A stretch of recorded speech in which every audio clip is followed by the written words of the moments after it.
alat bukti minimal hasil visum dari korban. Bukti visum itu diperlukan untuk kepentingan jaksa penuntut umum membuktikan tindak pidana yang terjadi. Akan tetapi, jika dalam proses pembuktian hasil visum tersebut tidak dilakukan, bukan berarti tindak kejahatannya menjadi tidak ada. Sebab menurutnya dalam kasus dugaan kekerasan seksual, sering sekali korban tidak mau melapor.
Sudah kuliah dulu dari rumah Matis.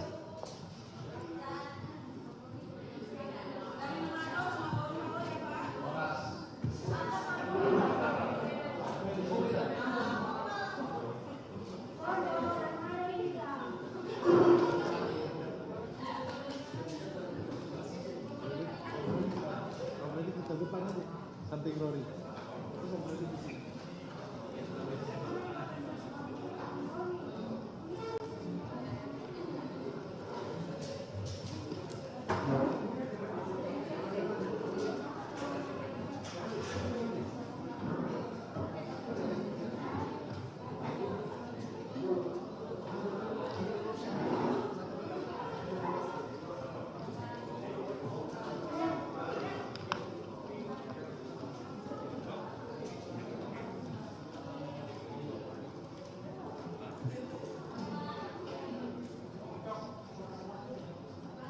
Sudah.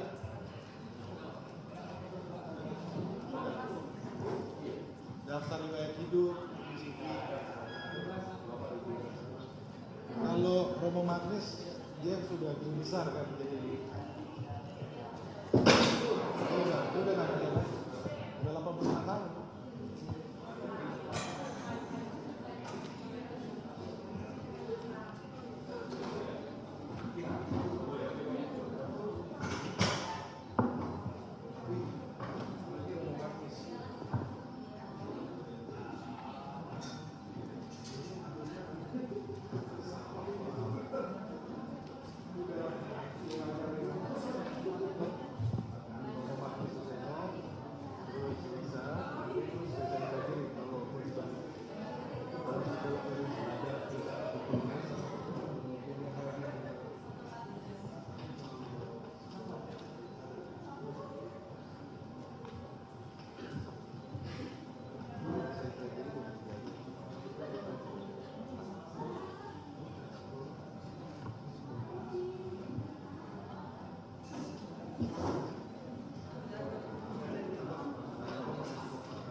psikologi forensik.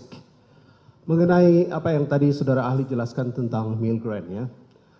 Pertama-tama mengenai masalah kepatuhan seseorang untuk melakukan perbuatan jahat atau buruk tergantung sosok pemberi perintah, punya otoritas atau tidak. Dalam hal ini pemberi perintah berpangkat Irjen Pol, penerima perintah berpangkat Barada, sekitar 18 beda level kepangkatan mereka. Yang kedua, busana yang dipakai oleh pemberi perintah berpakaian polisi, baju dinas. Yang ketiga, perintah itu diberikan secara otoritatif di tempat kerjanya penerima perintah. Keempat, apakah berada di ruang sama? Mereka berada di ruangan yang sama dalam jarak yang cukup dekat. Tergantung lisan, cara menyampaikan perintah. Nomor 5, jelas sekali dalam peristiwa ini, saudara FS mengatakan, woi kau tembak cepat, cepat kau tembak. Ada semacam tekanan yang kuat kepada si penerima perintah. Jika melihat semua kategori yang ahli jelaskan tadi, menurut hemat kami memenuhi unsur-unsur yang ini semua. Oleh karena itu kami mau tanya dari sudut pandang psikologi forensik, apakah hal-hal ini dapat mempengaruhi penilaian ahli sebagai ahli forensik untuk membuat suatu judgement bahwa terhadap si penerima perintah dalam kondisi yang seperti ini tidak bertanggung jawab, atau kalau bertanggung jawab sedikit sekali pertanggungjawabannya. Silakan. Saudara penasihat hukum ini meminta saya untuk membuat judgement ya? Membuat judgement. Okay. Secara psikologi forensik. Ya, izin majelis, jadi saya membuat judgement itu. Tadi sempat saya sampaikan bahwa di khazanah psikologi forensik untuk menakar pertanggungjawaban seseorang dibutuhkan 2 hal yang harus ditelaah. Pertama, ini disilakan sebagai cognitive competence, yaitu capacity for understanding, yaitu seberapa jauh kapasitas untuk memahami perbuatan yang dia lakukan. Dan yang kedua adalah volitional competence, berarti berbicara tentang kehendak yang bersangkutan untuk menampilkan perbuatan tersebut. Kedua hal ini harus terus-menerus digunakan untuk menjudge seseorang. Nah, secara meso tadi sudah saya sampaikan bahwa interaksi antara Richard Eliezer dan Verdi Sambo harus dipahami secara spesifik, harus dipahami secara konkret. Saya tidak tahu spesifik atau konkretnya seperti apa relasi mereka pada saat itu. Di ruangan itu saya tidak tahu. Tapi yang jelas saya sampaikan tadi beberapa temuan Milgram yang barangkali relevan untuk juga dicermati, dikaji dalam persidangan ini. Dan juga jangan lupakan dimensi makro, bahwa boleh jadi terhadap Richard Eliezer ini tekanan sebagaimana disebutkan oleh penasihat hukum tidak hanya datang dari Verdi Sambo. Tapi pada dasarnya Richard Eliezer ini sebagai individu yang dinaungi oleh sebuah kultur tertentu di kantornya. Kultur yang saya sebut tadi sebagai jiwa korsa. Apakah yang terjadi kemudian merupakan salah satu contoh jiwa korsa menyimpang, code of silence? Tentu saja saya tidak tahu. Tetapi paling tidak kalau kita hitung-hitungan di atas kertas, berbicara tentang probabilitas, tampaknya saya menjudge ini, Richard Eliezer punya cognitive competence. Artinya dia punya pemahaman tentang apa yang dia lakukan. Namun boleh jadi ada persoalan serius terkait dengan volitional competence, yaitu terkait dengan seberapa jauh sesungguhnya kehendak Richard Eliezer untuk melakukan perbuatan jahat tersebut.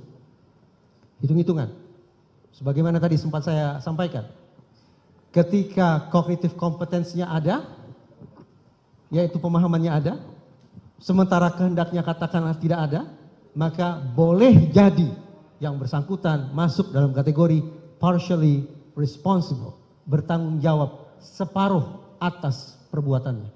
Karena toh faktanya yang bersangkutan, saya tidak membayangkan yang bersangkutan abnormal, punya psikopatologi, punya kecerdasan di bawah rata-rata, tidak. Tapi saya bayangkan yang bersangkutan paham tentang perbuatannya, paham tentang mana boleh, mana tidak boleh, paham tentang aturan organisasinya, tetapi ada sebuah kehendak yang dimasukkan ke dalam dirinya, yang ditekankan ke dalam dirinya agar kemudian dia melakukan perbuatan jahat tersebut. Partially responsible.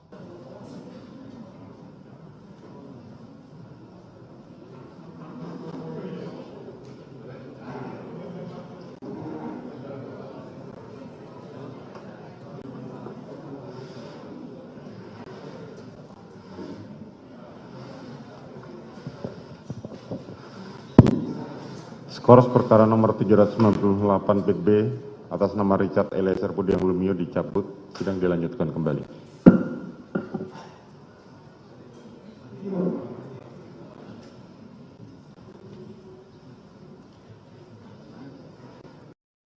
Sidang lanjutan perkara pembunuhan Brigadir J kembali digelar di PN Jakarta Selatan pada Senin 26 Desember hari ini. Adapun saksi meringankan untuk terdakwa Baradae dijadwalkan dihadirkan pada persidangan kali ini.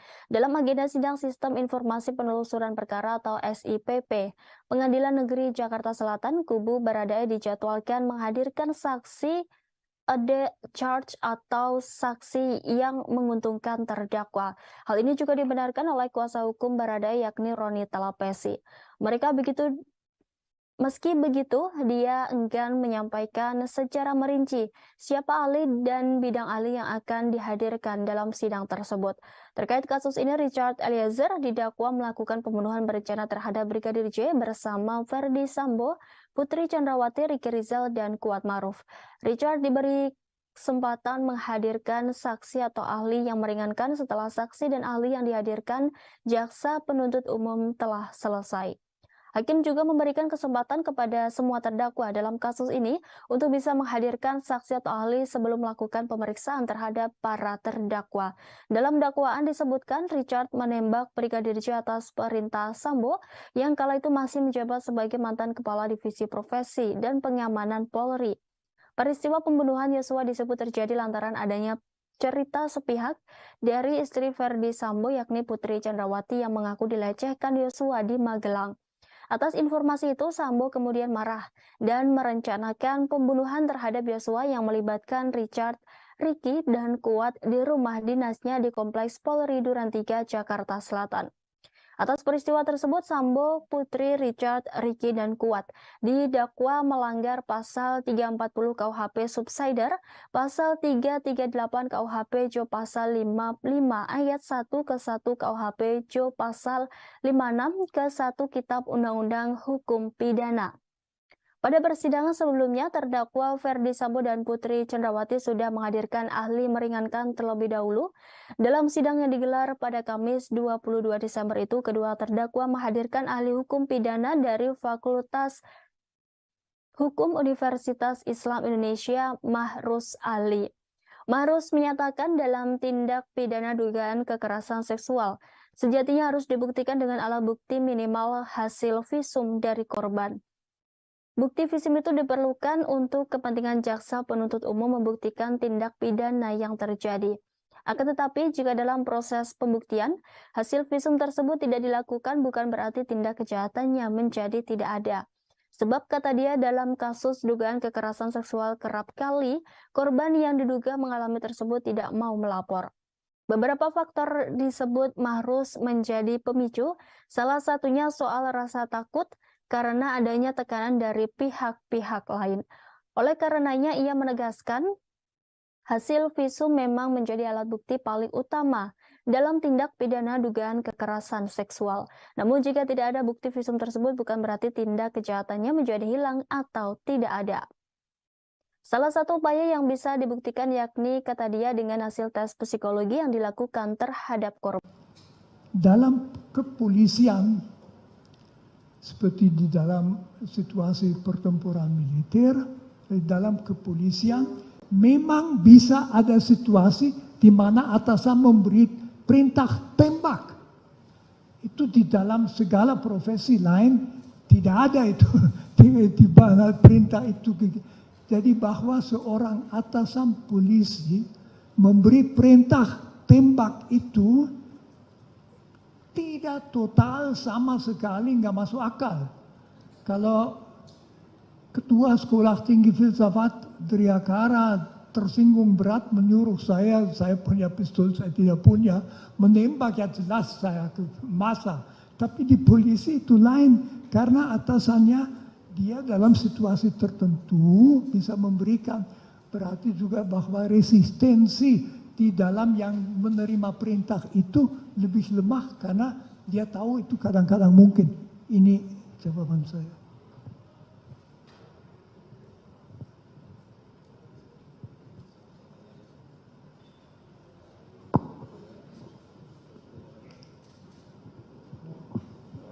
dilanjut saksi yang lain dulu aja. Kita tutup ini mulia, habis satu Oh, pertanyaan, oke, setelah silakan. sudah selesai Romo. Satu pertanyaan. Baik, terima kasih Yang Mulia, terima kasih Romo. Saya mau tanya Romo, ini ada sebuah kitab Baharudin Lopa. Beliau, ya, Pak Baharudin Lopa, mantan Jaksa Agung. Dia bilang bahwa banyak yang salah jalan, tetapi merasa tenang karena banyak teman yang sama-sama salah. Beranilah menjadi benar meskipun sendirian. Dalam perkara ini kami melihat bahwa saudara Richard Eliezer ini mengakui dengan jujur bahwa ia yang menembak Joshua. Dan dia juga melihat Ferdy Sambo menembak Joshua. Sedangkan Kuat Maruf dan Ricky, mereka ada di situ tapi mereka tidak mengatakan tidak melihat. Nah, kami melihat bahwa apa yang dilakukan oleh Richard Eliezer ini adalah dia telah berani menjadi benar walaupun dia sendirian. Dan karena itu kami ingin minta pandangan dari Romo tentang karakter secara moral etika seseorang seperti Richard Eliezer yang mengakui kesalahannya, bertobat dan mau menjadi justice collaborator. Terima kasih Romo. Ini tentu menunjukkan bahwa belakangan yang bersangkutan menyadari bahwa dia seharusnya tidak melakukannya. Saya tentu mengandaikan juga bahwa yang menjadi justice collaborator karena memang ingin supaya kebenaran itu terangkat. Saya anggap ini suatu keinginan yang sangat wajar dan juga perlu supaya kasus itu menjadi jelas. Jadi dia sesudah menyadari apa yang dilakukan, dengan cara itu barangkali saya kan bukan seorang psikolog, barangkali dia mau melakukan sesuatu yang dalam etika selalu dituntut.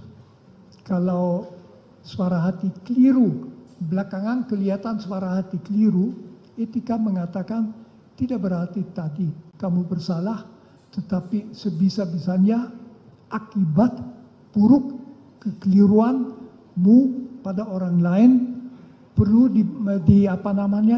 ditiadakan. Jadi berusaha supaya dia tidak menderita karena kamu tadi keliru. Mungkin saya bisa mengerti bahwa mau menjadi justice collaborator juga berarti sekurang-kurangnya ikut membantu supaya kasus yang kompleks dan buruk itu dapat mencapai kejelasan.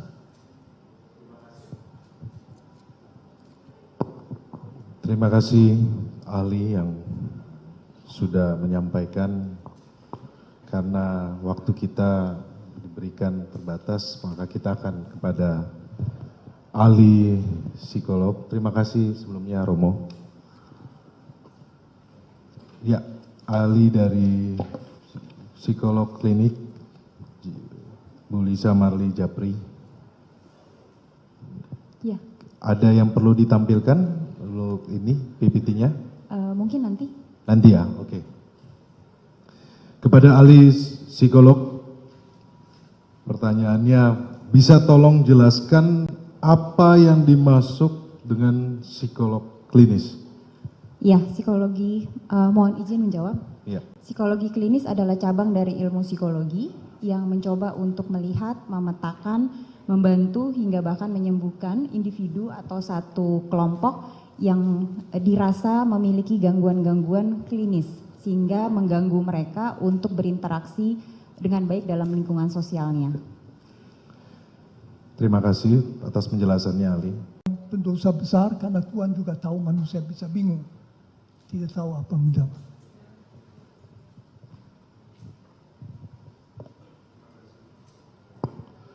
Terima kasih atas penjelasan Ali. Baradae adalah seorang anggota Polri yang terikat oleh kewajiban untuk mengikuti perintah atasan, termasuk saat diperintah untuk menembak orang. Bagaimana saudara Ali melihat tersebut dari sudut pandang etika? Dari sudut pandang etika, di situ kita bicarakan dengan sebuah dilema moral. Di satu pihak, harusnya dia tahu bahwa yang diperintahkan itu tidak boleh diperintahkan. Tentu di situ juga bisa dipertanyakan apakah misalnya dalam budaya yang sangat mementingkan perintah, batas wajib melaksanakan perintah dibicarakan. Saya tidak tahu sama sekali hal itu. Jangan-jangan para, katakan saja misalnya di polisian, para polisi itu hanya dididik, pokoknya kamu harus taat selalu. Nah, secara etis dalam dilema itu bisa saja kejelasan penilaian yang bersangkutan itu yang jelas merasa amat susah karena berhadapan di satu pihak menembak sampai mati bukan hal kecil, setiap orang tahu, dia tahu juga. Di lain pihak yang memberi perintah itu orang yang juga dalam situasi tertentu malah berat memberi perintah untuk menembak mati. Jadi di situ di dalam dia dari sudut etika dalam situasi bingung, etika akan mengatakan kamu, saya, jangan begitu saja mengutuk atau mempersalahkan dia. Objektif dia salah. Dia harus melawan, tetapi apakah dia bisa mengerti? Dan dalam etika pengertian, kesadaran itu merupakan unsur kunci. Terima kasih, Saudara Ali. Tadi Saudara Ali menyampaikan terkait dengan dilema moral. Dalam perkara ini terjadi, fakta terjadi bahwa ada relasi kuasa yang sangat jauh antara terdakwa Richard Eliezer dengan terdakwa Ferdy Sambo. Pak Saudara Ali bisa menjelaskan dari sisi filsafat etika dengan terkait relasi kuasa? Itu tentu relasi kuasa adalah sesuatu yang amat sangat biasa bagi manusia. Relasi kuasa pada dasarnya adalah bahwa orang berada dalam situasi di mana dia atau berwenang memberi perintah yang harus ditaati atau dia wajib melaksanakan perintah. Relasi kekuasaan itu umum di dalam bisnis, di perguruan tinggi, dalam ya di keluarga mungkin tidak, tapi lewat bagi anak, di dalam setiap organisasi tentu ada struktur, ada atasan paling atas dan sebagainya. Jadi relasi kekuasaan adalah situasi. Kalau kita ambil kepolisian, tentu saja relasi kekuasaan itu sangat penting karena fungsi polisi di dalam masyarakat juga sangat penting. Polisi itu yang membantu negara supaya pelanggaran hukum tidak terjadi, dan kalau terjadi diberikan sanksi. Polisi yang melaksanakan itu. Karena itu di dalam rangka polisi relasi kekuasaan sangat jelas. siapa yang memberi perintah, siapa yang harus menaati. Kalau saya tidak salah observasi itu bahkan kelihatan dalam dua orang polisi ketemu, kalau yang satu lebih tinggi kelihatan dengan bentuk tubuh itu berbeda. Itu di dalam bisnis tidak demikian.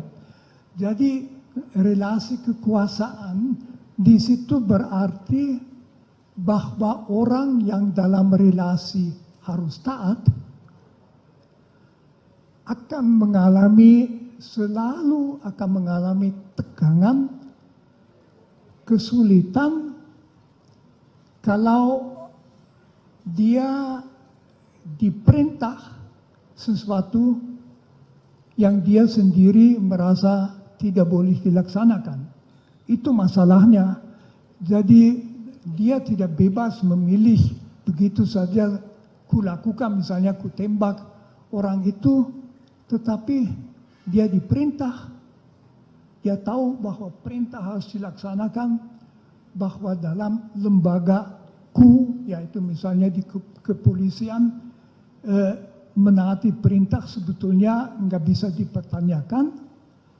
Nah itu yang lalu berarti kalau dia melakukan sesuatu yang secara etis ansih pada dirinya sendiri tidak bisa dibenarkan, bisa juga dianggap bahwa dia tidak sepenuhnya bertanggung jawab atas itu.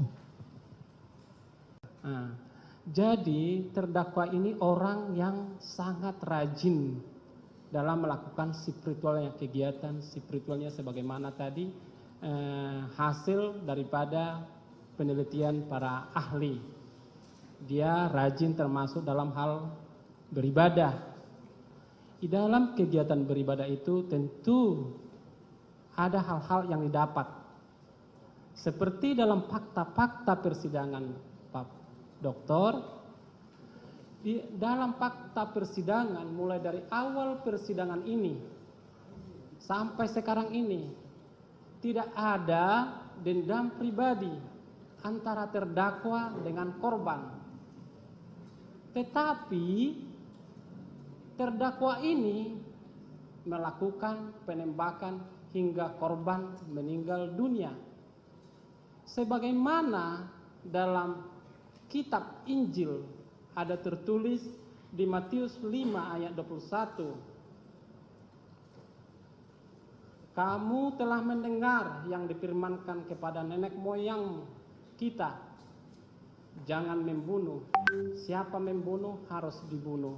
Harusnya kalau menurut pendapat tadi bahwa dia orang yang rajin, arti yang taat dalam spiritual, harusnya dia tahu ayat ini. Tolong dijelaskan Pak Prof. Ya tentu saja bahwa orang beragama itu tahu bahwa ia tidak boleh membunuh dan sebagainya. Tetapi di dalam agama kita juga tahu bahwa orang tidak menaati yang menjadi perintah agama. Jadi masalahnya di situ pun tidak ada dendam. Karena itu cukup jelas motivasi perbuatan itu bukan suatu motivasi pribadi sama sekali, tetapi pelaksanaan perintah yang diberikan oleh yang berhak memberi perintah, di mana seharusnya dia tahu bahwa perintah seperti itu tidak dilaksanakan. Akan tetapi itu mungkin saja di dalam budayanya sendiri, di dalam budaya polisi, apalagi di tekanan pada waktu itu yang tegang masalah seminit dan sebagainya, ya dia melaksanakan saja perintahnya. Dari sudut agama itu sebetulnya tidak berbeda dari sudut etika. Kita bertanya sejauh mana dia bertanggung jawab, mungkin tanggung jawab sangat sedikit. Itulah karena di dalam situasi di bawah pressure-nya dia juga tidak akan memikirkan sikap Yesus dan yang dikatakan Yesus itu. Dia hanya ya aku harus melakukan apa, saya oleh orang di atas yang kuasa benar disuruh itu, ya lalu dia tembak. Tentu orang ketiga seperti saya bisa mengatakan seharusnya setiap orang juga di polisi dididik supaya tahu ada perintah yang tidak boleh dilaksanakan, tapi itu jarang sekali. Jadi menurut saya ya segi agama tidak menambah banyak sekali. Dia itu bingung, Tuhan juga melihat yang bingung. Manusia mempunyai sistem hukum, dia harus dalam rangka hukum secara adil, ditangani adil juga berarti memperhatikan sejauh mana dia bertanggung jawab. Cukup. Oke, cukup ya, saudara. Satu lagi. Sudah cukup lah. Dilihat dari kesalahan. Nah, dihubungkan dengan mungkin ilustrasi ya kasusnya. Jika tadi, sebagaimana yang Romo jelaskan bahwa seseorang itu melakukan perbuatan karena dalam keadaan bingung. Dan apakah dia harus menjalankan perintah atau tidak. Terus kemudian dihubungkan dengan relasi kuasa juga.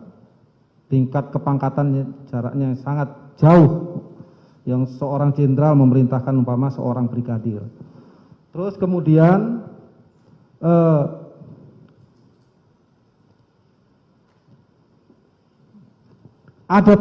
mungkin ada tekanan-tekanan yang harus dia laksanakan seketika itu juga.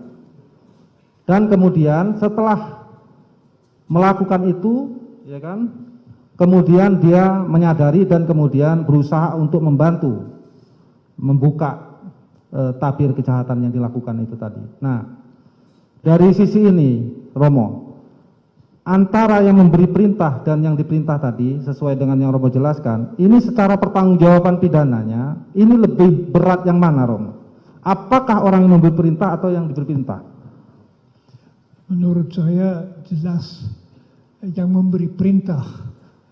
Ini sesuatu yang saya bukan ahli ya, tapi saya ikuti di dalam pembicaraan mengenai yang terjadi di zaman Nazi di Jerman, di mana berulang kali orang melakukan perintah-perintah karena diperintahkan, mungkin juga karena dia terancam kalau tidak melaksanakan perintah, tapi juga tanpa ancaman itu ada satu budaya di mana orang sepertinya tidak dididik dan tidak dilatih untuk bertanggung jawab. Jadi lalu ya ikut saja yang diperintahkan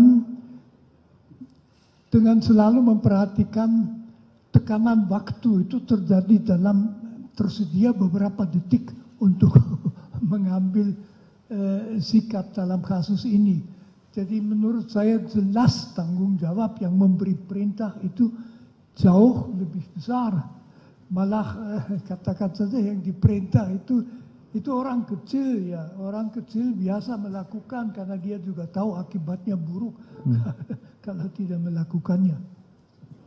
Baik, berarti orang yang mempunyai kuasa dan memberi perintah menurut Romo adalah orang yang mempunyai tanggung jawab besar terhadap perintah yang dia berikan kepada pemberi perintah. Walaupun tadi sebagaimana yang Romo perintahkan, perintah yang jahat itu tetap tidak boleh dilakukan secara filsafat moral dan etika. Bahwa dalam laporan yang selama ini ahli mendampingi Richard Eliezer, bahwa Richard Eliezer memiliki kecenderungan untuk patuh pada lingkungan sekitar. Bisa dijelaskan proses psikologis yang terjadi hingga membuat seseorang menjadi seperti ini atau Richard Eliezer? Iya, boleh ke slide selanjutnya, mohon maaf Majelis Hakim. Ya, kalau kita berbicara mengenai kepatuhan, kepatuhan itu juga salah satu konstruk dalam ilmu psikologi. Ini adalah satu bentuk pengaruh sosial yang menyebabkan orang lain mau melakukan suatu hal atau beragam tindakan dikarenakan kepatuhannya pada orang lain yang dirasa lebih punya kuasa. Jadi kita harus membedakan antara kepatuhan dengan konformitas. Kalau konformitas itu melibatkan permintaan, kalau kepatuhan itu biasanya melibatkan perintah. Sementara kalau yang berikutnya kepatuhan itu konformitas biasanya lebih kepada bagaimana kita menyesuaikan diri dengan lingkungan. Tapi kalau kepatuhan itu lebih kepada menggunakan unsur kekuatan karena kita takut, karena kita cemas, karena kita khawatir, makanya kita patuh. Jadi itu adalah bentuk kepatuhan dalam psikologi. Ya, bagaimana dengan Richard Eliezer terkait dengan... Oke, kalau dari Richard Eliezer, dari hasil tesnya saja sudah membuktikan dia punya tingkat kepatuhan yang sangat tinggi. Jadi itu memang bisa diukur tuh obediensi seseorang, tingkat level kepatuhan dia pada lingkungan sekitarnya seperti apa. Dan dari hasil tes tersebut terlihat bahwa Richard Eliezer mempunyai level kepatuhan yang sangat tinggi sehingga dia punya kerentanan khusus, kecenderungan tertentu untuk lebih patuh pada lingkungan. Itu dari sisi kepatuhan saja. Baik. Terima kasih, Ali. Bisa dijelaskan juga, tadi kan sudah jelas terkait dengan kepatuhan dari seorang Richard Eliezer, kemudian kan di dalam peristiwa ini ada rasa takut juga. Ya. Apakah dalam melakukan pendampingan ahli melihat atau mengetahui hal tersebut karena melakukan assessment?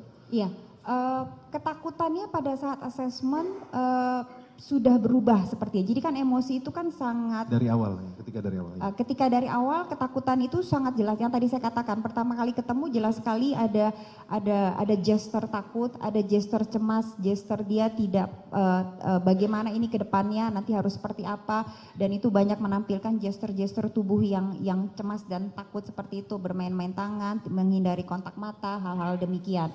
Itu terlihat sekali. Tapi seiring dengan waktu ketakutan itu karena emosi itu sesuatu yang sangat dinamis, jadi dia berubah biasanya, bertransformasi lah katakan, apalagi kemudian ada proses adaptasi, ada proses pembelajaran, ada proses dia mungkin mulai level up, mulai yakin, ada kepercayaan diri, mulai masuk yang kalau kita bilang di situ ada yang namanya intelligent disobedience, jadi proses-proses intelligent analisanya dia mulai jalan. Kalau berkaitan dengan yang sebelumnya, ketika yang banyak berperan adalah amigdala, otak emosi, jadi dia lagi takut sekali, cemas sekali, khawatir sekali, tapi seiring dengan waktu ketika perlahan-lahan mulai ada dukungan kepada dia, baik dari orang tua, dari para penasihat hukum, dari banyak hal, analisanya mulai jalan, apa yang harus dia lakukan. Nah, ini kemudian emosi takut ini tertransformasi menjadi paling tidak dari hasil tes yang terlihat ada kecenderungan hipomania.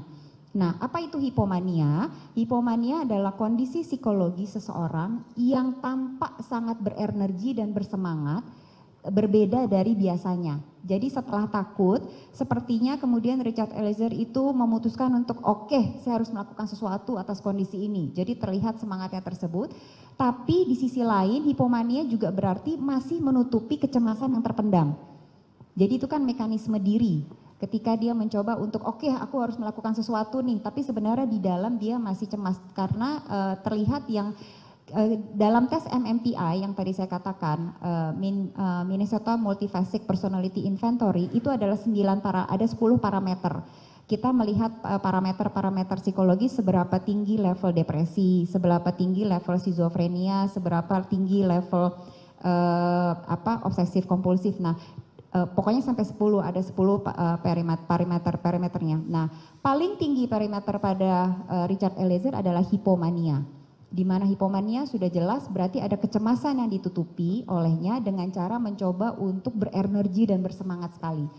Nah, apakah kemudian dikatakan, kalau tadi pertanyaan berkaitan dengan emosi takut dan cemas adalah emosi yang dekat. Gitu. Hubungan kepatuhan dan rasa takut tersebut? 1:12 PM waktu Indonesia Barat atau tanggal 12 Juli 2022 pukul 15.41.12 UTC zona waktu standar. Dari jawaban saudara Ali, apakah saudara Ali bisa menjelaskan apa yang dimaksud dalam keterangan tersebut?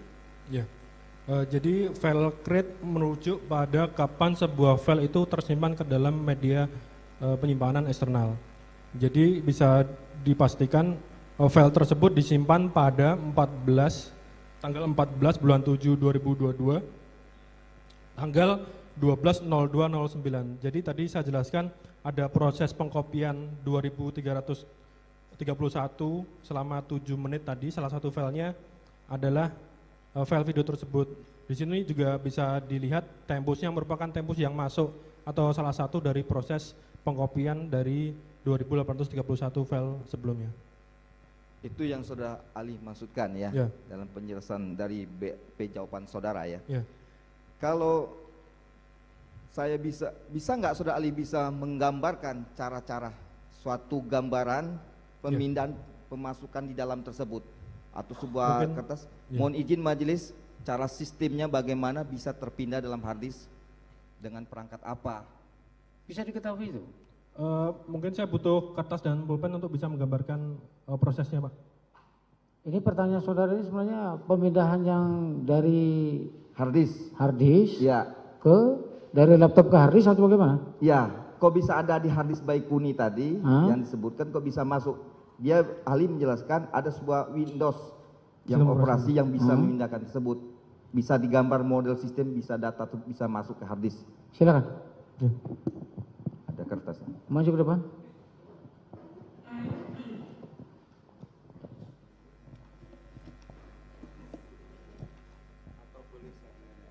Nanti apa? Iya, terkait dengan itu.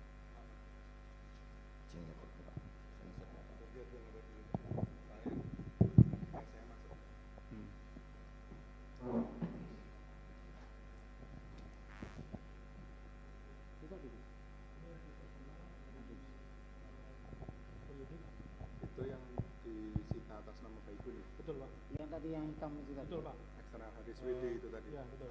Kemudian untuk memindahkan file ke dalam sini harus ada media perantara, yaitu perangkat yang memiliki sistem operasi Windows.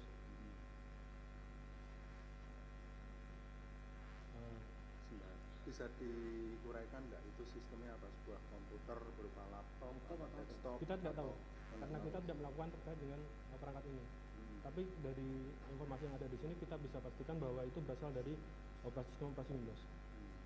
Jadi ada sebuah perangkat sistem operasi Windows, kemudian dia melakukan pengkopian terhadap 2831 file selama 7 menit mulai dari tanggal berapa?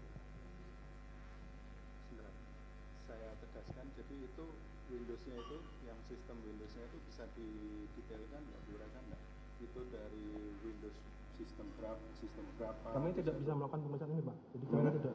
Pertanyaan ini tuh harus melakukan pemeriksaan terhadap perangkat ini. Perangkat ini sementara kami tidak melakukan. Yang perangkat itu tidak disertakan atau tidak, disampaikan ke ahli? Tidak.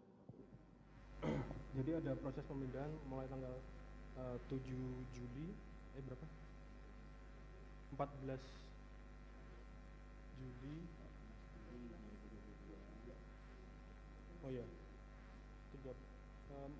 Mulai dari 13 Juli pukul 11.59, 14 Juli sampai 12.06. 12.06. Jadi ada sekitar 7 menit proses pengkopian sebanyak 2.800. Salah satu filenya adalah file video tersebut. Ya.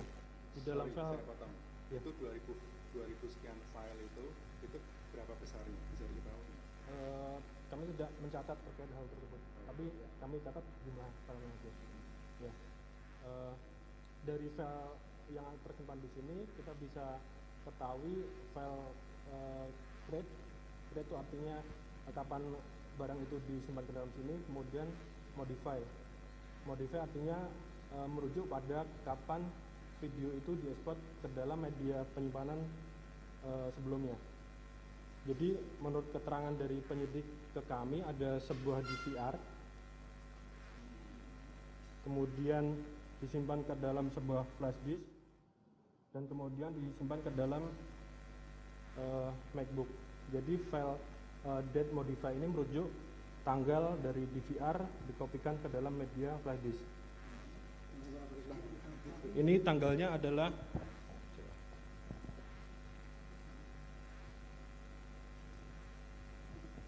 12/7/2022.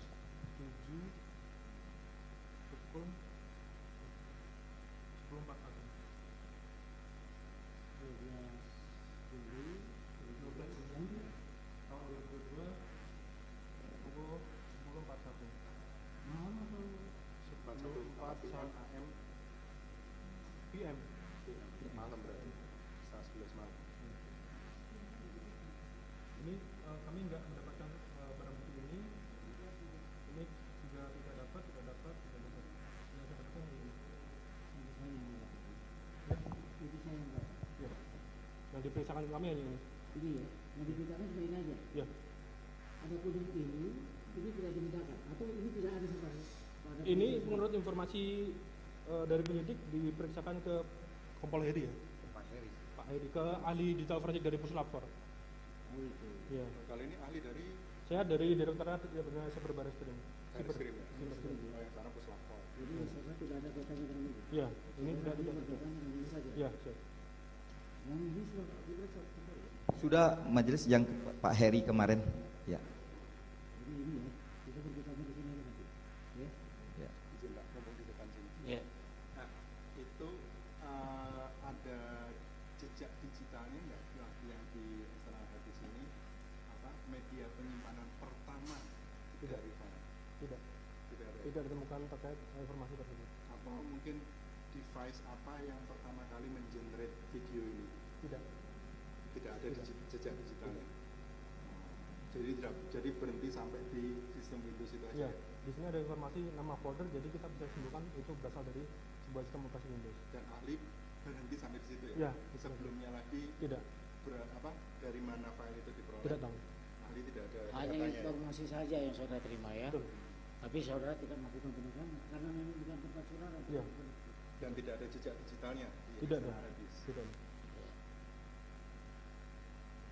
Silakan ini mau dihitung apa ini akan menjadi yang ini. Foto. Biar diperlihatkan kalau foto kan. Ini sistemnya yang cara ditemukan ya. Foto itu silakan foto ya kalau Ya. Bisa aja.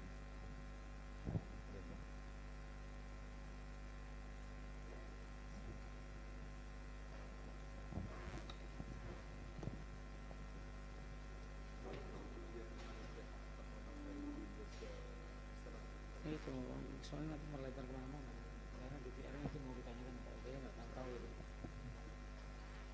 Lanjut.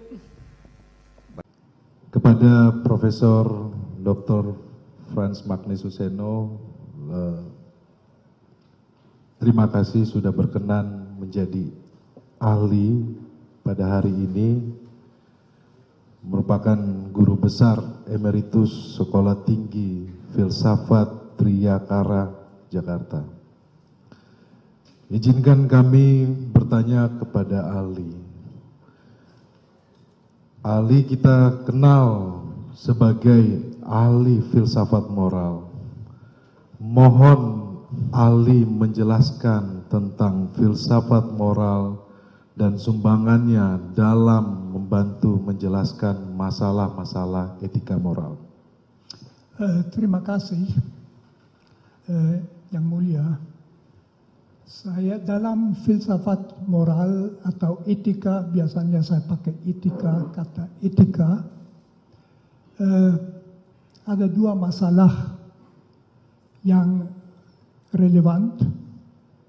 Pertama, suatu perbuatan, kelakuan, sikap secara etis, secara moral, dinilai bagaimana dapat dibenarkan secara etis atau tidak dapat dibenarkan. Itu pertanyaan normatif.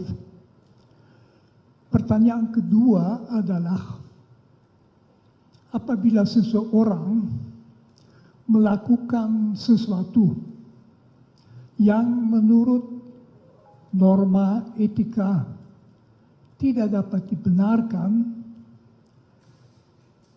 apakah dia harus dianggap secara moral bersalah atau tidak?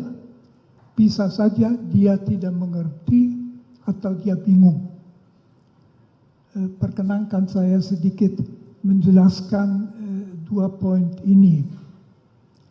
Pertama, kita ambil contoh, apakah menembak mati orang yang tidak berdaya, yang tidak mengancam, secara etis dapat dibenarkan?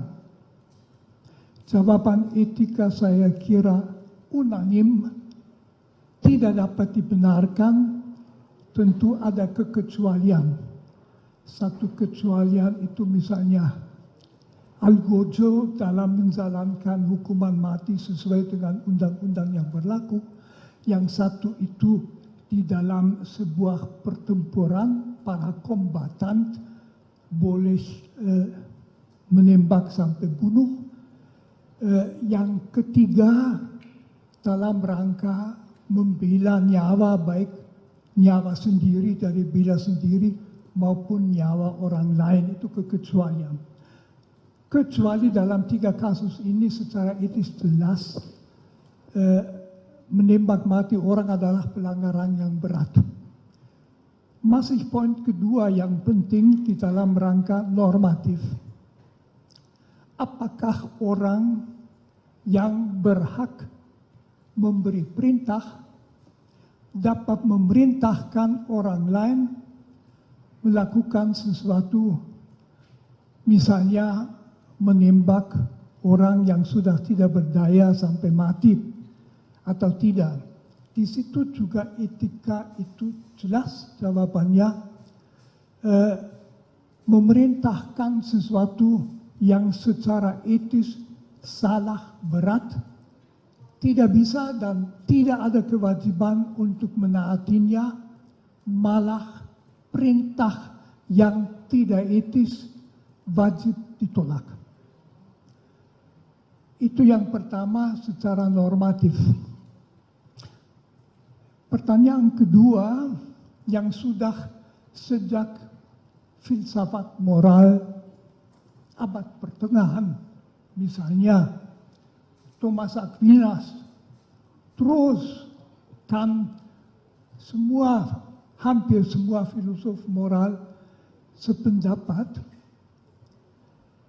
Ada pertanyaan lain, yaitu mengenai kebersalahan orang yang melakukan sesuatu yang secara etis tidak dapat dibenarkan. Katakan saja misalnya ada orang yang atas perintah orang lain menembak mati seseorang. Secara etis orang itu sendiri kualitas moralnya harus dinilai bagaimana.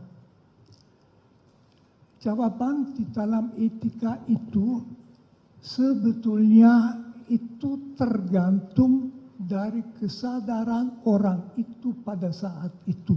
Misalnya tergantung dari suara hati. Suara hati mengatakan apa pada saat itu? Bisa saja dia bingung karena dia berhadapan dengan 2 norma. Yang satu itu mengatakan menembak mati orang yang sudah tidak berdaya, tidak bisa dibenarkan, titik. Yang kedua, dia diberi perintah oleh orang yang berhak memberi perintah, wajib ditaati supaya melakukannya, lalu dia harus mengikuti yang mana. Etika normatif tadi mengatakan dia harus menolak melakukan perintah seperti itu. Akan tetapi dalam etika yang memeriksa kebersalahan seseorang, dan itu penting, akan ditanyakan apakah dia mempunyai cukup kejelasan. Misalnya dia bingung. Ada misalnya beberapa unsur yang amat sangat bisa membuat orang bingung. Yang memberi perintah itu bukan sekedar atasan. Misalnya rektor universitas kepada dosennya, melainkan bagaimana kalau misalnya perintah diberikan di dalam rangka militer, dalam operasi militer, atau dalam rangka kepolisian atau BRIMOB kalau mau. Di dalam situasi itu melaksanakan perintah adalah budaya yang ditanamkan di dalam orang-orangnya. Kita di Indonesia tahu sering suka pakai istilah laksanakan. Laksanakan, tidak tanya you anggap tepat atau tidak, bukan, laksanakan. Atau istilahnya siap. Siap. Dan jadi pokoknya orang itu mungkin juga perlu di dalam situasi. Nah, tambah pertimbangan begini. Polisi adalah salah satu lembaga, satu-satunya, saya ulangi, satu-satunya lembaga dalam masyarakat yang berhak melakukan kekerasan seperlunya, kadang-kadang sampai menembak. Polisi dalam melaksanakan undang-undang boleh memegang orang, mendorong orang, menangkap orang, menahan orang dalam situasi yang membenarkan, boleh menembak. Jadi bagi seorang polisi, rem psikis terhadap menembak mati orang tentu lain daripada orang biasa yang tidak di dalam situasi itu.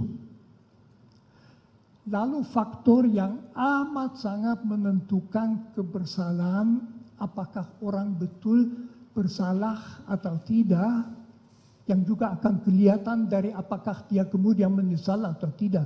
Kalau tidak menyesal, ya tidak bisa dikatakan ada kebingungan. Tetapi kalau dia bingung karena berada di bawah pressure waktu. Jadi bukannya dia disuruh oleh atasannya melakukan sesuatu yang tidak benar, tetapi sekarang juga lakukan. Itu tipe perintah yang amat sulit secara psikologis dilawan. Karena siapa dia? Mungkin dia orang kecil, jauh di bawah yang memberi perintah, udah biasa, laksanakan. Meskipun dia ragu-ragu, dia bingung. Itu tidak berarti bahwa sama sekali tidak ada kesalahan, tetapi itu jelas menurut etika sangat mengurangi kebersalahan.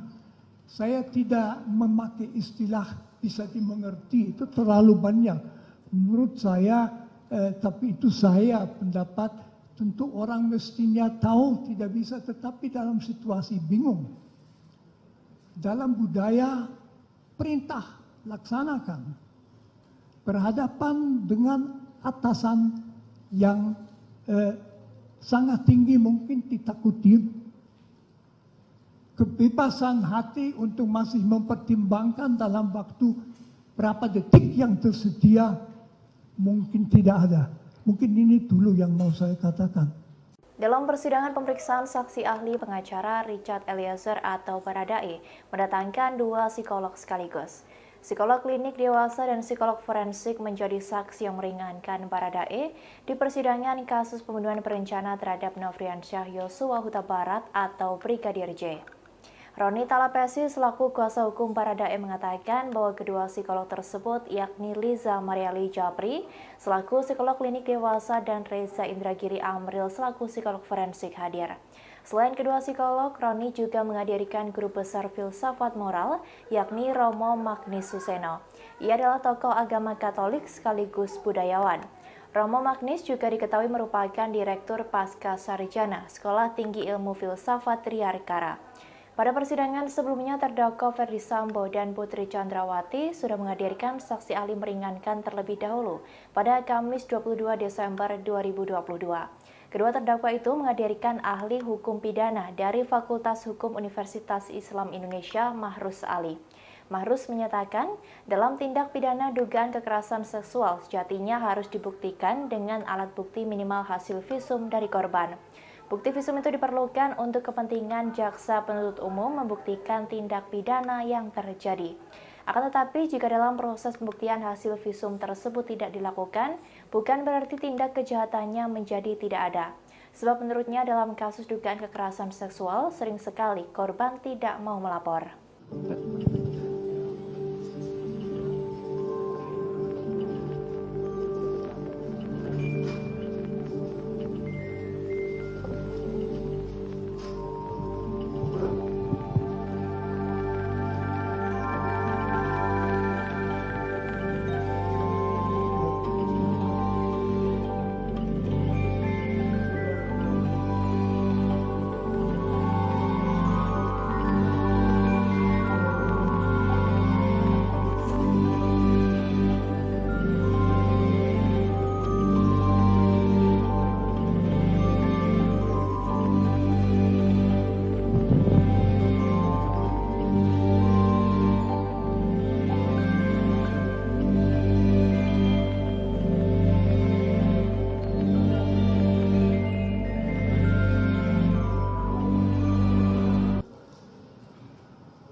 Sudah.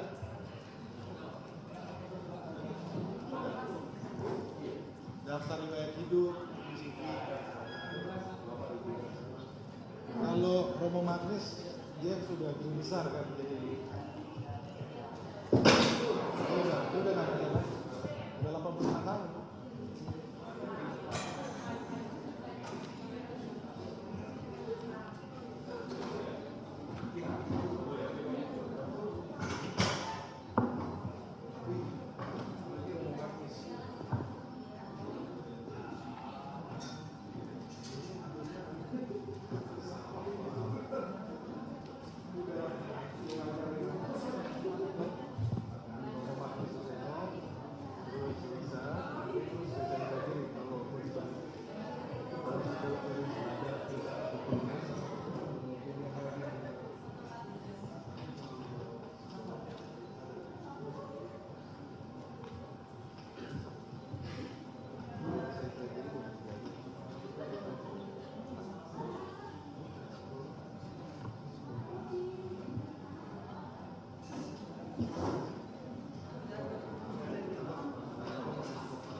psikologi forensik.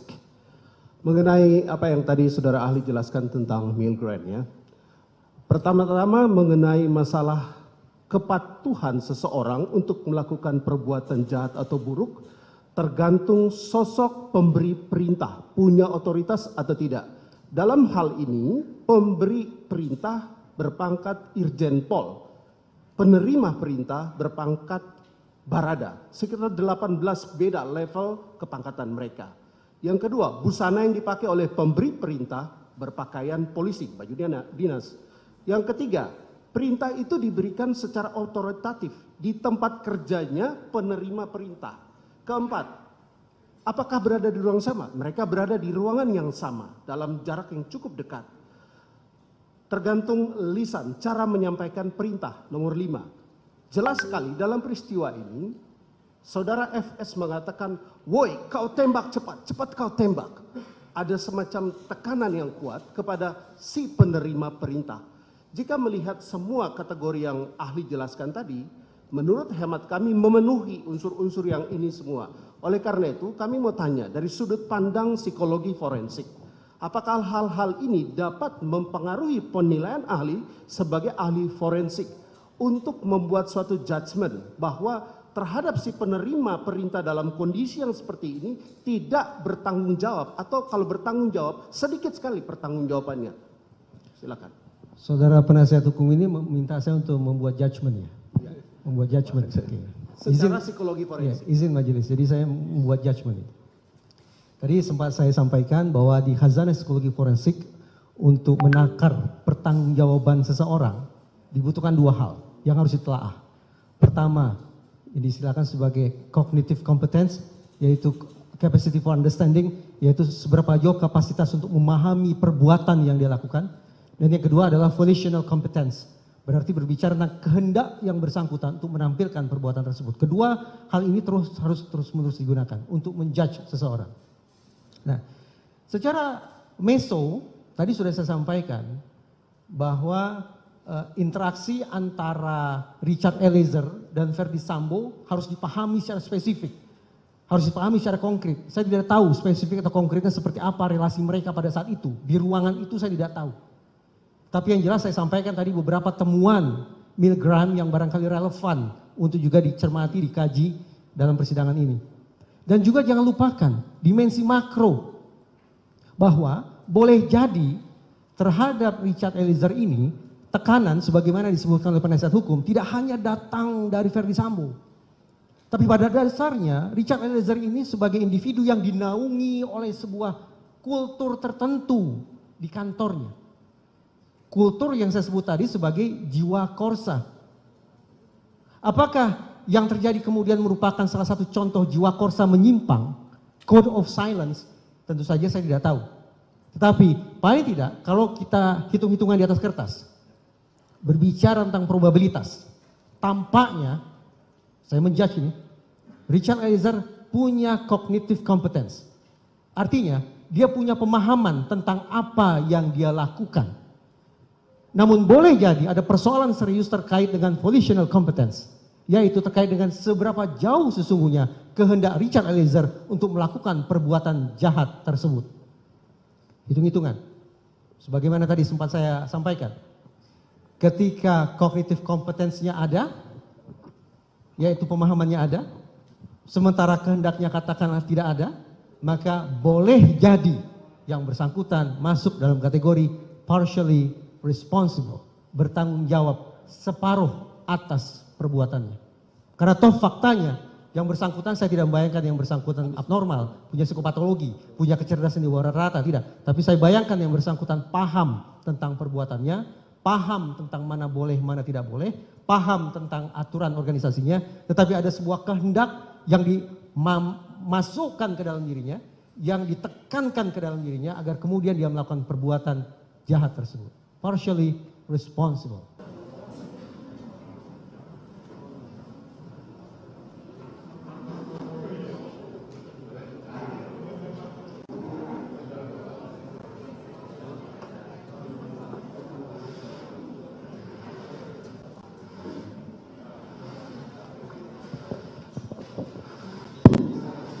Skors perkara nomor 798 PB atas nama Richard Eliezer Pudiang Lumiu dicabut, sidang dilanjutkan kembali.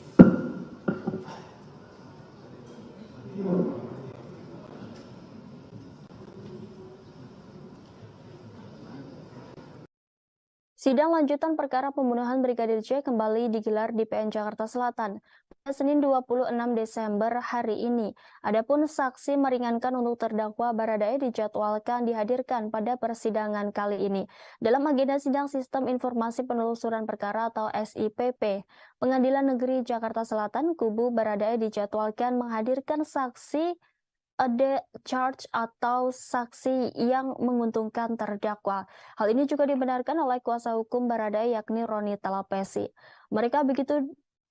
Meski begitu, dia enggan menyampaikan secara merinci siapa ahli dan bidang ahli yang akan dihadirkan dalam sidang tersebut. Terkait kasus ini, Richard Eliezer didakwa melakukan pembunuhan berencana terhadap Brigadir J bersama Verdi Sambo, Putri Chandrawati, Ricky Rizal, dan Kuat Maruf.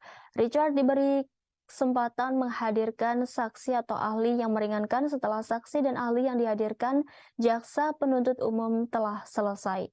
Hakim juga memberikan kesempatan kepada semua terdakwa dalam kasus ini untuk bisa menghadirkan saksi atau ahli sebelum melakukan pemeriksaan terhadap para terdakwa. Dalam dakwaan disebutkan Richard menembak Brigadir J atas perintah Sambo yang kala itu masih menjabat sebagai mantan Kepala Divisi Profesi dan Pengamanan Polri. Peristiwa pembunuhan Yosua disebut terjadi lantaran adanya cerita sepihak dari istri Verdi Sambo yakni Putri Chandrawati yang mengaku dilecehkan Yosua di Magelang. Atas informasi itu, Sambo kemudian marah dan merencanakan pembunuhan terhadap Yosua yang melibatkan Richard, Ricky, dan Kuat di rumah dinasnya di Kompleks Polri Duren 3, Jakarta Selatan. Atas peristiwa tersebut, Sambo, Putri, Richard, Ricky, dan Kuat didakwa melanggar pasal 340 KUHP Subsider, pasal 338 KUHP Jo pasal 55 ayat 1 ke 1 KUHP Jo pasal 56 ke 1 Kitab Undang-Undang Hukum Pidana. Pada persidangan sebelumnya, terdakwa Verdi Sambo dan Putri Chandrawati sudah menghadirkan ahli meringankan terlebih dahulu. Dalam sidang yang digelar pada Kamis 22 Desember itu, kedua terdakwa menghadirkan ahli hukum pidana dari Fakultas Hukum Universitas Islam Indonesia, Mahrus Ali. Mahrus menyatakan dalam tindak pidana dugaan kekerasan seksual, sejatinya harus dibuktikan dengan alat bukti minimal hasil visum dari korban. Bukti visum itu diperlukan untuk kepentingan jaksa penuntut umum membuktikan tindak pidana yang terjadi. Akan tetapi, jika dalam proses pembuktian, hasil visum tersebut tidak dilakukan bukan berarti tindak kejahatannya menjadi tidak ada. Sebab kata dia dalam kasus dugaan kekerasan seksual kerap kali, korban yang diduga mengalami tersebut tidak mau melapor. Beberapa faktor disebut Mahrus menjadi pemicu, salah satunya soal rasa takut, karena adanya tekanan dari pihak-pihak lain. Oleh karenanya ia menegaskan hasil visum memang menjadi alat bukti paling utama dalam tindak pidana dugaan kekerasan seksual. Namun jika tidak ada bukti visum tersebut bukan berarti tindak kejahatannya menjadi hilang atau tidak ada. Salah satu upaya yang bisa dibuktikan yakni kata dia dengan hasil tes psikologi yang dilakukan terhadap korban. Dalam kepolisian, seperti di dalam situasi pertempuran militer, di dalam kepolisian memang bisa ada situasi di mana atasan memberi perintah tembak. Itu di dalam segala profesi lain tidak ada itu di mana perintah itu. Jadi bahwa seorang atasan polisi memberi perintah tembak itu tidak total sama sekali nggak masuk akal. Kalau ketua sekolah tinggi filsafat Triakara tersinggung berat menyuruh saya punya pistol, saya tidak punya, menembak ya jelas saya ke masa. Tapi di polisi itu lain, karena atasannya dia dalam situasi tertentu bisa memberikan, berarti juga bahwa resistensi di dalam yang menerima perintah itu lebih lemah karena dia tahu itu kadang-kadang mungkin. Ini jawaban saya.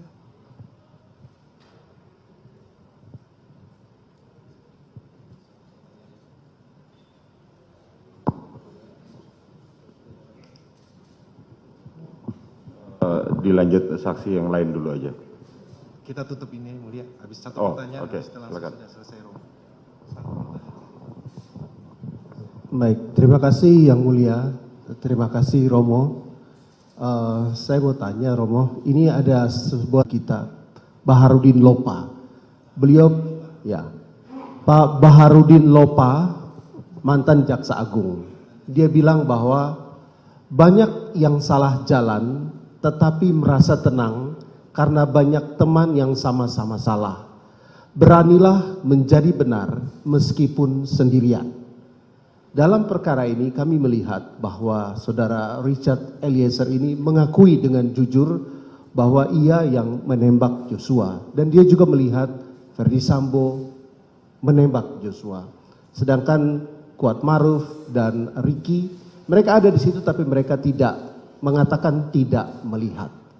Nah, kami melihat bahwa apa yang dilakukan oleh Richard Eliezer ini adalah dia telah berani menjadi benar walaupun dia sendirian. Dan karena itu kami ingin minta pandangan dari Romo tentang karakter secara moral etika seseorang seperti Richard Eliezer yang mengakui kesalahannya, bertobat dan mau menjadi justice collaborator. Terima kasih Romo. Ini tentu menunjukkan bahwa belakangan yang bersangkutan menyadari bahwa dia seharusnya tidak melakukannya. Saya tentu mengandaikan juga bahwa yang menjadi justice collaborator karena memang ingin supaya kebenaran itu terangkat. Saya anggap ini suatu keinginan yang sangat wajar dan juga perlu supaya kasus itu menjadi jelas. Jadi dia sesudah menyadari apa yang dilakukan, dengan cara itu barangkali saya kan bukan seorang psikolog, barangkali dia mau melakukan sesuatu yang dalam etika selalu dituntut. Kalau suara hati keliru, belakangan kelihatan suara hati keliru, etika mengatakan tidak berarti tadi kamu bersalah, tetapi sebisa-bisanya akibat buruk kekeliruanmu pada orang lain perlu ditiadakan. Jadi berusaha supaya dia tidak menderita karena kamu tadi keliru. Mungkin saya bisa mengerti bahwa mau menjadi justice collaborator juga berarti sekurang-kurangnya ikut membantu supaya kasus yang kompleks dan buruk itu dapat mencapai kejelasan. Terima kasih ahli yang sudah menyampaikan. Karena waktu kita diberikan terbatas, maka kita akan kepada ahli psikolog. Terima kasih sebelumnya Romo. Ya, ahli dari psikolog klinik Bu Lisa Marli Japri. Ya. Ada yang perlu ditampilkan untuk ini PPT-nya? Mungkin nanti. Nanti ya, oke. Kepada ahli psikolog, pertanyaannya, bisa tolong jelaskan apa yang dimaksud dengan psikolog klinis? Ya, psikologi, mohon izin menjawab. Ya. Psikologi klinis adalah cabang dari ilmu psikologi yang mencoba untuk melihat, memetakan, membantu hingga bahkan menyembuhkan individu atau satu kelompok yang dirasa memiliki gangguan-gangguan klinis sehingga mengganggu mereka untuk berinteraksi dengan baik dalam lingkungan sosialnya. Terima kasih atas penjelasannya ahli. Pendosa besar karena Tuhan juga tahu manusia bisa bingung, tidak tahu apa menjawab.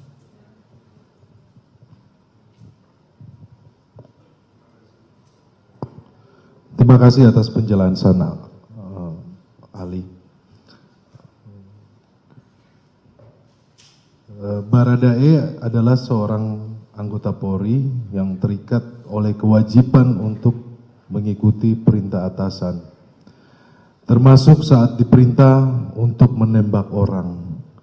Bagaimana saudara Ali melihat tersebut dari sudut pandang etika?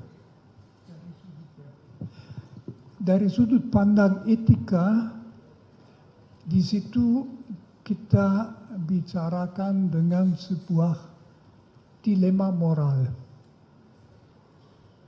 Di satu pihak, harusnya dia tahu bahwa yang diperintahkan itu tidak boleh diperintahkan. Tentu di situ juga bisa dipertanyakan apakah misalnya dalam budaya yang sangat mementingkan perintah, batas wajib melaksanakan perintah dibicarakan. Saya tidak tahu sama sekali hal itu. Jangan-jangan para, katakan saja misalnya di polisian, para polisi itu hanya dididik, pokoknya kamu harus taat selalu. Nah, secara etis dalam dilema itu bisa saja kejelasan penilaian yang bersangkutan itu yang jelas merasa amat susah karena berhadapan di satu pihak menembak sampai mati bukan hal kecil, setiap orang tahu, dia tahu juga. Di lain pihak yang memberi perintah itu orang yang juga dalam situasi tertentu malah berat memberi perintah untuk menembak mati. Jadi di situ di dalam dia dari sudut etika dalam situasi bingung, etika akan mengatakan kamu, saya, jangan begitu saja mengutuk atau mempersalahkan dia. Objektif dia salah. Dia harus melawan, tetapi apakah dia bisa mengerti? Dan dalam etika pengertian, kesadaran itu merupakan unsur kunci. Terima kasih, Saudara Ali. Tadi Saudara Ali menyampaikan terkait dengan dilema moral. Dalam perkara ini fakta terjadi bahwa ada relasi kuasa yang sangat jauh antara terdakwa Richard Eliezer dengan terdakwa Ferdy Sambo. Pak Saudara Ali bisa menjelaskan dari sisi filsafat etika dengan terkait relasi kuasa? Itu tentu relasi kuasa adalah sesuatu yang amat sangat biasa bagi manusia. Relasi kuasa pada dasarnya adalah bahwa orang berada dalam situasi di mana dia atau berwenang memberi perintah yang harus ditaati atau dia wajib melaksanakan perintah.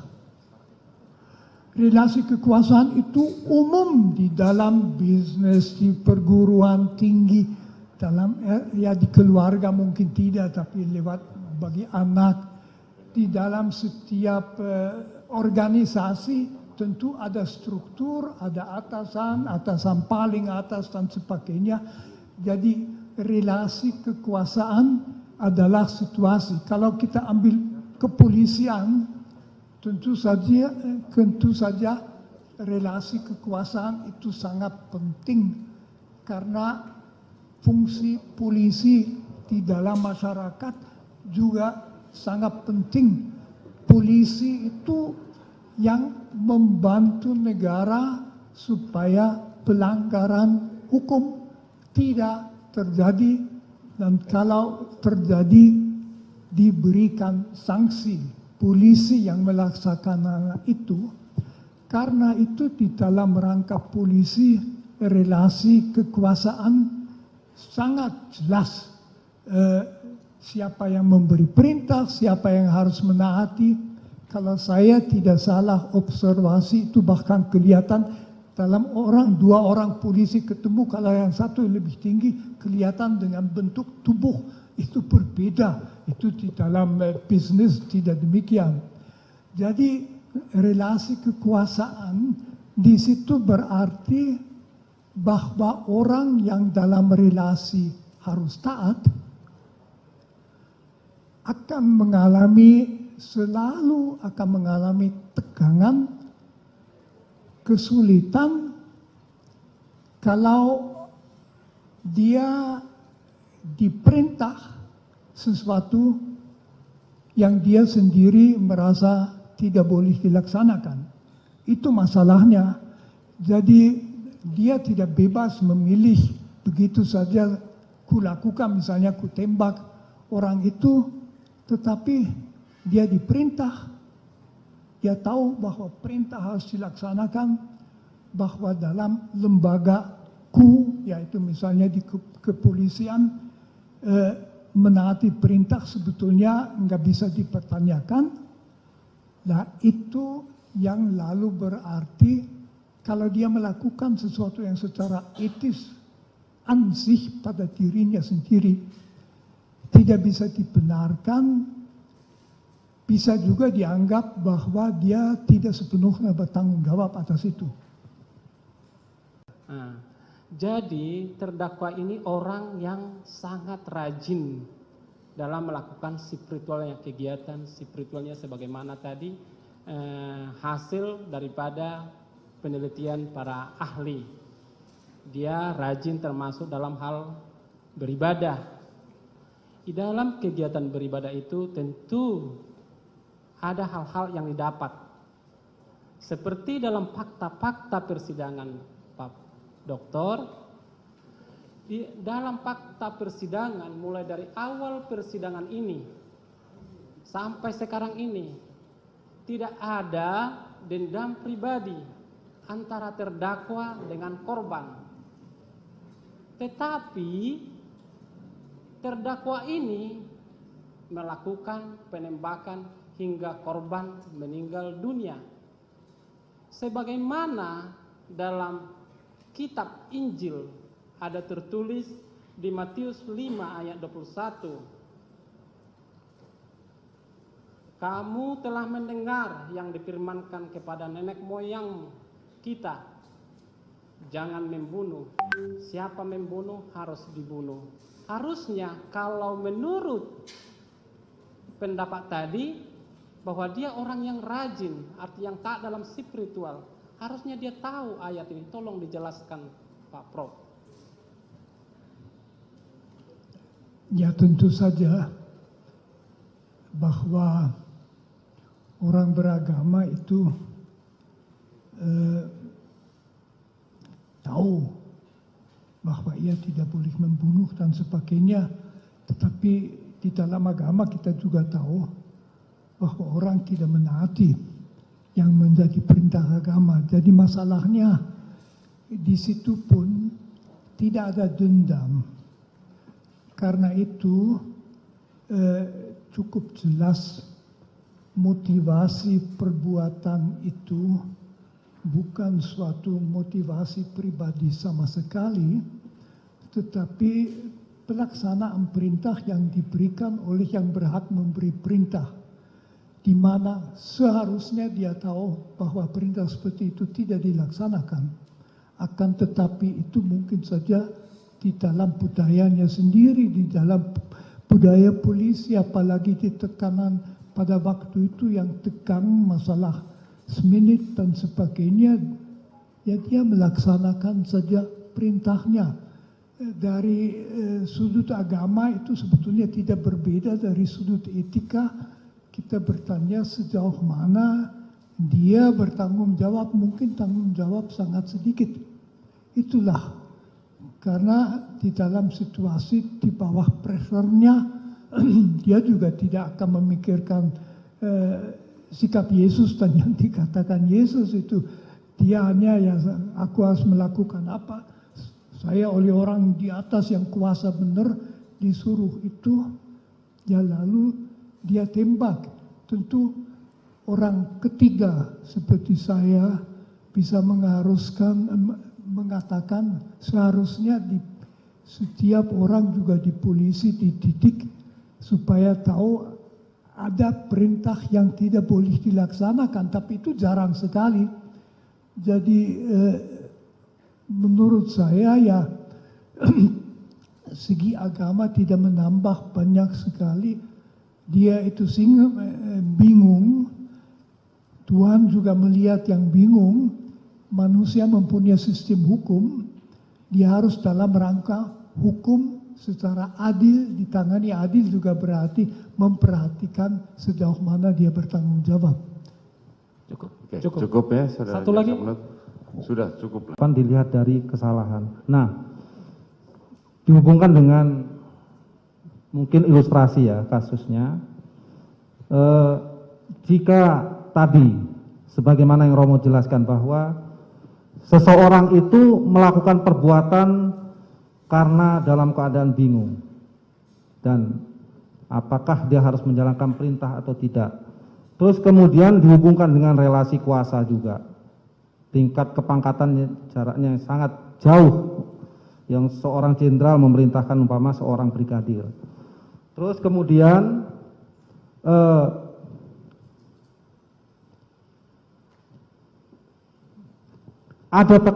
mungkin ada tekanan-tekanan yang harus dia laksanakan seketika itu juga.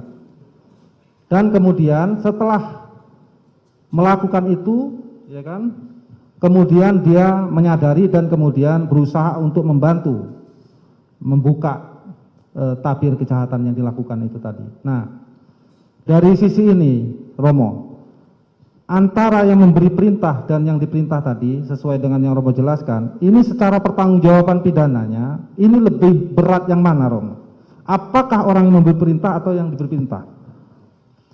Menurut saya jelas yang memberi perintah. Ini sesuatu yang saya bukan ahli ya, tapi saya ikuti di dalam pembicaraan mengenai yang terjadi di zaman Nazi di Jerman, di mana berulang kali orang melakukan perintah-perintah karena diperintahkan, mungkin juga karena dia terancam kalau tidak melaksanakan perintah, tapi juga tanpa ancaman itu ada satu budaya di mana orang sepertinya tidak dididik dan tidak dilatih untuk bertanggung jawab. Jadi lalu ya ikut saja yang diperintahkan dengan selalu memperhatikan tekanan waktu itu terjadi dalam tersedia beberapa detik untuk mengambil sikap dalam kasus ini. Jadi menurut saya jelas tanggung jawab yang memberi perintah itu jauh lebih besar. Malah katakan saja yang diperintah itu orang kecil ya, orang kecil biasa melakukan karena dia juga tahu akibatnya buruk kalau tidak melakukannya. Baik, berarti orang yang mempunyai kuasa dan memberi perintah menurut Romo adalah orang yang mempunyai tanggung jawab besar terhadap perintah yang dia berikan kepada pemberi perintah, walaupun tadi sebagaimana yang Romo perintahkan, perintah yang jahat itu tetap tidak boleh dilakukan secara filsafat moral dan etika. Bahwa dalam laporan yang selama ini ahli mendampingi Richard Eliezer, bahwa Richard Eliezer memiliki kecenderungan untuk patuh pada lingkungan sekitar. Bisa dijelaskan proses psikologis yang terjadi hingga membuat seseorang menjadi seperti ini atau Richard Eliezer? Iya, boleh ke slide selanjutnya, mohon maaf Majelis Hakim. Ya, kalau kita berbicara mengenai kepatuhan, kepatuhan itu juga salah satu konstruk dalam ilmu psikologi. Ini adalah satu bentuk pengaruh sosial yang menyebabkan orang lain mau melakukan suatu hal atau beragam tindakan dikarenakan kepatuhannya pada orang lain yang dirasa lebih punya kuasa. Jadi kita harus membedakan antara kepatuhan dengan konformitas. kalau konformitas itu melibatkan permintaan, kalau kepatuhan itu biasanya melibatkan perintah. Sementara kalau yang berikutnya kepatuhan itu konformitas biasanya lebih kepada bagaimana kita menyesuaikan diri dengan lingkungan. Tapi kalau kepatuhan itu lebih kepada menggunakan unsur kekuatan karena kita takut, karena kita cemas, karena kita khawatir, makanya kita patuh. Jadi itu adalah bentuk kepatuhan dalam psikologi. Ya, bagaimana dengan Richard Eliezer terkait dengan... Oke, kalau dari Richard Eliezer, dari hasil tesnya saja sudah membuktikan dia punya tingkat kepatuhan yang sangat tinggi. Jadi itu memang bisa diukur tuh obediensi seseorang, tingkat level kepatuhan dia pada lingkungan sekitarnya seperti apa. Dan dari hasil tes tersebut terlihat bahwa Richard Eliezer mempunyai level kepatuhan yang sangat tinggi sehingga dia punya kerentanan khusus, kecenderungan tertentu untuk lebih patuh pada lingkungan. Itu dari sisi kepatuhan saja. Baik. Terima kasih, Ali. Bisa dijelaskan juga, tadi kan sudah jelas terkait dengan kepatuhan dari seorang Richard Eliezer, kemudian kan di dalam peristiwa ini ada rasa takut juga. Ya. Apakah dalam melakukan pendampingan ahli melihat atau mengetahui hal tersebut karena melakukan assessment? Iya, ketakutannya pada saat asesmen sudah berubah sepertinya. Jadi kan emosi itu kan sangat dari awal, ketika dari awal. Ketika dari awal ketakutan itu sangat jelas. Yang tadi saya katakan pertama kali ketemu jelas sekali ada gesture takut, ada gesture cemas, gesture dia tidak bagaimana ini ke depannya nanti harus seperti apa, dan itu banyak menampilkan gesture-gesture tubuh yang cemas dan takut seperti itu, bermain-main tangan, menghindari kontak mata, hal-hal demikian. Itu terlihat sekali. Tapi seiring dengan waktu ketakutan itu karena emosi itu sesuatu yang sangat dinamis, jadi dia berubah biasanya, bertransformasi lah katakan, apalagi kemudian ada proses adaptasi, ada proses pembelajaran, ada proses dia mungkin mulai level up, mulai yakin, ada kepercayaan diri, mulai masuk yang kalau kita bilang di situ ada yang namanya intelligent disobedience, jadi proses-proses intelligent analisanya dia mulai jalan. Kalau berkaitan dengan yang sebelumnya, ketika yang banyak berperan adalah amigdala, otak emosi, jadi dia lagi takut sekali, cemas sekali, khawatir sekali, tapi seiring dengan waktu ketika perlahan-lahan mulai ada dukungan kepada dia, baik dari orang tua, dari para penasihat hukum, dari banyak hal, analisanya mulai jalan, apa yang harus dia lakukan. Nah, ini kemudian emosi takut ini tertransformasi menjadi paling tidak dari hasil tes yang terlihat ada kecenderungan hipomania. Nah, apa itu hipomania? Hipomania adalah kondisi psikologi seseorang yang tampak sangat berenergi dan bersemangat, berbeda dari biasanya. Jadi setelah takut, sepertinya kemudian Richard Eliezer itu memutuskan untuk oke, saya harus melakukan sesuatu atas kondisi ini. Jadi terlihat semangatnya tersebut. Tapi di sisi lain hipomania juga berarti masih menutupi kecemasan yang terpendam. Jadi itu kan mekanisme diri.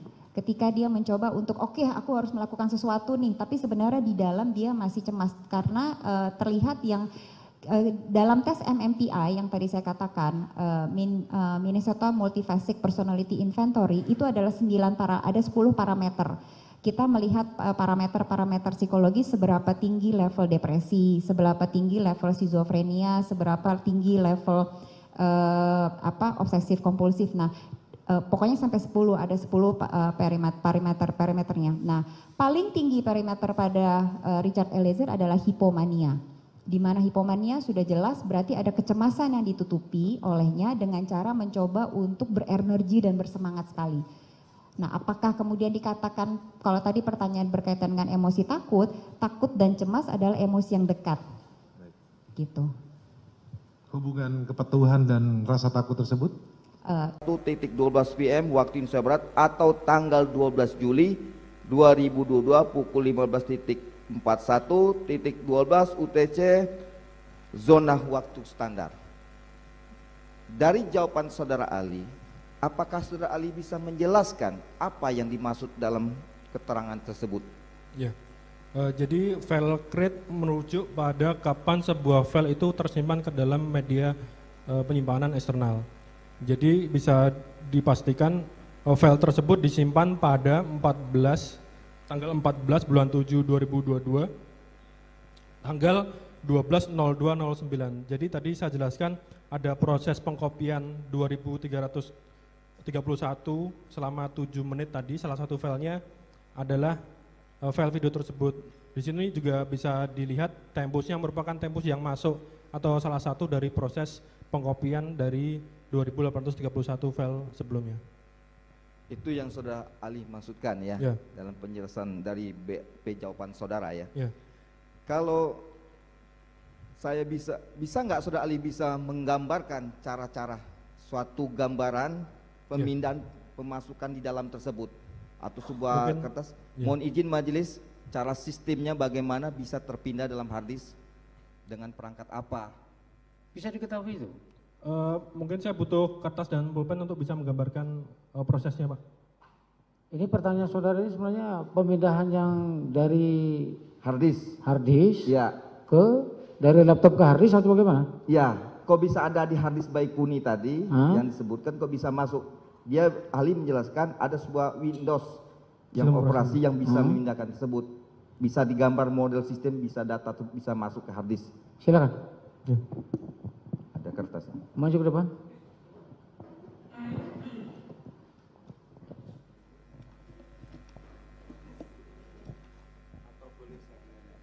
Nanti apa? Iya sih. Terkait dengan itu.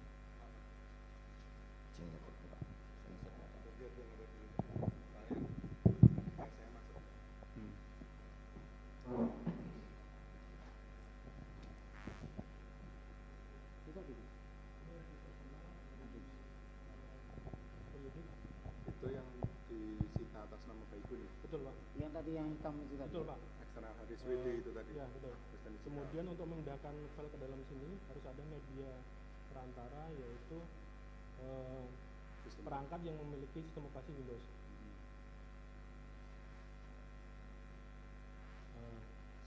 Bisa diuraikan nggak itu sistemnya apa? Sebuah komputer berupa laptop atau desktop? Kita tidak tahu, karena kita tidak melakukan terkait dengan perangkat ini.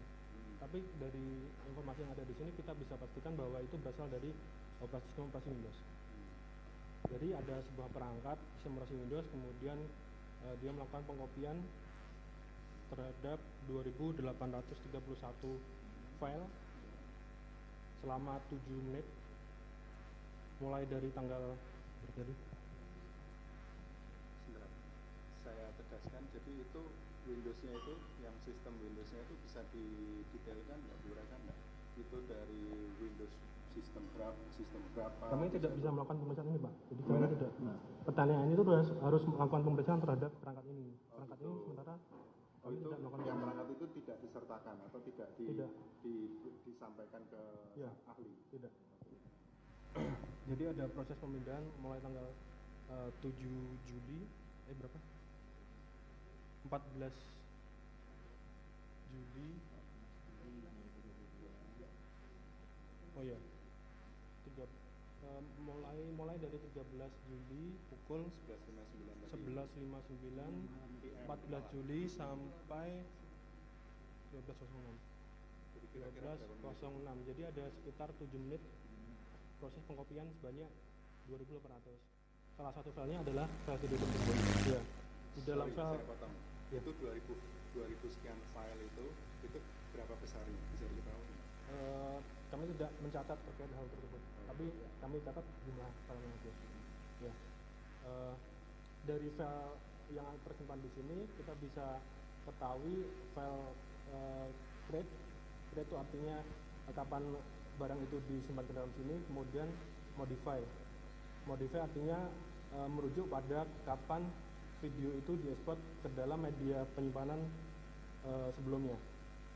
Jadi menurut keterangan dari penyidik ke kami ada sebuah DVR, kemudian disimpan ke dalam sebuah flash disk, dan kemudian disimpan ke dalam MacBook. Jadi file date modify ini merujuk tanggal dari DVR dikopikan ke dalam media flash disk. Ini tanggalnya adalah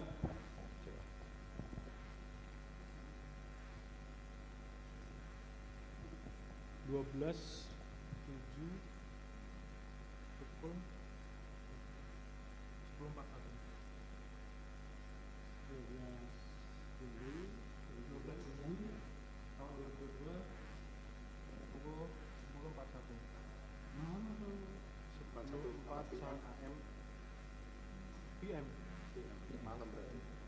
11 malam. Ini kami nggak mendapatkan barang bukti ini juga tidak dapat. Yang saya dapatkan ini. Ya. Yang diperiksakan kami hanya ini. Ini ya, yang dimintakan cuma ini aja. Ya. Adapun ini tidak dimintakan atau ini tidak ada sama. Ini menurut informasi dari penyidik diperiksakan ke Kompol Heri ya. Pak Heri ke ahli digital forensik dari Puslapfor. Oh itu. Ya. Kali ini ahli dari Saya dari Direktorat Cyber Barreskrim. Barreskrim ya. Oh, yang sekarang Puslapfor. Jadi saya tidak ada kaitannya dengan itu. Ya, ini tidak ada kaitannya dengan ini saja. Ya, siap. Yang ini Sudah majelis yang Pak Heri kemarin. Ya. Jadi ini ya, kita berbicara di sini nanti. Ya. Ya. Izin Pak, ngomong di depan sini. Ya.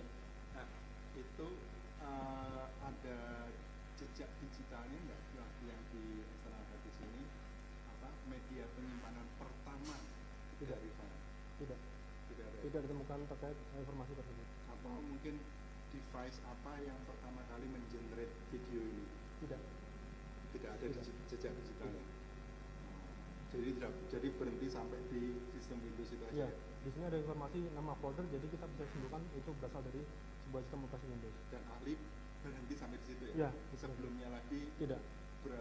Dari mana file itu diperoleh? Tidak tahu. Ahli tidak ada. Hanya informasi saja yang saudara terima ya. Betul. Tapi saudara tidak melakukan penegakan karena memang bukan tempat saudara. Ya. Dan tidak ada jejak digitalnya? Tidak ada. Tidak.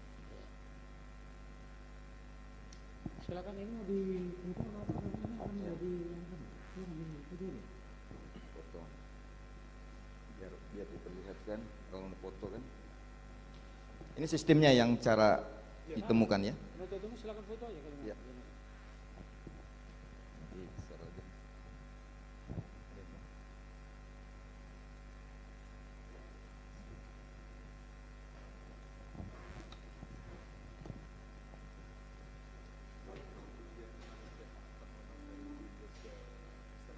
Itu soalnya nanti melebar kemana-mana karena DPR nanti mau ditanyakan dia nggak tahu itu.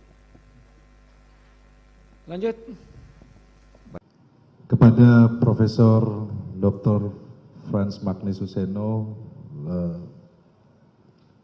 terima kasih sudah berkenan menjadi ahli pada hari ini, merupakan guru besar emeritus Sekolah Tinggi Filsafat Triyakara, Jakarta. Izinkan kami bertanya kepada ahli. Ahli kita kenal sebagai ahli filsafat moral.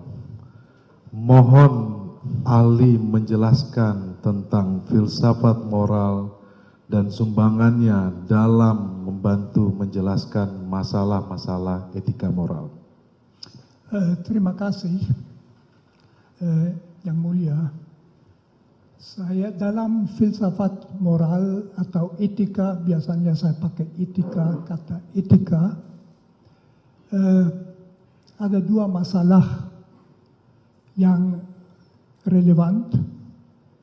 Pertama, suatu perbuatan, kelakuan, sikap secara etis, secara moral, dinilai bagaimana dapat dibenarkan secara etis atau tidak dapat dibenarkan. Itu pertanyaan normatif.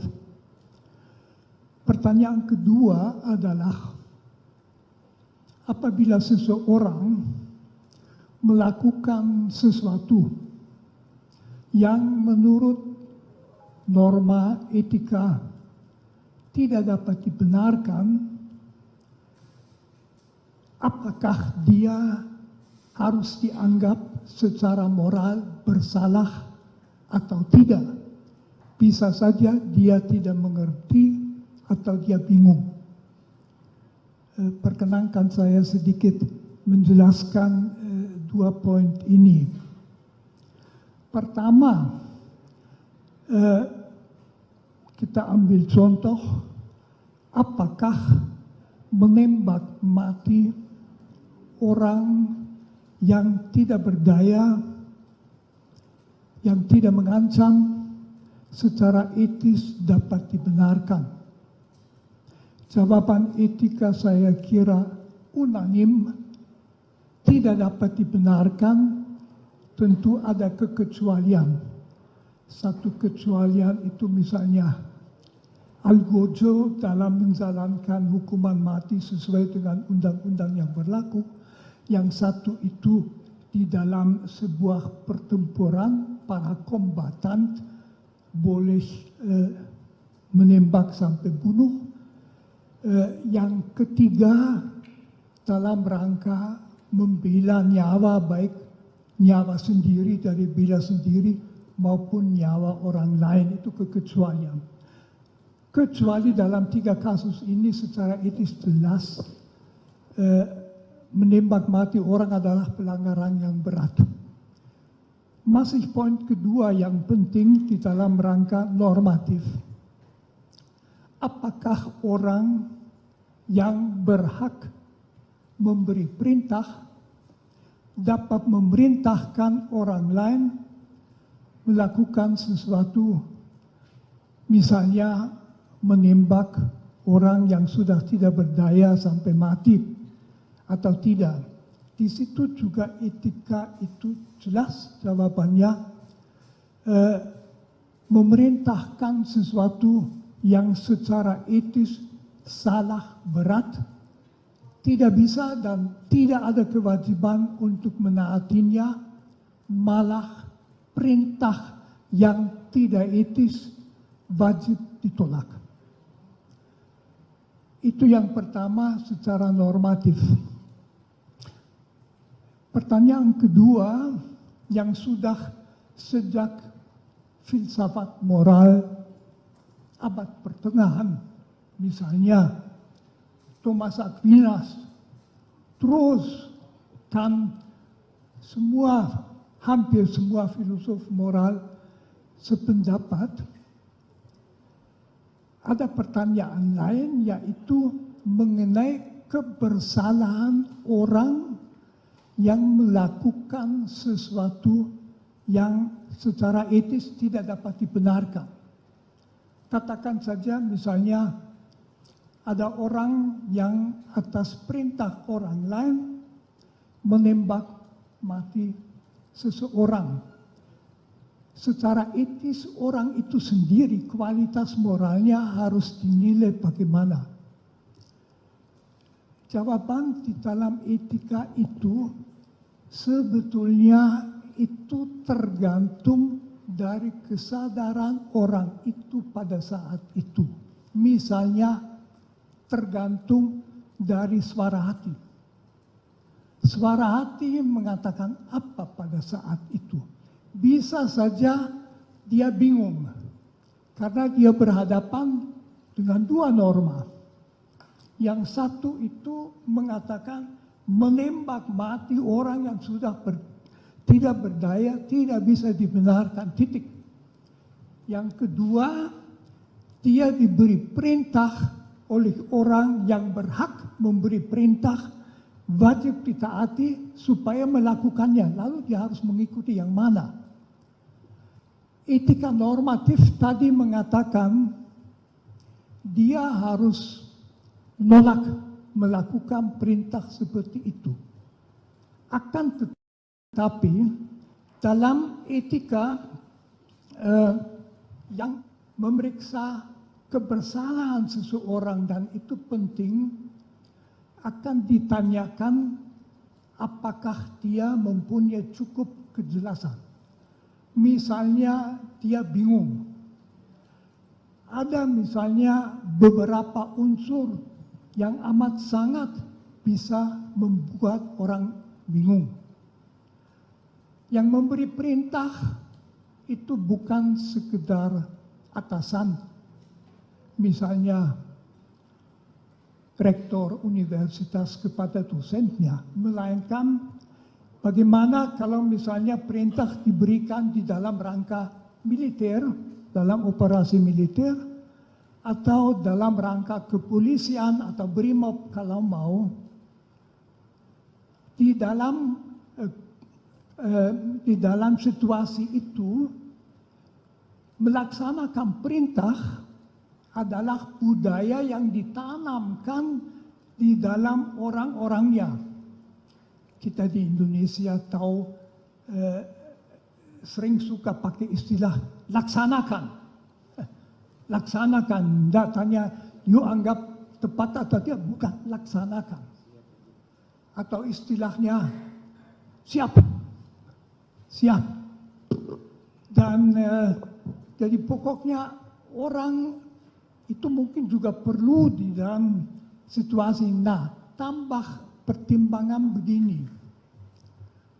Polisi adalah salah satu lembaga, satu-satunya, saya ulangi, satu-satunya lembaga dalam masyarakat yang berhak melakukan kekerasan seperlunya, kadang-kadang sampai menembak. Polisi dalam melaksanakan undang-undang boleh memegang orang, mendorong orang, menangkap orang, menahan orang dalam situasi yang membenarkan, boleh menembak. Jadi bagi seorang polisi, rem psikis terhadap menembak mati orang tentu lain daripada orang biasa yang tidak di dalam situasi itu. Lalu faktor yang amat sangat menentukan kebersalahan, apakah orang betul bersalah atau tidak, yang juga akan kelihatan dari apakah dia kemudian menyesal atau tidak. Kalau tidak menyesal, ya tidak bisa dikatakan ada kebingungan. Tetapi kalau dia bingung karena berada di bawah pressure waktu. Jadi bukannya dia disuruh oleh atasannya melakukan sesuatu yang tidak benar, tetapi sekarang juga lakukan. Itu tipe perintah yang amat sulit secara psikologis dilawan. Karena siapa dia? Mungkin dia orang kecil, jauh di bawah yang memberi perintah, udah biasa, laksanakan. Meskipun dia ragu-ragu, dia bingung. Itu tidak berarti bahwa sama sekali tidak ada kesalahan, tetapi itu jelas menurut etika sangat mengurangi kebersalahan. Saya tidak memakai istilah bisa dimengerti, itu terlalu banyak. Menurut saya, tapi itu saya pendapat, tentu orang mestinya tahu tidak bisa, tetapi dalam situasi bingung. Dalam budaya perintah laksanakan. Berhadapan dengan atasan yang sangat tinggi mungkin ditakuti. Kebebasan hati untuk masih mempertimbangkan dalam waktu berapa detik yang tersedia mungkin tidak ada. Mungkin ini dulu yang mau saya katakan. Dalam persidangan pemeriksaan saksi ahli pengacara Richard Eliezer atau Baradae mendatangkan 2 psikolog sekaligus. Psikolog klinik dewasa dan psikolog forensik menjadi saksi yang meringankan Baradae di persidangan kasus pembunuhan berencana terhadap Nofriansyah Yosua Huta Barat atau Brigadir J. Roni Talapesi selaku kuasa hukum Baradae mengatakan bahwa kedua psikolog tersebut yakni Liza Mariali Japri selaku psikolog klinik dewasa dan Reza Indragiri Amril selaku psikolog forensik hadir. Selain kedua psikolog, Roni juga menghadirkan guru besar filsafat moral yakni Romo Magnis Suseno. Ia adalah tokoh agama Katolik sekaligus budayawan. Romo Magnis juga diketahui merupakan Direktur Pasca Sarjana Sekolah Tinggi Ilmu Filsafat Triarkara. Pada persidangan sebelumnya, terdakwa Ferdi Sambo dan Putri Chandrawati sudah menghadirkan saksi ahli meringankan terlebih dahulu pada Kamis 22 Desember 2022. Kedua terdakwa itu menghadirkan ahli hukum pidana dari Fakultas Hukum Universitas Islam Indonesia, Mahrus Ali. Mahrus menyatakan, dalam tindak pidana dugaan kekerasan seksual sejatinya harus dibuktikan dengan alat bukti minimal hasil visum dari korban. Bukti visum itu diperlukan untuk kepentingan jaksa penuntut umum membuktikan tindak pidana yang terjadi. Akan tetapi, jika dalam proses pembuktian hasil visum tersebut tidak dilakukan, bukan berarti tindak kejahatannya menjadi tidak ada. Sebab menurutnya dalam kasus dugaan kekerasan seksual, sering sekali korban tidak mau melapor.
Sudah kuliah dulu dari Romo Magnis.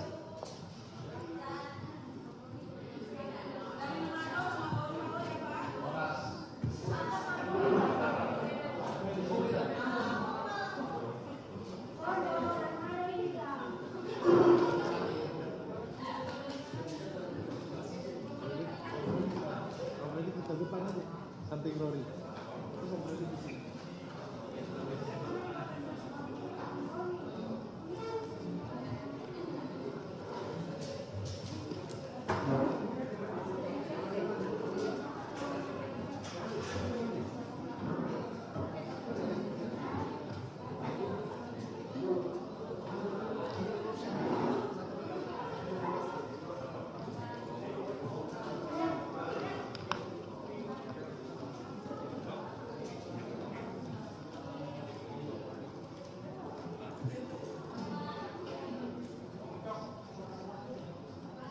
Sudah.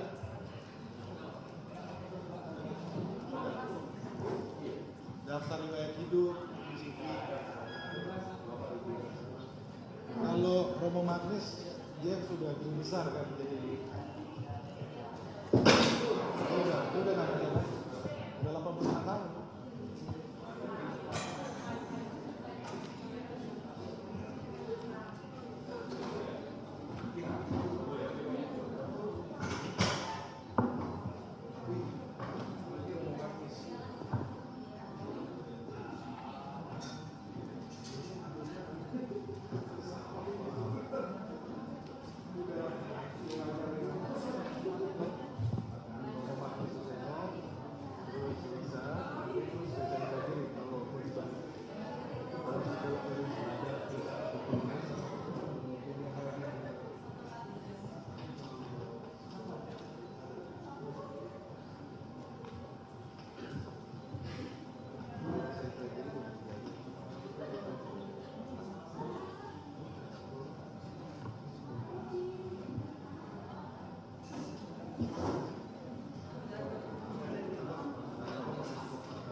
psikologi forensik.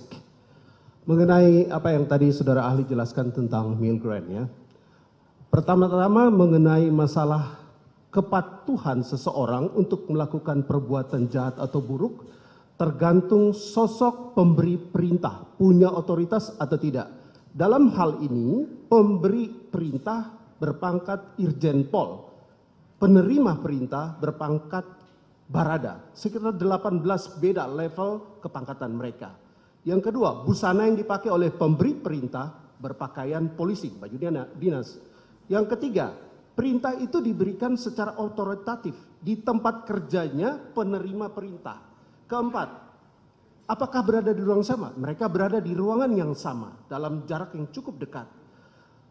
Tergantung lisan, cara menyampaikan perintah. Nomor 5, jelas sekali dalam peristiwa ini, saudara FS mengatakan, woi kau tembak cepat, cepat kau tembak. Ada semacam tekanan yang kuat kepada si penerima perintah. Jika melihat semua kategori yang ahli jelaskan tadi, menurut hemat kami memenuhi unsur-unsur yang ini semua. Oleh karena itu kami mau tanya dari sudut pandang psikologi forensik, apakah hal-hal ini dapat mempengaruhi penilaian ahli sebagai ahli forensik untuk membuat suatu judgement bahwa terhadap si penerima perintah dalam kondisi yang seperti ini tidak bertanggung jawab, atau kalau bertanggung jawab sedikit sekali pertanggungjawabannya. Silakan. Saudara penasihat hukum ini meminta saya untuk membuat judgement ya? Membuat judgement. Secara psikologi forensik. Izin majelis, jadi saya membuat judgement. Tadi sempat saya sampaikan bahwa di khazanah psikologi forensik untuk menakar pertanggungjawaban seseorang dibutuhkan 2 hal yang harus ditelaah. Pertama, ini disilakan sebagai cognitive competence, yaitu capacity for understanding, yaitu seberapa jauh kapasitas untuk memahami perbuatan yang dia lakukan. Dan yang kedua adalah volitional competence, berarti berbicara tentang kehendak yang bersangkutan untuk menampilkan perbuatan tersebut. Kedua hal ini harus terus-menerus digunakan untuk menjudge seseorang. Nah, secara meso tadi sudah saya sampaikan bahwa interaksi antara Richard Eliezer dan Verdi Sambo harus dipahami secara spesifik, harus dipahami secara konkret. Saya tidak tahu spesifik atau konkretnya seperti apa relasi mereka pada saat itu. Di ruangan itu saya tidak tahu. Tapi yang jelas saya sampaikan tadi beberapa temuan Milgram yang barangkali relevan untuk juga dicermati, dikaji dalam persidangan ini. Dan juga jangan lupakan dimensi makro, bahwa boleh jadi terhadap Richard Eliezer ini tekanan sebagaimana disebutkan oleh penasihat hukum tidak hanya datang dari Verdi Sambo. Tapi pada dasarnya Richard Eliezer ini sebagai individu yang dinaungi oleh sebuah kultur tertentu di kantornya. Kultur yang saya sebut tadi sebagai jiwa korsa. Apakah yang terjadi kemudian merupakan salah satu contoh jiwa korsa menyimpang, code of silence? Tentu saja saya tidak tahu.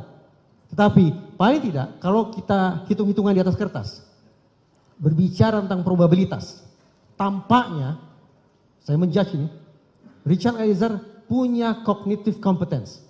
Artinya dia punya pemahaman tentang apa yang dia lakukan. Namun boleh jadi ada persoalan serius terkait dengan volitional competence, yaitu terkait dengan seberapa jauh sesungguhnya kehendak Richard Eliezer untuk melakukan perbuatan jahat tersebut. Hitung-hitungan, sebagaimana tadi sempat saya sampaikan. Ketika kognitif kompetensinya ada, yaitu pemahamannya ada, sementara kehendaknya katakanlah tidak ada, maka boleh jadi yang bersangkutan masuk dalam kategori partially responsible, bertanggung jawab separuh atas perbuatannya. Karena toh faktanya yang bersangkutan, saya tidak membayangkan yang bersangkutan abnormal, punya psikopatologi, punya kecerdasan di bawah rata-rata, tidak. Tapi saya bayangkan yang bersangkutan paham tentang perbuatannya, paham tentang mana boleh, mana tidak boleh, paham tentang aturan organisasinya, tetapi ada sebuah kehendak yang dimasukkan ke dalam dirinya, yang ditekankan ke dalam dirinya agar kemudian dia melakukan perbuatan jahat tersebut. Partially responsible.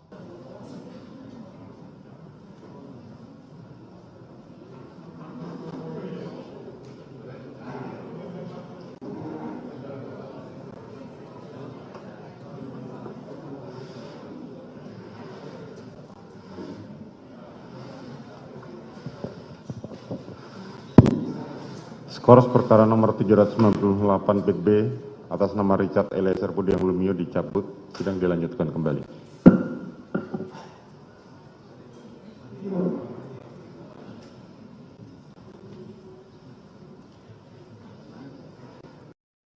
Sidang lanjutan perkara pembunuhan Brigadir J kembali digelar di PN Jakarta Selatan pada Senin 26 Desember hari ini. Adapun saksi meringankan untuk terdakwa Baradae dijadwalkan dihadirkan pada persidangan kali ini.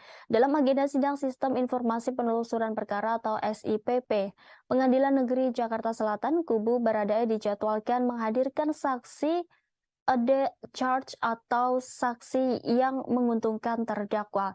Hal ini juga dibenarkan oleh kuasa hukum Baradae yakni Roni Talapesi. Meski begitu, dia enggan menyampaikan secara merinci siapa ahli dan bidang ahli yang akan dihadirkan dalam sidang tersebut. Terkait kasus ini, Richard Eliezer didakwa melakukan pembunuhan berencana terhadap Brigadir J bersama Verdi Sambo, Putri Chandrawati, Ricky Rizal, dan Kuat Maruf. Richard diberi kesempatan menghadirkan saksi atau ahli yang meringankan setelah saksi dan ahli yang dihadirkan jaksa penuntut umum telah selesai. Hakim juga memberikan kesempatan kepada semua terdakwa dalam kasus ini untuk bisa menghadirkan saksi atau ahli sebelum melakukan pemeriksaan terhadap para terdakwa.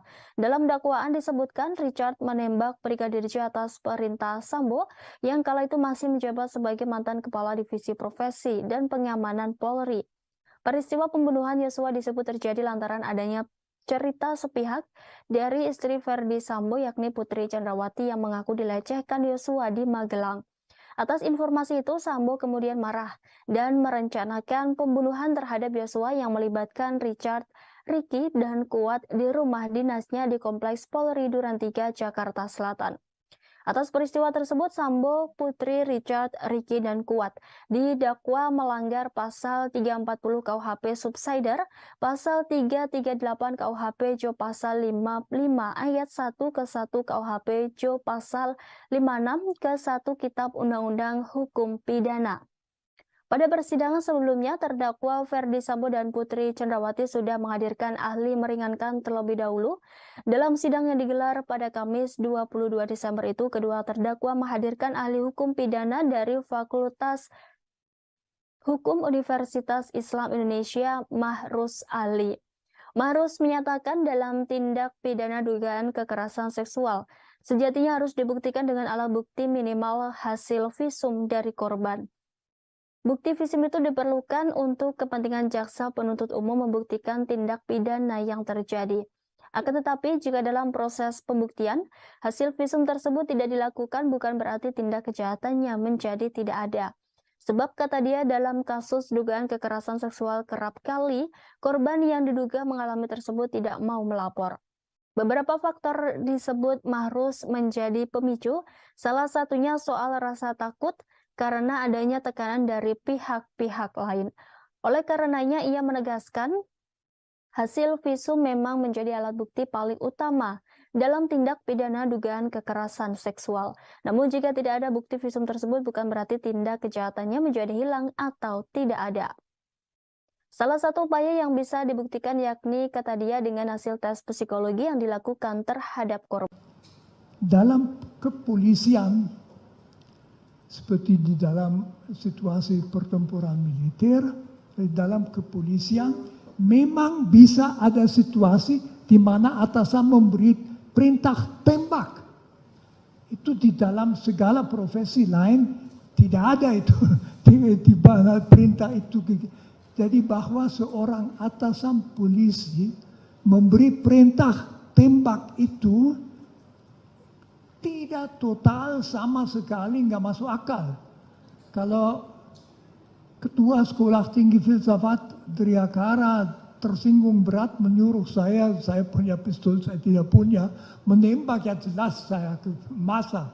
Tapi di polisi itu lain, karena atasannya dia dalam situasi tertentu bisa memberikan, berarti juga bahwa resistensi di dalam yang menerima perintah itu lebih lemah karena dia tahu itu kadang-kadang mungkin.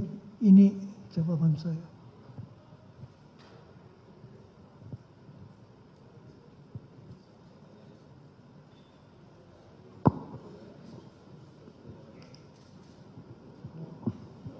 dilanjut saksi yang lain dulu aja.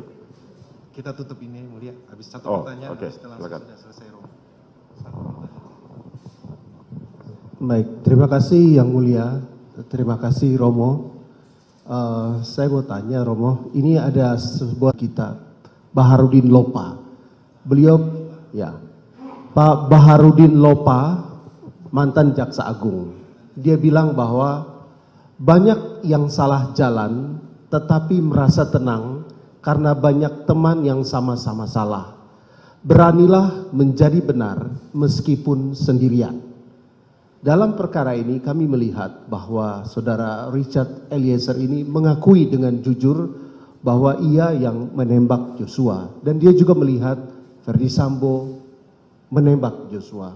Sedangkan Kuat Maruf dan Ricky, mereka ada di situ tapi mereka tidak mengatakan tidak melihat.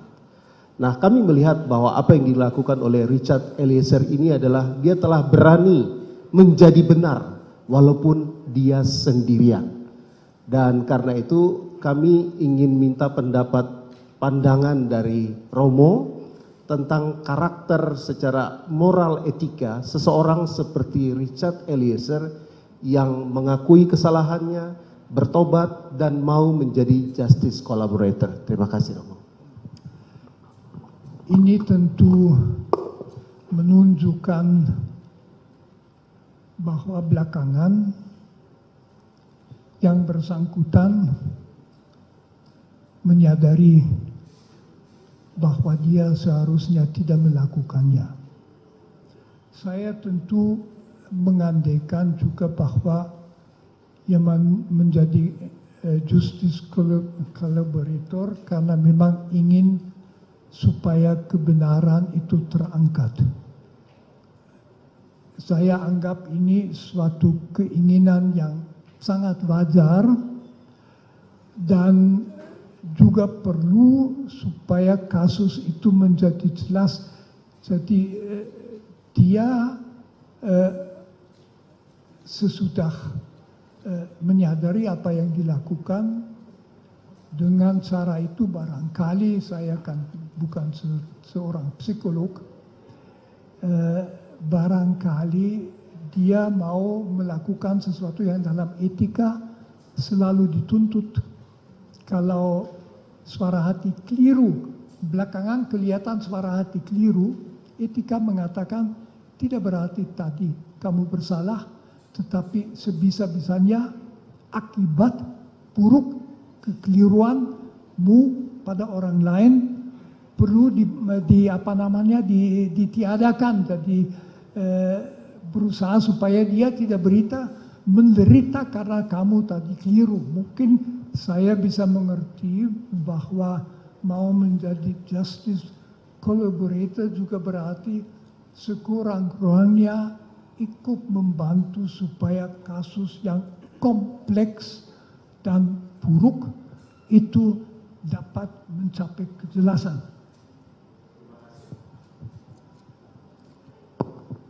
Terima kasih ahli yang sudah menyampaikan. Karena waktu kita diberikan terbatas, maka kita akan kepada ahli psikolog. Terima kasih sebelumnya Romo. Ya, ahli dari psikolog klinik Bu Lisa Marli Japri. Ya. Ada yang perlu ditampilkan untuk ini PPT-nya? Mungkin nanti. Nanti ya, oke. Kepada ahli psikolog, pertanyaannya, bisa tolong jelaskan apa yang dimaksud dengan psikolog klinis? Ya, psikologi, mohon izin menjawab. Ya. Psikologi klinis adalah cabang dari ilmu psikologi yang mencoba untuk melihat, memetakan, membantu hingga bahkan menyembuhkan individu atau satu kelompok yang dirasa memiliki gangguan-gangguan klinis sehingga mengganggu mereka untuk berinteraksi dengan baik dalam lingkungan sosialnya. Terima kasih atas penjelasannya ahli. Pendosa besar karena Tuhan juga tahu manusia bisa bingung, tidak tahu apa menjawab.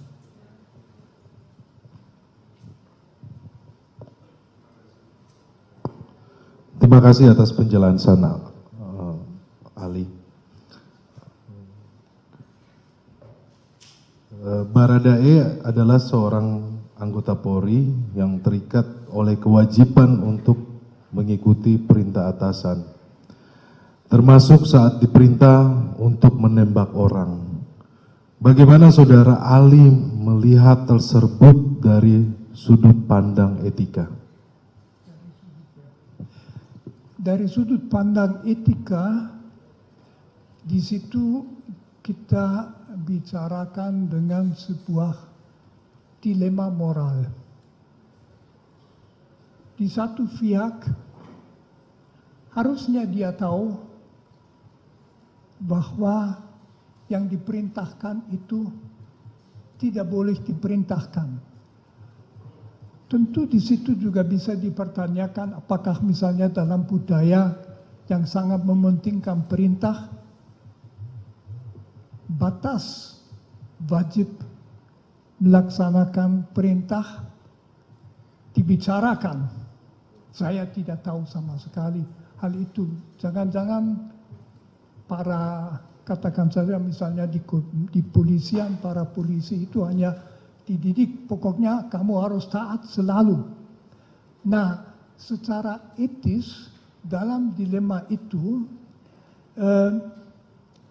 bisa saja kejelasan penilaian yang bersangkutan itu yang jelas merasa amat susah karena berhadapan di satu pihak menembak sampai mati bukan hal kecil, setiap orang tahu, dia tahu juga.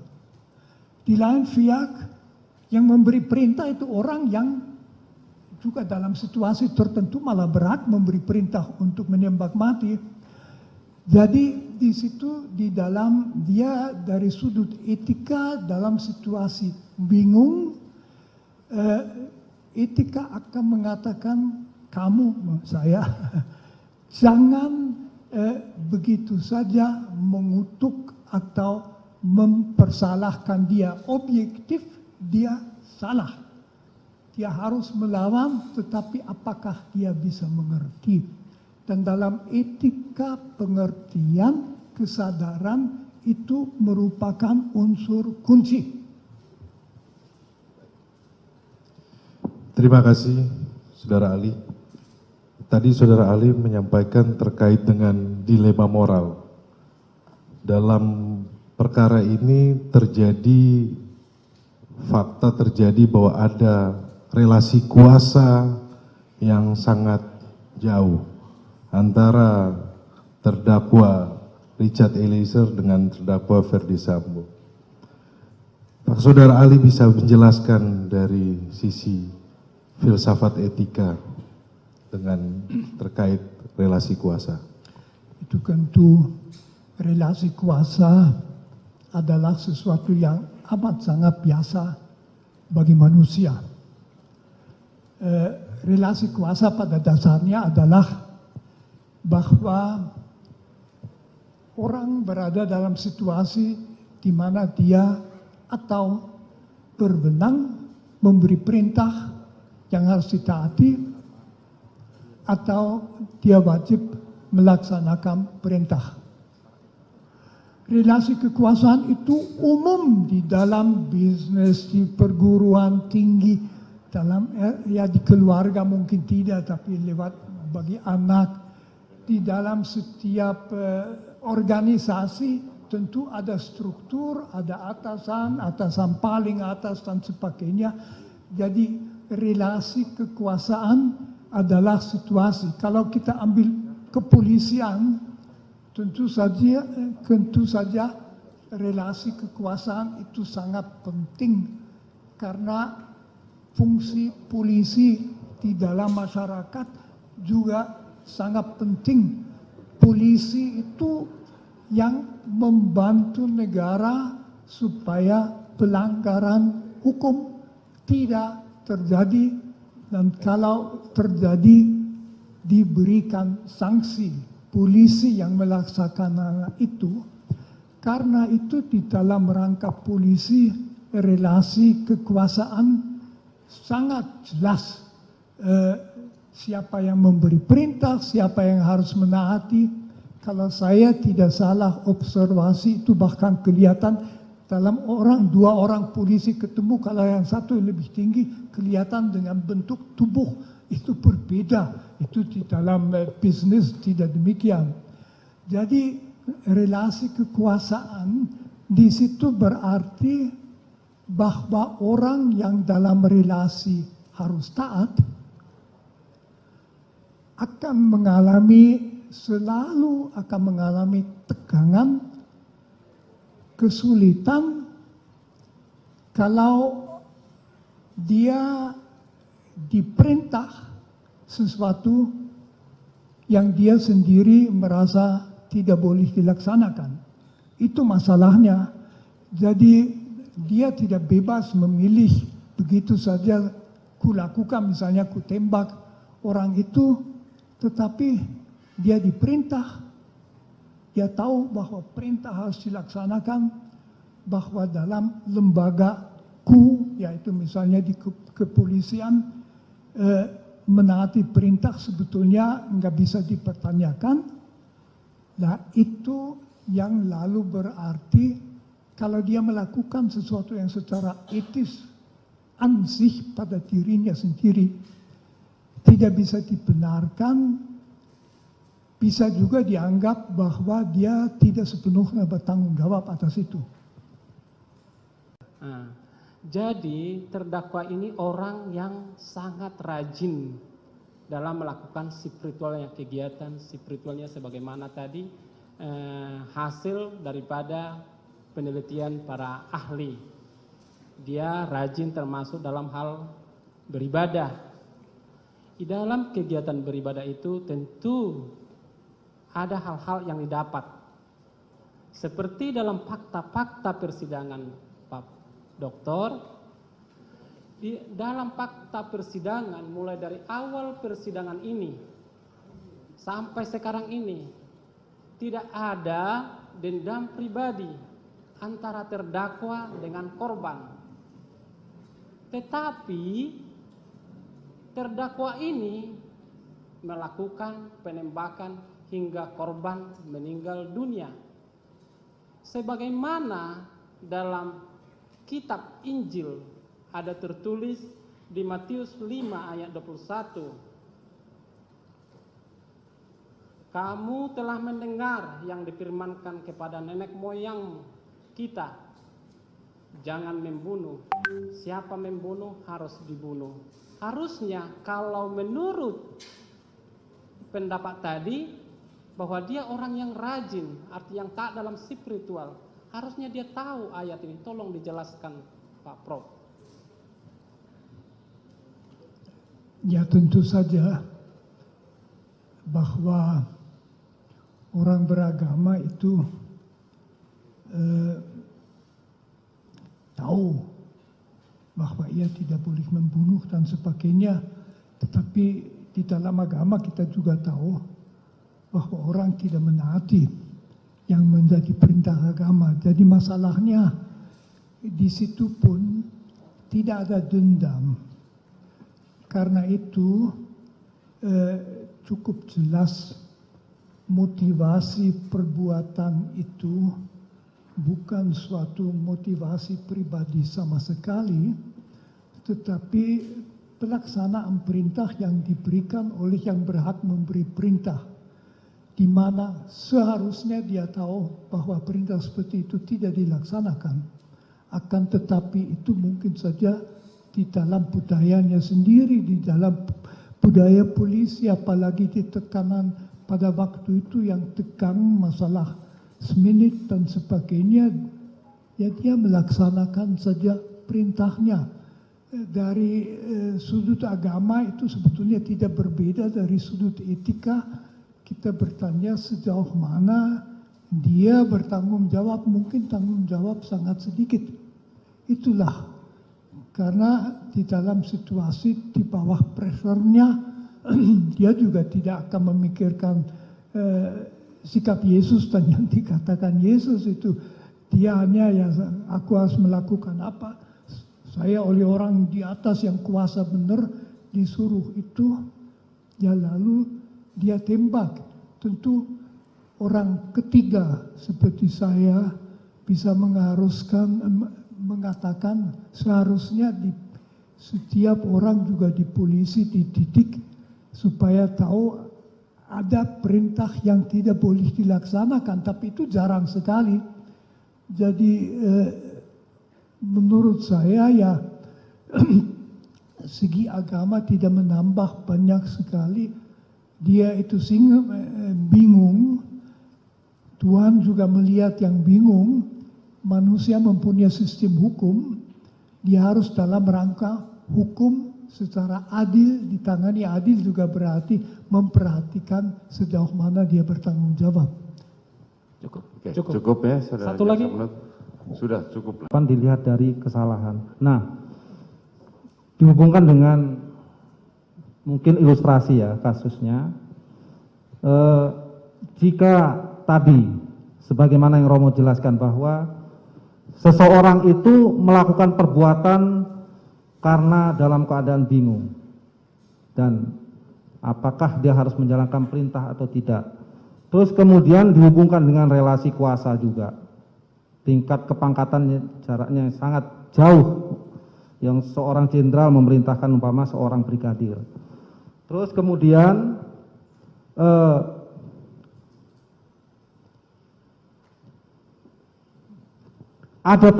mungkin ada tekanan-tekanan yang harus dia laksanakan seketika itu juga. Dan kemudian setelah melakukan itu, ya kan, kemudian dia menyadari dan kemudian berusaha untuk membantu membuka tabir kejahatan yang dilakukan itu tadi. Nah, dari sisi ini, Romo, antara yang memberi perintah dan yang diperintah tadi, sesuai dengan yang Romo jelaskan, ini secara pertanggungjawaban pidananya, ini lebih berat yang mana, Romo? Apakah orang yang memberi perintah atau yang diberi perintah? Menurut saya jelas yang memberi perintah. Ini sesuatu yang saya bukan ahli ya, tapi saya ikuti di dalam pembicaraan mengenai yang terjadi di zaman Nazi di Jerman, di mana berulang kali orang melakukan perintah-perintah karena diperintahkan, mungkin juga karena dia terancam kalau tidak melaksanakan perintah, tapi juga tanpa ancaman itu ada satu budaya di mana orang sepertinya tidak dididik dan tidak dilatih untuk bertanggung jawab. Jadi lalu ya ikut saja yang diperintahkan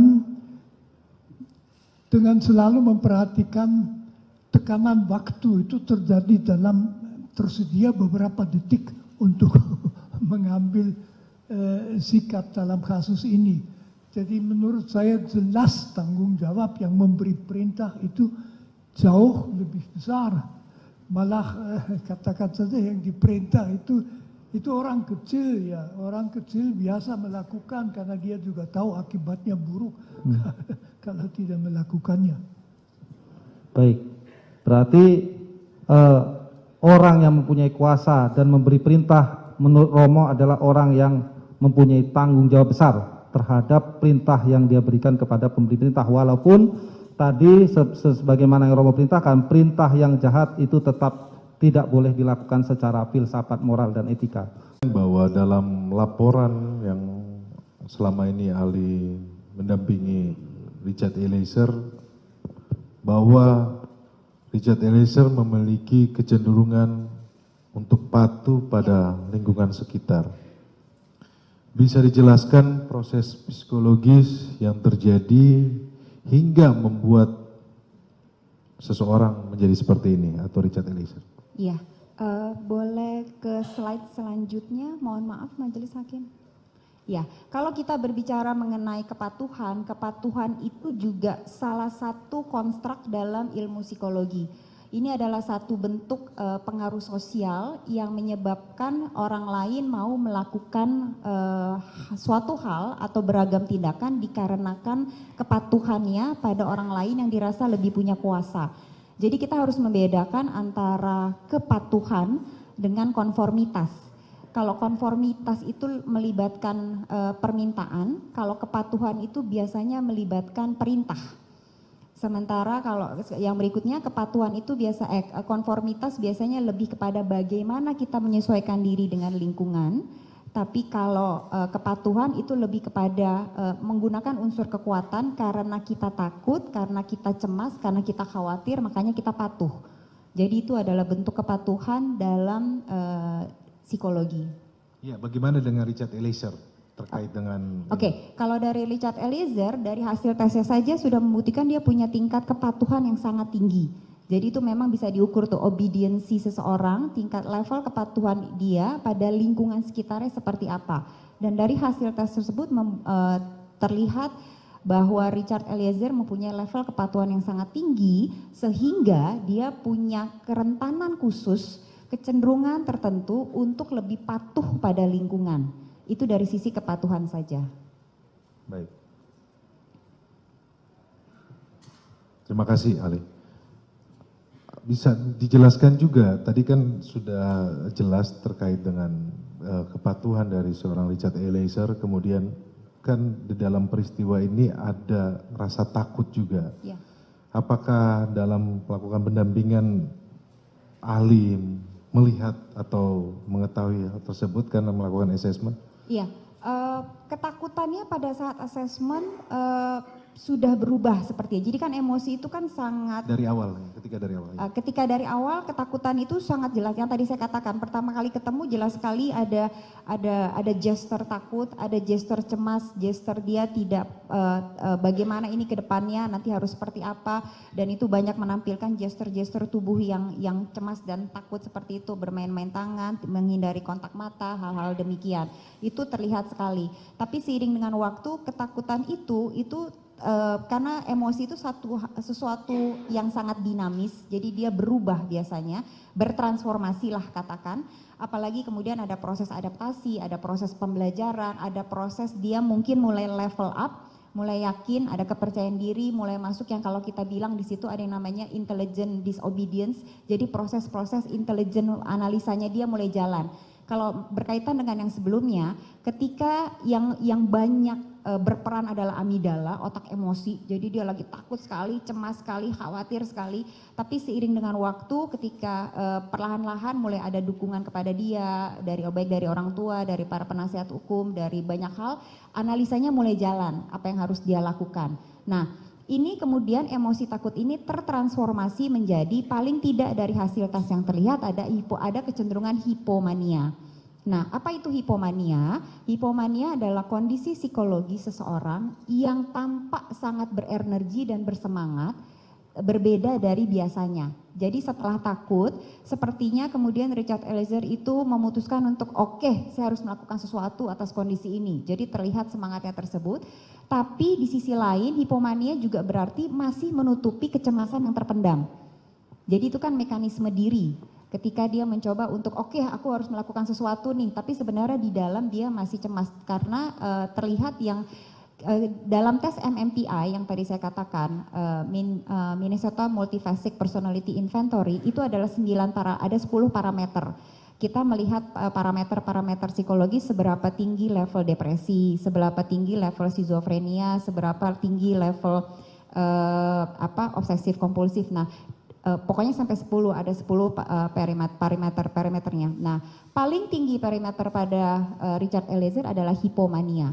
Di mana hipomania sudah jelas berarti ada kecemasan yang ditutupi olehnya dengan cara mencoba untuk berenergi dan bersemangat sekali.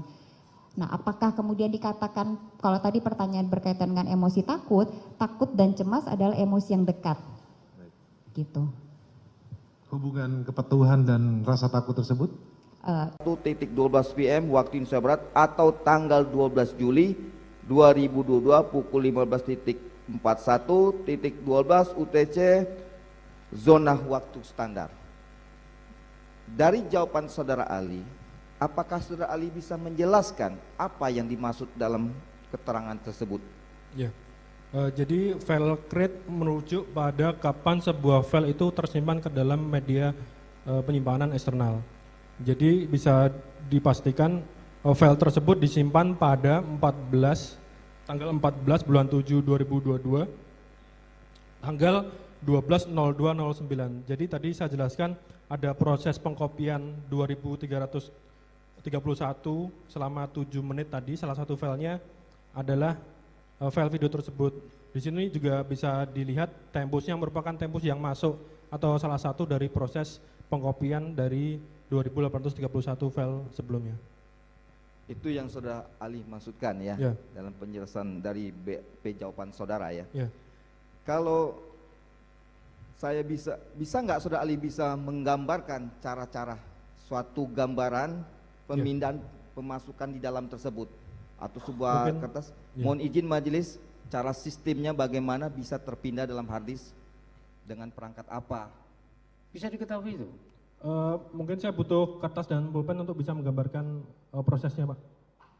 Ini pertanyaan saudara ini sebenarnya pemindahan yang dari hard disk ya ke dari laptop ke hard disk atau bagaimana? Ya, kok bisa ada di hard disk Baikuni tadi yang disebutkan kok bisa masuk? Dia ahli menjelaskan ada sebuah Windows yang operasi yang bisa memindahkan tersebut. Bisa digambar model sistem, bisa data bisa masuk ke hard disk. Silakan. Ya. Ada kertasnya. Maju ke depan.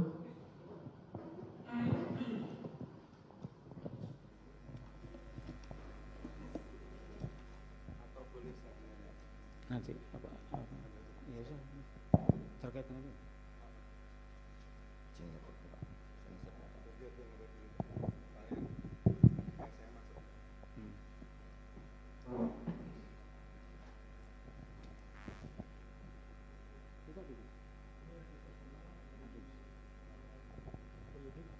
Itu yang disita atas nama Baikuni. Betul, Pak. Yang tadi yang hitam itu tadi. Betul, Pak. Eksternal hard disk WD itu tadi. Ya, betul. Kemudian untuk memindahkan file ke dalam sini harus ada media perantara, yaitu perangkat yang memiliki sistem operasi Windows.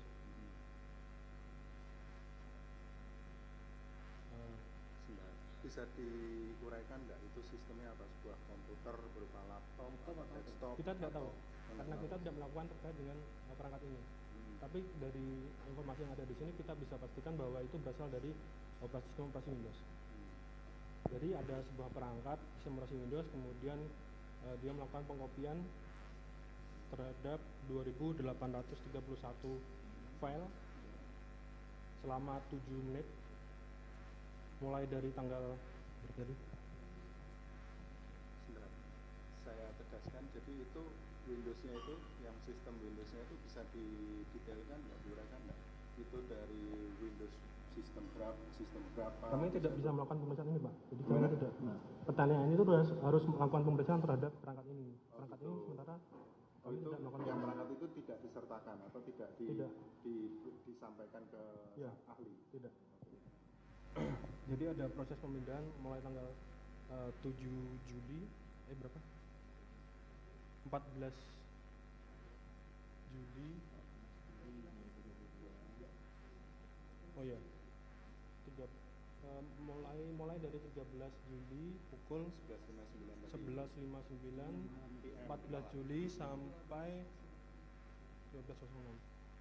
12.06. Jadi ada sekitar 7 menit proses pengkopian sebanyak 2.800. Salah satu filenya adalah file video tersebut. Ya. Di dalam file Saya potong. Ya. Itu 2000 sekian file itu berapa besarnya? Bisa diketahui? Kami tidak mencatat terkait hal tersebut, tapi kami catat jumlah filenya aja. Ya. Dari file yang tersimpan di sini kita bisa ketahui file create itu artinya kapan barang itu disimpan ke dalam sini, kemudian modify artinya merujuk pada kapan video itu diekspor ke dalam media penyimpanan sebelumnya. Jadi menurut keterangan dari penyidik ke kami ada sebuah DVR, kemudian disimpan ke dalam sebuah flash disk, dan kemudian disimpan ke dalam MacBook. Jadi file date modify ini merujuk tanggal dari DVR dikopikan ke dalam media flash disk. Ini tanggalnya adalah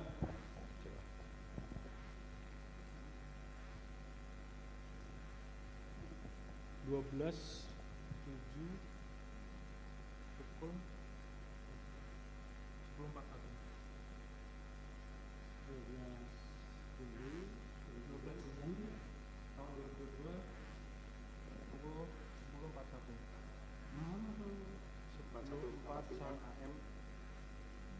PM.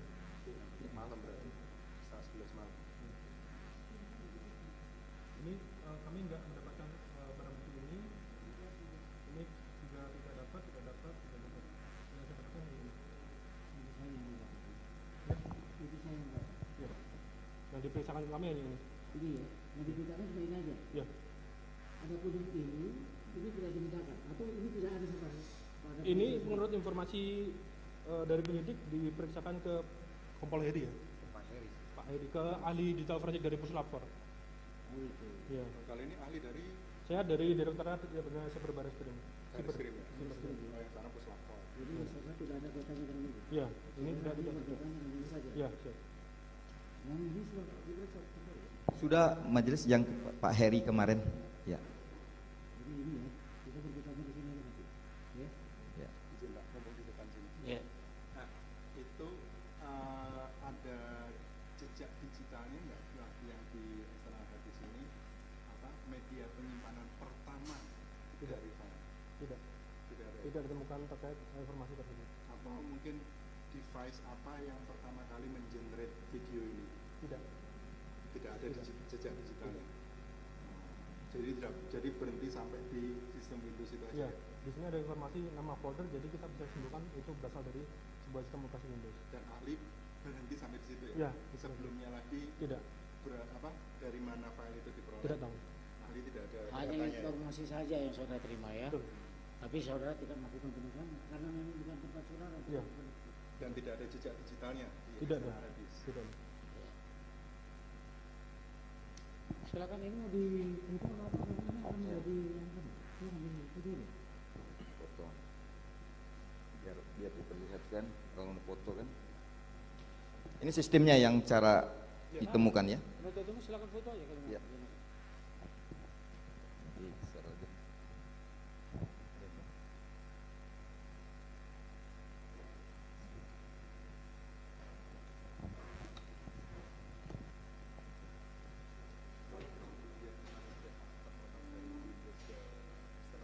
Itu soalnya nanti melebar kemana-mana karena DPR nanti mau ditanyakan kalau dia nggak tahu itu.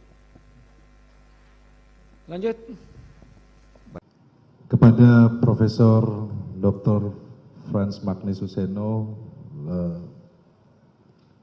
terima kasih sudah berkenan menjadi ahli pada hari ini, merupakan guru besar emeritus Sekolah Tinggi Filsafat Triyakara, Jakarta. Izinkan kami bertanya kepada ahli. Ahli kita kenal sebagai ahli filsafat moral. Mohon ahli menjelaskan tentang filsafat moral dan sumbangannya dalam membantu menjelaskan masalah-masalah etika moral. Terima kasih. Yang mulia, saya dalam filsafat moral atau etika, biasanya saya pakai etika, kata etika, ada dua masalah yang relevan. Pertama, suatu perbuatan, kelakuan, sikap secara etis, secara moral dinilai bagaimana dapat dibenarkan secara etis atau tidak dapat dibenarkan. Itu pertanyaan normatif. Pertanyaan kedua adalah apabila seseorang melakukan sesuatu yang menurut norma etika tidak dapat dibenarkan, apakah dia harus dianggap secara moral bersalah atau tidak? Bisa saja dia tidak mengerti atau dia bingung. Perkenankan saya sedikit menjelaskan dua poin ini. Pertama, kita ambil contoh, apakah menembak mati orang yang tidak berdaya, yang tidak mengancam secara etis dapat dibenarkan. Jawaban etika saya kira unanim, tidak dapat dibenarkan, tentu ada kekecualian. Satu kecualian itu misalnya Algojo dalam menjalankan hukuman mati sesuai dengan undang-undang yang berlaku. Yang satu itu di dalam sebuah pertempuran para kombatan boleh menembak sampai bunuh. Yang ketiga dalam rangka membela nyawa, baik nyawa sendiri dari bela sendiri maupun nyawa orang lain, itu kekecualian. Kecuali dalam 3 kasus ini secara etis jelas menembak mati orang adalah pelanggaran yang berat. Masih poin kedua yang penting di dalam rangka normatif. Apakah orang yang berhak memberi perintah dapat memerintahkan orang lain melakukan sesuatu, misalnya menembak orang yang sudah tidak berdaya sampai mati atau tidak. Di situ juga etika itu jelas jawabannya, memerintahkan sesuatu yang secara etis salah berat, tidak bisa dan tidak ada kewajiban untuk menaatinya, malah perintah yang tidak etis wajib ditolak. Itu yang pertama secara normatif. Pertanyaan kedua yang sudah sejak filsafat moral abad pertengahan, misalnya Thomas Aquinas, terus kan hampir semua filosof moral sependapat. Ada pertanyaan lain yaitu mengenai kebersalahan orang yang melakukan sesuatu yang secara etis tidak dapat dibenarkan. Katakan saja misalnya ada orang yang atas perintah orang lain menembak mati seseorang. Secara etis orang itu sendiri kualitas moralnya harus dinilai bagaimana. Jawaban di dalam etika itu sebetulnya itu tergantung dari kesadaran orang itu pada saat itu. Misalnya tergantung dari suara hati. Suara hati mengatakan apa pada saat itu. Bisa saja dia bingung karena dia berhadapan dengan 2 norma. Yang satu itu mengatakan menembak mati orang yang sudah tidak berdaya, tidak bisa dibenarkan, titik. Yang kedua, dia diberi perintah oleh orang yang berhak memberi perintah, wajib ditaati supaya melakukannya, lalu dia harus mengikuti yang mana. Etika normatif tadi mengatakan dia harus menolak melakukan perintah seperti itu. Akan tetapi dalam etika yang memeriksa kebersalahan seseorang, dan itu penting, akan ditanyakan apakah dia mempunyai cukup kejelasan. Misalnya dia bingung. Ada misalnya beberapa unsur yang amat sangat bisa membuat orang bingung. Yang memberi perintah itu bukan sekedar atasan. Misalnya rektor universitas kepada dosennya, melainkan bagaimana kalau misalnya perintah diberikan di dalam rangka militer, dalam operasi militer, atau dalam rangka kepolisian atau BRIMOB kalau mau, di dalam di dalam situasi itu melaksanakan perintah adalah budaya yang ditanamkan di dalam orang-orangnya. Kita di Indonesia tahu sering suka pakai istilah laksanakan. Laksanakan, datanya you anggap tepat atau tidak, bukan, laksanakan. Atau istilahnya siap. Siap. Dan jadi pokoknya orang itu mungkin juga perlu di dalam situasi. Nah, tambah pertimbangan begini. Polisi adalah salah satu lembaga, satu-satunya, saya ulangi, satu-satunya lembaga dalam masyarakat yang berhak melakukan kekerasan seperlunya, kadang-kadang sampai menembak. Polisi dalam melaksanakan undang-undang boleh memegang orang, mendorong orang, menangkap orang, menahan orang dalam situasi yang membenarkan, boleh menembak. Jadi bagi seorang polisi, rem psikis terhadap menembak mati orang tentu lain daripada orang biasa yang tidak di dalam situasi itu. Lalu faktor yang amat sangat menentukan kebersalahan, apakah orang betul bersalah atau tidak, yang juga akan kelihatan dari apakah dia kemudian menyesal atau tidak.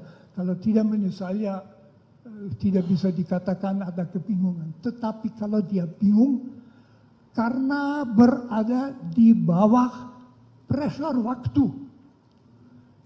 Jadi bukannya dia disuruh oleh atasannya melakukan sesuatu yang tidak benar, tetapi sekarang juga lakukan.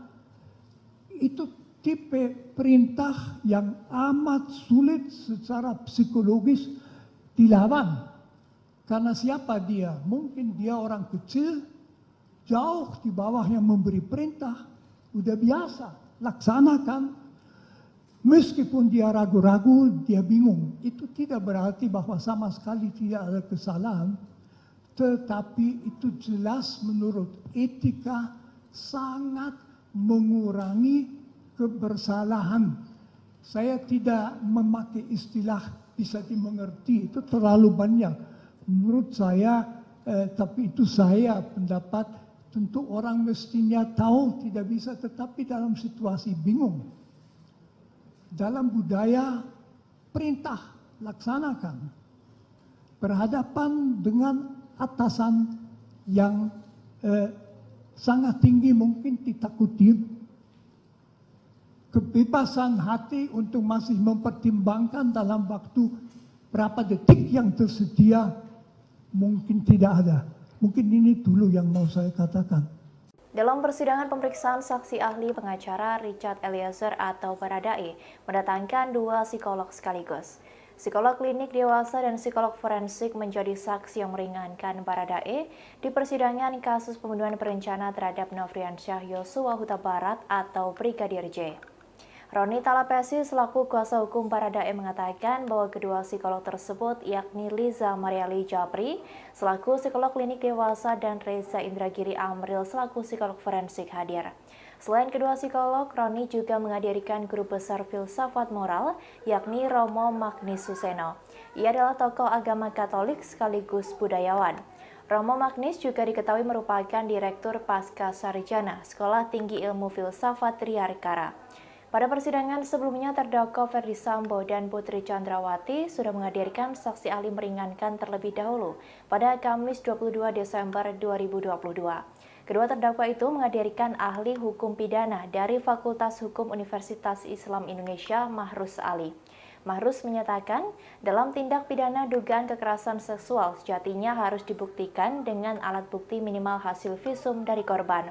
Bukti visum itu diperlukan untuk kepentingan jaksa penuntut umum membuktikan tindak pidana yang terjadi. Akan tetapi, jika dalam proses pembuktian hasil visum tersebut tidak dilakukan, bukan berarti tindak kejahatannya menjadi tidak ada. Sebab menurutnya dalam kasus dugaan kekerasan seksual, sering sekali korban tidak mau melapor.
Samping Rory.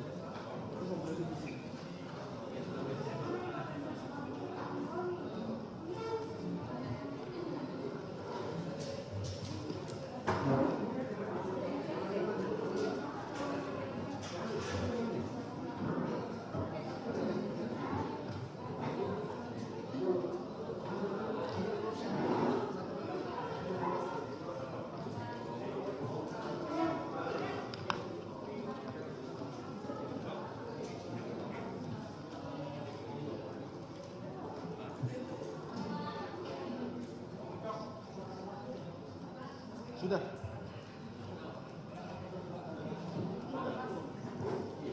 Daftar riwayat hidup, kalau Romo Magnis dia sudah tinggi besar kan, jadi udah kan, udah 85 tahun.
psikologi forensik. Mengenai apa yang tadi saudara ahli jelaskan tentang Milgram ya. Pertama-tama mengenai masalah kepatuhan seseorang untuk melakukan perbuatan jahat atau buruk tergantung sosok pemberi perintah, punya otoritas atau tidak. Dalam hal ini, pemberi perintah berpangkat Irjen Pol, penerima perintah berpangkat Barada. Sekitar 18 beda level kepangkatan mereka. Yang kedua, busana yang dipakai oleh pemberi perintah berpakaian polisi, baju dinas. Yang ketiga, perintah itu diberikan secara otoritatif di tempat kerjanya penerima perintah. Keempat, apakah berada di ruang sama? Mereka berada di ruangan yang sama dalam jarak yang cukup dekat. Tergantung lisan, cara menyampaikan perintah. Nomor 5. Jelas sekali dalam peristiwa ini, saudara FS mengatakan, woi kau tembak cepat, cepat kau tembak. Ada semacam tekanan yang kuat kepada si penerima perintah. Jika melihat semua kategori yang ahli jelaskan tadi, menurut hemat kami memenuhi unsur-unsur yang ini semua.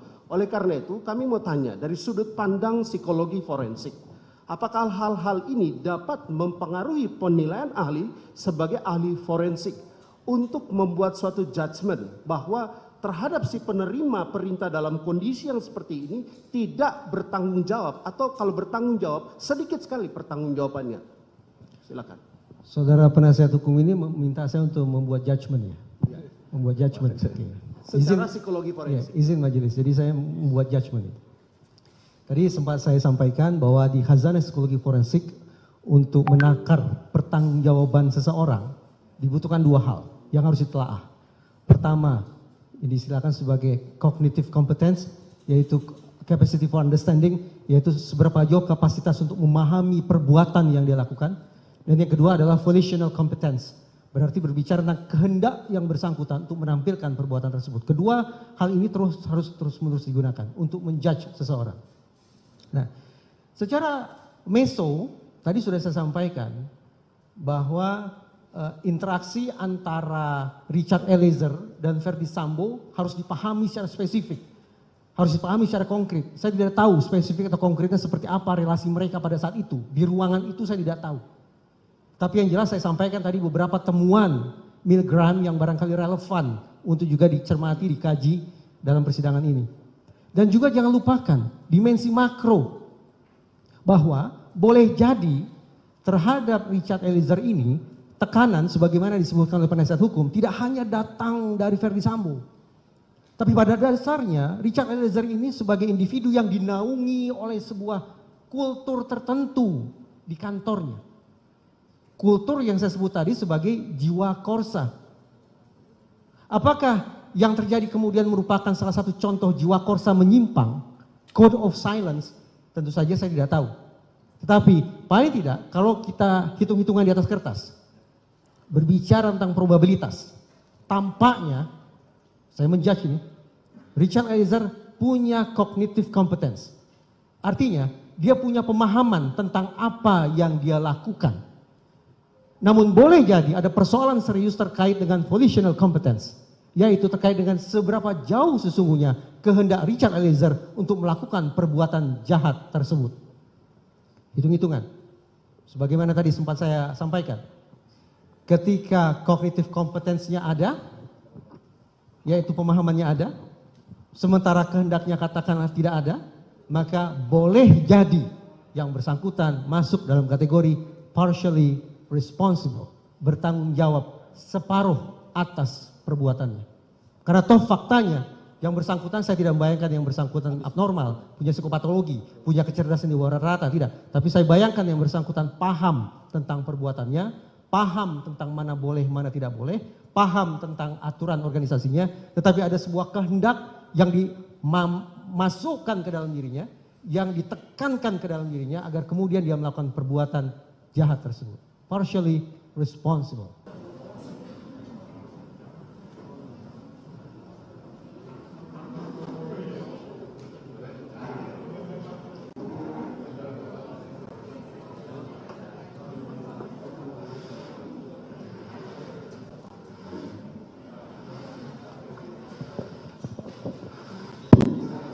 Skors perkara nomor 798 PB atas nama Richard Eliezer Pudiang Lumiu dicabut, sidang dilanjutkan kembali.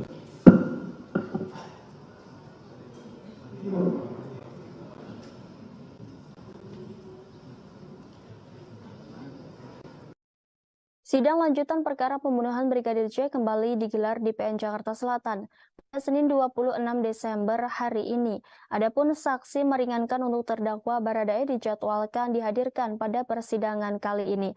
Dalam agenda sidang Sistem Informasi Penelusuran Perkara atau SIPP, Pengadilan Negeri Jakarta Selatan, kubu Baradae dijadwalkan menghadirkan saksi ada charge atau saksi yang menguntungkan terdakwa. Hal ini juga dibenarkan oleh kuasa hukum Baradae yakni Roni Talapesi. Meski begitu, dia enggan menyampaikan secara merinci siapa ahli dan bidang ahli yang akan dihadirkan dalam sidang tersebut. Terkait kasus ini, Richard Eliezer didakwa melakukan pembunuhan berencana terhadap Brigadir J bersama Ferdi Sambo, Putri Chandrawati, Ricky Rizal, dan Kuat Maruf. Richard diberi kesempatan menghadirkan saksi atau ahli yang meringankan setelah saksi dan ahli yang dihadirkan jaksa penuntut umum telah selesai. Hakim juga memberikan kesempatan kepada semua terdakwa dalam kasus ini untuk bisa menghadirkan saksi atau ahli sebelum melakukan pemeriksaan terhadap para terdakwa. Dalam dakwaan disebutkan Richard menembak Brigadir J atas perintah Sambo yang kala itu masih menjabat sebagai mantan Kepala Divisi Profesi dan Pengamanan Polri. Peristiwa pembunuhan Yosua disebut terjadi lantaran adanya cerita sepihak dari istri Ferdi Sambo yakni Putri Chandrawati yang mengaku dilecehkan Yosua di Magelang. Atas informasi itu, Sambo kemudian marah dan merencanakan pembunuhan terhadap Yosua yang melibatkan Richard, Ricky, dan Kuat di rumah dinasnya di Kompleks Polri Duren 3, Jakarta Selatan. Atas peristiwa tersebut, Sambo, Putri, Richard, Ricky, dan Kuat didakwa melanggar pasal 340 KUHP Subsider, pasal 338 KUHP Jo pasal 55 ayat 1 ke 1 KUHP Jo pasal 56 ke 1 Kitab Undang-Undang Hukum Pidana. Pada persidangan sebelumnya, terdakwa Ferdi Sambo dan Putri Chandrawati sudah menghadirkan ahli meringankan terlebih dahulu. Dalam sidang yang digelar pada Kamis 22 Desember itu, kedua terdakwa menghadirkan ahli hukum pidana dari Fakultas Hukum Universitas Islam Indonesia, Mahrus Ali. Mahrus menyatakan dalam tindak pidana dugaan kekerasan seksual, sejatinya harus dibuktikan dengan alat bukti minimal hasil visum dari korban. Bukti visum itu diperlukan untuk kepentingan jaksa penuntut umum membuktikan tindak pidana yang terjadi. Akan tetapi, jika dalam proses pembuktian, hasil visum tersebut tidak dilakukan bukan berarti tindak kejahatannya menjadi tidak ada. Sebab kata dia dalam kasus dugaan kekerasan seksual kerap kali, korban yang diduga mengalami tersebut tidak mau melapor. Beberapa faktor disebut Mahrus menjadi pemicu, salah satunya soal rasa takut, karena adanya tekanan dari pihak-pihak lain. Oleh karenanya ia menegaskan hasil visum memang menjadi alat bukti paling utama dalam tindak pidana dugaan kekerasan seksual. Namun jika tidak ada bukti visum tersebut bukan berarti tindak kejahatannya menjadi hilang atau tidak ada. Salah satu upaya yang bisa dibuktikan yakni kata dia dengan hasil tes psikologi yang dilakukan terhadap korban. Dalam kepolisian, seperti di dalam situasi pertempuran militer, di dalam kepolisian memang bisa ada situasi di mana atasan memberi perintah tembak. Itu di dalam segala profesi lain tidak ada itu, di mana perintah itu. Jadi bahwa seorang atasan polisi memberi perintah tembak itu tidak total sama sekali, nggak masuk akal. Kalau ketua sekolah tinggi filsafat Driakara tersinggung berat menyuruh saya punya pistol, saya tidak punya, menembak ya jelas saya ke masa.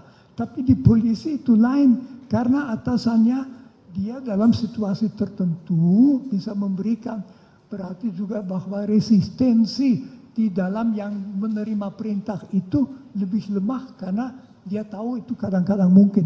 Ini jawaban saya.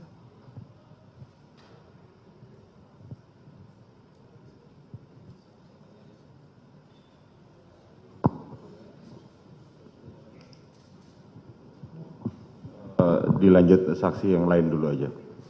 Kita tutup ini mulia, habis satu Oh, pertanyaan, oke, setelah silakan. sudah selesai Romo. Baik, terima kasih Yang Mulia, terima kasih Romo. Saya mau tanya Romo, ini ada sebuah kitab Baharudin Lopa. Beliau, ya, Pak Baharudin Lopa, mantan Jaksa Agung. Dia bilang bahwa banyak yang salah jalan, tetapi merasa tenang karena banyak teman yang sama-sama salah. Beranilah menjadi benar meskipun sendirian. Dalam perkara ini kami melihat bahwa saudara Richard Eliezer ini mengakui dengan jujur bahwa ia yang menembak Joshua. Dan dia juga melihat Ferdi Sambo menembak Joshua. Sedangkan Kuat Maruf dan Ricky, mereka ada di situ tapi mereka tidak mengatakan tidak melihat. Nah, kami melihat bahwa apa yang dilakukan oleh Richard Eliezer ini adalah dia telah berani menjadi benar walaupun dia sendirian. Dan karena itu kami ingin minta pandangan dari Romo tentang karakter secara moral etika seseorang seperti Richard Eliezer yang mengakui kesalahannya, bertobat dan mau menjadi justice collaborator. Terima kasih Romo. Ini tentu menunjukkan bahwa belakangan yang bersangkutan menyadari bahwa dia seharusnya tidak melakukannya. Saya tentu mengandaikan juga bahwa yang menjadi justice collaborator karena memang ingin supaya kebenaran itu terangkat. Saya anggap ini suatu keinginan yang sangat wajar dan juga perlu supaya kasus itu menjadi jelas. Jadi dia sesudah menyadari apa yang dilakukan, dengan cara itu barangkali saya kan bukan seorang psikolog, barangkali dia mau melakukan sesuatu yang dalam etika selalu dituntut. Kalau suara hati keliru, belakangan kelihatan suara hati keliru, etika mengatakan tidak berarti tadi kamu bersalah, tetapi sebisa-bisanya akibat buruk kekeliruanmu pada orang lain perlu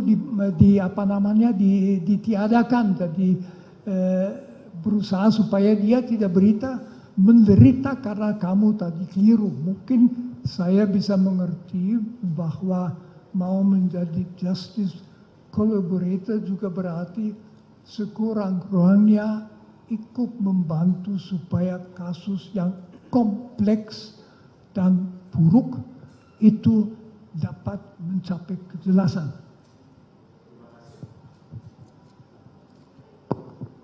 Terima kasih ahli yang sudah menyampaikan. Karena waktu kita diberikan terbatas, maka kita akan kepada ahli psikolog. Terima kasih sebelumnya Romo. Ya, ahli dari psikolog klinik Bu Lisa Marli Japri. Ya. Ada yang perlu ditampilkan untuk ini PPT-nya? Mungkin nanti.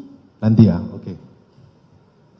Kepada ahli psikolog, pertanyaannya, bisa tolong jelaskan apa yang dimaksud dengan psikolog klinis? Ya, psikologi, mohon izin menjawab. Ya. Psikologi klinis adalah cabang dari ilmu psikologi yang mencoba untuk melihat, memetakan, membantu hingga bahkan menyembuhkan individu atau satu kelompok yang dirasa memiliki gangguan-gangguan klinis sehingga mengganggu mereka untuk berinteraksi dengan baik dalam lingkungan sosialnya. Terima kasih atas penjelasannya ahli. Pendosa besar karena Tuhan juga tahu manusia bisa bingung, tidak tahu apa menjawab.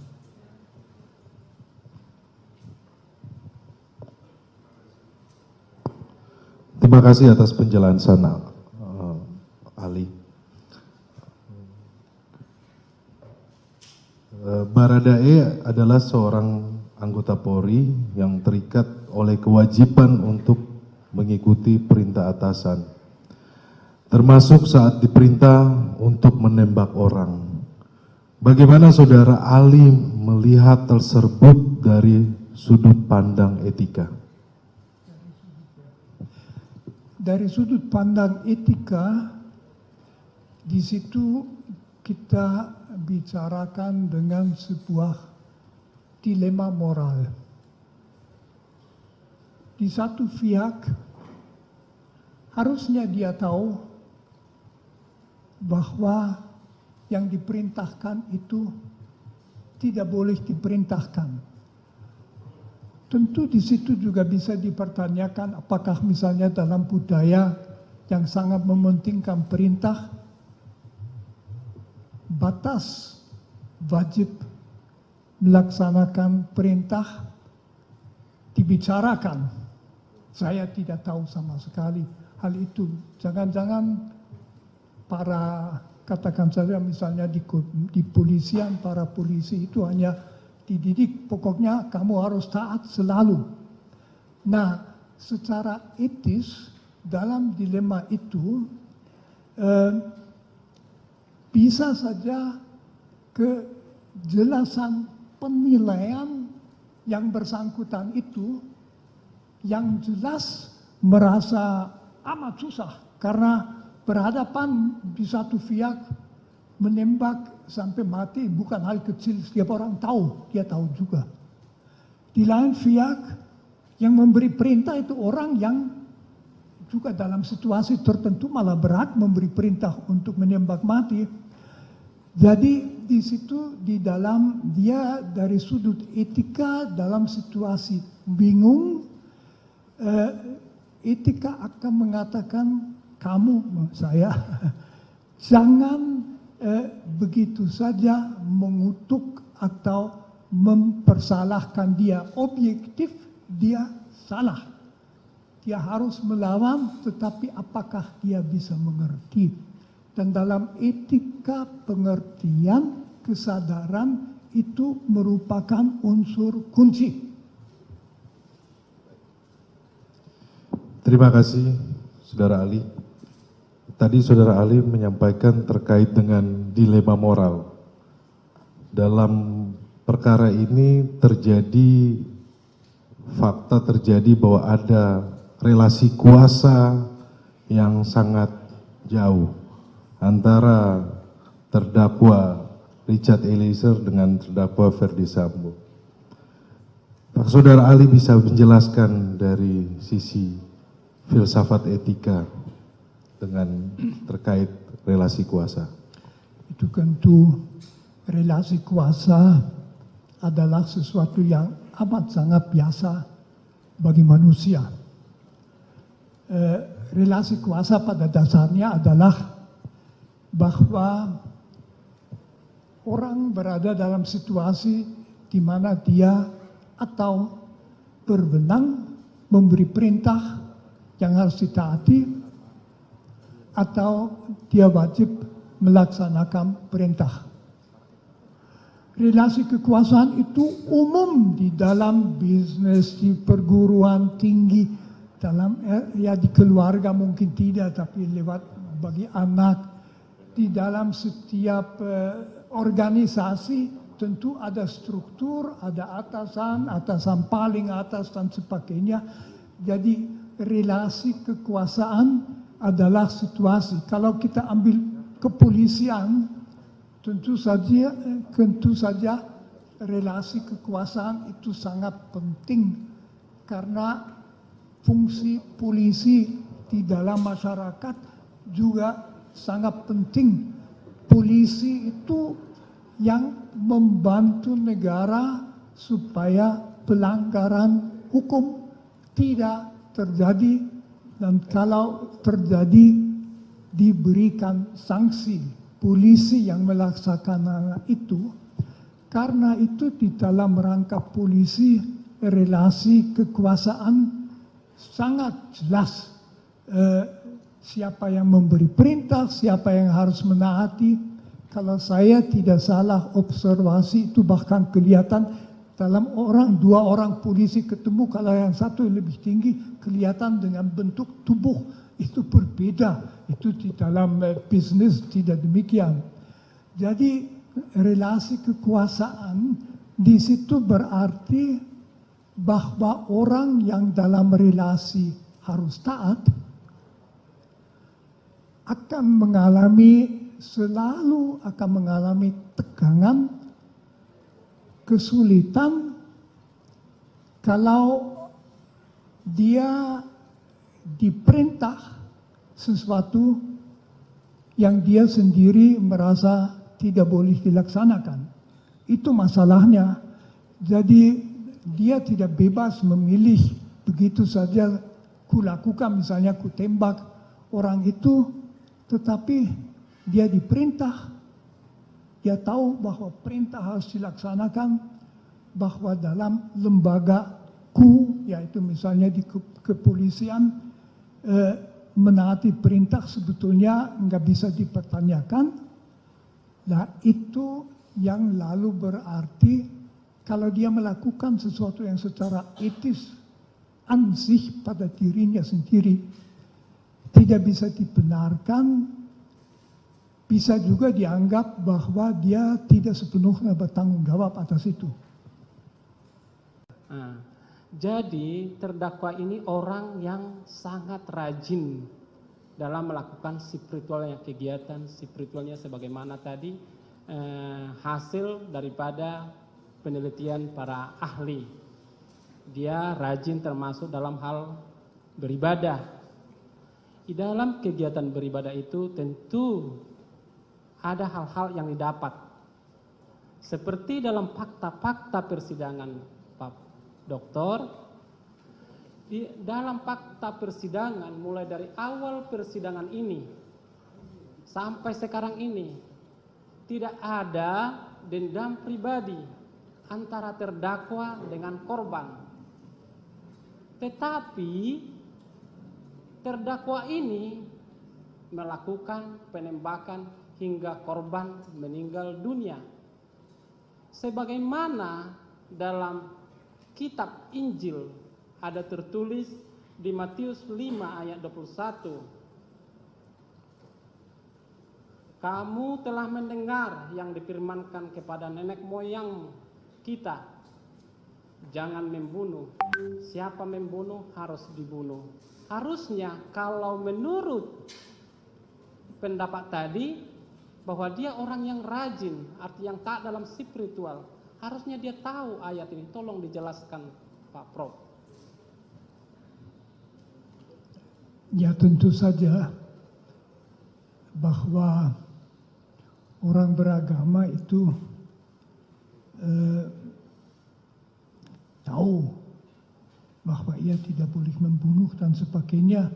Tetapi di dalam agama kita juga tahu bahwa orang tidak menaati yang menjadi perintah agama. Jadi masalahnya di situ pun tidak ada dendam. Karena itu cukup jelas motivasi perbuatan itu bukan suatu motivasi pribadi sama sekali, tetapi pelaksanaan perintah yang diberikan oleh yang berhak memberi perintah, di mana seharusnya dia tahu bahwa perintah seperti itu tidak dilaksanakan. Akan tetapi itu mungkin saja di dalam budayanya sendiri, di dalam budaya polisi, apalagi di tekanan pada waktu itu yang tegang masalah seminit dan sebagainya, ya dia melaksanakan saja perintahnya. Dari sudut agama itu sebetulnya tidak berbeda dari sudut etika. Kita bertanya sejauh mana dia bertanggung jawab, mungkin tanggung jawab sangat sedikit. Itulah karena di dalam situasi di bawah pressure-nya dia juga tidak akan memikirkan sikap Yesus dan yang dikatakan Yesus itu. Dia hanya ya aku harus melakukan apa, saya oleh orang di atas yang kuasa benar disuruh itu, ya lalu dia tembak.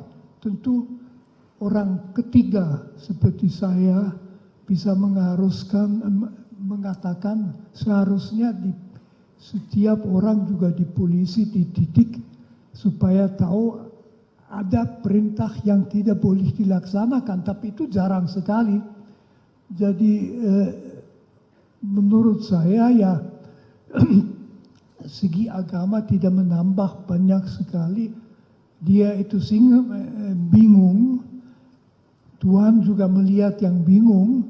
Manusia mempunyai sistem hukum, dia harus dalam rangka hukum secara adil, ditangani adil juga berarti memperhatikan sejauh mana dia bertanggung jawab. Cukup. Oke, cukup ya, saudara. Satu lagi. Sudah cukup lah. Kan dilihat dari kesalahan. Nah, dihubungkan dengan mungkin ilustrasi ya kasusnya. Jika tadi, sebagaimana yang Romo jelaskan bahwa seseorang itu melakukan perbuatan karena dalam keadaan bingung. Dan apakah dia harus menjalankan perintah atau tidak. Terus kemudian dihubungkan dengan relasi kuasa juga. Tingkat kepangkatannya jaraknya sangat jauh. Yang seorang jenderal memerintahkan umpama seorang brigadir. Terus kemudian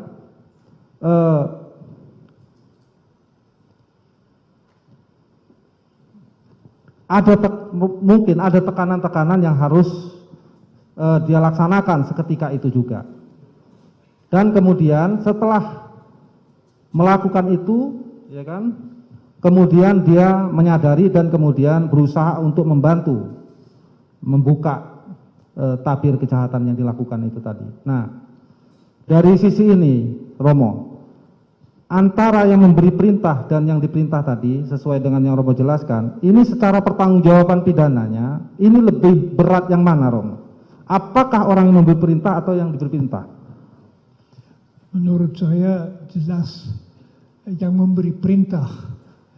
Ini sesuatu yang saya bukan ahli ya, tapi saya ikuti di dalam pembicaraan mengenai yang terjadi di zaman Nazi di Jerman, di mana berulang kali orang melakukan perintah-perintah karena diperintahkan, mungkin juga karena dia terancam kalau tidak melaksanakan perintah, tapi juga tanpa ancaman itu ada satu budaya di mana orang sepertinya tidak dididik dan tidak dilatih untuk bertanggung jawab.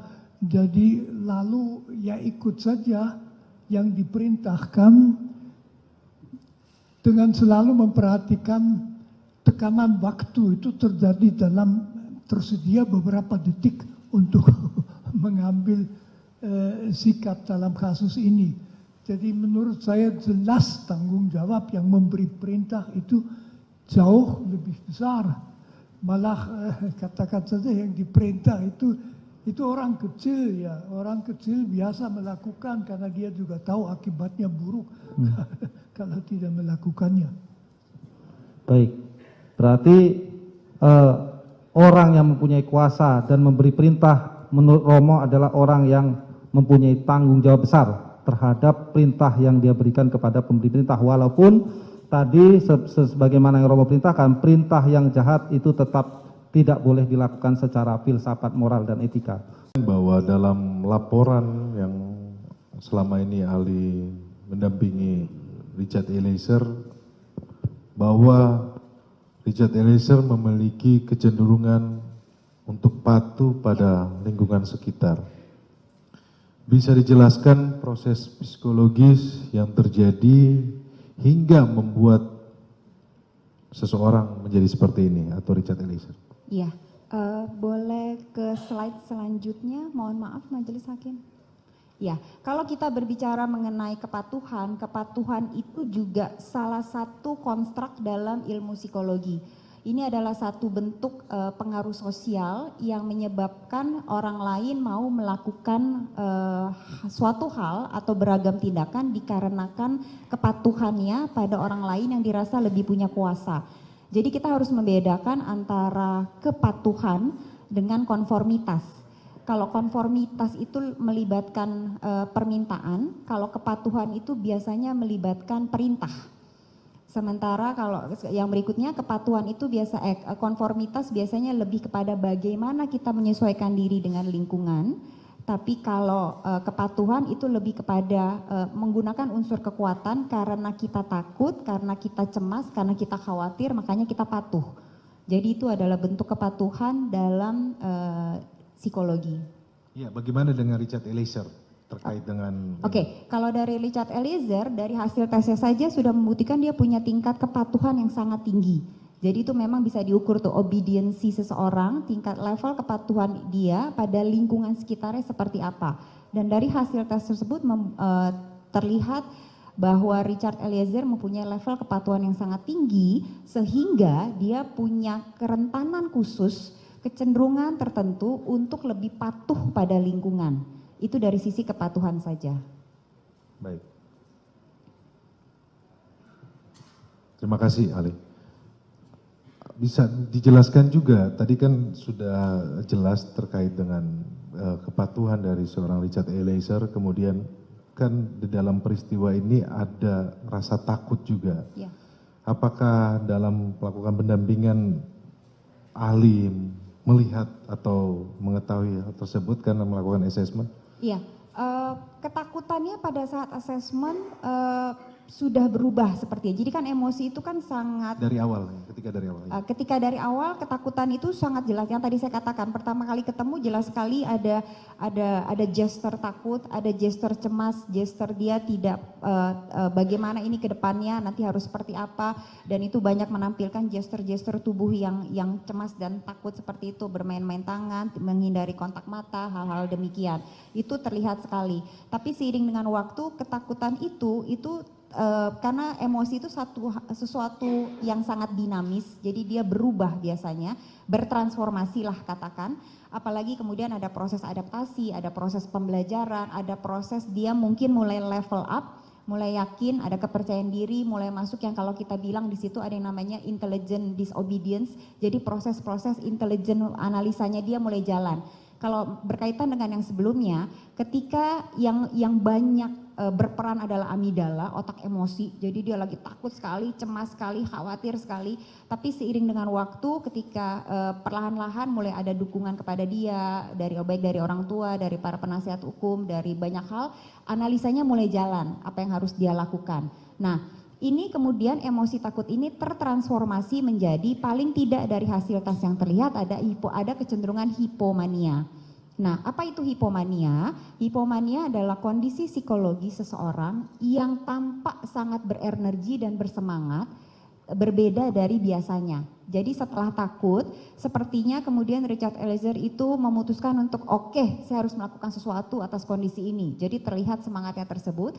Tapi di sisi lain hipomania juga berarti masih menutupi kecemasan yang terpendam. Jadi itu kan mekanisme diri.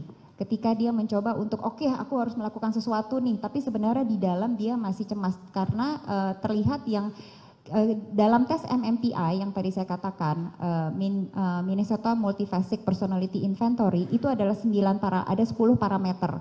Kita melihat parameter-parameter psikologi seberapa tinggi level depresi, seberapa tinggi level skizofrenia, seberapa tinggi level obsesif kompulsif. Nah, pokoknya sampai 10, ada 10 parameternya. Nah, paling tinggi parameter pada Richard Eliezer adalah hipomania. Di mana hipomania sudah jelas berarti ada kecemasan yang ditutupi olehnya dengan cara mencoba untuk berenergi dan bersemangat sekali. Nah, apakah kemudian dikatakan, kalau tadi pertanyaan berkaitan dengan emosi takut dan cemas adalah emosi yang dekat. Gitu. Hubungan kepatuhan dan rasa takut tersebut? 1:12 PM waktu Indonesia Barat atau tanggal 12 Juli 2022 pukul 15.41.12 UTC zona waktu standar. Dari jawaban saudara Ali, apakah saudara Ali bisa menjelaskan apa yang dimaksud dalam keterangan tersebut? Ya, jadi file create merujuk pada kapan sebuah file itu tersimpan ke dalam media penyimpanan eksternal. Jadi bisa dipastikan file tersebut disimpan pada 14 tanggal 14 bulan 7 2022, tanggal 12.02.09. Jadi tadi saya jelaskan ada proses pengkopian 2331 selama 7 menit tadi. Salah satu filenya adalah file video tersebut. Di sini juga bisa dilihat tempusnya merupakan tempus yang masuk atau salah satu dari proses pengkopian dari 2831 file sebelumnya. Itu yang Saudara Ali maksudkan ya, Ya. dalam penjelasan dari BP jawaban saudara ya. Ya. Kalau saya bisa nggak Saudara Ali bisa menggambarkan cara-cara suatu gambaran pemindahan pemasukan di dalam tersebut atau sebuah Mungkin, kertas? ya. Mohon izin majelis, cara sistemnya bagaimana bisa terpindah dalam hard disk dengan perangkat apa? Bisa diketahui itu? Mungkin saya butuh kertas dan pulpen untuk bisa menggambarkan prosesnya, Pak. Ini pertanyaan saudara ini sebenarnya pemindahan yang dari hard disk ya ke dari laptop ke hard disk atau bagaimana? Ya, kok bisa ada di hard disk Baikuni tadi yang disebutkan, kok bisa masuk? Dia ahli menjelaskan ada sebuah Windows yang operasi yang bisa memindahkan tersebut. Bisa digambar model sistem, bisa data bisa masuk ke hard disk. Silakan. Ya. Ada kertasnya. Maju ke depan.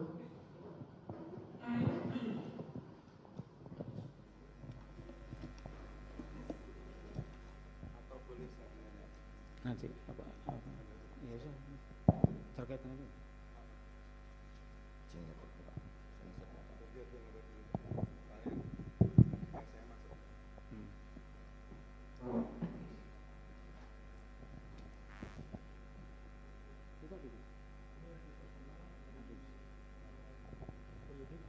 Itu yang disita atas nama Baikuni. Betul, Pak. Yang tadi yang hitam itu tadi. Betul, Pak. Eksternal hadis WD itu tadi. Ya, betul. Kemudian untuk memindahkan file ke dalam sini harus ada media perantara, yaitu perangkat yang memiliki sistem operasi Windows.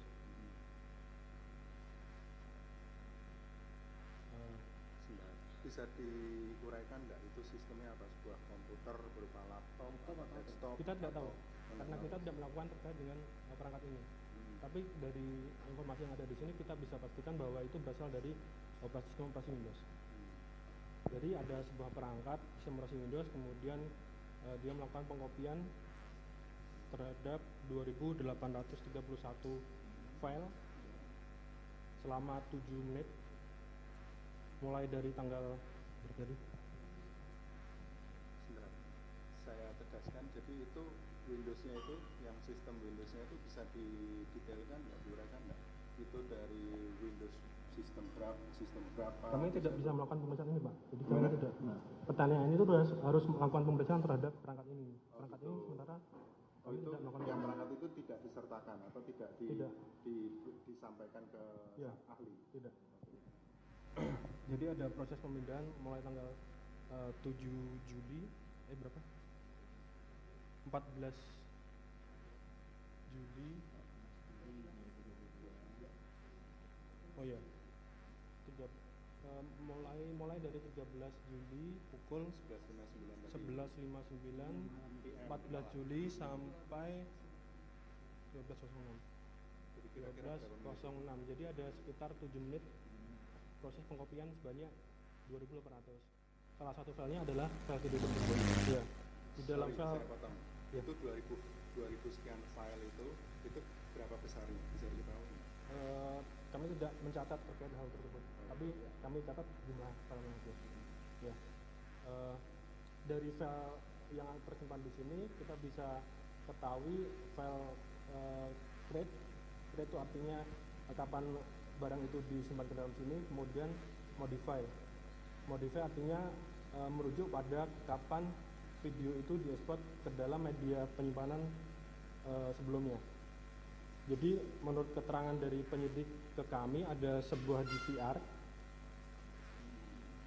kemudian disimpan ke dalam sebuah flash disk, dan kemudian disimpan ke dalam MacBook. Jadi file date modify ini merujuk tanggal dari DVR dikopikan ke dalam media flash disk. Ini tanggalnya adalah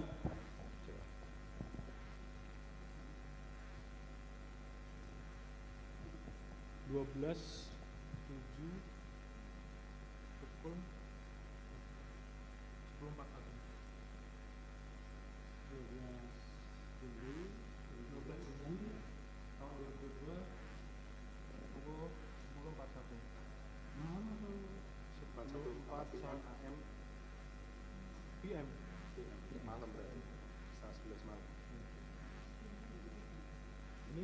kami nggak mendapatkan barang bukti ini juga tidak dapat. Yang saya dapatkan ini. Ya. Yang diperiksakan kami hanya ini. Ini ya, yang diberitakan cuma ini aja. Ya. Adapun yang ini tidak dimintakan atau ini tidak ada sama. Ini menurut informasi dari penyidik diperiksakan ke Kompol Heri ya. Pak Heri ke ahli digital forensik dari Puslap 4. Oh itu. Ya. Kali ini ahli dari saya dari Direktorat Cyber Barreskrim. Barreskrim ya. Oh, yang sekarang Puslap 4. Jadi saya tidak ada kaitannya dengan ini. Ya, ini tidak ada kaitannya dengan ini saja. Ya, siap. Yang ini sudah diperiksa. Sudah majelis yang Pak Heri kemarin. Ya. Jadi ini ya, kita berbicara di sini nanti. Ya. Ya. Izin Pak, ngomong di depan sini. Ya. Nah, itu ada jejak digitalnya nggak yang di eksternal hard disk ini media penyimpanan pertama dari file? Tidak. Tidak ada. Tidak ditemukan terkait informasi tersebut. Atau mungkin device apa yang pertama kali mengenerate video ini? Tidak. Tidak ada jejak digitalnya. Jadi berhenti sampai di sistem Windows itu aja. Ya, di sini ada informasi nama folder, jadi kita bisa simpulkan itu berasal dari sebuah sistem operasi Windows. Dan ahli berhenti sampai di situ ya? Ya. Sebelumnya lagi tidak. Dari mana file itu diperoleh? Tidak tahu. Ahli tidak ada. Hanya informasi saja yang saudara terima ya. Betul. Tapi saudara tidak melakukan penegakan karena memang bukan tempat saudara. Ya. Dan tidak ada jejak digitalnya? Tidak ada. Tidak. Silakan ini mau dipotong atau ini akan menjadi yang video. Potong. Biar diperlihatkan kalau foto kan. Ini sistemnya yang cara ditemukan ya. Foto itu silakan foto ya kalau Ya.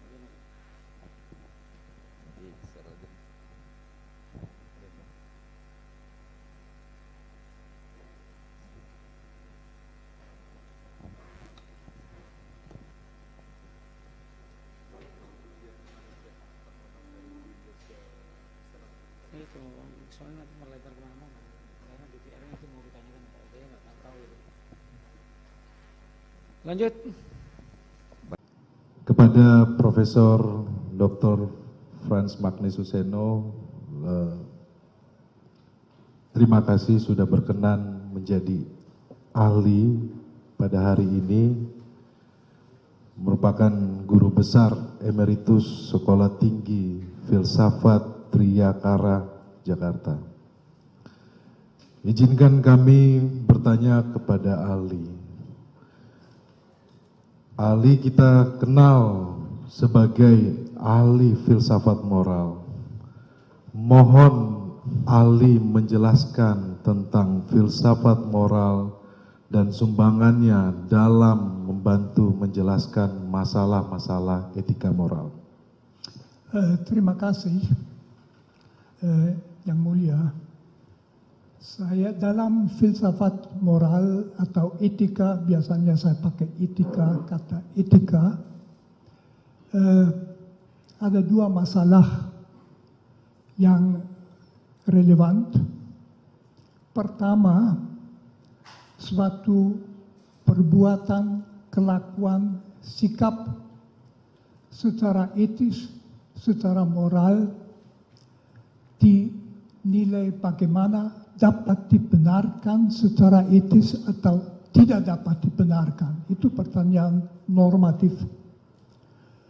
Pertanyaan kedua adalah apabila seseorang melakukan sesuatu yang menurut norma etika tidak dapat dibenarkan, apakah dia harus dianggap secara moral bersalah atau tidak? Bisa saja dia tidak mengerti atau dia bingung. Perkenankan saya sedikit menjelaskan dua poin ini. Pertama, kita ambil contoh, apakah menembak mati orang yang tidak berdaya, yang tidak mengancam, secara etis dapat dibenarkan. Jawaban etika saya kira unanim, tidak dapat dibenarkan, tentu ada kekecualian. Satu kecualian itu misalnya Algojo dalam menjalankan hukuman mati sesuai dengan undang-undang yang berlaku. Yang satu itu di dalam sebuah pertempuran para kombatan boleh menembak sampai bunuh. Yang ketiga dalam rangka membela nyawa, baik nyawa sendiri dari bela sendiri maupun nyawa orang lain, itu kekecualian. Kecuali dalam 3 kasus ini secara etis jelas menembak mati orang adalah pelanggaran yang berat. Masih poin kedua yang penting di dalam rangka normatif. Apakah orang yang berhak memberi perintah dapat memerintahkan orang lain melakukan sesuatu, misalnya menembak orang yang sudah tidak berdaya sampai mati atau tidak. Di situ juga etika itu jelas jawabannya, memerintahkan sesuatu yang secara etis salah berat, tidak bisa dan tidak ada kewajiban untuk menaatinya, malah perintah yang tidak etis wajib ditolak.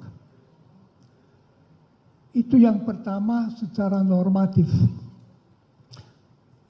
Pertanyaan kedua yang sudah sejak filsafat moral abad pertengahan, misalnya Thomas Aquinas, terus kan hampir semua filosof moral sependapat. Ada pertanyaan lain, yaitu mengenai kebersalahan orang yang melakukan sesuatu yang secara etis tidak dapat dibenarkan. Katakan saja misalnya ada orang yang atas perintah orang lain menembak mati seseorang. Secara etis orang itu sendiri kualitas moralnya harus dinilai bagaimana. Jawaban di dalam etika itu sebetulnya itu tergantung dari kesadaran orang itu pada saat itu. Misalnya tergantung dari suara hati. Suara hati mengatakan apa pada saat itu. Bisa saja dia bingung karena dia berhadapan dengan 2 norma. Yang satu itu mengatakan menembak mati orang yang sudah tidak berdaya, tidak bisa dibenarkan, titik. Yang kedua, dia diberi perintah oleh orang yang berhak memberi perintah, wajib ditaati supaya melakukannya, lalu dia harus mengikuti yang mana. Etika normatif tadi mengatakan dia harus menolak melakukan perintah seperti itu. Akan tetapi dalam etika yang memeriksa kebersalahan seseorang, dan itu penting, akan ditanyakan apakah dia mempunyai cukup kejelasan. Misalnya dia bingung. Ada misalnya beberapa unsur yang amat sangat bisa membuat orang bingung. Yang memberi perintah itu bukan sekedar atasan. Misalnya rektor universitas kepada dosennya, melainkan bagaimana kalau misalnya perintah diberikan di dalam rangka militer, dalam operasi militer, atau dalam rangka kepolisian atau BRIMOB kalau mau, di dalam situasi itu melaksanakan perintah adalah budaya yang ditanamkan di dalam orang-orangnya. Kita di Indonesia tahu sering suka pakai istilah laksanakan. Laksanakan, tidak tanya you anggap tepat atau tidak, bukan, laksanakan. Atau istilahnya siap. Siap. Dan jadi pokoknya orang itu mungkin juga perlu di dalam situasi. Nah, tambah pertimbangan begini. Polisi adalah salah satu lembaga, satu-satunya, saya ulangi, satu-satunya lembaga dalam masyarakat yang berhak melakukan kekerasan seperlunya, kadang-kadang sampai menembak. Polisi dalam melaksanakan undang-undang boleh memegang orang, mendorong orang, menangkap orang, menahan orang dalam situasi yang membenarkan, boleh menembak. Jadi bagi seorang polisi, rem psikis terhadap menembak mati orang tentu lain daripada orang biasa yang tidak di dalam situasi itu. Lalu faktor yang amat sangat menentukan kebersalahan, apakah orang betul bersalah atau tidak, yang juga akan kelihatan dari apakah dia kemudian menyesal atau tidak. Kalau tidak menyesal, ya tidak bisa dikatakan ada kebingungan. Tetapi kalau dia bingung karena berada di bawah pressure waktu. Jadi bukannya dia disuruh oleh atasannya melakukan sesuatu yang tidak benar, tetapi sekarang juga lakukan. Itu tipe perintah yang amat sulit secara psikologis dilawan. Karena siapa dia? Mungkin dia orang kecil, jauh di bawah yang memberi perintah, udah biasa, laksanakan. Meskipun dia ragu-ragu, dia bingung. Itu tidak berarti bahwa sama sekali tidak ada kesalahan. Tetapi itu jelas menurut etika sangat mengurangi kebersalahan. Saya tidak memakai istilah bisa dimengerti, itu terlalu banyak. Menurut saya, tapi itu saya pendapat, tentu orang mestinya tahu tidak bisa, tetapi dalam situasi bingung. Dalam budaya perintah laksanakan, berhadapan dengan atasan yang sangat tinggi mungkin ditakuti, kebebasan hati untuk masih mempertimbangkan dalam waktu berapa detik yang tersedia mungkin tidak ada. Mungkin ini dulu yang mau saya katakan. Dalam persidangan pemeriksaan saksi ahli pengacara Richard Eliezer atau Baradae mendatangkan 2 psikolog sekaligus. Psikolog klinik dewasa dan psikolog forensik menjadi saksi yang meringankan Baradae di persidangan kasus pembunuhan berencana terhadap Nofriansyah Yosua Huta Barat atau Brigadir J.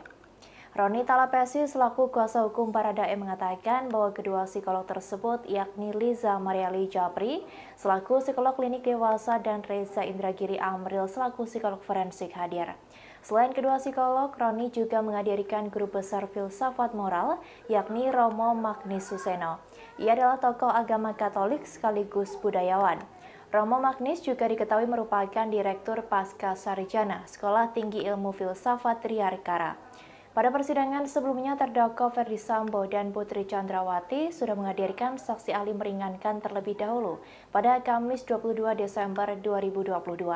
Kedua terdakwa itu menghadirkan ahli hukum pidana dari Fakultas Hukum Universitas Islam Indonesia, Mahrus Ali. Mahrus menyatakan, dalam tindak pidana dugaan kekerasan seksual sejatinya harus dibuktikan dengan alat bukti minimal hasil visum dari korban. Bukti visum itu diperlukan untuk kepentingan jaksa penuntut umum membuktikan tindak pidana yang terjadi. Akan tetapi, jika dalam proses pembuktian hasil visum tersebut tidak dilakukan, bukan berarti tindak kejahatannya menjadi tidak ada. Sebab menurutnya dalam kasus dugaan kekerasan seksual, sering sekali korban tidak mau melapor.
Samping Rory.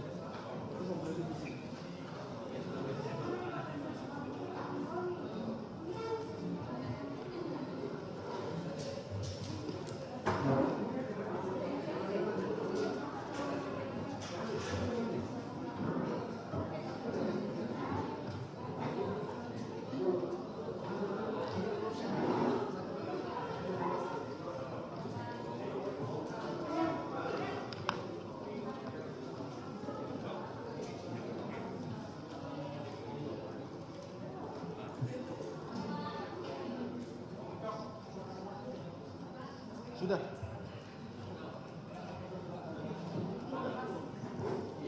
Daftar riwayat hidup, kalau Romo Magnis dia sudah guru besar kan, jadi dia udah nggak kerja lagi, udah 85 tahun.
psikologi forensik. Mengenai apa yang tadi saudara ahli jelaskan tentang Milgram ya. Pertama-tama mengenai masalah kepatuhan seseorang untuk melakukan perbuatan jahat atau buruk tergantung sosok pemberi perintah, punya otoritas atau tidak. Dalam hal ini, pemberi perintah berpangkat Irjen Pol, penerima perintah berpangkat Barada. Sekitar 18 beda level kepangkatan mereka. Yang kedua, busana yang dipakai oleh pemberi perintah berpakaian polisi, baju dinas. Yang ketiga, perintah itu diberikan secara otoritatif di tempat kerjanya penerima perintah. Keempat, apakah berada di ruang sama? Mereka berada di ruangan yang sama dalam jarak yang cukup dekat. Tergantung lisan, cara menyampaikan perintah. Nomor 5, jelas sekali dalam peristiwa ini, saudara FS mengatakan, woi kau tembak cepat, cepat kau tembak. Ada semacam tekanan yang kuat kepada si penerima perintah. Jika melihat semua kategori yang ahli jelaskan tadi, menurut hemat kami memenuhi unsur-unsur yang ini semua. Oleh karena itu kami mau tanya dari sudut pandang psikologi forensik, apakah hal-hal ini dapat mempengaruhi penilaian ahli sebagai ahli forensik untuk membuat suatu judgement bahwa terhadap si penerima perintah dalam kondisi yang seperti ini tidak bertanggung jawab, atau kalau bertanggung jawab sedikit sekali pertanggungjawabannya. Silakan. Saudara penasihat hukum ini meminta saya untuk membuat judgement ya? Membuat judgement. Secara psikologi forensik. Ya, izin majelis, jadi saya membuat judgement itu. Tadi sempat saya sampaikan bahwa di khazanah psikologi forensik untuk menakar pertanggungjawaban seseorang dibutuhkan 2 hal yang harus ditelaah. Pertama, yang disilakan sebagai cognitive competence, yaitu capacity for understanding, yaitu seberapa jauh kapasitas untuk memahami perbuatan yang dia lakukan. Dan yang kedua adalah volitional competence, berarti berbicara tentang kehendak yang bersangkutan untuk menampilkan perbuatan tersebut. Kedua hal ini harus terus-menerus digunakan untuk menjudge seseorang. Nah, secara meso tadi sudah saya sampaikan bahwa interaksi antara Richard Eliezer dan Verdi Sambo harus dipahami secara spesifik, harus dipahami secara konkret. Saya tidak tahu spesifik atau konkretnya seperti apa relasi mereka pada saat itu. Di ruangan itu saya tidak tahu. Tapi yang jelas saya sampaikan tadi beberapa temuan Milgram yang barangkali relevan untuk juga dicermati, dikaji dalam persidangan ini. Dan juga jangan lupakan dimensi makro, bahwa boleh jadi terhadap Richard Eliezer ini tekanan sebagaimana disebutkan oleh penasihat hukum tidak hanya datang dari Verdi Sambo. Tapi pada dasarnya Richard Eliezer ini sebagai individu yang dinaungi oleh sebuah kultur tertentu di kantornya. Kultur yang saya sebut tadi sebagai jiwa korsa. Apakah yang terjadi kemudian merupakan salah satu contoh jiwa korsa menyimpang, code of silence? Tentu saja saya tidak tahu. Tetapi paling tidak kalau kita hitung-hitungan di atas kertas, berbicara tentang probabilitas, tampaknya saya menjudge ini, Richard Eliezer punya cognitive competence. Artinya dia punya pemahaman tentang apa yang dia lakukan. Namun boleh jadi ada persoalan serius terkait dengan volitional competence, yaitu terkait dengan seberapa jauh sesungguhnya kehendak Richard Eliezer untuk melakukan perbuatan jahat tersebut. Hitung-hitungan, sebagaimana tadi sempat saya sampaikan, ketika cognitive competence-nya ada, yaitu pemahamannya ada, sementara kehendaknya katakanlah tidak ada, maka boleh jadi yang bersangkutan masuk dalam kategori partially responsible, bertanggung jawab separuh atas perbuatannya. Karena toh faktanya yang bersangkutan, saya tidak membayangkan yang bersangkutan abnormal, punya psikopatologi, punya kecerdasan di bawah rata-rata, tidak. Tapi saya bayangkan yang bersangkutan paham tentang perbuatannya, paham tentang mana boleh, mana tidak boleh, paham tentang aturan organisasinya, tetapi ada sebuah kehendak yang dimasukkan ke dalam dirinya, yang ditekankan ke dalam dirinya agar kemudian dia melakukan perbuatan jahat tersebut. Partially responsible.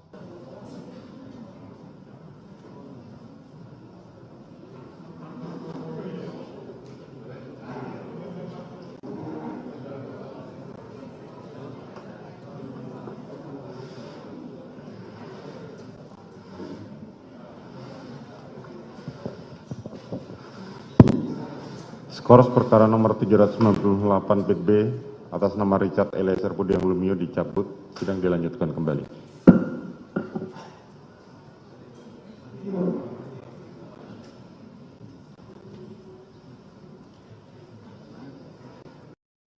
Sidang lanjutan perkara pembunuhan Brigadir J kembali digelar di PN Jakarta Selatan pada Senin 26 Desember hari ini. Adapun saksi meringankan untuk terdakwa Baradae dijadwalkan dihadirkan pada persidangan kali ini. Dalam agenda sidang Sistem Informasi Penelusuran Perkara atau SIPP, Pengadilan Negeri Jakarta Selatan, kubu Baradae dijadwalkan menghadirkan saksi ada charge atau saksi yang menguntungkan terdakwa. Hal ini juga dibenarkan oleh kuasa hukum Baradae yakni Roni Talapesi. Meski begitu, dia enggan menyampaikan secara merinci siapa ahli dan bidang ahli yang akan dihadirkan dalam sidang tersebut.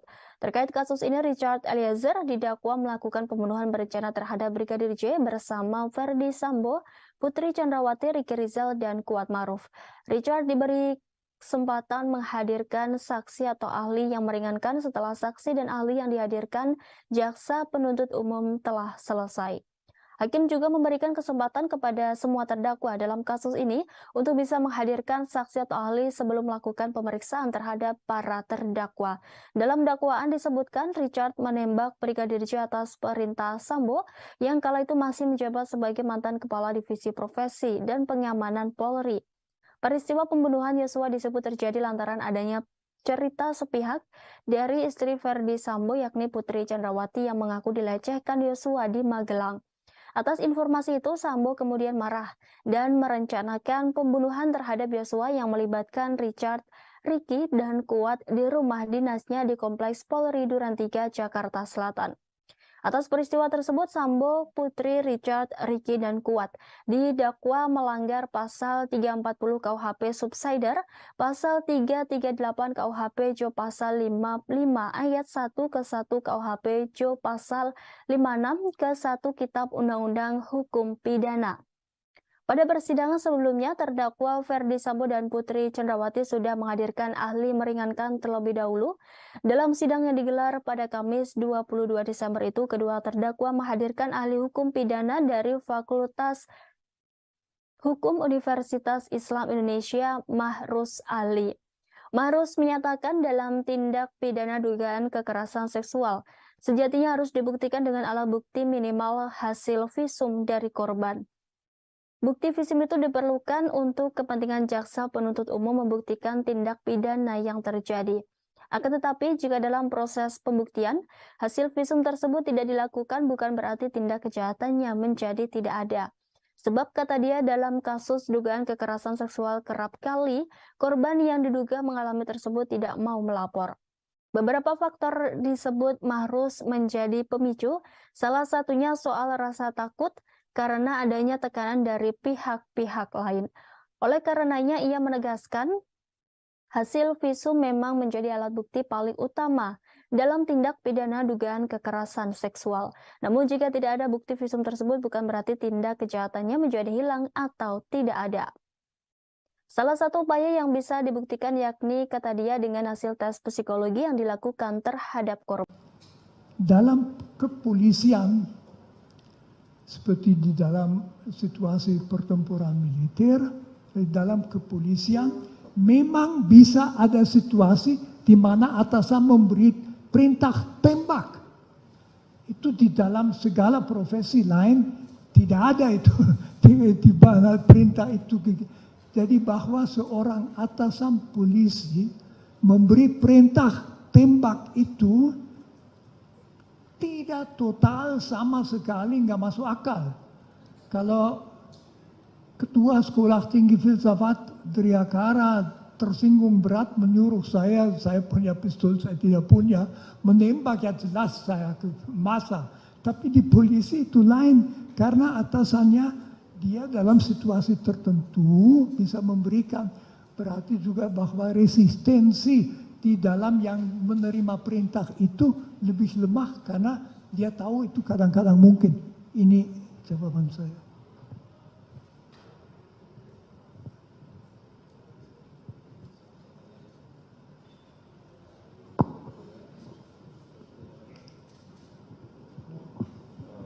dilanjut saksi yang lain dulu aja.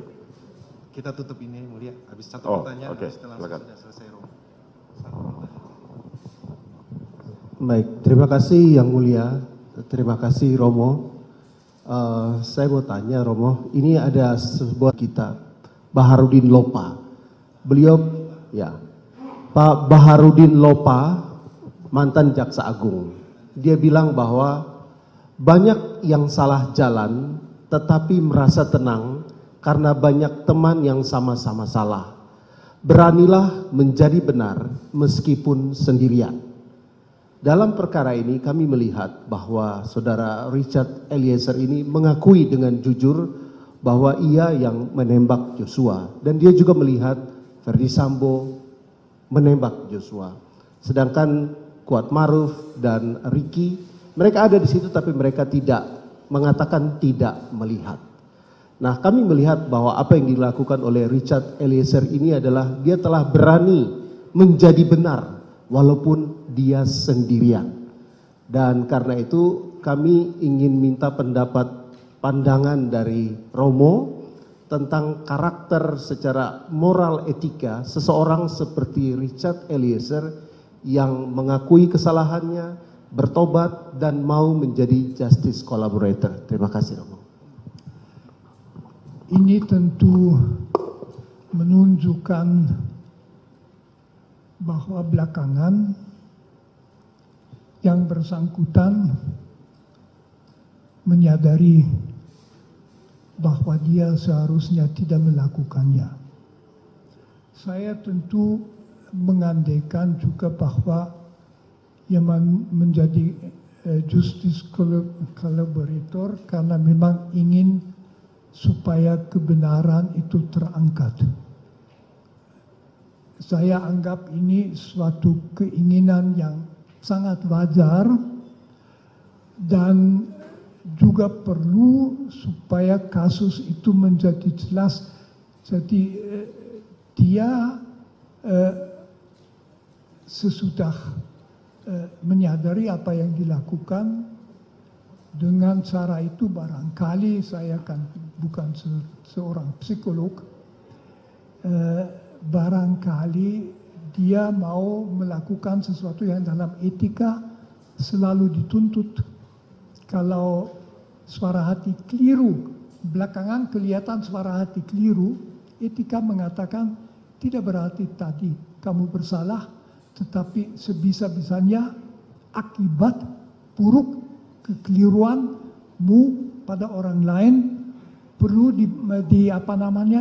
ditiadakan. Jadi berusaha supaya dia tidak menderita karena kamu tadi keliru. Mungkin saya bisa mengerti bahwa mau menjadi justice collaborator juga berarti sekurang-kurangnya ikut membantu supaya kasus yang kompleks dan buruk itu dapat mencapai kejelasan.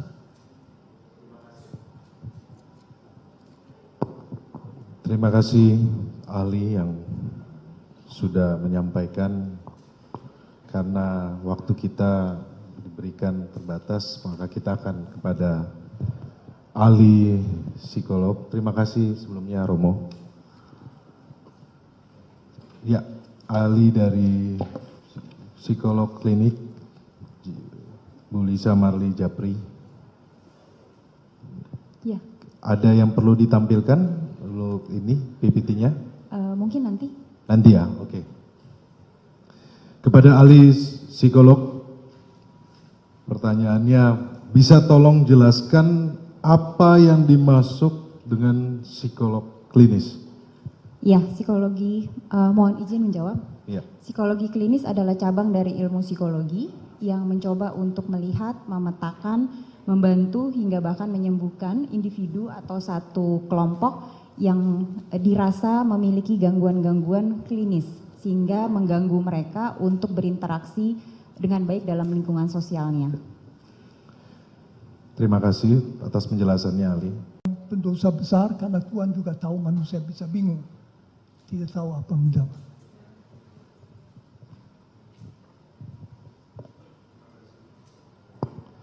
Terima kasih atas penjelasan ahli. Baradae adalah seorang anggota Polri yang terikat oleh kewajiban untuk mengikuti perintah atasan, termasuk saat diperintah untuk menembak orang. Bagaimana saudara Ali melihat tersebut dari sudut pandang etika? Dari sudut pandang etika, di situ kita bicarakan dengan sebuah dilema moral. Di satu pihak, harusnya dia tahu bahwa yang diperintahkan itu tidak boleh diperintahkan. Tentu di situ juga bisa dipertanyakan apakah misalnya dalam budaya yang sangat mementingkan perintah, batas wajib melaksanakan perintah dibicarakan. Saya tidak tahu sama sekali hal itu.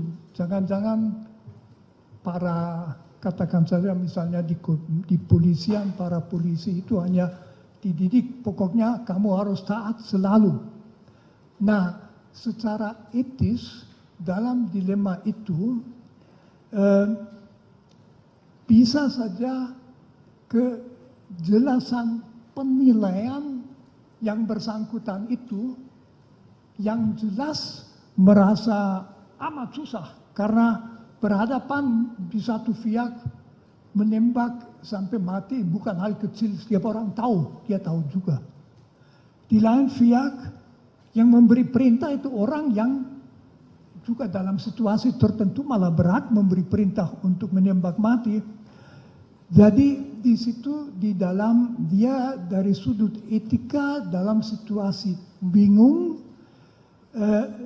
etika akan mengatakan kamu, saya, jangan begitu saja mengutuk atau mempersalahkan dia. Objektif dia salah. Dia harus melawan, tetapi apakah dia bisa mengerti? Dan dalam etika pengertian, kesadaran itu merupakan unsur kunci. Terima kasih, Saudara Ali. Tadi Saudara Ali menyampaikan terkait dengan dilema moral. Dalam perkara ini fakta terjadi bahwa ada relasi kuasa yang sangat jauh antara terdakwa Richard Eliezer dengan terdakwa Ferdy Sambo.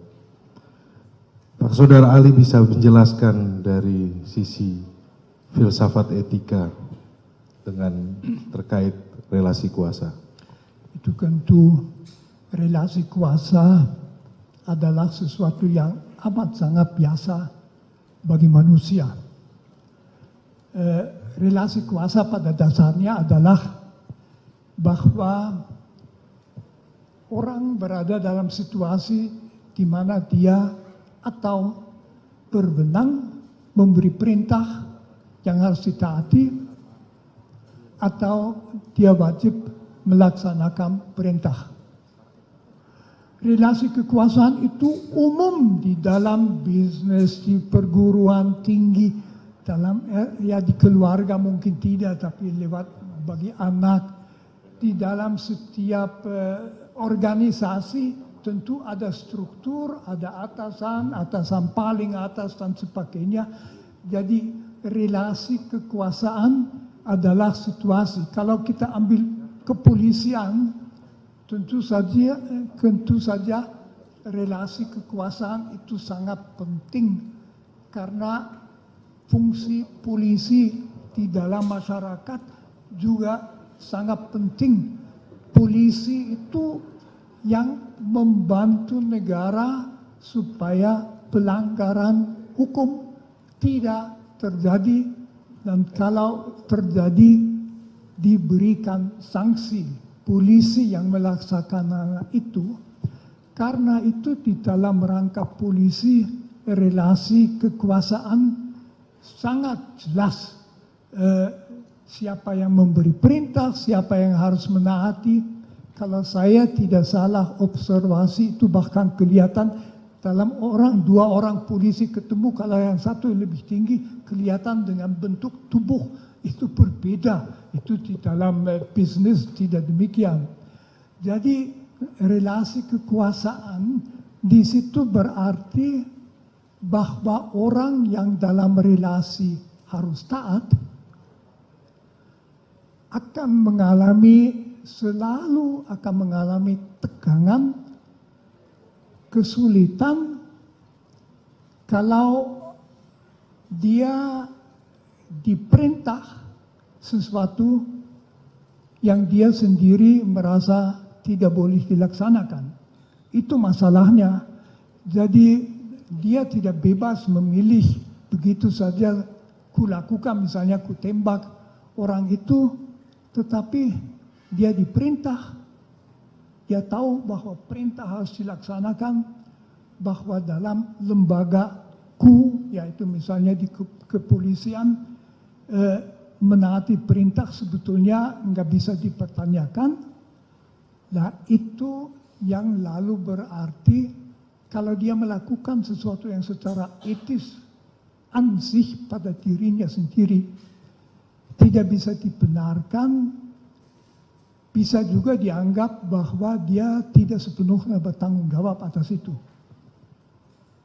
Nah, jadi terdakwa ini orang yang sangat rajin dalam melakukan spiritualnya, kegiatan spiritualnya sebagaimana tadi hasil daripada penelitian para ahli. Dia rajin termasuk dalam hal beribadah. Di dalam kegiatan beribadah itu tentu ada hal-hal yang didapat. Seperti dalam fakta-fakta persidangan Pak Doktor, di dalam fakta persidangan mulai dari awal persidangan ini sampai sekarang ini tidak ada dendam pribadi antara terdakwa dengan korban. Tetapi terdakwa ini melakukan penembakan hingga korban meninggal dunia. Sebagaimana dalam kitab Injil ada tertulis di Matius 5 ayat 21. Kamu telah mendengar yang difirmankan kepada nenek moyang kita, jangan membunuh. Siapa membunuh harus dibunuh. Harusnya kalau menurut pendapat tadi bahwa dia orang yang rajin, arti yang taat dalam spiritual, harusnya dia tahu ayat ini. Tolong dijelaskan Pak Prof. Ya tentu saja bahwa orang beragama itu tahu bahwa ia tidak boleh membunuh dan sebagainya. Tetapi di dalam agama kita juga tahu bahwa orang tidak menaati yang menjadi perintah agama. Jadi masalahnya di situ pun tidak ada dendam.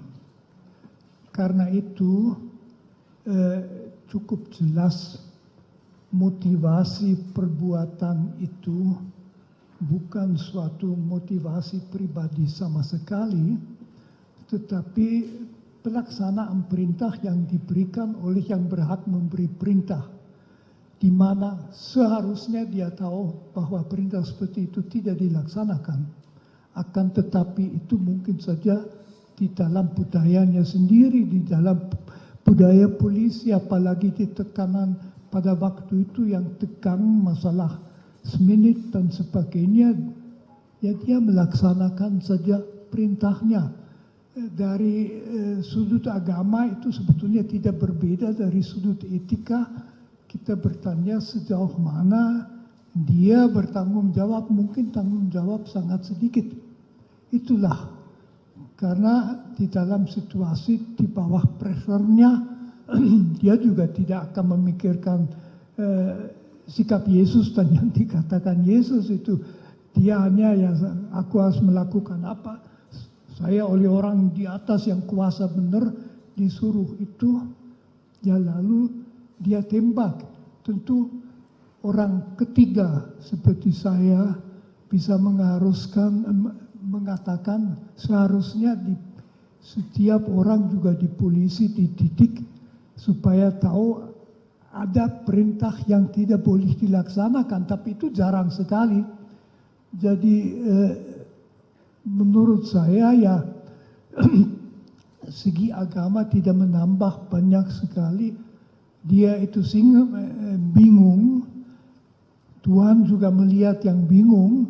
Manusia mempunyai sistem hukum, dia harus dalam rangka hukum secara adil, ditangani adil juga berarti memperhatikan sejauh mana dia bertanggung jawab. Cukup ya, saudara. Satu lagi. Sudah cukup lah. Dilihat dari kesalahan. Nah, dihubungkan dengan mungkin ilustrasi ya kasusnya.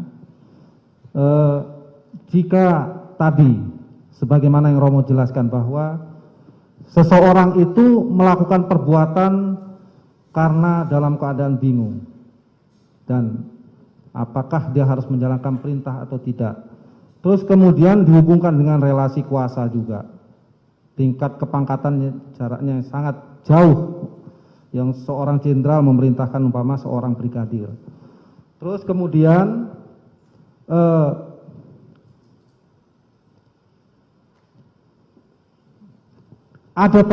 mungkin ada tekanan-tekanan yang harus dia laksanakan seketika itu juga. Dan kemudian setelah melakukan itu, ya kan, kemudian dia menyadari dan kemudian berusaha untuk membuka tabir kejahatan yang dilakukan itu tadi. Nah, dari sisi ini, Romo, antara yang memberi perintah dan yang diperintah tadi, sesuai dengan yang Romo jelaskan, ini secara pertanggungjawaban pidananya, ini lebih berat yang mana, Romo? Apakah orang yang memberi perintah atau yang diberi perintah? Menurut saya jelas yang memberi perintah. Ini sesuatu yang saya bukan ahli ya, tapi saya ikuti di dalam pembicaraan mengenai yang terjadi di zaman Nazi di Jerman, di mana berulang kali orang melakukan perintah-perintah karena diperintahkan, mungkin juga karena dia terancam kalau tidak melaksanakan perintah, tapi juga tanpa ancaman itu ada satu budaya di mana orang sepertinya tidak dididik dan tidak dilatih untuk bertanggung jawab. Jadi lalu ya ikut saja yang diperintahkan dengan selalu memperhatikan tekanan waktu itu terjadi dalam tersedia beberapa detik untuk mengambil sikap dalam kasus ini. Jadi menurut saya jelas tanggung jawab yang memberi perintah itu jauh lebih besar.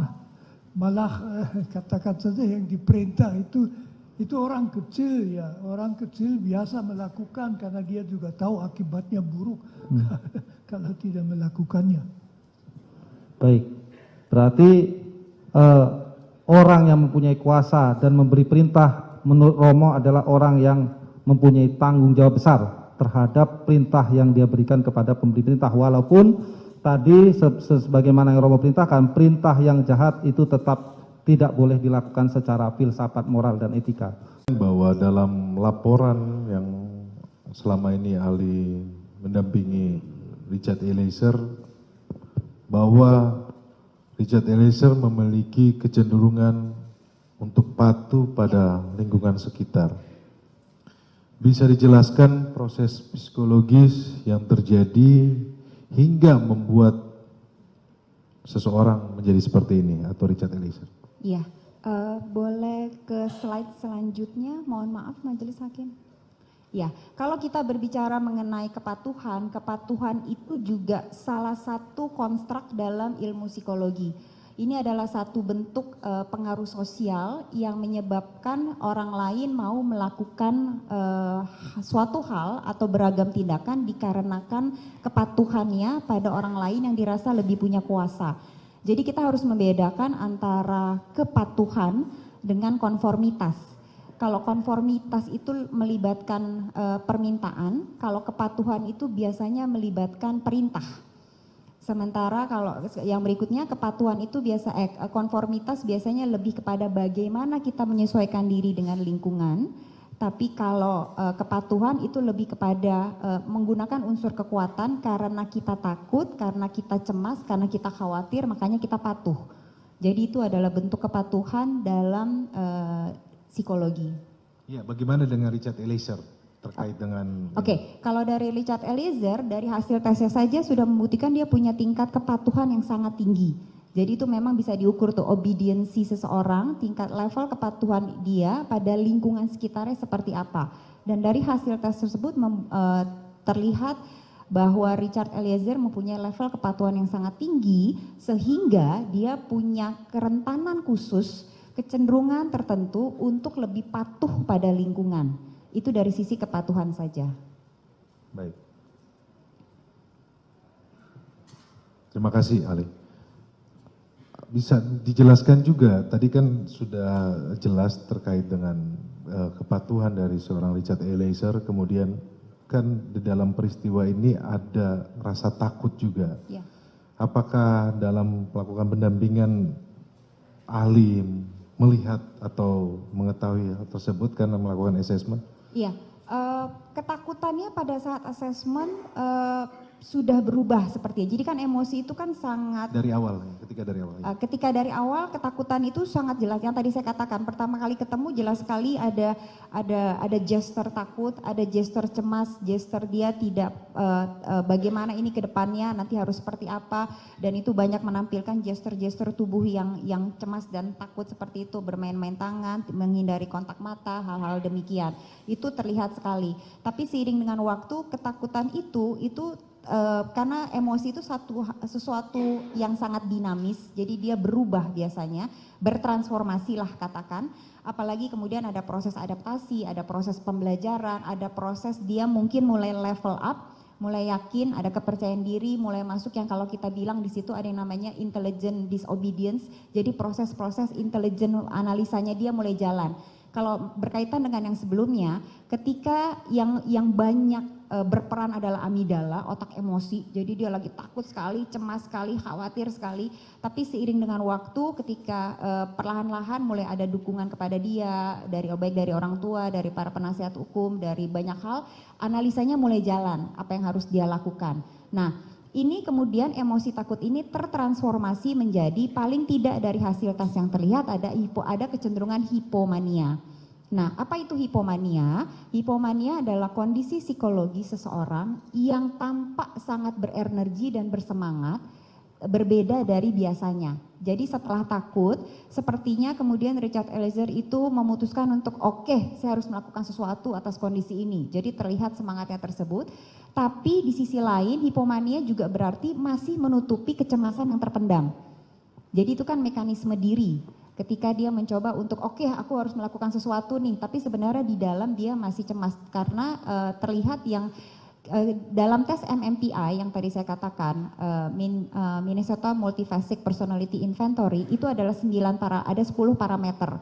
Kita melihat parameter-parameter psikologi seberapa tinggi level depresi, seberapa tinggi level skizofrenia, seberapa tinggi level obsesif kompulsif. Nah, pokoknya sampai 10 ada 10 parameternya. Nah, paling tinggi parameter pada Richard Eliezer adalah hipomania. Di mana hipomania sudah jelas berarti ada kecemasan yang ditutupi olehnya dengan cara mencoba untuk berenergi dan bersemangat sekali. Nah, apakah kemudian dikatakan, kalau tadi pertanyaan berkaitan dengan emosi takut dan cemas adalah emosi yang dekat. Gitu. Hubungan kepatuhan dan rasa takut tersebut? 1:12 PM waktu Indonesia Barat atau tanggal 12 Juli 2022 pukul 15.41.12 UTC zona waktu standar. Dari jawaban saudara Ali, apakah saudara Ali bisa menjelaskan apa yang dimaksud dalam keterangan tersebut? Ya, jadi file create merujuk pada kapan sebuah file itu tersimpan ke dalam media penyimpanan eksternal.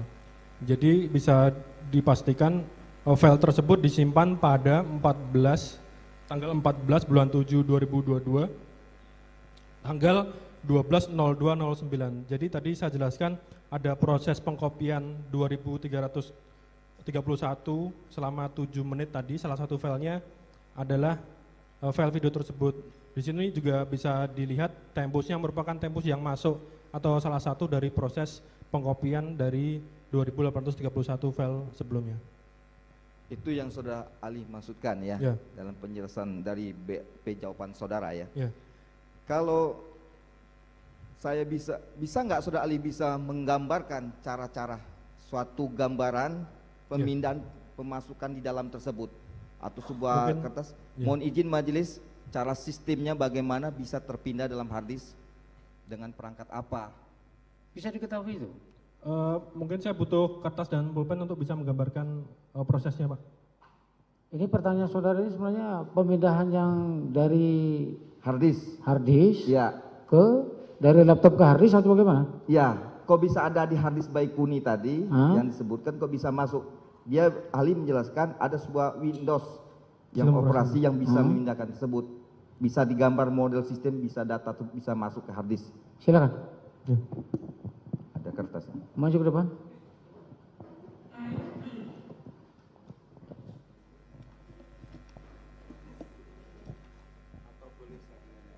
Nanti apa? Iya, terkait dengan itu.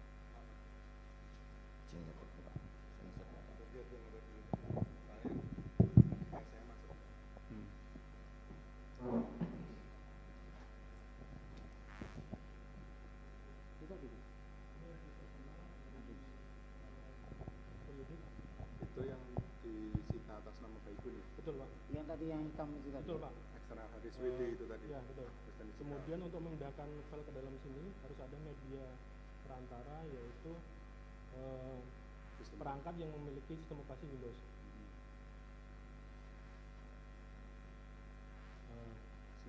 Bisa diuraikan nggak itu sistemnya apa? Sebuah komputer berupa laptop atau desktop? Kita tidak tahu, atau karena kita tidak melakukan terkait dengan perangkat ini. Tapi dari informasi yang ada di sini kita bisa pastikan bahwa itu berasal dari sistem operasi Windows. Jadi ada sebuah perangkat sistem operasi Windows, kemudian dia melakukan pengkopian terhadap 2831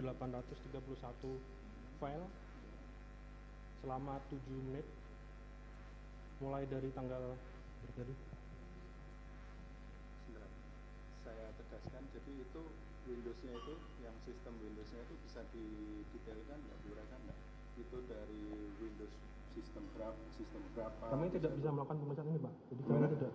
Pertanyaan itu harus melakukan pemeriksaan terhadap perangkat ini. Perangkat ini sementara kami itu tidak melakukan yang perangkat itu tidak disertakan atau tidak, Tidak. disampaikan ke Ya. ahli? Tidak. Jadi ada proses pemindahan mulai tanggal 7 Juli, berapa? 14 Juli. Oh ya. Mulai dari 13 Juli pukul 11.59, 14 Juli sampai 12.06. 12.06. Jadi ada sekitar 7 menit proses pengkopian sebanyak 2.800. Salah satu filenya adalah file video tersebut. Ya. Di dalam file Saya potong. Ya. Itu 2000 sekian file itu berapa besarnya? Bisa diketahui? Kami tidak mencatat terkait hal tersebut, tapi kami catat jumlah filenya itu. Ya. Dari file yang tersimpan di sini kita bisa ketahui file create itu artinya kapan barang itu disimpan ke dalam sini, kemudian modify artinya merujuk pada kapan video itu diekspor ke dalam media penyimpanan sebelumnya. Jadi menurut keterangan dari penyidik ke kami ada sebuah DVR, kemudian disimpan ke dalam sebuah flash disk, dan kemudian disimpan ke dalam MacBook. Jadi file date modify ini merujuk tanggal dari DVR dikopikan ke dalam media flash disk. Ini tanggalnya adalah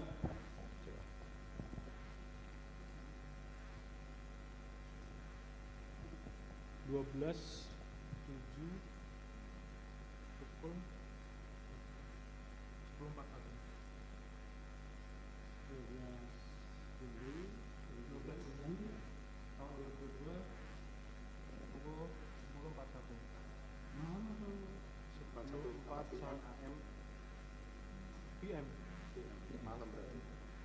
malam.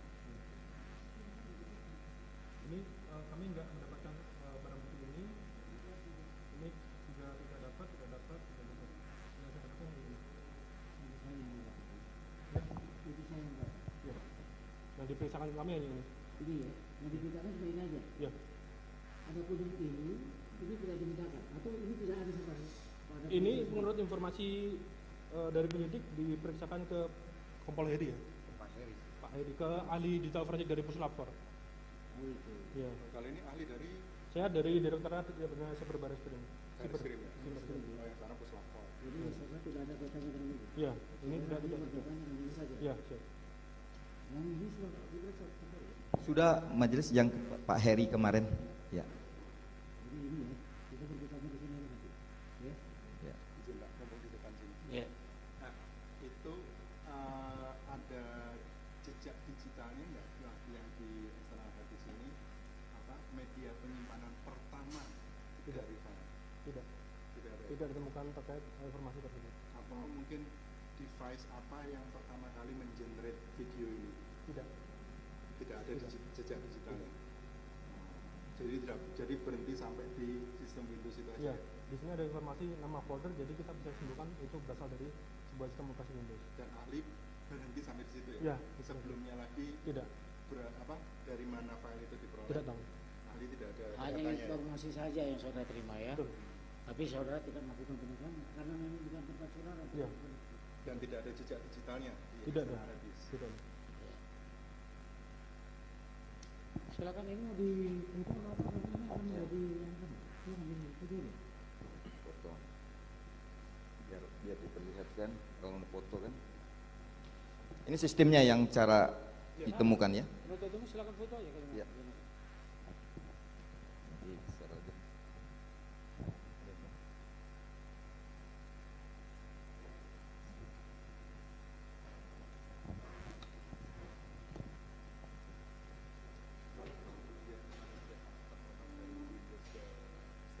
Itu soalnya nanti melebar kemana-mana. Karena DPR nanti mau ditanyakan, dia nggak tahu itu. Lanjut. Kepada Profesor Dr. Frans Magnis Suseno,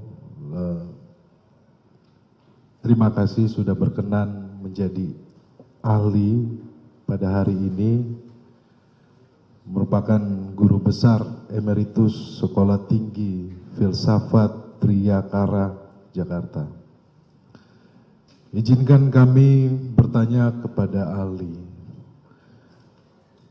Ahli kita kenal sebagai ahli filsafat moral. Mohon ahli menjelaskan tentang filsafat moral dan sumbangannya dalam membantu menjelaskan masalah-masalah etika moral. Terima kasih. Yang mulia, saya dalam filsafat moral atau etika, biasanya saya pakai etika, kata etika, ada dua masalah yang relevan.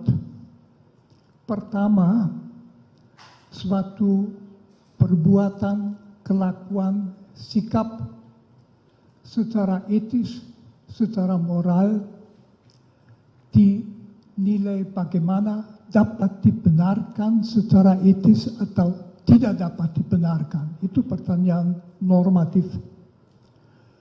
Pertanyaan kedua adalah apabila seseorang melakukan sesuatu yang menurut norma etika tidak dapat dibenarkan, apakah dia harus dianggap secara moral bersalah atau tidak? Bisa saja dia tidak mengerti atau dia bingung. Perkenankan saya sedikit menjelaskan dua poin ini. Pertama, kita ambil contoh, apakah menembak mati orang yang tidak berdaya, yang tidak mengancam, secara etis dapat dibenarkan? Jawaban etika saya kira unanim, tidak dapat dibenarkan, tentu ada kekecualian. Satu kecualian itu misalnya Algojo dalam menjalankan hukuman mati sesuai dengan undang-undang yang berlaku. Yang satu itu di dalam sebuah pertempuran para kombatan boleh menembak sampai bunuh. Yang ketiga dalam rangka membela nyawa, baik nyawa sendiri dari bela sendiri maupun nyawa orang lain, itu kekecualian. Kecuali dalam 3 kasus ini secara etis jelas menembak mati orang adalah pelanggaran yang berat. Masih poin kedua yang penting di dalam rangka normatif. Apakah orang yang berhak memberi perintah dapat memerintahkan orang lain melakukan sesuatu, misalnya menembak orang yang sudah tidak berdaya sampai mati atau tidak? Di situ juga etika itu jelas jawabannya, memerintahkan sesuatu yang secara etis salah berat, tidak bisa dan tidak ada kewajiban untuk menaatinya, malah perintah yang tidak etis wajib ditolak. Itu yang pertama secara normatif. Pertanyaan kedua yang sudah sejak filsafat moral abad pertengahan, misalnya Thomas Aquinas, terus kan hampir semua filosof moral sependapat. Ada pertanyaan lain, yaitu mengenai kebersalahan orang yang melakukan sesuatu yang secara etis tidak dapat dibenarkan. Katakan saja misalnya ada orang yang atas perintah orang lain menembak mati seseorang. Secara etis orang itu sendiri kualitas moralnya harus dinilai bagaimana. Jawaban di dalam etika itu sebetulnya itu tergantung dari kesadaran orang itu pada saat itu. Misalnya tergantung dari suara hati. Suara hati mengatakan apa pada saat itu? Bisa saja dia bingung karena dia berhadapan dengan 2 norma. Yang satu itu mengatakan menembak mati orang yang sudah tidak berdaya, tidak bisa dibenarkan, titik. Yang kedua, dia diberi perintah oleh orang yang berhak memberi perintah, wajib ditaati supaya melakukannya, lalu dia harus mengikuti yang mana. Etika normatif tadi mengatakan dia harus menolak melakukan perintah seperti itu. Akan tetapi dalam etika yang memeriksa kebersalahan seseorang, dan itu penting, akan ditanyakan apakah dia mempunyai cukup kejelasan. Misalnya dia bingung. Ada misalnya beberapa unsur yang amat sangat bisa membuat orang bingung. Yang memberi perintah itu bukan sekedar atasan. Misalnya rektor universitas kepada dosennya, melainkan bagaimana kalau misalnya perintah diberikan di dalam rangka militer, dalam operasi militer, atau dalam rangka kepolisian atau BRIMOB kalau mau. Di dalam situasi itu melaksanakan perintah adalah budaya yang ditanamkan di dalam orang-orangnya. Kita di Indonesia tahu sering suka pakai istilah laksanakan. Laksanakan, tidak tanya you anggap tepat atau tidak, bukan, laksanakan. Atau istilahnya siap. Siap. Dan jadi pokoknya orang itu mungkin juga perlu di dalam situasi. Nah, tambah pertimbangan begini. Polisi adalah salah satu lembaga, satu-satunya, saya ulangi, satu-satunya lembaga dalam masyarakat yang berhak melakukan kekerasan seperlunya, kadang-kadang sampai menembak. Polisi dalam melaksanakan undang-undang boleh memegang orang, mendorong orang, menangkap orang, menahan orang dalam situasi yang membenarkan, boleh menembak. Jadi bagi seorang polisi, rem psikis terhadap menembak mati orang tentu lain daripada orang biasa yang tidak di dalam situasi itu. Lalu faktor yang amat sangat menentukan kebersalahan, apakah orang betul bersalah atau tidak, yang juga akan kelihatan dari apakah dia kemudian menyesal atau tidak. Kalau tidak menyesal, ya tidak bisa dikatakan ada kebingungan. Tetapi kalau dia bingung karena berada di bawah pressure waktu. Jadi bukannya dia disuruh oleh atasannya melakukan sesuatu yang tidak benar, tetapi sekarang juga lakukan. Itu tipe perintah yang amat sulit secara psikologis dilawan. Karena siapa dia? Mungkin dia orang kecil, jauh di bawah yang memberi perintah, udah biasa, laksanakan. Meskipun dia ragu-ragu, dia bingung. Itu tidak berarti bahwa sama sekali tidak ada kesalahan, tetapi itu jelas menurut etika sangat mengurangi kebersalahan. Saya tidak memakai istilah bisa dimengerti, itu terlalu banyak.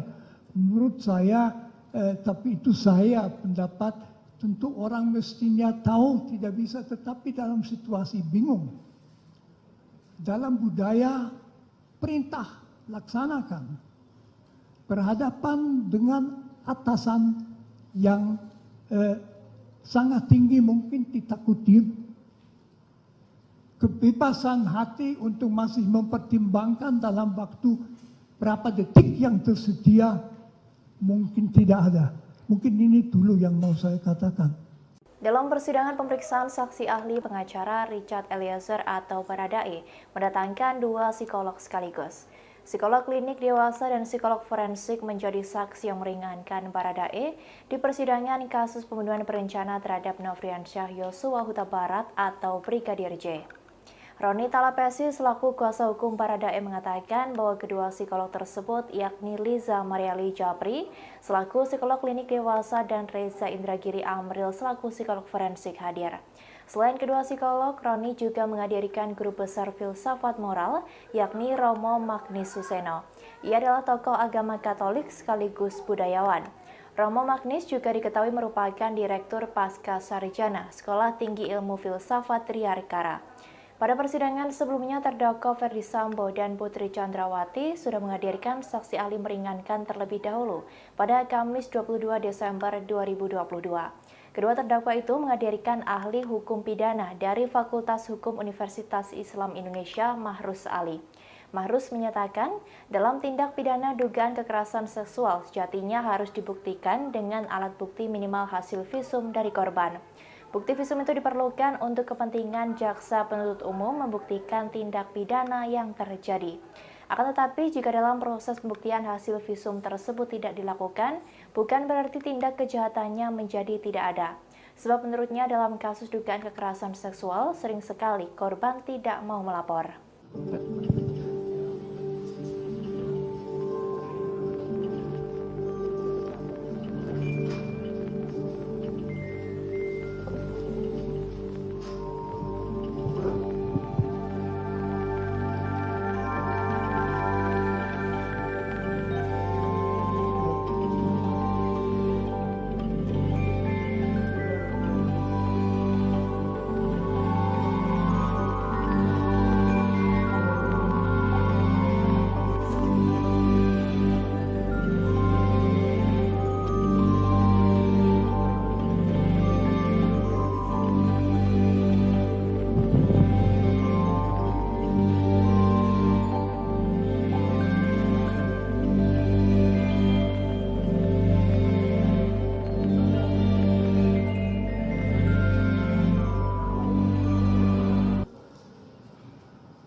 Samping Rory.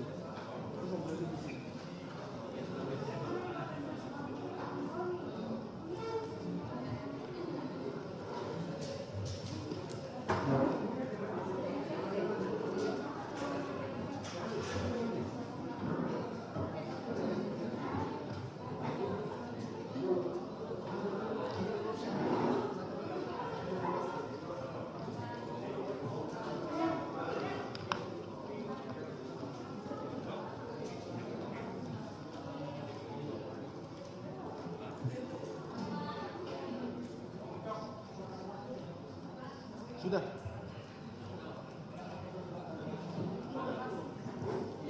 Daftar riwayat hidup, CV. Kalau Romo Magnis, dia sudah guru besar kan, jadi dia udah nggak kerja lagi. Udah 85 tahun.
psikologi forensik. Mengenai apa yang tadi saudara ahli jelaskan tentang Milgram ya.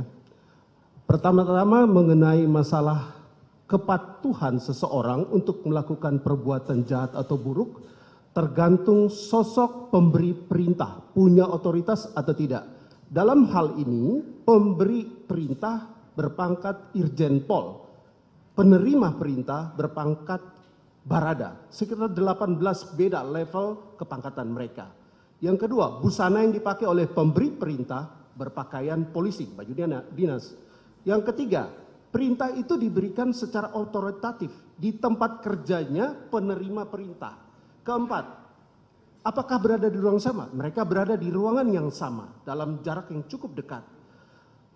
Tergantung lisan, cara menyampaikan perintah. Nomor 5, jelas sekali dalam peristiwa ini, saudara FS mengatakan, woi kau tembak cepat, cepat kau tembak. Ada semacam tekanan yang kuat kepada si penerima perintah. Jika melihat semua kategori yang ahli jelaskan tadi, menurut hemat kami memenuhi unsur-unsur yang ini semua.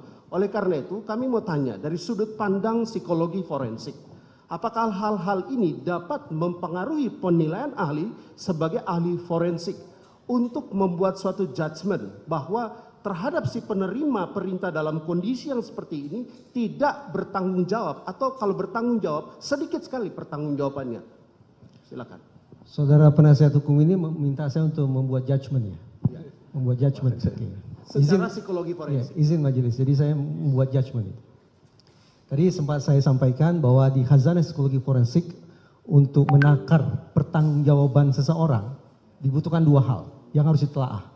Pertama, ini disilakan sebagai cognitive competence, yaitu capacity for understanding, yaitu seberapa jauh kapasitas untuk memahami perbuatan yang dia lakukan.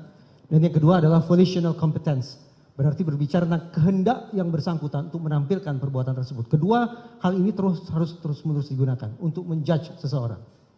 Nah, secara meso tadi sudah saya sampaikan bahwa interaksi antara Richard Eliezer dan Verdi Sambo harus dipahami secara spesifik, harus dipahami secara konkret. Saya tidak tahu spesifik atau konkretnya seperti apa relasi mereka pada saat itu. Di ruangan itu saya tidak tahu. Tapi yang jelas saya sampaikan tadi beberapa temuan Milgram yang barangkali relevan untuk juga dicermati, dikaji dalam persidangan ini.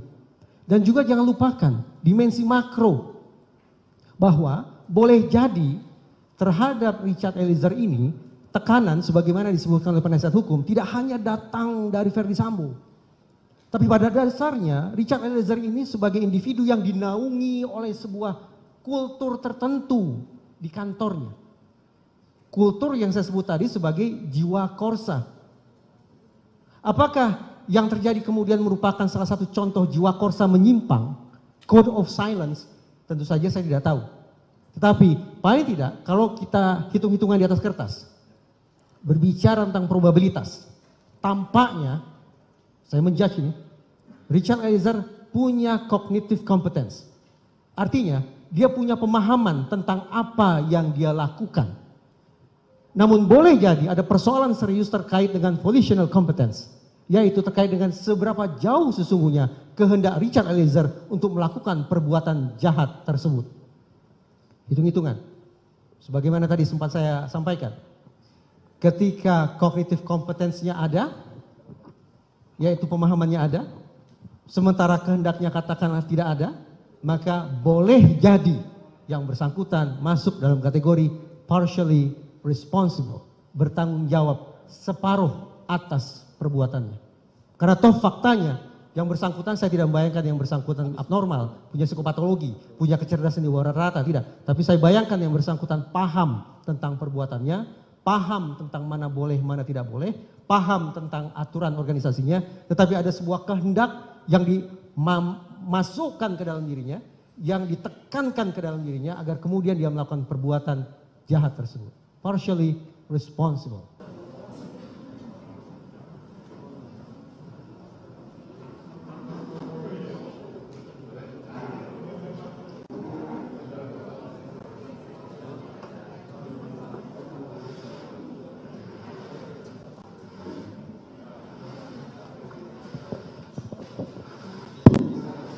Skors perkara nomor 798 PB atas nama Richard Eliezer Pudiang Lumiu dicabut, sidang dilanjutkan kembali.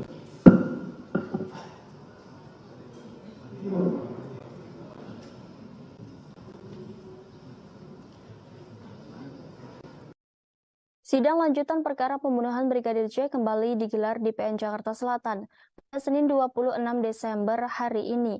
Adapun saksi meringankan untuk terdakwa Baradae dijadwalkan dihadirkan pada persidangan kali ini. Dalam agenda sidang Sistem Informasi Penelusuran Perkara atau SIPP, Pengadilan Negeri Jakarta Selatan, kubu Baradae dijadwalkan menghadirkan saksi ada charge atau saksi yang menguntungkan terdakwa. Hal ini juga dibenarkan oleh kuasa hukum Baradae yakni Roni Talapesi. Meski begitu, dia enggan menyampaikan secara merinci siapa ahli dan bidang ahli yang akan dihadirkan dalam sidang tersebut. Terkait kasus ini, Richard Eliezer didakwa melakukan pembunuhan berencana terhadap Brigadir J bersama Verdi Sambo, Putri Chandrawati, Ricky Rizal, dan Kuat Maruf. Richard diberi kesempatan menghadirkan saksi atau ahli yang meringankan setelah saksi dan ahli yang dihadirkan jaksa penuntut umum telah selesai. Hakim juga memberikan kesempatan kepada semua terdakwa dalam kasus ini untuk bisa menghadirkan saksi atau ahli sebelum melakukan pemeriksaan terhadap para terdakwa. Dalam dakwaan disebutkan Richard menembak Brigadir J atas perintah Sambo yang kala itu masih menjabat sebagai mantan Kepala Divisi Profesi dan Pengamanan Polri. Peristiwa pembunuhan Yosua disebut terjadi lantaran adanya cerita sepihak dari istri Verdi Sambo yakni Putri Chandrawati yang mengaku dilecehkan Yosua di Magelang. Atas informasi itu, Sambo kemudian marah dan merencanakan pembunuhan terhadap Yosua yang melibatkan Richard, Ricky, dan Kuat di rumah dinasnya di Kompleks Polri Duren 3, Jakarta Selatan. Atas peristiwa tersebut, Sambo, Putri, Richard, Ricky, dan Kuat didakwa melanggar pasal 340 KUHP Subsider, pasal 338 KUHP Jo pasal 55 ayat 1 ke 1 KUHP Jo pasal 56 ke 1 Kitab Undang-Undang Hukum Pidana. Pada persidangan sebelumnya, terdakwa Verdi Sambo dan Putri Chandrawati sudah menghadirkan ahli meringankan terlebih dahulu. Dalam sidang yang digelar pada Kamis 22 Desember itu, kedua terdakwa menghadirkan ahli hukum pidana dari Fakultas Hukum Universitas Islam Indonesia, Mahrus Ali. Mahrus menyatakan dalam tindak pidana dugaan kekerasan seksual, sejatinya harus dibuktikan dengan alat bukti minimal hasil visum dari korban. Bukti visum itu diperlukan untuk kepentingan jaksa penuntut umum membuktikan tindak pidana yang terjadi. Akan tetapi, jika dalam proses pembuktian, hasil visum tersebut tidak dilakukan bukan berarti tindak kejahatannya menjadi tidak ada. Sebab kata dia dalam kasus dugaan kekerasan seksual kerap kali, korban yang diduga mengalami tersebut tidak mau melapor. Beberapa faktor disebut Mahrus menjadi pemicu, salah satunya soal rasa takut, karena adanya tekanan dari pihak-pihak lain. Oleh karenanya ia menegaskan hasil visum memang menjadi alat bukti paling utama dalam tindak pidana dugaan kekerasan seksual. Namun jika tidak ada bukti visum tersebut bukan berarti tindak kejahatannya menjadi hilang atau tidak ada. Salah satu upaya yang bisa dibuktikan yakni kata dia dengan hasil tes psikologi yang dilakukan terhadap korban.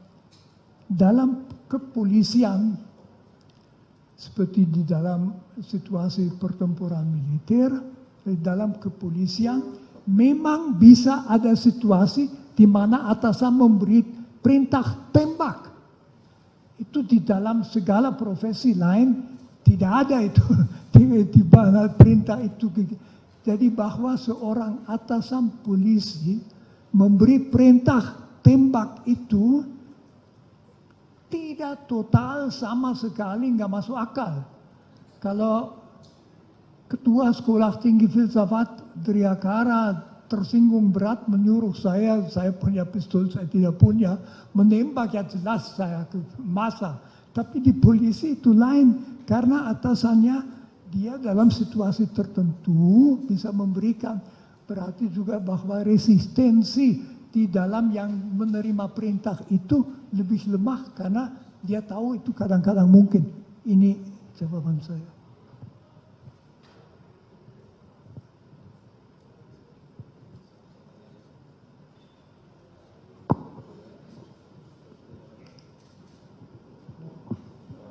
Dilanjut saksi yang lain dulu aja.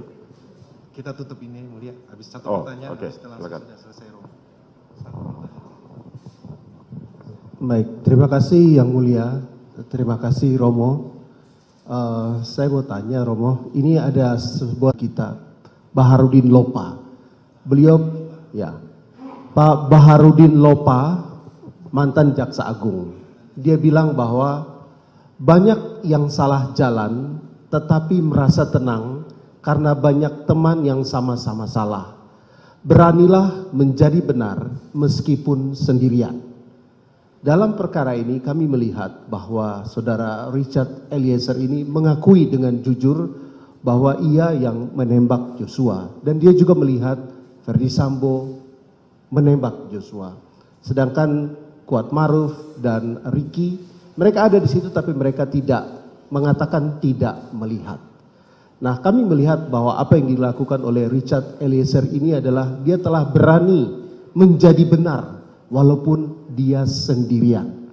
Dan karena itu kami ingin minta pandangan dari Romo tentang karakter secara moral etika seseorang seperti Richard Eliezer yang mengakui kesalahannya, bertobat dan mau menjadi justice collaborator. Terima kasih Romo. Ini tentu menunjukkan bahwa belakangan yang bersangkutan menyadari bahwa dia seharusnya tidak melakukannya. Saya tentu mengandaikan juga bahwa yang menjadi justice collaborator karena memang ingin supaya kebenaran itu terangkat. Saya anggap ini suatu keinginan yang sangat wajar dan juga perlu supaya kasus itu menjadi jelas.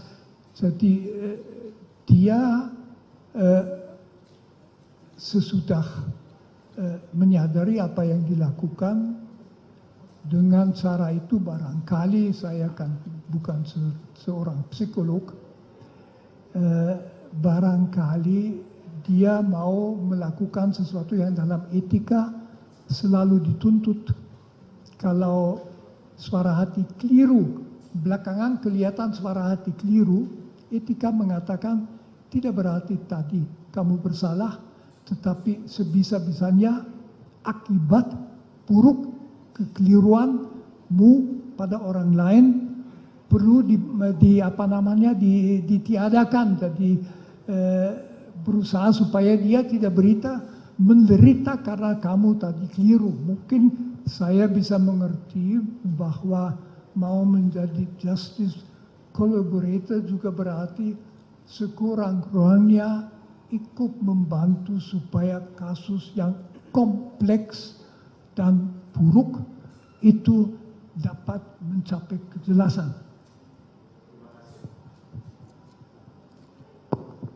Terima kasih ahli yang sudah menyampaikan. Karena waktu kita diberikan terbatas, maka kita akan kepada ahli psikolog. Terima kasih sebelumnya Romo.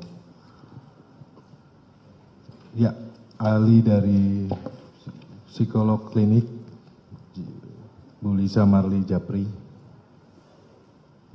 Ya. Ada yang perlu ditampilkan untuk ini PPT-nya? Mungkin nanti. Nanti ya, oke. Kepada ahli psikolog, pertanyaannya, bisa tolong jelaskan apa yang dimaksud dengan psikolog klinis? Ya, psikologi, mohon izin menjawab. Ya. Psikologi klinis adalah cabang dari ilmu psikologi yang mencoba untuk melihat, memetakan, membantu hingga bahkan menyembuhkan individu atau satu kelompok yang dirasa memiliki gangguan-gangguan klinis sehingga mengganggu mereka untuk berinteraksi dengan baik dalam lingkungan sosialnya. Terima kasih atas penjelasannya ahli. Pendosa besar karena Tuhan juga tahu manusia bisa bingung, tidak tahu apa menjawab.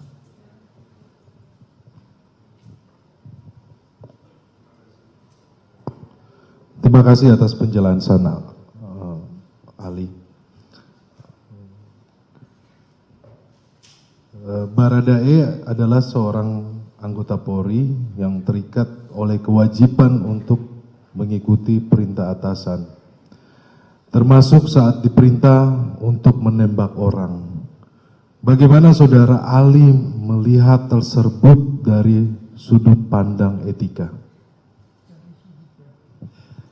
Dari sudut pandang etika, di situ kita bicarakan dengan sebuah dilema moral. Di satu pihak, harusnya dia tahu bahwa yang diperintahkan itu tidak boleh diperintahkan. Tentu di situ juga bisa dipertanyakan apakah misalnya dalam budaya yang sangat mementingkan perintah, batas wajib melaksanakan perintah dibicarakan. Saya tidak tahu sama sekali hal itu. Jangan-jangan para, katakan saja misalnya di polisian, para polisi itu hanya dididik, pokoknya kamu harus taat selalu. Nah, secara etis dalam dilema itu bisa saja kejelasan penilaian yang bersangkutan itu yang jelas merasa amat susah karena berhadapan di satu pihak menembak sampai mati bukan hal kecil, setiap orang tahu, dia tahu juga. Di lain pihak yang memberi perintah itu orang yang juga dalam situasi tertentu malah berat memberi perintah untuk menembak mati. Jadi di situ di dalam dia dari sudut etika dalam situasi bingung, etika akan mengatakan kamu, saya, jangan begitu saja mengutuk atau mempersalahkan dia. Objektif dia salah. Dia harus melawan, tetapi apakah dia bisa mengerti? Dan dalam etika pengertian, kesadaran itu merupakan unsur kunci. Terima kasih, Saudara Ali. Tadi Saudara Ali menyampaikan terkait dengan dilema moral. Dalam perkara ini terjadi, fakta terjadi bahwa ada relasi kuasa yang sangat jauh antara terdakwa Richard Eliezer dengan terdakwa Ferdy Sambo.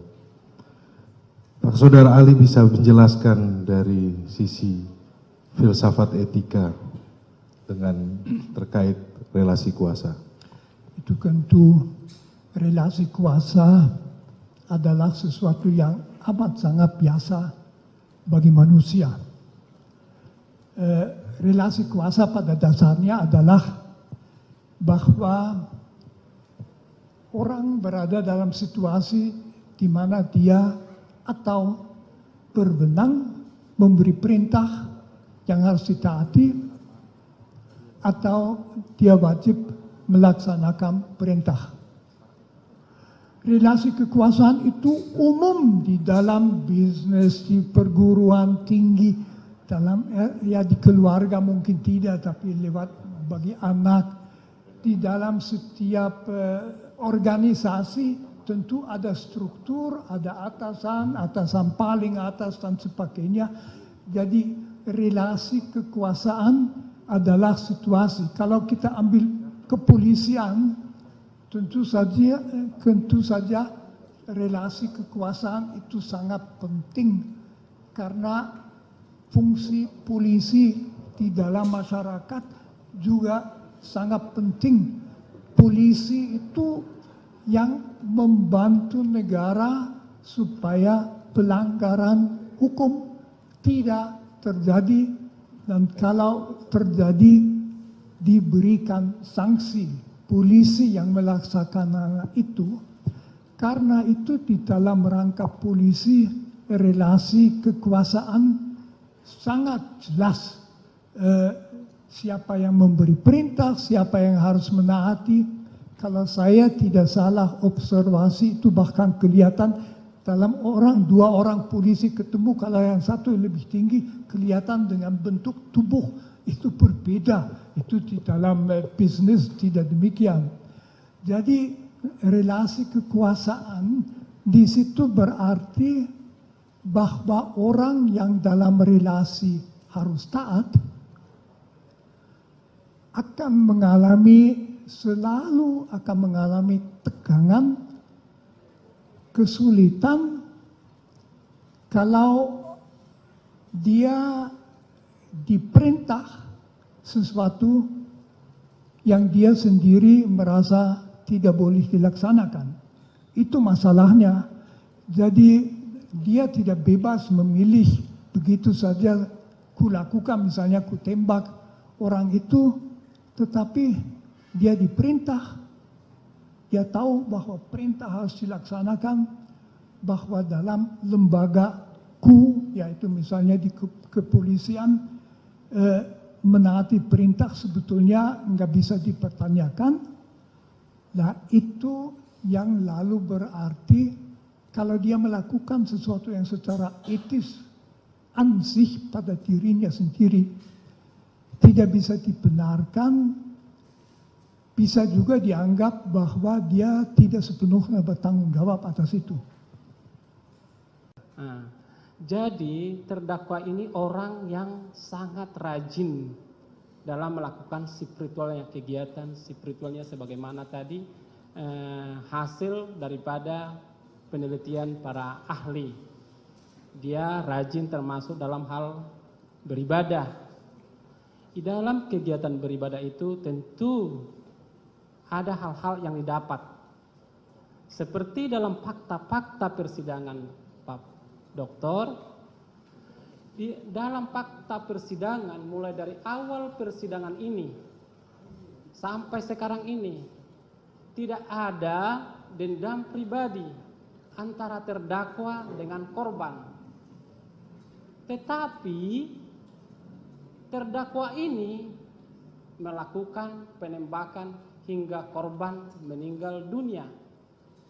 Sebagaimana dalam kitab Injil ada tertulis di Matius 5 ayat 21.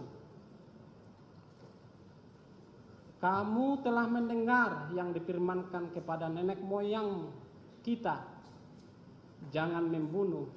Siapa membunuh harus dibunuh. Harusnya kalau menurut pendapat tadi bahwa dia orang yang rajin, arti yang taat dalam spiritual, harusnya dia tahu ayat ini. Tolong dijelaskan Pak Prof. Ya tentu saja bahwa orang beragama itu tahu bahwa ia tidak boleh membunuh dan sebagainya. Tetapi di dalam agama kita juga tahu bahwa orang tidak menaati yang menjadi perintah agama. Jadi masalahnya di situ pun tidak ada dendam. Karena itu cukup jelas motivasi perbuatan itu bukan suatu motivasi pribadi sama sekali, tetapi pelaksanaan perintah yang diberikan oleh yang berhak memberi perintah, di mana seharusnya dia tahu bahwa perintah seperti itu tidak dilaksanakan. Akan tetapi itu mungkin saja di dalam budayanya sendiri, di dalam budaya polisi, apalagi di tekanan pada waktu itu yang tegang masalah seminit dan sebagainya, ya dia melaksanakan saja perintahnya. Dari sudut agama itu sebetulnya tidak berbeda dari sudut etika. Kita bertanya sejauh mana dia bertanggung jawab, mungkin tanggung jawab sangat sedikit. Itulah karena di dalam situasi di bawah pressure-nya dia juga tidak akan memikirkan sikap Yesus dan yang dikatakan Yesus itu.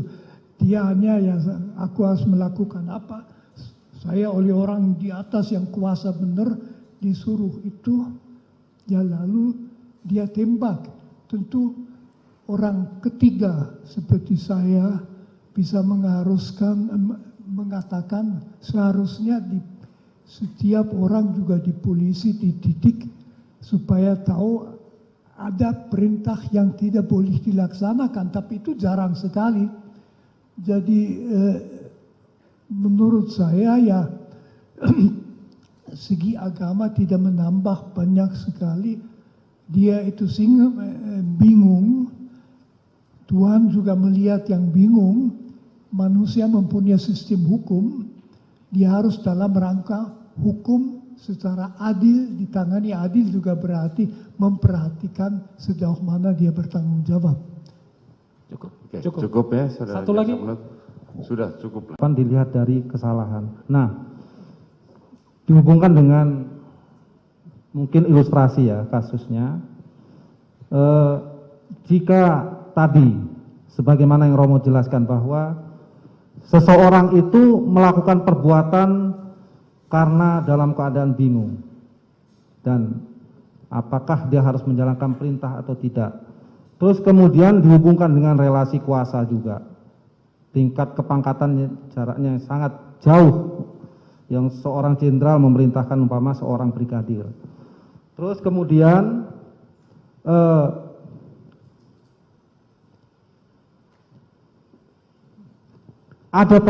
mungkin ada tekanan-tekanan yang harus dia laksanakan seketika itu juga. Dan kemudian setelah melakukan itu, ya kan, kemudian dia menyadari dan kemudian berusaha untuk membuka tabir kejahatan yang dilakukan itu tadi. Nah, dari sisi ini, Romo, antara yang memberi perintah dan yang diperintah tadi, sesuai dengan yang Romo jelaskan, ini secara pertanggungjawaban pidananya, ini lebih berat yang mana, Romo? Apakah orang yang memberi perintah atau yang diberi perintah? Menurut saya jelas yang memberi perintah. Ini sesuatu yang saya bukan ahli ya, tapi saya ikuti di dalam pembicaraan mengenai yang terjadi di zaman Nazi di Jerman, di mana berulang kali orang melakukan perintah-perintah karena diperintahkan, mungkin juga karena dia terancam kalau tidak melaksanakan perintah, tapi juga tanpa ancaman itu ada satu budaya di mana orang sepertinya tidak dididik dan tidak dilatih untuk bertanggung jawab. Jadi lalu ya ikut saja yang diperintahkan dengan selalu memperhatikan tekanan waktu itu terjadi dalam tersedia beberapa detik untuk mengambil sikap dalam kasus ini. Jadi menurut saya jelas tanggung jawab yang memberi perintah itu jauh lebih besar. Malah katakan saja yang diperintah itu orang kecil ya, orang kecil biasa melakukan karena dia juga tahu akibatnya buruk kalau tidak melakukannya. Baik, berarti orang yang mempunyai kuasa dan memberi perintah menurut Romo adalah orang yang mempunyai tanggung jawab besar terhadap perintah yang dia berikan kepada pemberi perintah, walaupun tadi sebagaimana yang Romo perintahkan, perintah yang jahat itu tetap tidak boleh dilakukan secara filsafat moral dan etika. Bahwa dalam laporan yang selama ini ahli mendampingi Richard Eliezer, bahwa Richard Eliezer memiliki kecenderungan untuk patuh pada lingkungan sekitar. Bisa dijelaskan proses psikologis yang terjadi hingga membuat seseorang menjadi seperti ini atau Richard Eliezer? Iya, boleh ke slide selanjutnya, mohon maaf Majelis Hakim. Ya, kalau kita berbicara mengenai kepatuhan, kepatuhan itu juga salah satu konstruk dalam ilmu psikologi. Ini adalah satu bentuk pengaruh sosial yang menyebabkan orang lain mau melakukan suatu hal atau beragam tindakan dikarenakan kepatuhannya pada orang lain yang dirasa lebih punya kuasa. Jadi kita harus membedakan antara kepatuhan dengan konformitas. kalau konformitas itu melibatkan permintaan, kalau kepatuhan itu biasanya melibatkan perintah. Sementara kalau yang berikutnya kepatuhan itu konformitas biasanya lebih kepada bagaimana kita menyesuaikan diri dengan lingkungan. Tapi kalau kepatuhan itu lebih kepada menggunakan unsur kekuatan karena kita takut, karena kita cemas, karena kita khawatir, makanya kita patuh. Jadi itu adalah bentuk kepatuhan dalam psikologi. Ya, bagaimana dengan Richard Eliezer terkait dengan... Oke, kalau dari Richard Eliezer, dari hasil tesnya saja sudah membuktikan dia punya tingkat kepatuhan yang sangat tinggi. Jadi itu memang bisa diukur tuh obediensi seseorang, tingkat level kepatuhan dia pada lingkungan sekitarnya seperti apa. Dan dari hasil tes tersebut terlihat bahwa Richard Eliezer mempunyai level kepatuhan yang sangat tinggi sehingga dia punya kerentanan khusus, kecenderungan tertentu untuk lebih patuh pada lingkungan. Itu dari sisi kepatuhan saja. Baik. Terima kasih, Ali. Bisa dijelaskan juga, tadi kan sudah jelas terkait dengan kepatuhan dari seorang Richard Eliezer, kemudian kan di dalam peristiwa ini ada rasa takut juga. Ya. Apakah dalam melakukan pendampingan ahli melihat atau mengetahui hal tersebut karena melakukan assessment? Iya, ketakutannya pada saat asesmen sudah berubah sepertinya. Jadi kan emosi itu kan sangat dari awal, ketika dari awal ketakutan itu sangat jelas. Yang tadi saya katakan pertama kali ketemu jelas sekali ada gesture takut, ada gesture cemas, gesture dia tidak bagaimana ini ke depannya nanti harus seperti apa, dan itu banyak menampilkan gesture-gesture tubuh yang cemas dan takut seperti itu, bermain-main tangan, menghindari kontak mata, hal-hal demikian. Itu terlihat sekali. Tapi seiring dengan waktu ketakutan itu karena emosi itu sesuatu yang sangat dinamis, jadi dia berubah biasanya, bertransformasi lah katakan, apalagi kemudian ada proses adaptasi, ada proses pembelajaran, ada proses dia mungkin mulai level up, mulai yakin, ada kepercayaan diri, mulai masuk yang kalau kita bilang di situ ada yang namanya intelligent disobedience, jadi proses-proses intelligent analisanya dia mulai jalan. Kalau berkaitan dengan yang sebelumnya, ketika yang banyak berperan adalah amigdala, otak emosi, jadi dia lagi takut sekali, cemas sekali, khawatir sekali, tapi seiring dengan waktu ketika perlahan-lahan mulai ada dukungan kepada dia, baik dari orang tua, dari para penasihat hukum, dari banyak hal, analisanya mulai jalan, apa yang harus dia lakukan. Nah, ini kemudian emosi takut ini tertransformasi menjadi paling tidak dari hasil tes yang terlihat ada kecenderungan hipomania. Nah, apa itu hipomania? Hipomania adalah kondisi psikologi seseorang yang tampak sangat berenergi dan bersemangat, berbeda dari biasanya. Jadi setelah takut, sepertinya kemudian Richard Eliezer itu memutuskan untuk oke, saya harus melakukan sesuatu atas kondisi ini. Jadi terlihat semangatnya tersebut. Tapi di sisi lain hipomania juga berarti masih menutupi kecemasan yang terpendam. Jadi itu kan mekanisme diri. Ketika dia mencoba untuk oke, aku harus melakukan sesuatu nih, tapi sebenarnya di dalam dia masih cemas karena terlihat yang dalam tes MMPI yang tadi saya katakan Minnesota Multifaceted Personality Inventory itu adalah 10 parameter. Kita melihat parameter-parameter psikologis seberapa tinggi level depresi, seberapa tinggi level skizofrenia, seberapa tinggi level obsesif kompulsif. Nah, pokoknya sampai 10, ada 10 parameternya. Nah, paling tinggi parameter pada Richard Eliezer adalah hipomania. Di mana hipomania sudah jelas berarti ada kecemasan yang ditutupi olehnya dengan cara mencoba untuk berenergi dan bersemangat sekali. Nah, apakah kemudian dikatakan, kalau tadi pertanyaan berkaitan dengan emosi takut dan cemas adalah emosi yang dekat. Gitu.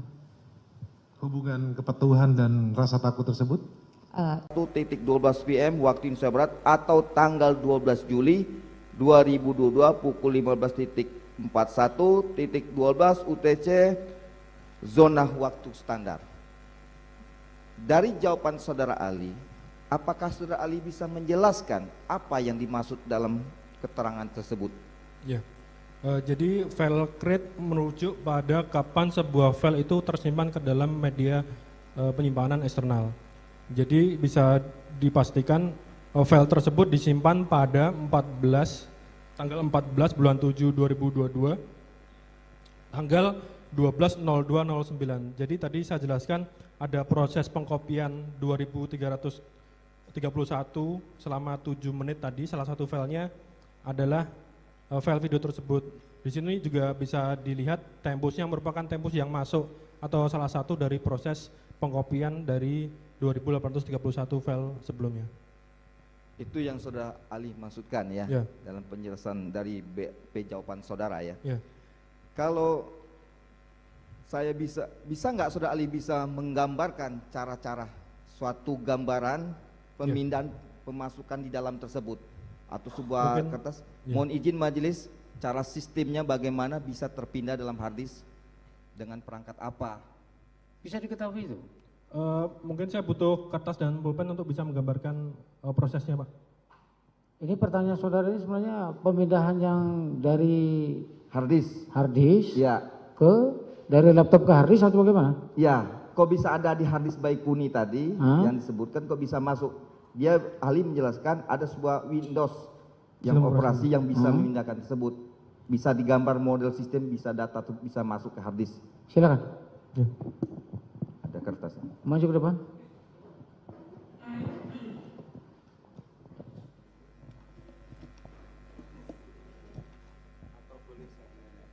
Nanti apa? Iya, terkait dengan itu.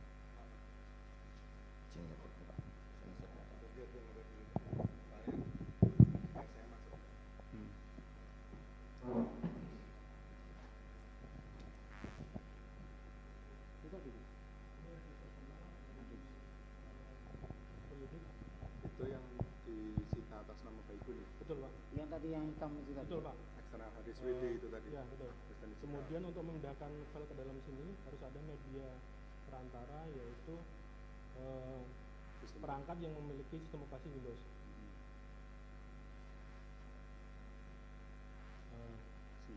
Bisa diuraikan nggak itu sistemnya apa? Sebuah komputer berupa laptop, desktop? Kita tidak tahu, karena kita tidak melakukan terkait dengan perangkat ini. Tapi dari informasi yang ada di sini kita bisa pastikan bahwa itu berasal dari sistem operasi Windows.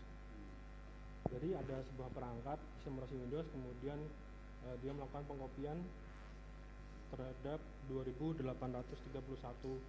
file selama 7 menit mulai dari tanggal berjadi. Sebentar, saya tegaskan, jadi itu Windowsnya itu, yang sistem Windowsnya itu bisa didetailkan nggak, diuraikan nggak? Itu dari Windows sistem berapa? Kami tidak bisa melakukan pemeriksaan ini, Pak. Jadi kami tidak. Pertanyaan ini tuh harus melakukan pemeriksaan terhadap perangkat ini. Perangkat ini sementara kami itu tidak melakukan yang perangkat itu tidak disertakan atau tidak, disampaikan ke ahli? Tidak. Jadi ada proses pemindahan mulai tanggal 7 Juli, berapa? 14 Juli. Oh ya. Mulai dari 13 Juli pukul 11.59, 14 Juli sampai 12.06. 12.06. Jadi ada sekitar 7 menit proses pengkopian sebanyak 2.800. Salah satu filenya adalah file video tersebut. Ya. Di dalam file itu 2000 sekian file itu berapa besarnya? Bisa diketahui? Kami tidak mencatat terkait hal tersebut, tapi kami catat jumlah file yang ada. Ya. Dari file yang tersimpan di sini kita bisa ketahui file create itu artinya kapan barang itu disimpan ke dalam sini, kemudian modify artinya merujuk pada kapan video itu diekspor ke dalam media penyimpanan sebelumnya. Jadi menurut keterangan dari penyidik ke kami ada sebuah DVR, kemudian disimpan ke dalam sebuah flash disk, dan kemudian disimpan ke dalam MacBook. Jadi file date modify ini merujuk tanggal dari DVR dikopikan ke dalam media flash disk. Ini tanggalnya adalah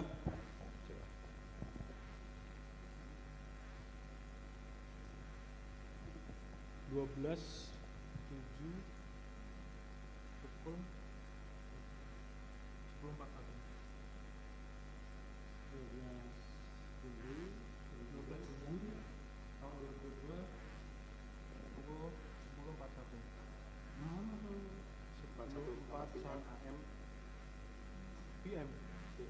malam berarti, setengah 11 malam.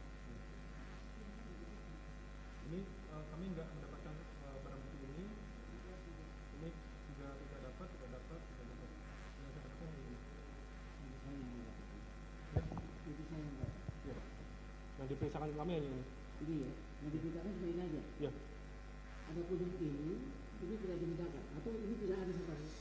Ini menurut informasi dari penyidik diperiksakan ke Kompol Heri ya. Pak Heri ke ahli digital forensik dari Puslapor. Oh itu. Ya. Kali ini ahli dari Saya dari Direktorat Cyber Barreskrim. Barreskrim ya. Oh, yang sana Puslapor. Jadi saya tidak ada kaitannya dengan itu. Ya, ini tidak ada kaitannya dengan ini saja. Ya, siap. Yang ini sudah diperiksa. Sudah majelis yang Pak Heri kemarin. Ya. Jadi ini ya, kita berbicara di sini nanti. Ya. Ya. Izin Pak, ngomong di depan sini. Ya. Nah, itu ada jejak digitalnya nggak yang di setelah di sini media penyimpanan pertama dari file? Tidak. Tidak ada. Tidak ditemukan terkait informasi tersebut. Atau mungkin device apa yang pertama kali mengenerate video ini? Tidak. Tidak ada jejak digitalnya. Jadi berhenti sampai di sistem Windows itu aja. Ya, di sini ada informasi nama folder, jadi kita bisa simpulkan itu berasal dari sebuah sistem operasi Windows. Dan ahli berhenti sampai di situ ya? Ya. Sebelumnya lagi tidak. Dari mana file itu diperoleh? Tidak tahu. Ahli tidak ada Hanya datanya. informasi saja yang saudara terima ya. Betul. Tapi saudara tidak melakukan penemuan karena memang bukan tempat saudara. Ya. Dan tidak ada jejak digitalnya? Tidak ada. Tidak ada. Silakan ini mau dihitung apa ini akan menjadi yang itu dulu. Foto. Biar diperlihatkan kalau foto kan. Ini sistemnya yang cara ditemukan ya. Foto itu silakan foto aja kalau mau. Ya.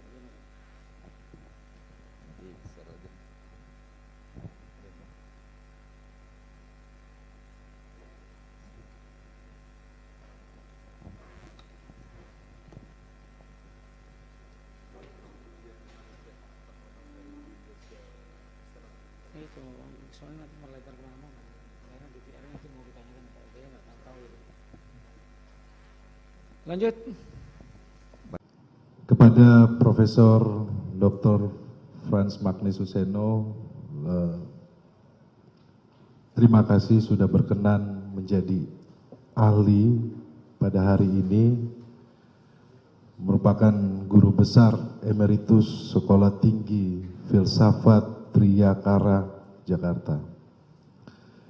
Izinkan kami bertanya kepada ahli. Ahli kita kenal sebagai ahli filsafat moral. Mohon ahli menjelaskan tentang filsafat moral dan sumbangannya dalam membantu menjelaskan masalah-masalah etika moral. Terima kasih. Yang mulia, saya dalam filsafat moral atau etika, biasanya saya pakai etika, kata etika, ada dua masalah yang relevan.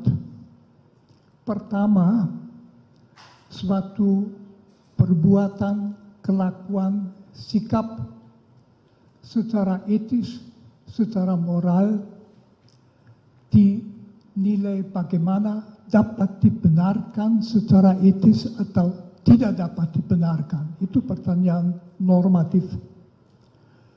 Pertanyaan kedua adalah apabila seseorang melakukan sesuatu yang menurut norma etika tidak dapat dibenarkan, apakah dia harus dianggap secara moral bersalah atau tidak? Bisa saja dia tidak mengerti atau dia bingung. Perkenankan saya sedikit menjelaskan dua poin ini. Pertama, kita ambil contoh, apakah menembak mati orang yang tidak berdaya, yang tidak mengancam, secara etis dapat dibenarkan? Jawaban etika saya kira unanim, tidak dapat dibenarkan, tentu ada kekecualian.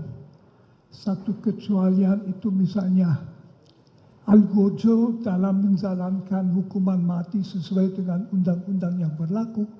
Yang satu itu di dalam sebuah pertempuran para kombatan boleh menembak sampai bunuh. Yang ketiga dalam rangka membela nyawa, baik nyawa sendiri dari bela sendiri maupun nyawa orang lain, itu kekecualian. Kecuali dalam 3 kasus ini secara etis jelas menembak mati orang adalah pelanggaran yang berat.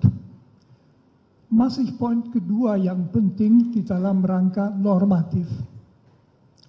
Apakah orang yang berhak memberi perintah dapat memerintahkan orang lain melakukan sesuatu, misalnya menembak orang yang sudah tidak berdaya sampai mati atau tidak?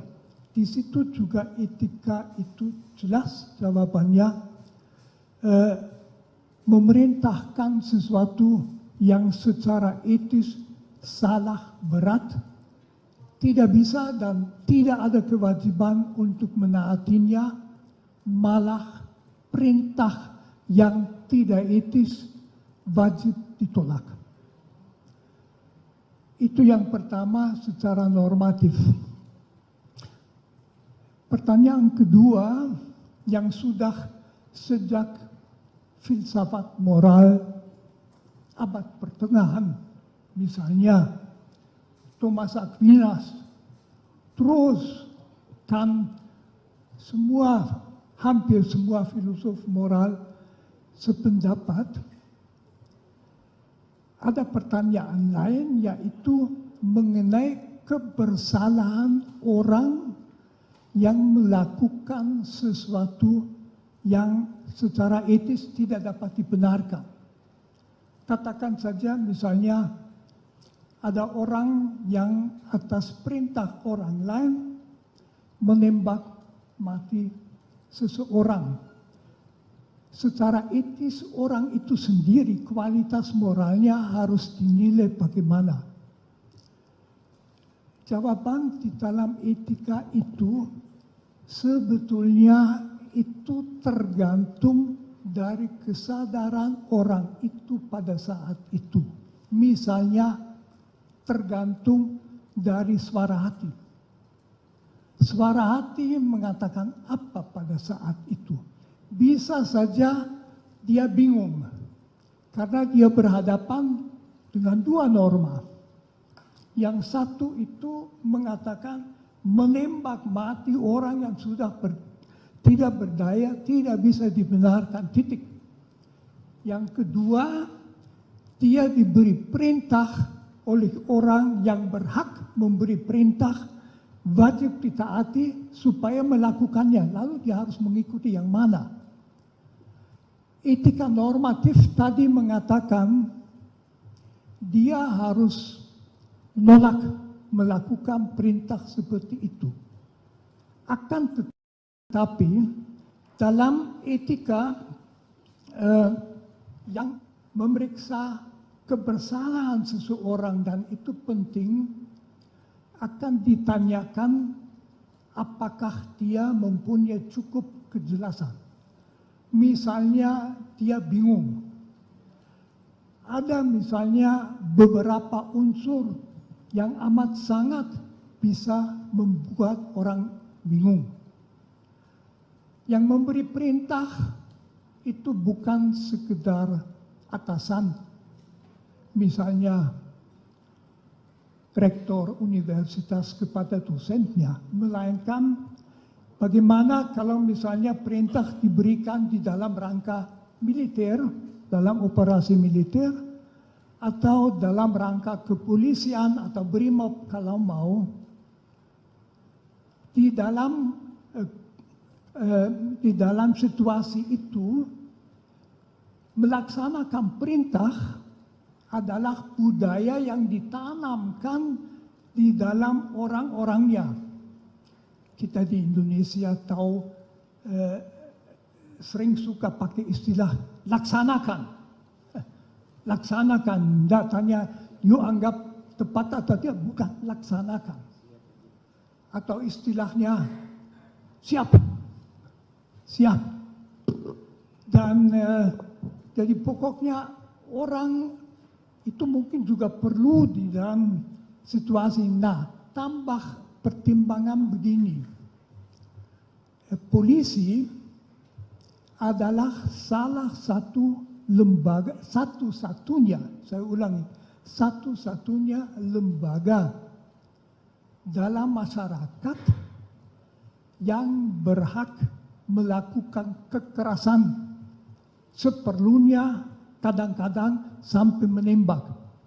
Polisi dalam melaksanakan undang-undang boleh memegang orang, mendorong orang, menangkap orang, menahan orang dalam situasi yang membenarkan, boleh menembak. Jadi bagi seorang polisi, rem psikis terhadap menembak mati orang tentu lain daripada orang biasa yang tidak di dalam situasi itu. Lalu faktor yang amat sangat menentukan kebersalahan, apakah orang betul bersalah atau tidak, yang juga akan kelihatan dari apakah dia kemudian menyesal atau tidak. Kalau tidak menyesal, ya tidak bisa dikatakan ada kebingungan. Tetapi kalau dia bingung karena berada di bawah pressure waktu. Jadi bukannya dia disuruh oleh atasannya melakukan sesuatu yang tidak benar, tetapi sekarang juga lakukan. Itu tipe perintah yang amat sulit secara psikologis dilawan. Karena siapa dia? Mungkin dia orang kecil, jauh di bawah yang memberi perintah, udah biasa, laksanakan. Meskipun dia ragu-ragu, dia bingung. Itu tidak berarti bahwa sama sekali tidak ada kesalahan, tetapi itu jelas menurut etika sangat mengurangi kebersalahan. Saya tidak memakai istilah bisa dimengerti, itu terlalu banyak. Menurut saya, tapi itu saya pendapat, tentu orang mestinya tahu tidak bisa, tetapi dalam situasi bingung. Dalam budaya perintah, laksanakan. Berhadapan dengan atasan yang sangat tinggi mungkin ditakuti. Kebebasan hati untuk masih mempertimbangkan dalam waktu berapa detik yang tersedia mungkin tidak ada. Mungkin ini dulu yang mau saya katakan. Dalam persidangan pemeriksaan saksi ahli pengacara Richard Eliezer atau Baradae mendatangkan 2 psikolog sekaligus. Psikolog klinik dewasa dan psikolog forensik menjadi saksi yang meringankan Baradae di persidangan kasus pembunuhan berencana terhadap Nofriansyah Yosua Huta Barat atau Brigadir J. Roni Talapesi selaku kuasa hukum Baradae mengatakan bahwa kedua psikolog tersebut yakni Liza Mariali Japri selaku psikolog klinik dewasa dan Reza Indragiri Amril selaku psikolog forensik hadir. Selain kedua psikolog, Roni juga menghadirkan guru besar filsafat moral yakni Romo Magnis Suseno. Ia adalah tokoh agama Katolik sekaligus budayawan. Romo Magnis juga diketahui merupakan Direktur Pasca Sarjana Sekolah Tinggi Ilmu Filsafat Triarkara. Pada persidangan sebelumnya, terdakwa Ferdi Sambo dan Putri Chandrawati sudah menghadirkan saksi ahli meringankan terlebih dahulu pada Kamis 22 Desember 2022. Kedua terdakwa itu menghadirkan ahli hukum pidana dari Fakultas Hukum Universitas Islam Indonesia, Mahrus Ali. Mahrus menyatakan, dalam tindak pidana dugaan kekerasan seksual sejatinya harus dibuktikan dengan alat bukti minimal hasil visum dari korban. Bukti visum itu diperlukan untuk kepentingan jaksa penuntut umum membuktikan tindak pidana yang terjadi.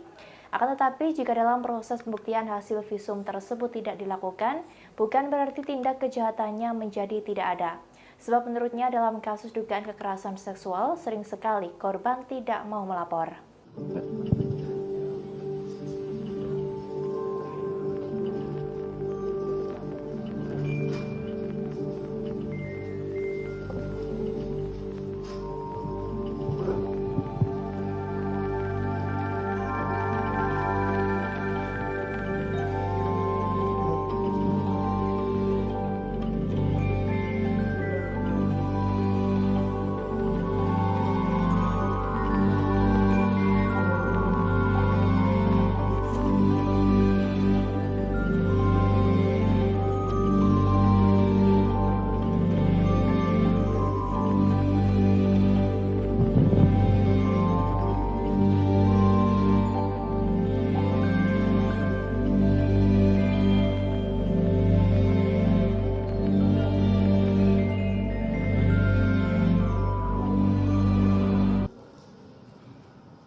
Samping Rory.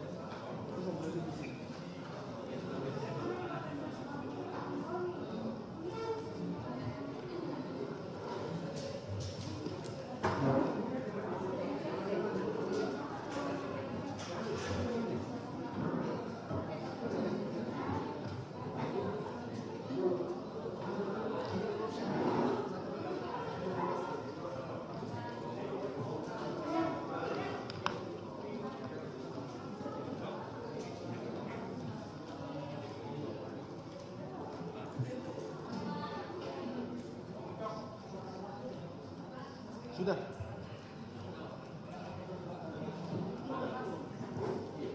Daftar riwayat hidup, CV. Kalau Romo Magnis, dia sudah besar kan, jadi udah nggak ada lagi. Udah 85 tahun.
psikologi forensik. Mengenai apa yang tadi saudara ahli jelaskan tentang Milgram ya. Pertama-tama mengenai masalah kepatuhan seseorang untuk melakukan perbuatan jahat atau buruk tergantung sosok pemberi perintah, punya otoritas atau tidak.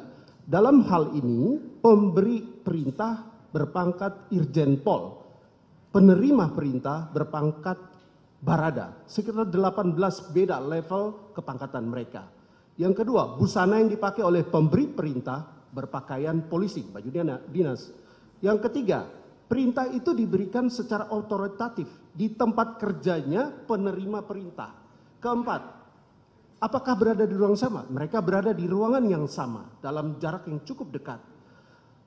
Tergantung lisan, cara menyampaikan perintah. Nomor 5, jelas sekali dalam peristiwa ini, saudara FS mengatakan, woi kau tembak cepat, cepat kau tembak. Ada semacam tekanan yang kuat kepada si penerima perintah. Jika melihat semua kategori yang ahli jelaskan tadi, menurut hemat kami memenuhi unsur-unsur yang ini semua. Oleh karena itu kami mau tanya dari sudut pandang psikologi forensik, apakah hal-hal ini dapat mempengaruhi penilaian ahli sebagai ahli forensik untuk membuat suatu judgement bahwa terhadap si penerima perintah dalam kondisi yang seperti ini tidak bertanggung jawab, atau kalau bertanggung jawab sedikit sekali pertanggungjawabannya. Silakan. Saudara penasihat hukum ini meminta saya untuk membuat judgement ya? Membuat judgement. Okay. Secara psikologi forensik. Ya, izin majelis, jadi saya membuat judgement itu. Tadi sempat saya sampaikan bahwa di khazanah psikologi forensik untuk menakar pertanggungjawaban seseorang dibutuhkan 2 hal yang harus ditelaah. Pertama, ini disilakan sebagai cognitive competence, yaitu capacity for understanding, yaitu seberapa jauh kapasitas untuk memahami perbuatan yang dia lakukan. Dan yang kedua adalah volitional competence, berarti berbicara tentang kehendak yang bersangkutan untuk menampilkan perbuatan tersebut. Kedua hal ini harus terus-menerus digunakan untuk menjudge seseorang. Nah, secara meso tadi sudah saya sampaikan bahwa interaksi antara Richard Eliezer dan Verdi Sambo harus dipahami secara spesifik, harus dipahami secara konkret. Saya tidak tahu spesifik atau konkretnya seperti apa relasi mereka pada saat itu. Di ruangan itu saya tidak tahu. Tapi yang jelas saya sampaikan tadi beberapa temuan Milgram yang barangkali relevan untuk juga dicermati, dikaji dalam persidangan ini.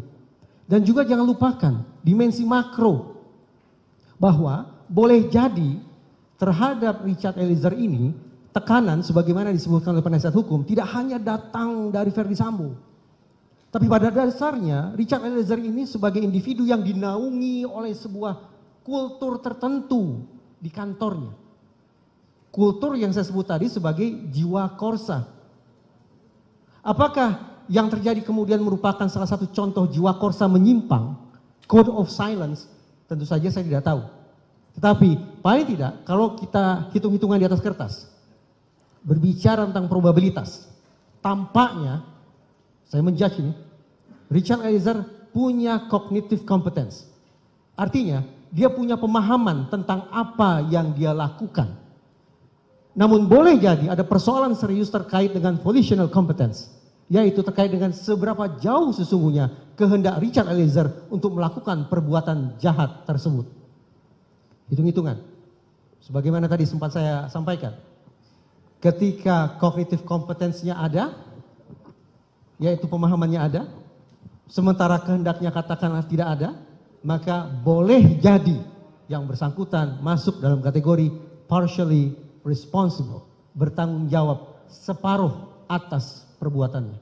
Karena toh faktanya yang bersangkutan, saya tidak membayangkan yang bersangkutan abnormal, punya psikopatologi, punya kecerdasan di bawah rata, tidak. Tapi saya bayangkan yang bersangkutan paham tentang perbuatannya, paham tentang mana boleh, mana tidak boleh, paham tentang aturan organisasinya, tetapi ada sebuah kehendak yang dimasukkan ke dalam dirinya, yang ditekankan ke dalam dirinya agar kemudian dia melakukan perbuatan jahat tersebut.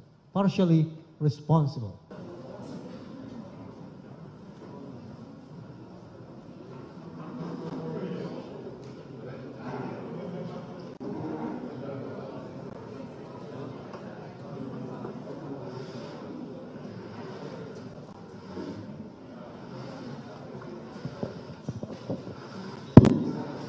Skors perkara nomor 798 Pit B atas nama Richard Eliezer Pudiang Lumiu dicabut, sidang dilanjutkan kembali.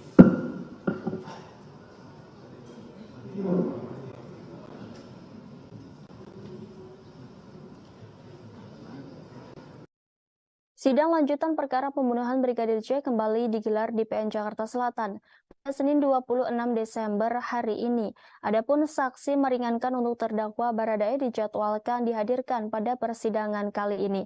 Dalam agenda sidang Sistem Informasi Penelusuran Perkara atau SIPP, Pengadilan Negeri Jakarta Selatan, kubu Baradae dijadwalkan menghadirkan saksi ada charge atau saksi yang menguntungkan terdakwa. Hal ini juga dibenarkan oleh kuasa hukum Baradae yakni Roni Talapesi. Meski begitu, dia enggan menyampaikan secara merinci siapa ahli dan bidang ahli yang akan dihadirkan dalam sidang tersebut. Terkait kasus ini, Richard Eliezer didakwa melakukan pembunuhan berencana terhadap Brigadir J bersama Verdi Sambo, Putri Chandrawati, Ricky Rizal, dan Kuat Maruf. Richard diberi kesempatan menghadirkan saksi atau ahli yang meringankan setelah saksi dan ahli yang dihadirkan jaksa penuntut umum telah selesai. Hakim juga memberikan kesempatan kepada semua terdakwa dalam kasus ini untuk bisa menghadirkan saksi atau ahli sebelum melakukan pemeriksaan terhadap para terdakwa. Dalam dakwaan disebutkan Richard menembak Brigadir J atas perintah Sambo yang kala itu masih menjabat sebagai mantan Kepala Divisi Profesi dan Pengamanan Polri. Peristiwa pembunuhan Yosua disebut terjadi lantaran adanya cerita sepihak dari istri Verdi Sambo yakni Putri Chandrawati yang mengaku dilecehkan Yosua di Magelang. Atas informasi itu, Sambo kemudian marah dan merencanakan pembunuhan terhadap Yosua yang melibatkan Richard, Ricky, dan Kuat di rumah dinasnya di Kompleks Polri Duren 3, Jakarta Selatan. Atas peristiwa tersebut, Sambo, Putri, Richard, Ricky, dan Kuat didakwa melanggar pasal 340 KUHP Subsider, pasal 338 KUHP Jo pasal 55 ayat 1 ke 1 KUHP Jo pasal 56 ke 1 Kitab Undang-Undang Hukum Pidana. Pada persidangan sebelumnya, terdakwa Verdi Sambo dan Putri Chandrawati sudah menghadirkan ahli meringankan terlebih dahulu. Dalam sidang yang digelar pada Kamis 22 Desember itu, kedua terdakwa menghadirkan ahli hukum pidana dari Fakultas Hukum Universitas Islam Indonesia, Mahrus Ali. Mahrus menyatakan dalam tindak pidana dugaan kekerasan seksual, sejatinya harus dibuktikan dengan alat bukti minimal hasil visum dari korban. Bukti visum itu diperlukan untuk kepentingan jaksa penuntut umum membuktikan tindak pidana yang terjadi. Akan tetapi, jika dalam proses pembuktian, hasil visum tersebut tidak dilakukan bukan berarti tindak kejahatannya menjadi tidak ada. Sebab kata dia dalam kasus dugaan kekerasan seksual kerap kali, korban yang diduga mengalami tersebut tidak mau melapor. Beberapa faktor disebut Mahrus menjadi pemicu, salah satunya soal rasa takut, karena adanya tekanan dari pihak-pihak lain.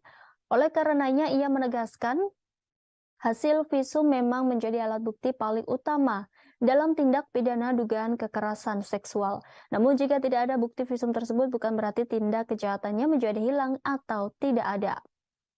Salah satu upaya yang bisa dibuktikan yakni kata dia dengan hasil tes psikologi yang dilakukan terhadap korban. Dalam kepolisian, seperti di dalam situasi pertempuran militer, di dalam kepolisian memang bisa ada situasi di mana atasan memberi perintah tembak. Itu di dalam segala profesi lain tidak ada itu di mana perintah itu. Jadi bahwa seorang atasan polisi memberi perintah tembak itu tidak total sama sekali nggak masuk akal. Kalau ketua sekolah tinggi filsafat Driakara tersinggung berat menyuruh saya punya pistol, saya tidak punya, menembak ya jelas saya ke masa. Tapi di polisi itu lain, karena atasannya dia dalam situasi tertentu bisa memberikan, berarti juga bahwa resistensi di dalam yang menerima perintah itu lebih lemah karena dia tahu itu kadang-kadang mungkin. Ini jawaban saya.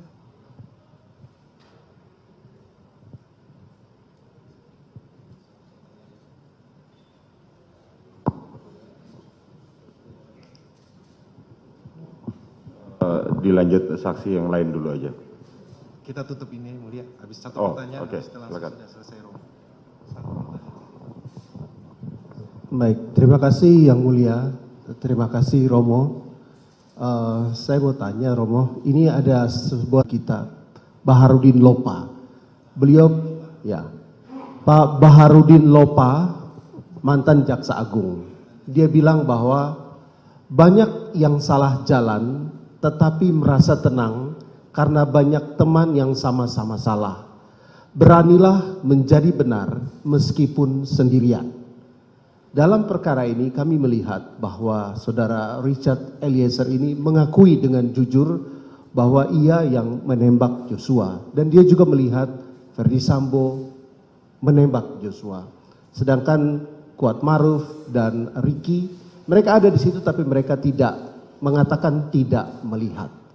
Nah, kami melihat bahwa apa yang dilakukan oleh Richard Eliezer ini adalah dia telah berani menjadi benar walaupun dia sendirian. Dan karena itu kami ingin minta pandangan dari Romo tentang karakter secara moral etika seseorang seperti Richard Eliezer yang mengakui kesalahannya, bertobat dan mau menjadi justice collaborator. Terima kasih Romo. Ini tentu menunjukkan bahwa belakangan yang bersangkutan menyadari bahwa dia seharusnya tidak melakukannya. Saya tentu mengandaikan juga bahwa yang menjadi justice collaborator karena memang ingin supaya kebenaran itu terangkat. Saya anggap ini suatu keinginan yang sangat wajar dan juga perlu supaya kasus itu menjadi jelas. Jadi dia sesudah menyadari apa yang dilakukan, dengan cara itu barangkali saya kan bukan seorang psikolog, barangkali dia mau melakukan sesuatu yang dalam etika selalu dituntut. Kalau suara hati keliru, belakangan kelihatan suara hati keliru, etika mengatakan tidak berarti tadi kamu bersalah, tetapi sebisa-bisanya akibat buruk kekeliruanmu pada orang lain perlu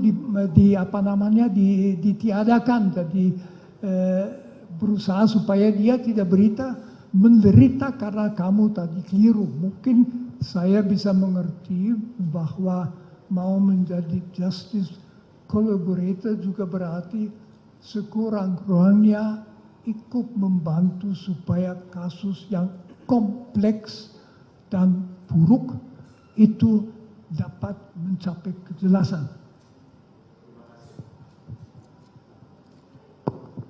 Terima kasih ahli yang sudah menyampaikan. Karena waktu kita diberikan terbatas, maka kita akan kepada ahli psikolog. Terima kasih sebelumnya Romo.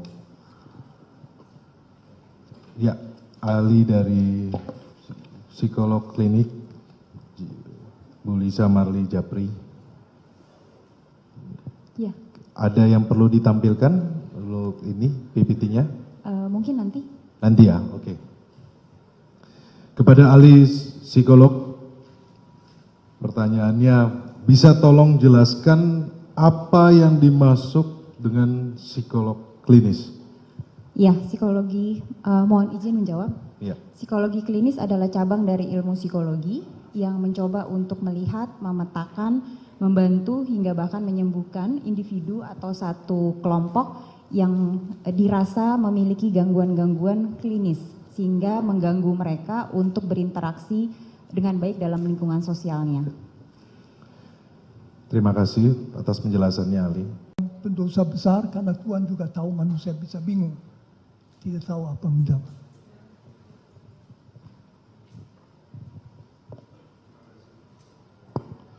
Terima kasih atas penjelasan Ali.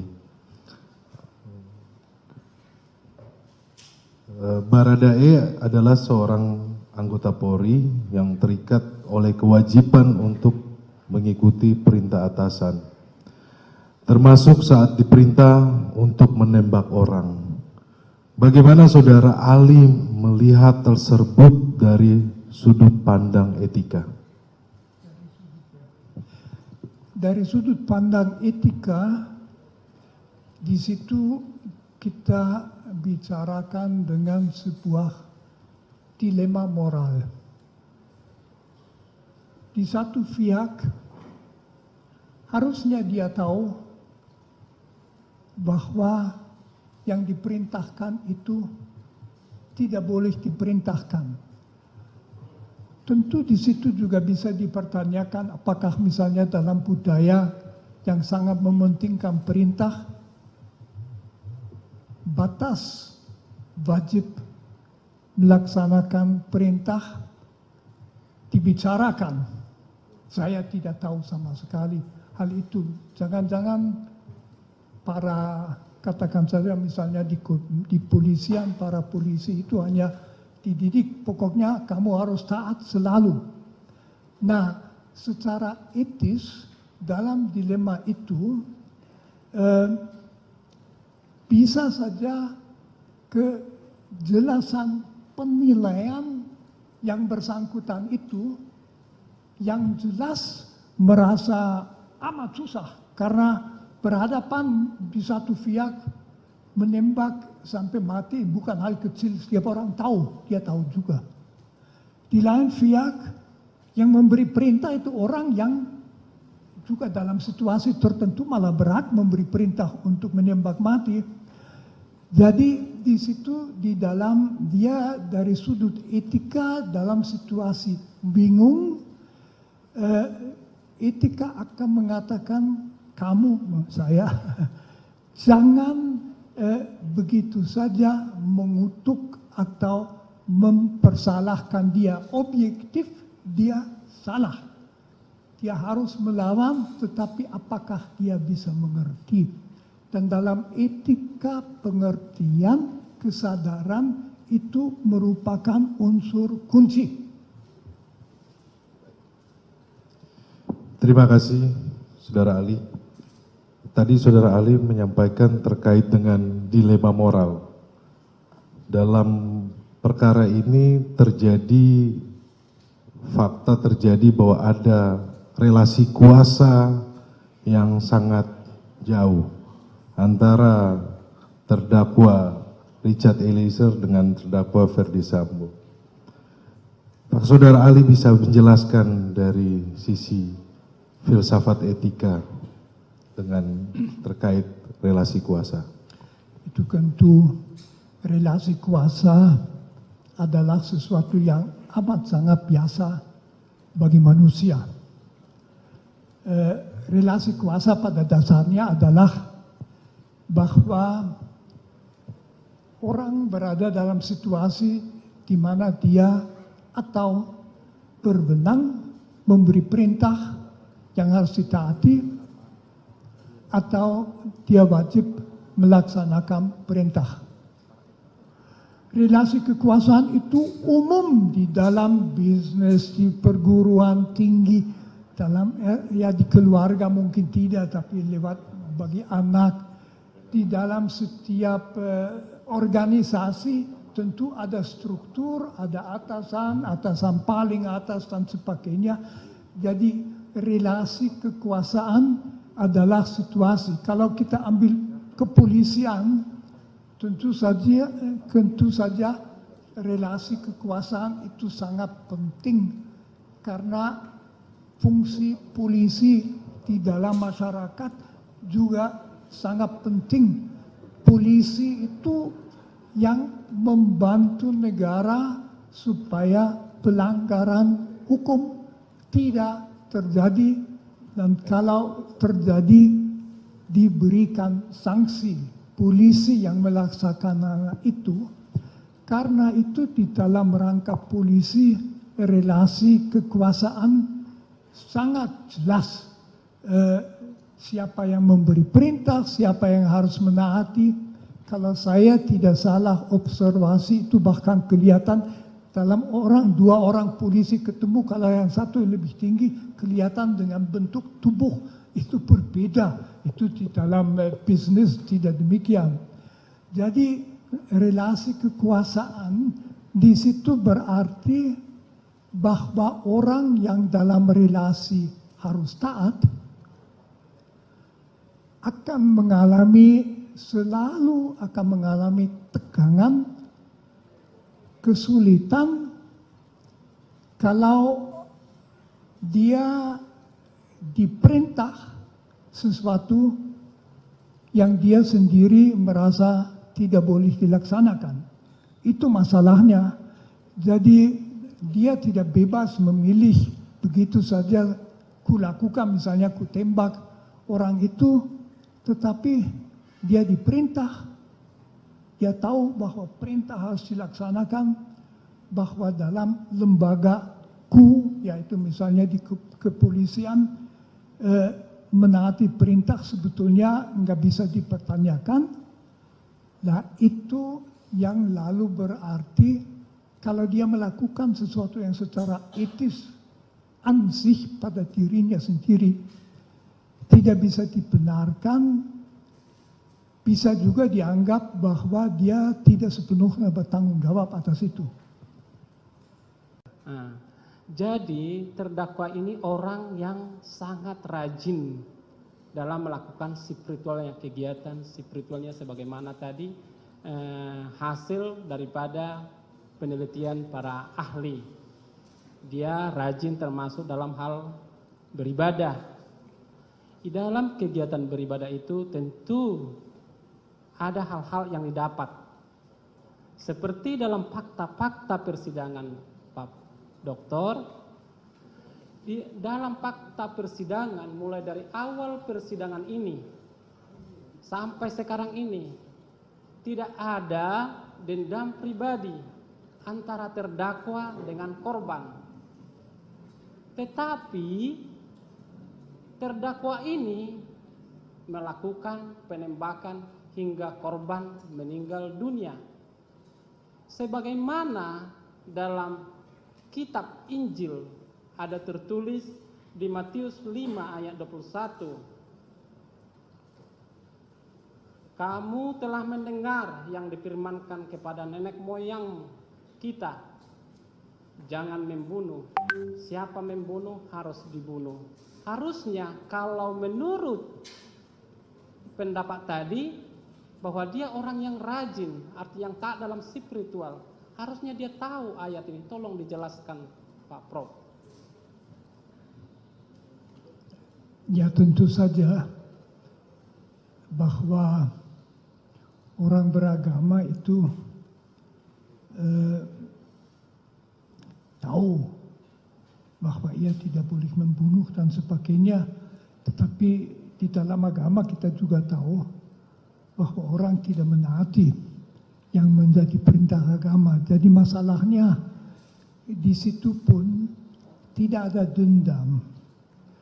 Karena itu cukup jelas motivasi perbuatan itu bukan suatu motivasi pribadi sama sekali, tetapi pelaksanaan perintah yang diberikan oleh yang berhak memberi perintah, di mana seharusnya dia tahu bahwa perintah seperti itu tidak dilaksanakan. Akan tetapi itu mungkin saja di dalam budayanya sendiri, di dalam budaya polisi, apalagi di tekanan pada waktu itu yang tegang masalah seminit dan sebagainya, ya dia melaksanakan saja perintahnya. Dari sudut agama itu sebetulnya tidak berbeda dari sudut etika. Kita bertanya sejauh mana dia bertanggung jawab, mungkin tanggung jawab sangat sedikit. Itulah karena di dalam situasi di bawah presernya dia juga tidak akan memikirkan sikap Yesus dan yang dikatakan Yesus itu. Dia hanya ya aku harus melakukan apa, saya oleh orang di atas yang kuasa benar disuruh itu, ya lalu dia tembak. Tentu orang ketiga seperti saya bisa mengatakan seharusnya setiap orang juga di polisi dididik supaya tahu ada perintah yang tidak boleh dilaksanakan, tapi itu jarang sekali. Jadi menurut saya ya segi agama tidak menambah banyak sekali. Dia itu bingung, Tuhan juga melihat yang bingung. Manusia mempunyai sistem hukum, dia harus dalam rangka hukum secara adil, ditangani adil juga berarti memperhatikan sejauh mana dia bertanggung jawab. Cukup. Oke, cukup ya, saudara. Satu lagi. Sudah cukup. Kan dilihat dari kesalahan. Nah, dihubungkan dengan mungkin ilustrasi ya kasusnya. Jika tadi, sebagaimana yang Romo jelaskan bahwa seseorang itu melakukan perbuatan karena dalam keadaan bingung, dan apakah dia harus menjalankan perintah atau tidak. Terus kemudian dihubungkan dengan relasi kuasa juga. Tingkat kepangkatan jaraknya sangat jauh. Yang seorang jenderal memerintahkan umpama seorang brigadir. Terus kemudian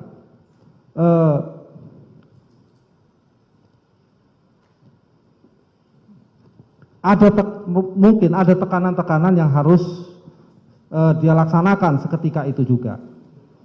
Dan kemudian setelah melakukan itu, ya kan, kemudian dia menyadari dan kemudian berusaha untuk membuka tabir kejahatan yang dilakukan itu tadi. Nah, dari sisi ini, Romo, antara yang memberi perintah dan yang diperintah tadi, sesuai dengan yang Romo jelaskan, ini secara pertanggungjawaban pidananya, ini lebih berat yang mana, Romo? Apakah orang yang memberi perintah atau yang diberi perintah? Menurut saya jelas yang memberi perintah. Ini sesuatu yang saya bukan ahli ya, tapi saya ikuti di dalam pembicaraan mengenai yang terjadi di zaman Nazi di Jerman, di mana berulang kali orang melakukan perintah-perintah karena diperintahkan, mungkin juga karena dia terancam kalau tidak melaksanakan perintah, tapi juga tanpa ancaman itu ada satu budaya di mana orang sepertinya tidak dididik dan tidak dilatih untuk bertanggung jawab. Jadi lalu ya ikut saja yang diperintahkan dengan selalu memperhatikan tekanan waktu itu terjadi dalam tersedia beberapa detik untuk mengambil sikap dalam kasus ini.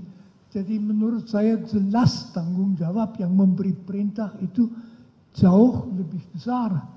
Malah katakan saja yang diperintah itu orang kecil ya. Orang kecil biasa melakukan karena dia juga tahu akibatnya buruk kalau tidak melakukannya. Baik, berarti orang yang mempunyai kuasa dan memberi perintah menurut Romo adalah orang yang mempunyai tanggung jawab besar terhadap perintah yang dia berikan kepada pemberi perintah, walaupun tadi sebagaimana yang Romo perintahkan, perintah yang jahat itu tetap tidak boleh dilakukan secara filsafat moral dan etika.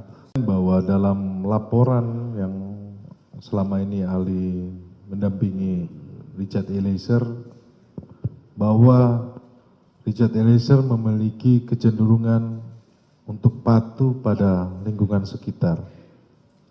Bisa dijelaskan proses psikologis yang terjadi hingga membuat seseorang menjadi seperti ini atau Richard Eliezer? Iya, boleh ke slide selanjutnya, mohon maaf Majelis Hakim. Ya, kalau kita berbicara mengenai kepatuhan, kepatuhan itu juga salah satu konstruk dalam ilmu psikologi. Ini adalah satu bentuk pengaruh sosial yang menyebabkan orang lain mau melakukan suatu hal atau beragam tindakan dikarenakan kepatuhannya pada orang lain yang dirasa lebih punya kuasa. Jadi kita harus membedakan antara kepatuhan dengan konformitas. kalau konformitas itu melibatkan permintaan, kalau kepatuhan itu biasanya melibatkan perintah. Sementara kalau yang berikutnya kepatuhan itu konformitas biasanya lebih kepada bagaimana kita menyesuaikan diri dengan lingkungan. Tapi kalau kepatuhan itu lebih kepada menggunakan unsur kekuatan karena kita takut, karena kita cemas, karena kita khawatir, makanya kita patuh. Jadi itu adalah bentuk kepatuhan dalam psikologi. Ya, bagaimana dengan Richard Eliezer terkait dengan... Oke, kalau dari Richard Eliezer, dari hasil tesnya saja sudah membuktikan dia punya tingkat kepatuhan yang sangat tinggi. Jadi itu memang bisa diukur tuh obediensi seseorang, tingkat level kepatuhan dia pada lingkungan sekitarnya seperti apa. Dan dari hasil tes tersebut terlihat bahwa Richard Eliezer mempunyai level kepatuhan yang sangat tinggi sehingga dia punya kerentanan khusus, kecenderungan tertentu untuk lebih patuh pada lingkungan. Itu dari sisi kepatuhan saja. Baik. Terima kasih, Ali. Bisa dijelaskan juga, tadi kan sudah jelas terkait dengan kepatuhan dari seorang Richard Eliezer, kemudian kan di dalam peristiwa ini ada rasa takut juga. Ya. Apakah dalam melakukan pendampingan ahli melihat atau mengetahui hal tersebut karena melakukan assessment? Iya, ketakutannya pada saat assessment sudah berubah sepertinya. Jadi kan emosi itu kan sangat dari awal, ketika dari awal. Ketika dari awal ketakutan itu sangat jelas. Yang tadi saya katakan pertama kali ketemu jelas sekali ada gesture takut, ada gesture cemas, gesture dia tidak bagaimana ini ke depannya nanti harus seperti apa, dan itu banyak menampilkan gesture-gesture tubuh yang cemas dan takut seperti itu, bermain-main tangan, menghindari kontak mata, hal-hal demikian.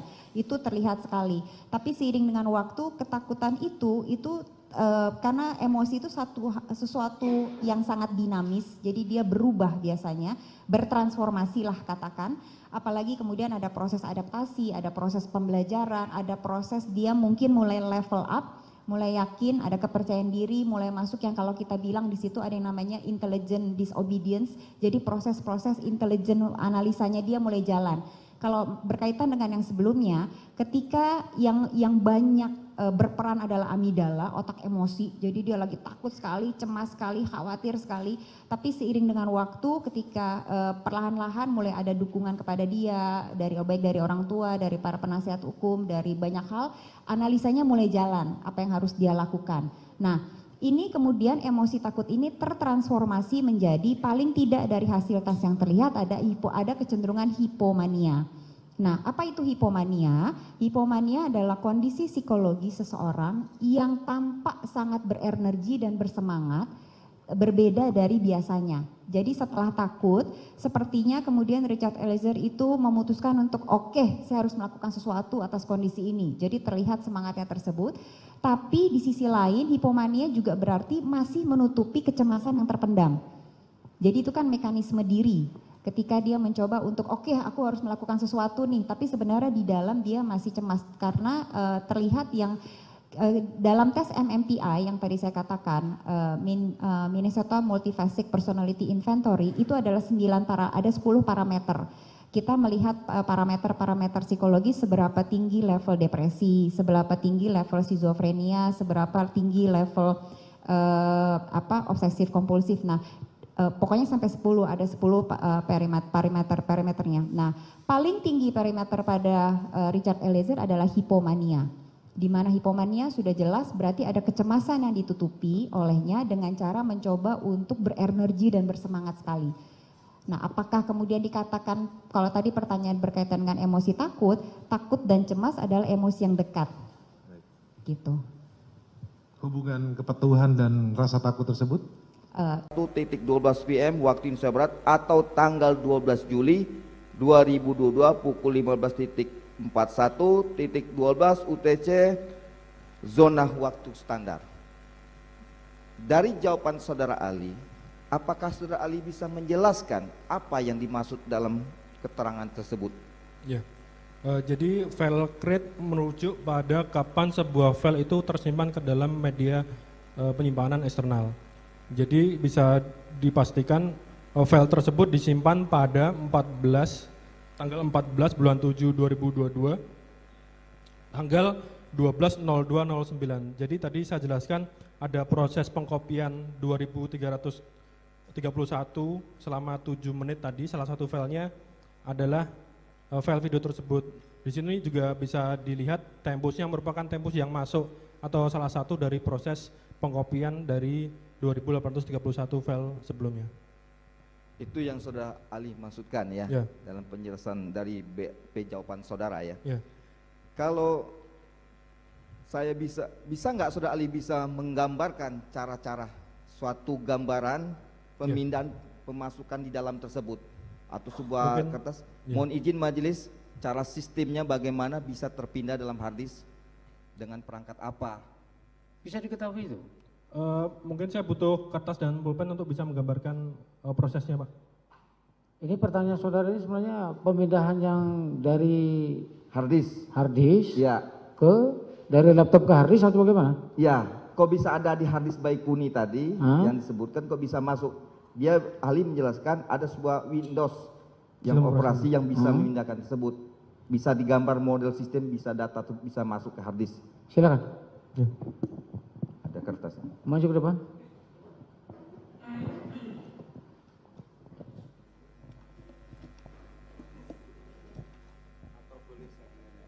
Nanti apa? Iya sih. Terkait dengan itu.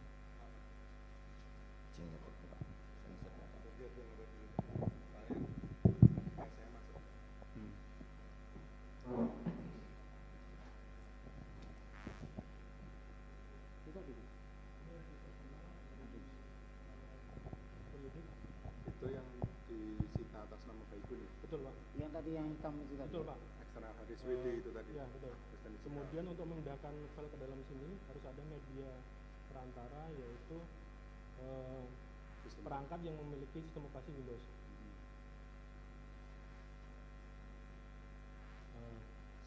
Bisa diuraikan nggak itu sistemnya apa? Sebuah komputer berupa laptop atau desktop? Kita tidak tahu, karena kita tidak melakukan terkait dengan perangkat ini. Tapi dari informasi yang ada di sini kita bisa pastikan bahwa itu berasal dari sistem operasi Windows.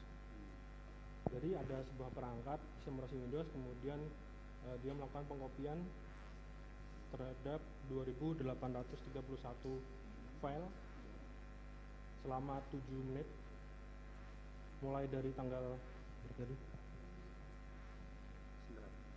Saya tegaskan, jadi itu Windowsnya itu yang sistem Windowsnya itu bisa didetailkan nggak, diuraikan nggak? Itu dari Windows sistem berapa? Kami tidak bisa melakukan pemeriksaan ini, Pak. Jadi kami tidak. Pertanyaan itu harus melakukan pemeriksaan terhadap perangkat ini. Perangkat ini sementara kami itu tidak melakukan. yang perangkat itu tidak disertakan atau tidak, disampaikan ke Ya, ahli? Tidak. Jadi ada proses pemindahan mulai tanggal 7 Juli, berapa? 14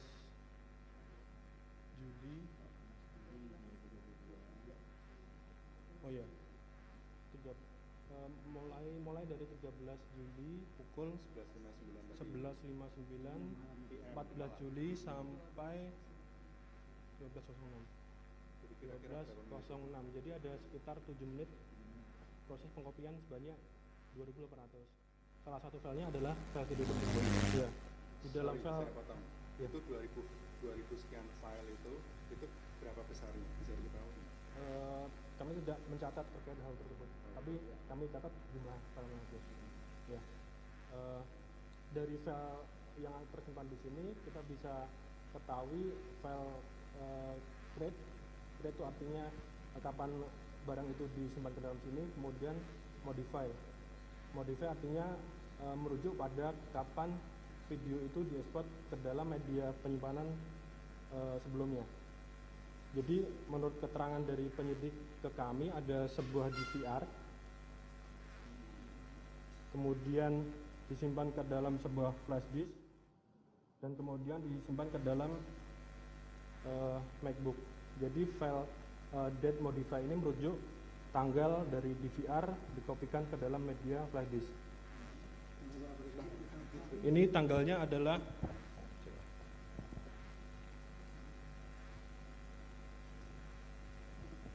12/7/2022.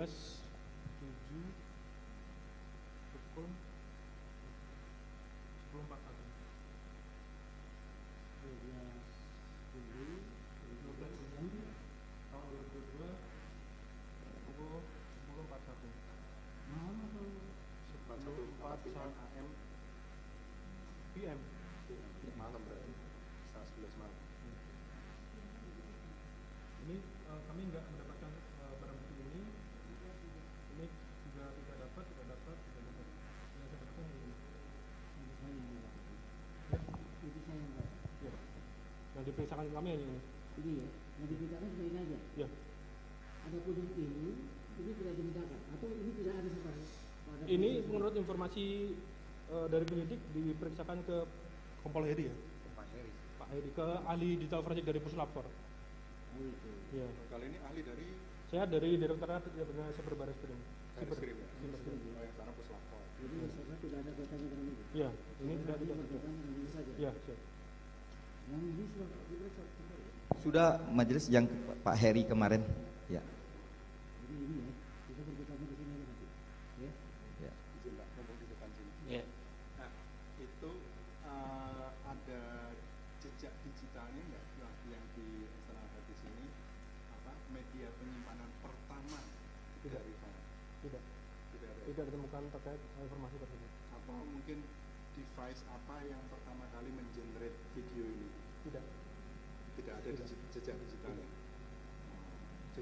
Jadi berhenti sampai di sistem Windows itu aja. Ya, di sini ada informasi nama folder, jadi kita bisa simpulkan itu berasal dari sebuah sistem operasi Windows. Dan ahli berhenti sampai di situ ya? Ya. Sebelumnya lagi Tidak.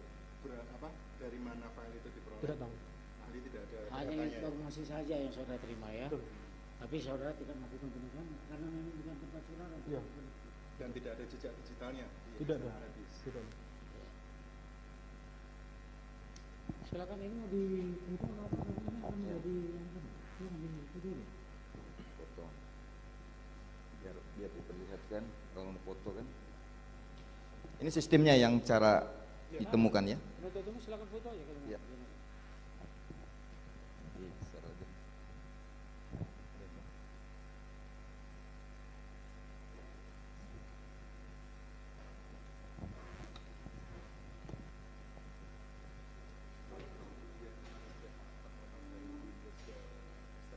itu soalnya nanti melebar kemana-mana karena DPR nanti mau ditanyakan dia nggak tahu itu. Lanjut. Kepada Profesor Dr. Frans Magni Suseno, terima kasih sudah berkenan menjadi ahli pada hari ini, merupakan guru besar emeritus Sekolah Tinggi Filsafat Triyakara, Jakarta. Izinkan kami bertanya kepada ahli. Ahli kita kenal sebagai ahli filsafat moral. Mohon ahli menjelaskan tentang filsafat moral dan sumbangannya dalam membantu menjelaskan masalah-masalah etika moral. Terima kasih. Yang mulia, saya dalam filsafat moral atau etika, biasanya saya pakai etika, kata etika, ada dua masalah yang relevan. Pertama, suatu perbuatan, kelakuan, sikap secara etis, secara moral, dinilai bagaimana dapat dibenarkan secara etis atau tidak dapat dibenarkan. Itu pertanyaan normatif. Pertanyaan kedua adalah apabila seseorang melakukan sesuatu yang menurut norma etika tidak dapat dibenarkan, apakah dia harus dianggap secara moral bersalah atau tidak? Bisa saja dia tidak mengerti atau dia bingung. Perkenankan saya sedikit menjelaskan dua poin ini. Pertama, kita ambil contoh, apakah menembak mati orang yang tidak berdaya yang tidak mengancam secara etis dapat dibenarkan.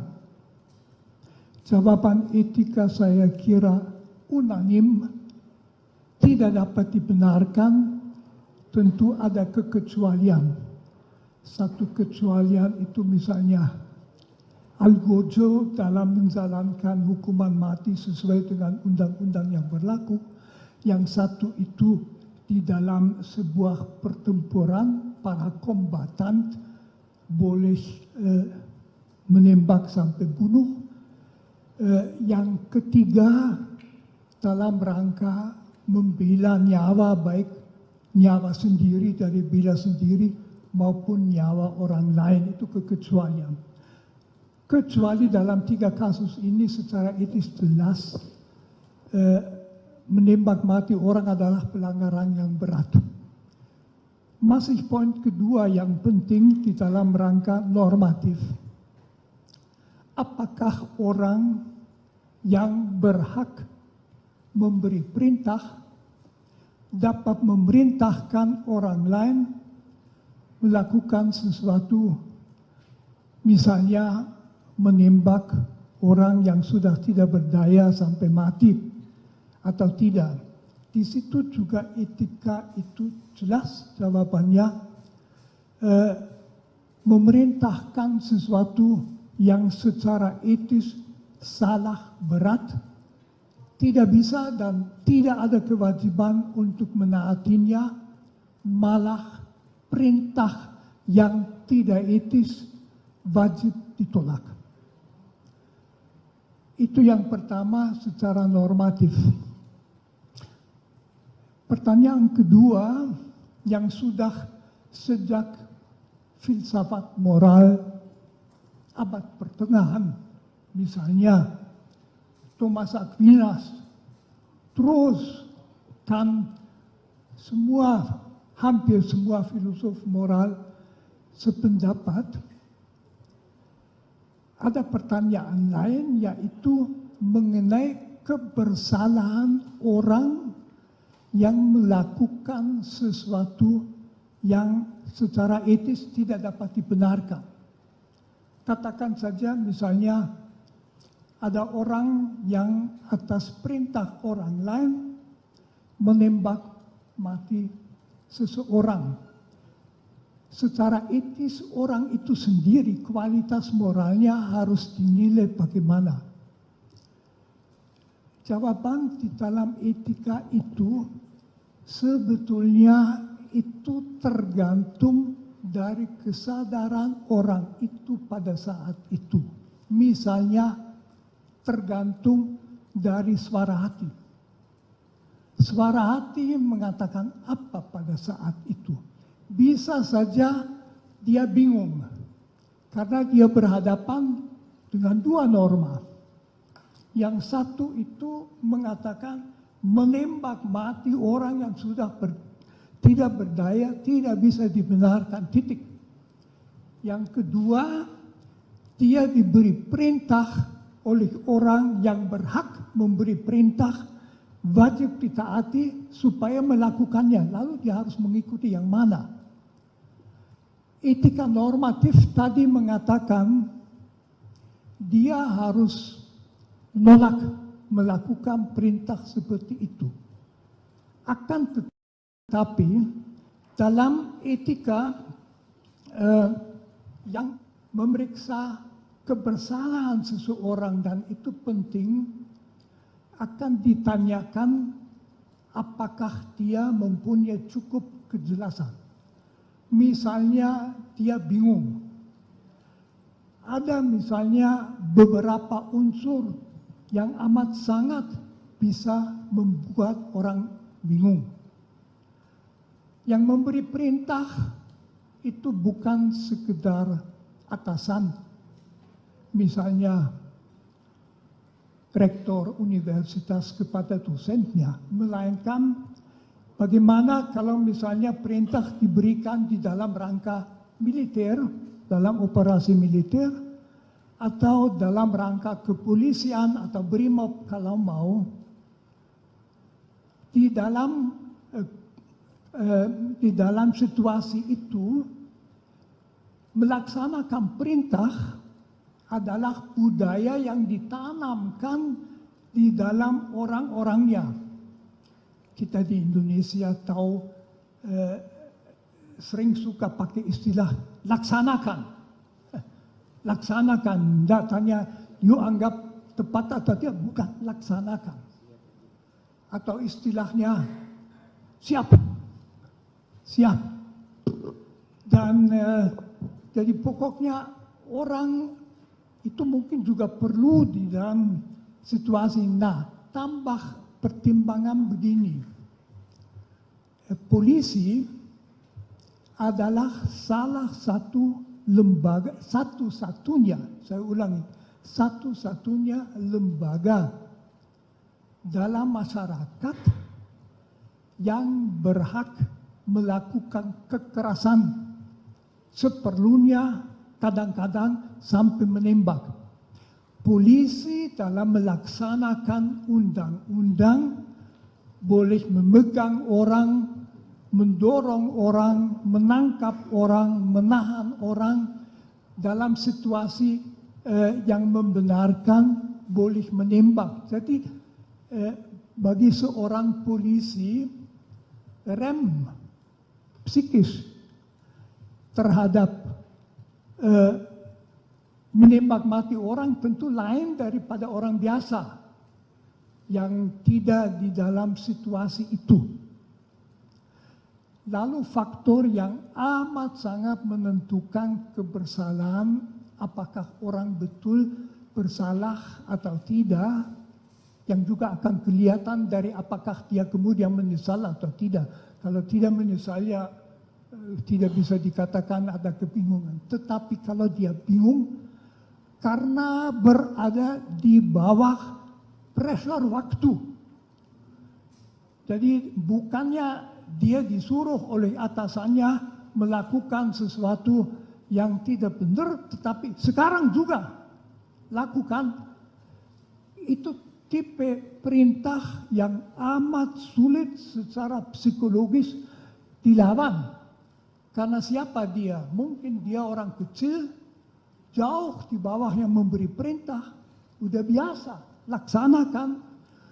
Meskipun dia ragu-ragu, dia bingung. Itu tidak berarti bahwa sama sekali tidak ada kesalahan, tetapi itu jelas menurut etika sangat mengurangi kebersalahan. Saya tidak memakai istilah bisa dimengerti, itu terlalu banyak. Menurut saya, tapi itu saya pendapat, tentu orang mestinya tahu tidak bisa, tetapi dalam situasi bingung. Dalam budaya perintah laksanakan. Berhadapan dengan atasan yang sangat tinggi mungkin ditakuti. Kebebasan hati untuk masih mempertimbangkan dalam waktu berapa detik yang tersedia mungkin tidak ada. Mungkin ini dulu yang mau saya katakan.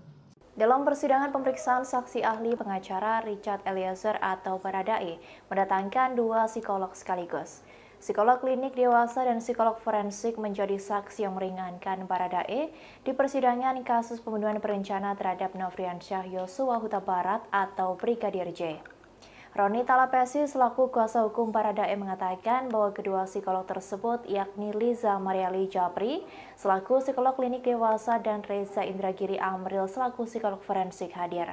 Selain kedua psikolog, Roni juga menghadirkan guru besar filsafat moral yakni Romo Magnis Suseno. Ia adalah tokoh agama Katolik sekaligus budayawan. Romo Magnis juga diketahui merupakan Direktur Pasca Sarjana Sekolah Tinggi Ilmu Filsafat Triarkara. Pada persidangan sebelumnya, terdakwa Ferdi Sambo dan Putri Chandrawati sudah menghadirkan saksi ahli meringankan terlebih dahulu pada Kamis 22 Desember 2022. Kedua terdakwa itu menghadirkan ahli hukum pidana dari Fakultas Hukum Universitas Islam Indonesia, Mahrus Ali. Mahrus menyatakan, dalam tindak pidana dugaan kekerasan seksual sejatinya harus dibuktikan dengan alat bukti minimal hasil visum dari korban.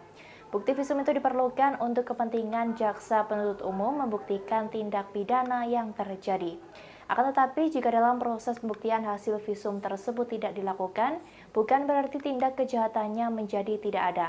Sebab menurutnya dalam kasus dugaan kekerasan seksual, sering sekali korban tidak mau melapor.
Samping Rory.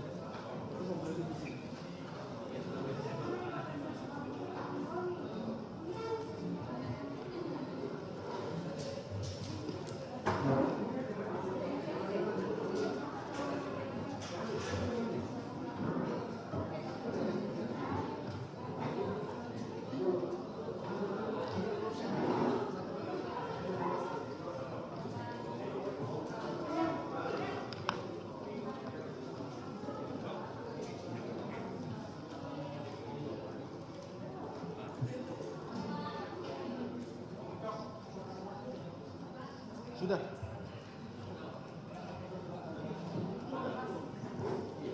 Daftar riwayat hidup, CV.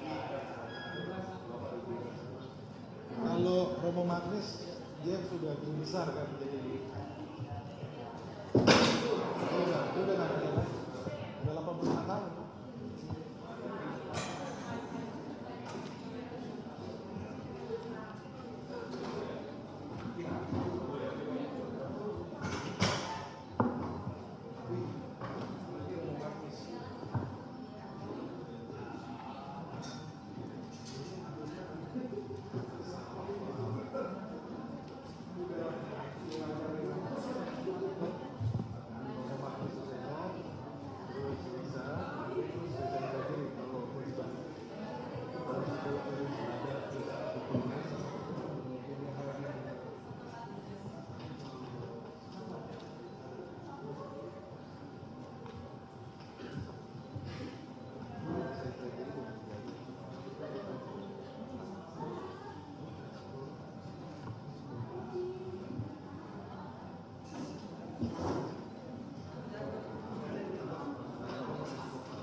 psikologi forensik. Mengenai apa yang tadi saudara ahli jelaskan tentang Milgram ya. Pertama-tama mengenai masalah kepatuhan seseorang untuk melakukan perbuatan jahat atau buruk tergantung sosok pemberi perintah, punya otoritas atau tidak.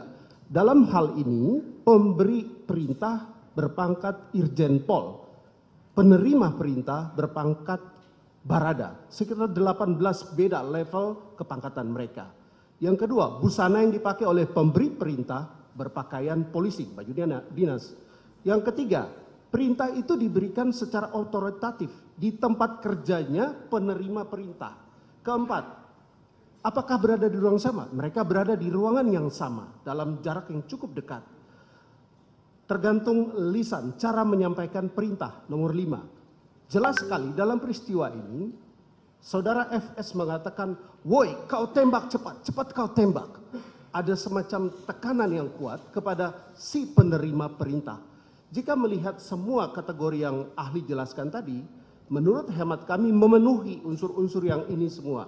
Oleh karena itu kami mau tanya dari sudut pandang psikologi forensik, apakah hal-hal ini dapat mempengaruhi penilaian ahli sebagai ahli forensik untuk membuat suatu judgement bahwa terhadap si penerima perintah dalam kondisi yang seperti ini tidak bertanggung jawab, atau kalau bertanggung jawab sedikit sekali pertanggungjawabannya. Silakan. Saudara penasihat hukum ini meminta saya untuk membuat judgement ya? Membuat judgement. Okay. Secara psikologi forensik. Ya, izin majelis, jadi saya membuat judgement. Tadi sempat saya sampaikan bahwa di khazanah psikologi forensik untuk menakar pertanggungjawaban seseorang dibutuhkan dua hal yang harus ditelaah. Pertama, ini disilakan sebagai cognitive competence, yaitu capacity for understanding, yaitu seberapa jauh kapasitas untuk memahami perbuatan yang dia lakukan. Dan yang kedua adalah volitional competence, berarti berbicara tentang kehendak yang bersangkutan untuk menampilkan perbuatan tersebut. Kedua hal ini harus terus-menerus digunakan untuk menjudge seseorang. Nah, secara meso tadi sudah saya sampaikan bahwa interaksi antara Richard Eliezer dan Verdi Sambo harus dipahami secara spesifik, harus dipahami secara konkret. Saya tidak tahu spesifik atau konkretnya seperti apa relasi mereka pada saat itu. Di ruangan itu saya tidak tahu. Tapi yang jelas saya sampaikan tadi beberapa temuan Milgram yang barangkali relevan untuk juga dicermati, dikaji dalam persidangan ini. Dan juga jangan lupakan dimensi makro, bahwa boleh jadi terhadap Richard Eliezer ini tekanan sebagaimana disebutkan oleh penasihat hukum tidak hanya datang dari Verdi Sambo. Tapi pada dasarnya Richard Eliezer ini sebagai individu yang dinaungi oleh sebuah kultur tertentu di kantornya. Kultur yang saya sebut tadi sebagai jiwa korsa. Apakah yang terjadi kemudian merupakan salah satu contoh jiwa korsa menyimpang, code of silence? Tentu saja saya tidak tahu. Tetapi paling tidak kalau kita hitung-hitungan di atas kertas, berbicara tentang probabilitas, tampaknya saya menjudge ini, Richard Eliezer punya cognitive competence. Artinya dia punya pemahaman tentang apa yang dia lakukan. Namun boleh jadi ada persoalan serius terkait dengan volitional competence, yaitu terkait dengan seberapa jauh sesungguhnya kehendak Richard Eliezer untuk melakukan perbuatan jahat tersebut. Hitung-hitungan, sebagaimana tadi sempat saya sampaikan, ketika cognitive competence-nya ada, yaitu pemahamannya ada, sementara kehendaknya katakanlah tidak ada, maka boleh jadi yang bersangkutan masuk dalam kategori partially responsible, bertanggung jawab separuh atas perbuatannya. Karena toh faktanya yang bersangkutan, saya tidak membayangkan yang bersangkutan abnormal, punya psikopatologi, punya kecerdasan di bawah rata-rata, tidak. Tapi saya bayangkan yang bersangkutan paham tentang perbuatannya, paham tentang mana boleh, mana tidak boleh, paham tentang aturan organisasinya, tetapi ada sebuah kehendak yang dimasukkan ke dalam dirinya, yang ditekankan ke dalam dirinya agar kemudian dia melakukan perbuatan jahat tersebut. Partially responsible.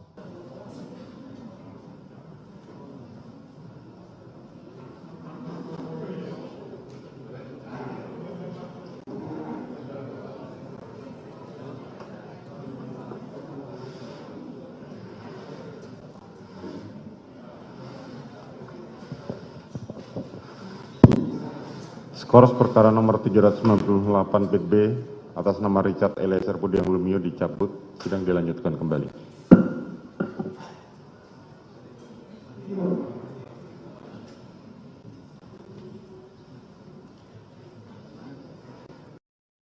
Sidang lanjutan perkara pembunuhan Brigadir J kembali digelar di PN Jakarta Selatan pada Senin 26 Desember hari ini. Adapun saksi meringankan untuk terdakwa Baradae dijadwalkan dihadirkan pada persidangan kali ini. Dalam agenda sidang Sistem Informasi Penelusuran Perkara atau SIPP, Pengadilan Negeri Jakarta Selatan, kubu Baradae dijadwalkan menghadirkan saksi ada charge atau saksi yang menguntungkan terdakwa. Hal ini juga dibenarkan oleh kuasa hukum Baradae yakni Roni Talapesi. Meski begitu, dia enggan menyampaikan secara merinci siapa ahli dan bidang ahli yang akan dihadirkan dalam sidang tersebut. Terkait kasus ini, Richard Eliezer didakwa melakukan pembunuhan berencana terhadap Brigadir J bersama Verdi Sambo, Putri Chandrawati, Ricky Rizal, dan Kuat Maruf. Richard diberi kesempatan menghadirkan saksi atau ahli yang meringankan setelah saksi dan ahli yang dihadirkan jaksa penuntut umum telah selesai. Hakim juga memberikan kesempatan kepada semua terdakwa dalam kasus ini untuk bisa menghadirkan saksi atau ahli sebelum melakukan pemeriksaan terhadap para terdakwa. Dalam dakwaan disebutkan Richard menembak Brigadir J atas perintah Sambo yang kala itu masih menjabat sebagai mantan Kepala Divisi Profesi dan Pengamanan Polri. Peristiwa pembunuhan Yosua disebut terjadi lantaran adanya cerita sepihak dari istri Verdi Sambo yakni Putri Chandrawati yang mengaku dilecehkan Yosua di Magelang. Atas informasi itu, Sambo kemudian marah dan merencanakan pembunuhan terhadap Yosua yang melibatkan Richard, Ricky, dan Kuat di rumah dinasnya di Kompleks Polri Duren 3, Jakarta Selatan. Atas peristiwa tersebut, Sambo, Putri, Richard, Ricky, dan Kuat didakwa melanggar pasal 340 KUHP Subsider, pasal 338 KUHP Jo pasal 55 ayat 1 ke 1 KUHP Jo pasal 56 ke 1 Kitab Undang-Undang Hukum Pidana. Pada persidangan sebelumnya, terdakwa Verdi Sambo dan Putri Chandrawati sudah menghadirkan ahli meringankan terlebih dahulu. Dalam sidang yang digelar pada Kamis 22 Desember itu, kedua terdakwa menghadirkan ahli hukum pidana dari Fakultas Hukum Universitas Islam Indonesia, Mahrus Ali. Mahrus menyatakan dalam tindak pidana dugaan kekerasan seksual, sejatinya harus dibuktikan dengan alat bukti minimal hasil visum dari korban. Bukti visum itu diperlukan untuk kepentingan jaksa penuntut umum membuktikan tindak pidana yang terjadi. Akan tetapi, jika dalam proses pembuktian, hasil visum tersebut tidak dilakukan bukan berarti tindak kejahatannya menjadi tidak ada.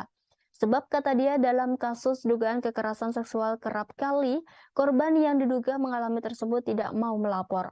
Beberapa faktor disebut Mahrus menjadi pemicu, salah satunya soal rasa takut, karena adanya tekanan dari pihak-pihak lain. Oleh karenanya ia menegaskan hasil visum memang menjadi alat bukti paling utama dalam tindak pidana dugaan kekerasan seksual. Namun jika tidak ada bukti visum tersebut bukan berarti tindak kejahatannya menjadi hilang atau tidak ada. Salah satu upaya yang bisa dibuktikan yakni kata dia dengan hasil tes psikologi yang dilakukan terhadap korban. Dalam kepolisian seperti di dalam situasi pertempuran militer, di dalam kepolisian memang bisa ada situasi di mana atasan memberi perintah tembak. Itu di dalam segala profesi lain tidak ada itu di mana perintah itu. Jadi bahwa seorang atasan polisi memberi perintah tembak itu tidak total sama sekali nggak masuk akal. Kalau ketua sekolah tinggi filsafat Driakara tersinggung berat menyuruh saya punya pistol, saya tidak punya, menembak ya jelas saya ke masa. Tapi di polisi itu lain, karena atasannya dia dalam situasi tertentu bisa memberikan, berarti juga bahwa resistensi di dalam yang menerima perintah itu lebih lemah karena dia tahu itu kadang-kadang mungkin. Ini jawaban saya.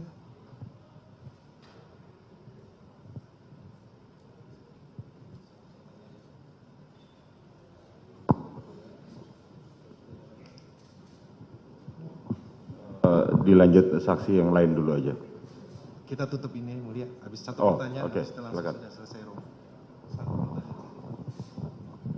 Baik, terima kasih Yang Mulia, terima kasih Romo. Saya mau tanya Romo, ini ada sebuah kitab Baharudin Lopa. Beliau, ya, Pak Baharudin Lopa, mantan Jaksa Agung. Dia bilang bahwa banyak yang salah jalan, tetapi merasa tenang karena banyak teman yang sama-sama salah. Beranilah menjadi benar meskipun sendirian. Dalam perkara ini kami melihat bahwa saudara Richard Eliezer ini mengakui dengan jujur bahwa ia yang menembak Joshua. Dan dia juga melihat Ferdy Sambo menembak Joshua. Sedangkan Kuat Maruf dan Ricky, mereka ada di situ tapi mereka tidak mengatakan tidak melihat. Nah, kami melihat bahwa apa yang dilakukan oleh Richard Eliezer ini adalah dia telah berani menjadi benar walaupun dia sendirian. Dan karena itu kami ingin minta pandangan dari Romo tentang karakter secara moral etika seseorang seperti Richard Eliezer yang mengakui kesalahannya, bertobat dan mau menjadi justice collaborator. Terima kasih Romo. Ini tentu menunjukkan bahwa belakangan yang bersangkutan menyadari bahwa dia seharusnya tidak melakukannya. Saya tentu mengandaikan juga bahwa yang menjadi justice collaborator karena memang ingin supaya kebenaran itu terangkat. Saya anggap ini suatu keinginan yang sangat wajar dan juga perlu supaya kasus itu menjadi jelas. Jadi dia sesudah menyadari apa yang dilakukan, dengan cara itu barangkali saya kan bukan seorang psikolog, barangkali dia mau melakukan sesuatu yang dalam etika selalu dituntut. Kalau suara hati keliru, belakangan kelihatan suara hati keliru, etika mengatakan tidak berarti tadi kamu bersalah, tetapi sebisa-bisanya akibat buruk kekeliruanmu pada orang lain perlu ditiadakan. Jadi berusaha supaya dia tidak menderita karena kamu tadi keliru. Mungkin saya bisa mengerti bahwa mau menjadi justice collaborator juga berarti sekurang-kurangnya ikut membantu supaya kasus yang kompleks dan buruk itu dapat mencapai kejelasan.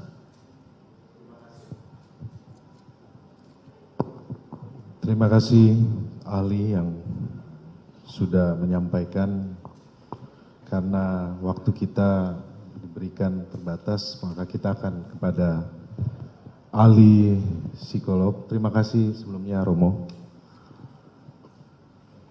Ya, ahli dari psikolog klinik Bu Lisa Marli Japri. Ya.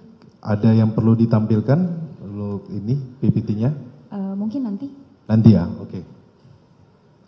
Kepada ahli psikolog, pertanyaannya, bisa tolong jelaskan apa yang dimaksud dengan psikolog klinis? Ya, psikologi, mohon izin menjawab.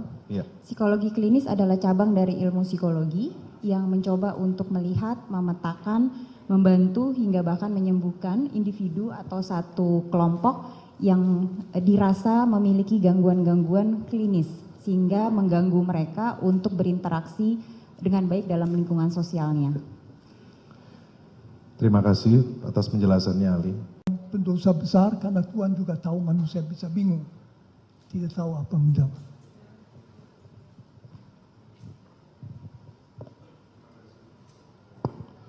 Terima kasih atas penjelasan Ali.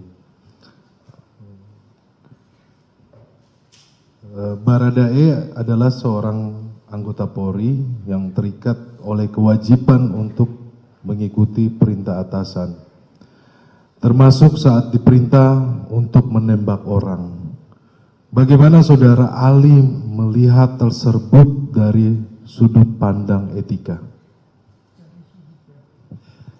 Dari sudut pandang etika, di situ kita bicarakan dengan sebuah dilema moral.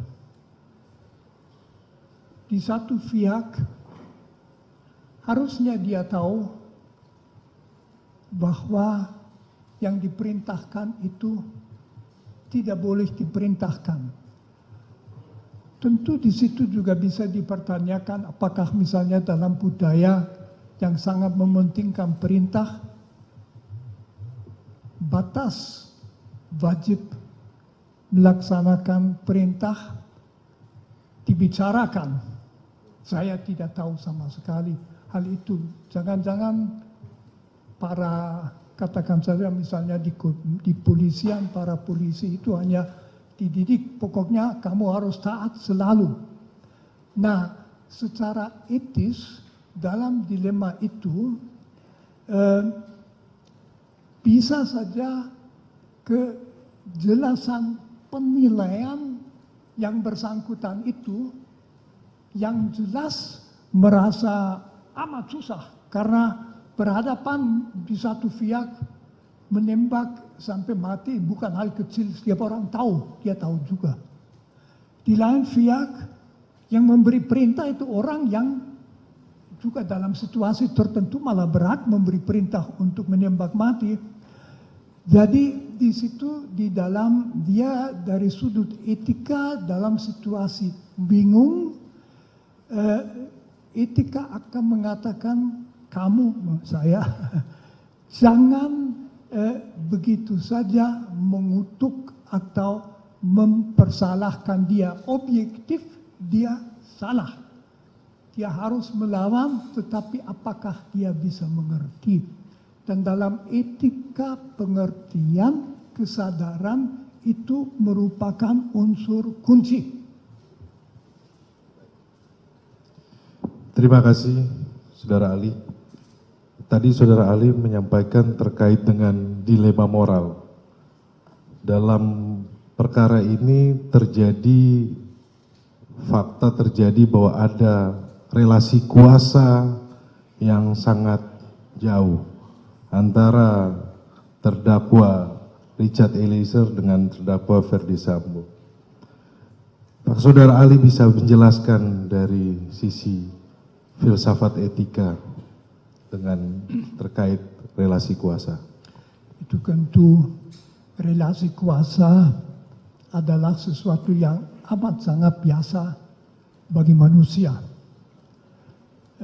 Relasi kuasa pada dasarnya adalah bahwa orang berada dalam situasi di mana dia atau berwenang memberi perintah yang harus ditaati atau dia wajib melaksanakan perintah.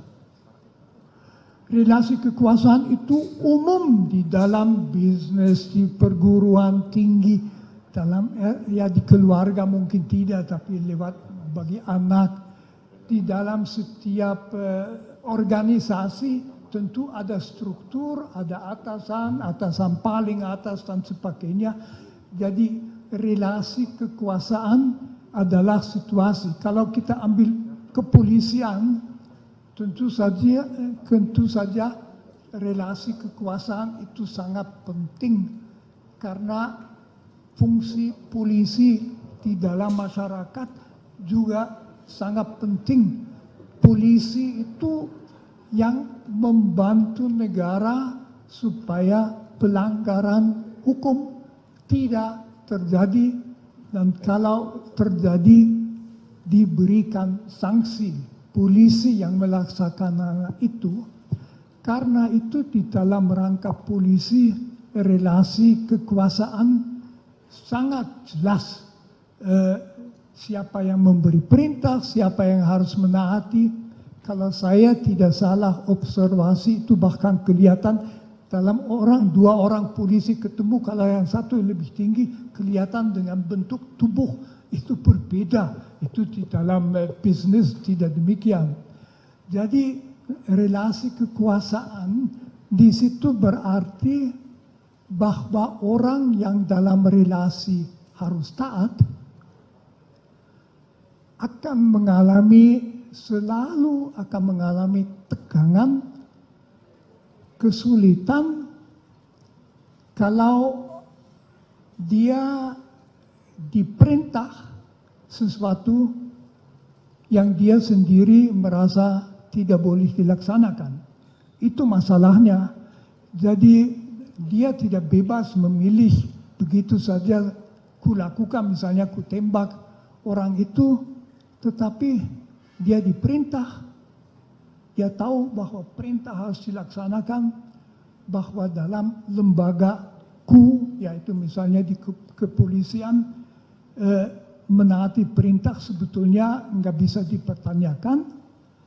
Nah itu yang lalu berarti kalau dia melakukan sesuatu yang secara etis ansih pada dirinya sendiri tidak bisa dibenarkan, bisa juga dianggap bahwa dia tidak sepenuhnya bertanggung jawab atas itu. Nah, jadi terdakwa ini orang yang sangat rajin dalam melakukan spiritualnya, kegiatan spiritualnya sebagaimana tadi hasil daripada penelitian para ahli. Dia rajin termasuk dalam hal beribadah. Di dalam kegiatan beribadah itu tentu ada hal-hal yang didapat. Seperti dalam fakta-fakta persidangan Pak Doktor, di dalam fakta persidangan mulai dari awal persidangan ini sampai sekarang ini tidak ada dendam pribadi antara terdakwa dengan korban. Tetapi terdakwa ini melakukan penembakan hingga korban meninggal dunia. Sebagaimana dalam kitab Injil ada tertulis di Matius 5 ayat 21. Kamu telah mendengar yang difirmankan kepada nenek moyang kita, jangan membunuh. Siapa membunuh harus dibunuh. Harusnya kalau menurut pendapat tadi bahwa dia orang yang rajin, arti yang taat dalam spiritual, harusnya dia tahu ayat ini. Tolong dijelaskan Pak Prof. Ya tentu saja bahwa orang beragama itu tahu bahwa ia tidak boleh membunuh dan sebagainya. Tetapi di dalam agama kita juga tahu bahwa orang tidak menaati yang menjadi perintah agama. Jadi masalahnya di situ pun tidak ada dendam. Karena itu cukup jelas motivasi perbuatan itu bukan suatu motivasi pribadi sama sekali, tetapi pelaksanaan perintah yang diberikan oleh yang berhak memberi perintah, di mana seharusnya dia tahu bahwa perintah seperti itu tidak dilaksanakan. Akan tetapi itu mungkin saja di dalam budayanya sendiri, di dalam budaya polisi, apalagi di tekanan pada waktu itu yang tegang masalah seminit dan sebagainya, ya dia melaksanakan saja perintahnya. Dari sudut agama itu sebetulnya tidak berbeda dari sudut etika. Kita bertanya sejauh mana dia bertanggung jawab, mungkin tanggung jawab sangat sedikit. Itulah karena di dalam situasi di bawah pressure-nya dia juga tidak akan memikirkan sikap Yesus dan yang dikatakan Yesus itu.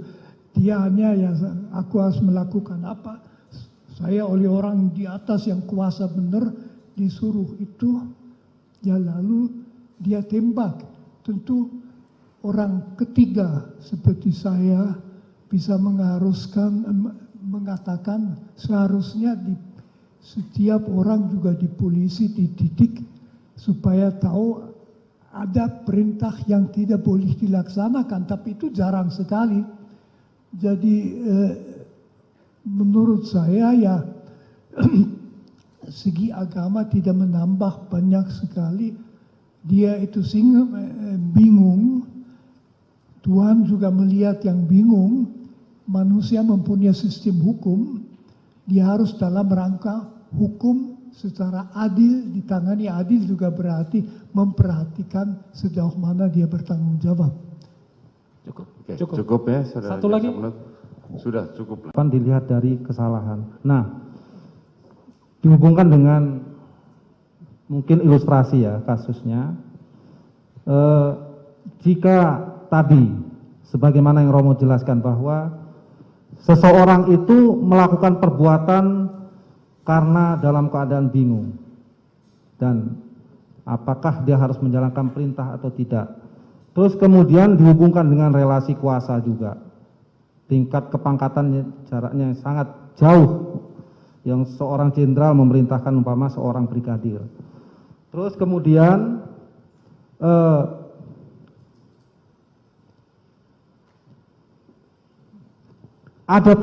mungkin ada tekanan-tekanan yang harus dia laksanakan seketika itu juga.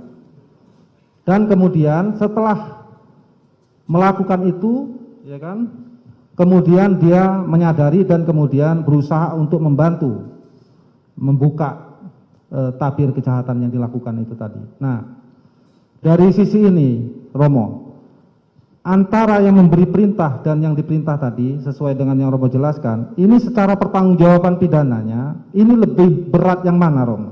Apakah orang yang memberi perintah atau yang diberi perintah? Menurut saya jelas yang memberi perintah. Ini sesuatu yang saya bukan ahli ya, tapi saya ikuti di dalam pembicaraan mengenai yang terjadi di zaman Nazi di Jerman, di mana berulang kali orang melakukan perintah-perintah karena diperintahkan, mungkin juga karena dia terancam kalau tidak melaksanakan perintah, tapi juga tanpa ancaman itu ada satu budaya di mana orang sepertinya tidak dididik dan tidak dilatih untuk bertanggung jawab. Jadi lalu ya ikut saja yang diperintahkan dengan selalu memperhatikan tekanan waktu itu terjadi dalam tersedia beberapa detik untuk mengambil sikap dalam kasus ini. Jadi menurut saya jelas tanggung jawab yang memberi perintah itu jauh lebih besar. Malah katakan saja yang diperintah itu orang kecil ya. Orang kecil biasa melakukan karena dia juga tahu akibatnya buruk kalau tidak melakukannya.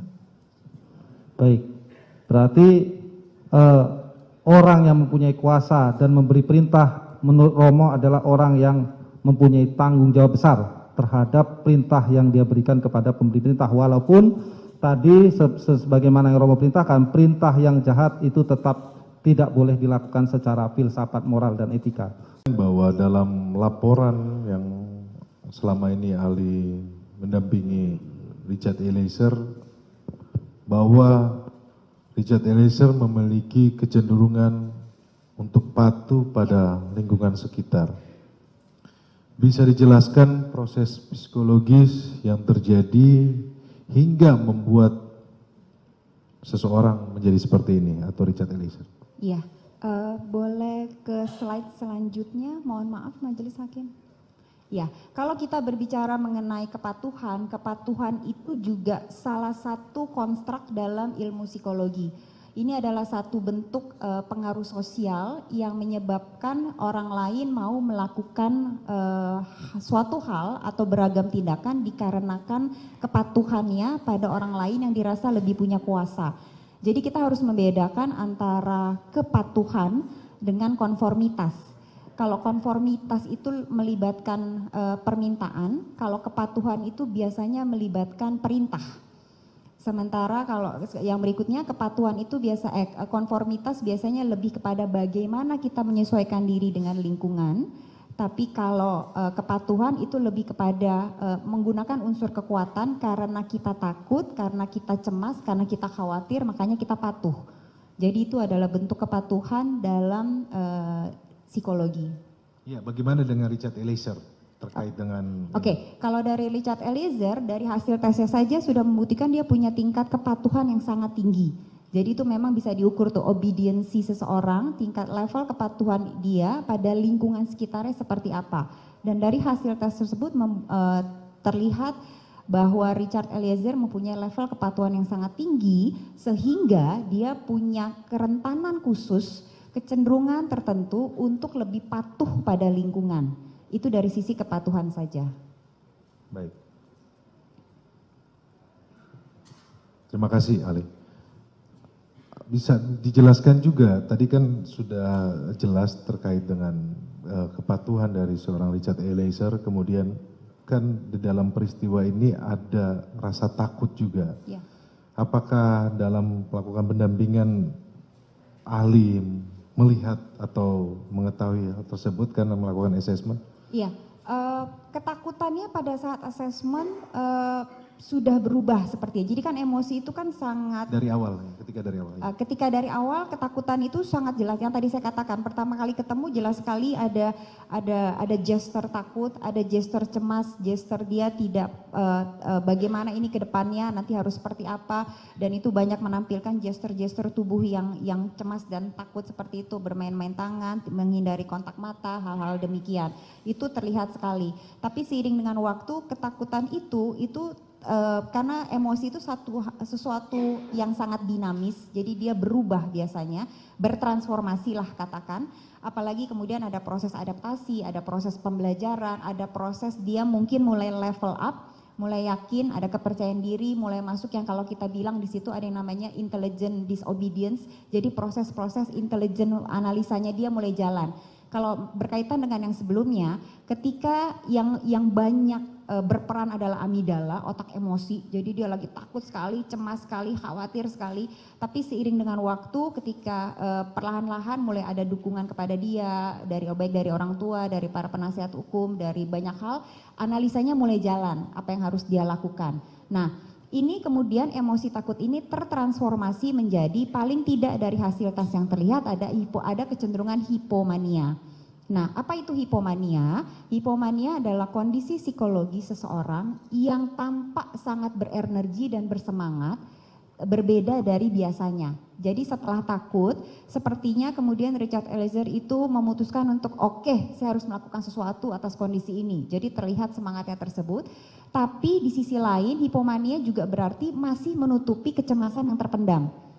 Jadi itu kan mekanisme diri. Ketika dia mencoba untuk oke, aku harus melakukan sesuatu nih, tapi sebenarnya di dalam dia masih cemas karena terlihat yang dalam tes MMPI yang tadi saya katakan, Minnesota Multifaceted Personality Inventory, itu adalah 10 parameter.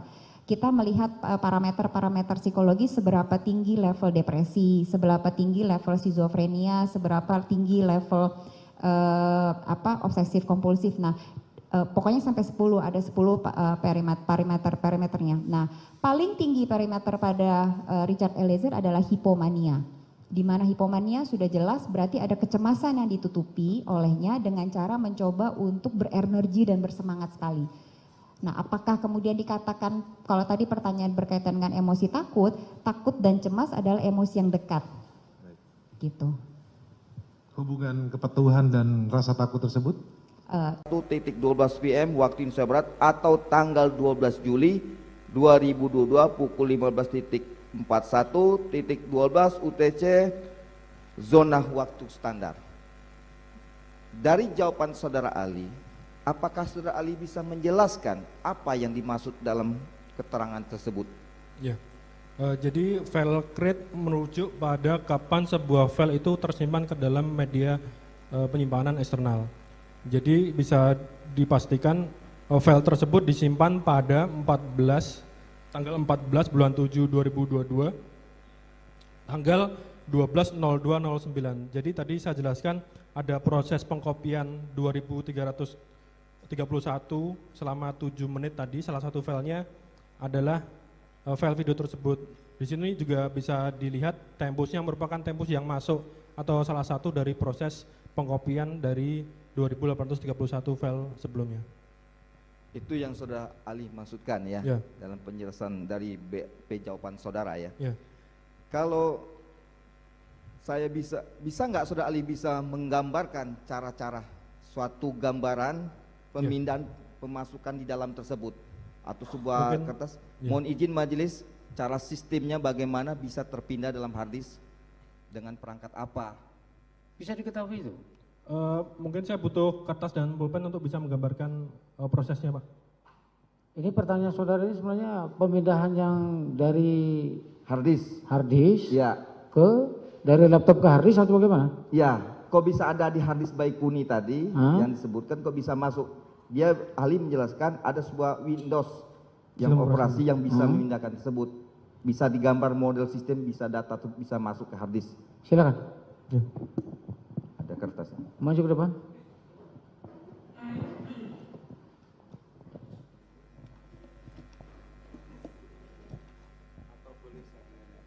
Nanti apa? Iya sih. Terkait dengan itu.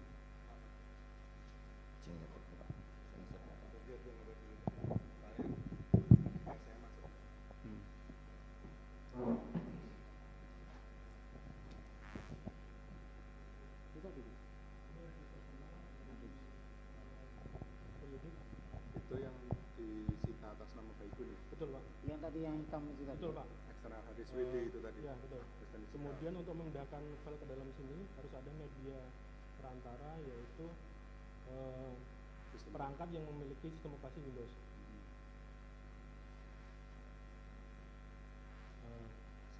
Bisa diuraikan nggak itu sistemnya apa? Sebuah komputer berupa laptop atau desktop? Kita tidak tahu, karena kita tidak melakukan terkait dengan perangkat ini. Tapi dari informasi yang ada di sini kita bisa pastikan bahwa itu berasal dari sistem operasi Windows. Jadi ada sebuah perangkat sistem operasi Windows, kemudian dia melakukan pengkopian terhadap 2831 file selama 7 menit mulai dari tanggal berapa? Sebentar, saya tegaskan, jadi itu Windowsnya itu, yang sistem Windowsnya itu bisa didetailkan nggak, diuraikan nggak?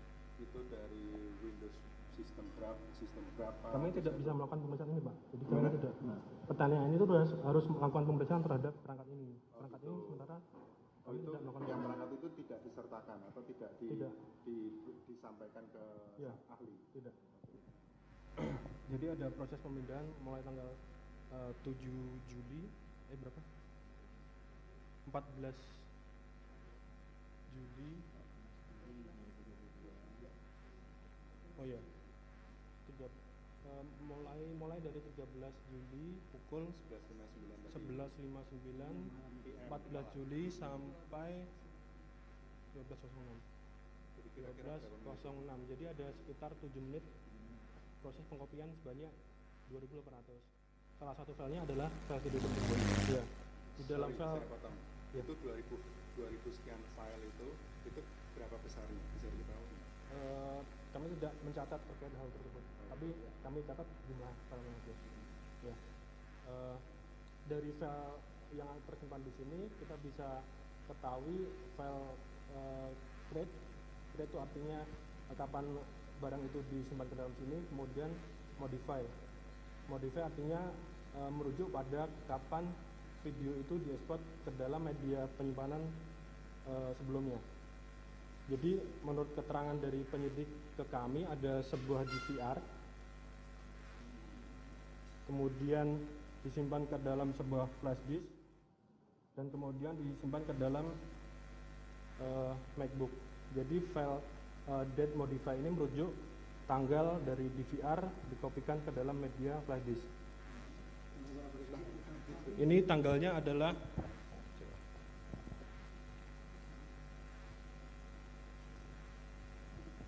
12/7/2022.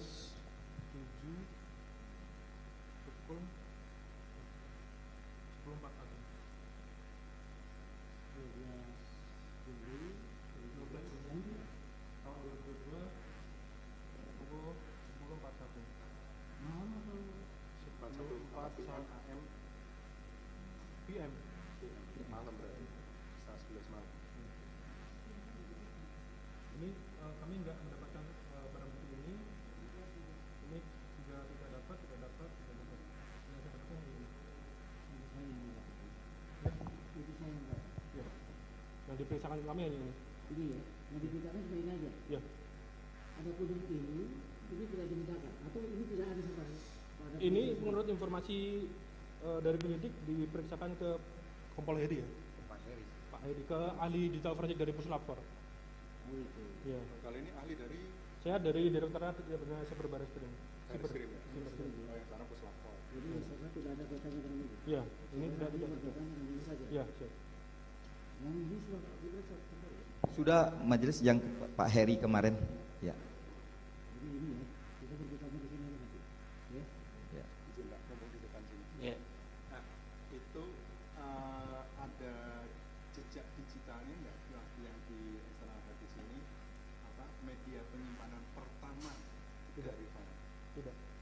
Tidak ditemukan terkait informasi tersebut. Apa mungkin device apa yang pertama kali mengenerate video ini? Tidak. Tidak ada jejak digitalnya. Jadi berhenti sampai di sistem Windows itu aja. Ya, di sini ada informasi nama folder, jadi kita bisa simpulkan itu berasal dari sebuah sistem operasi Windows. Dan ahli berhenti sampai di situ ya? Ya. Sebelumnya lagi tidak. Dari mana file itu diperoleh? Tidak tahu. Ahli tidak ada. Hanya informasi saja yang saudara terima ya. Betul. Tapi saudara tidak melakukan penegakan karena memang bukan tempat saudara. Ya. Dan tidak ada jejak digitalnya? Tidak ada. Tidak. Silakan ini mau di itu apa namanya akan menjadi yang itu dulu. Foto. Biar diperlihatkan kalau foto kan. Ini sistemnya yang cara ditemukan ya. Foto itu silakan foto aja kalau ya.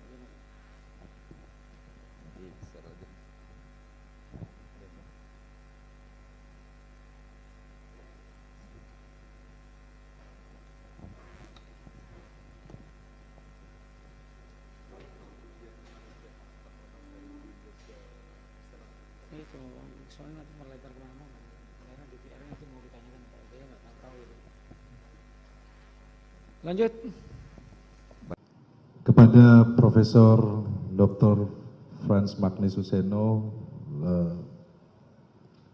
terima kasih sudah berkenan menjadi ahli pada hari ini, merupakan guru besar emeritus Sekolah Tinggi Filsafat Triyakara, Jakarta.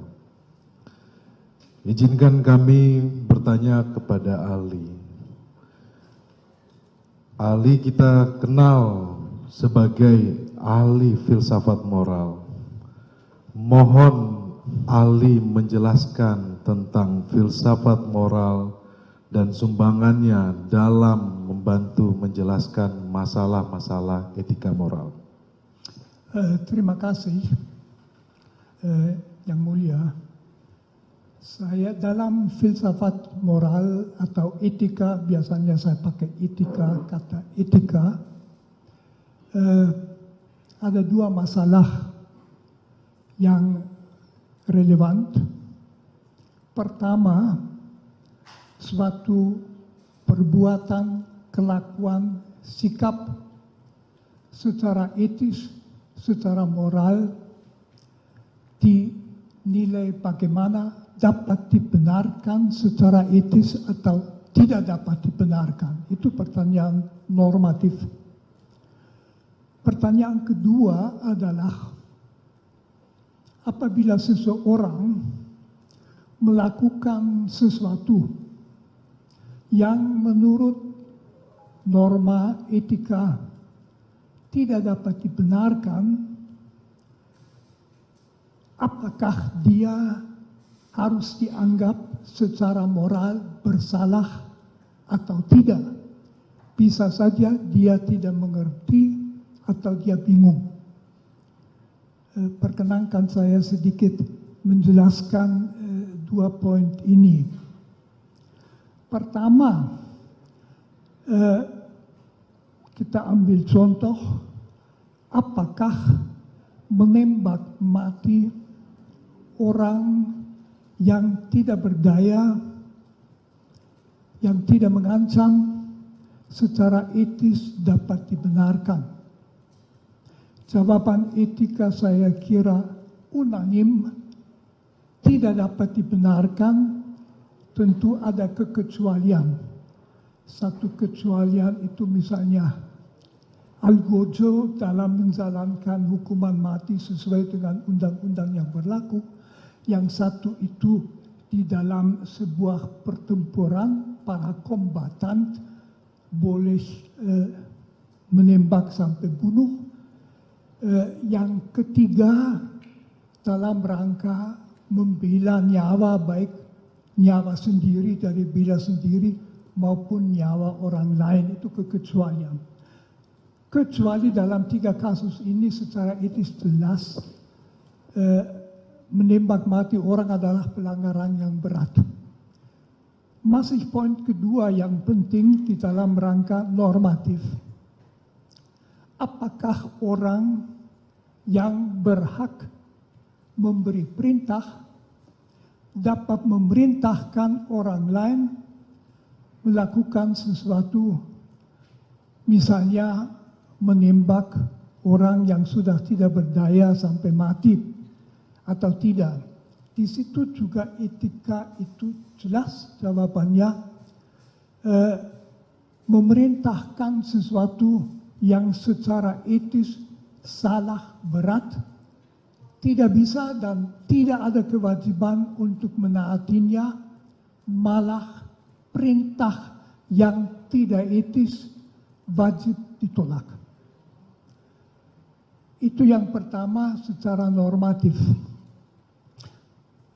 Pertanyaan kedua yang sudah sejak filsafat moral abad pertengahan, misalnya Thomas Aquinas, terus dan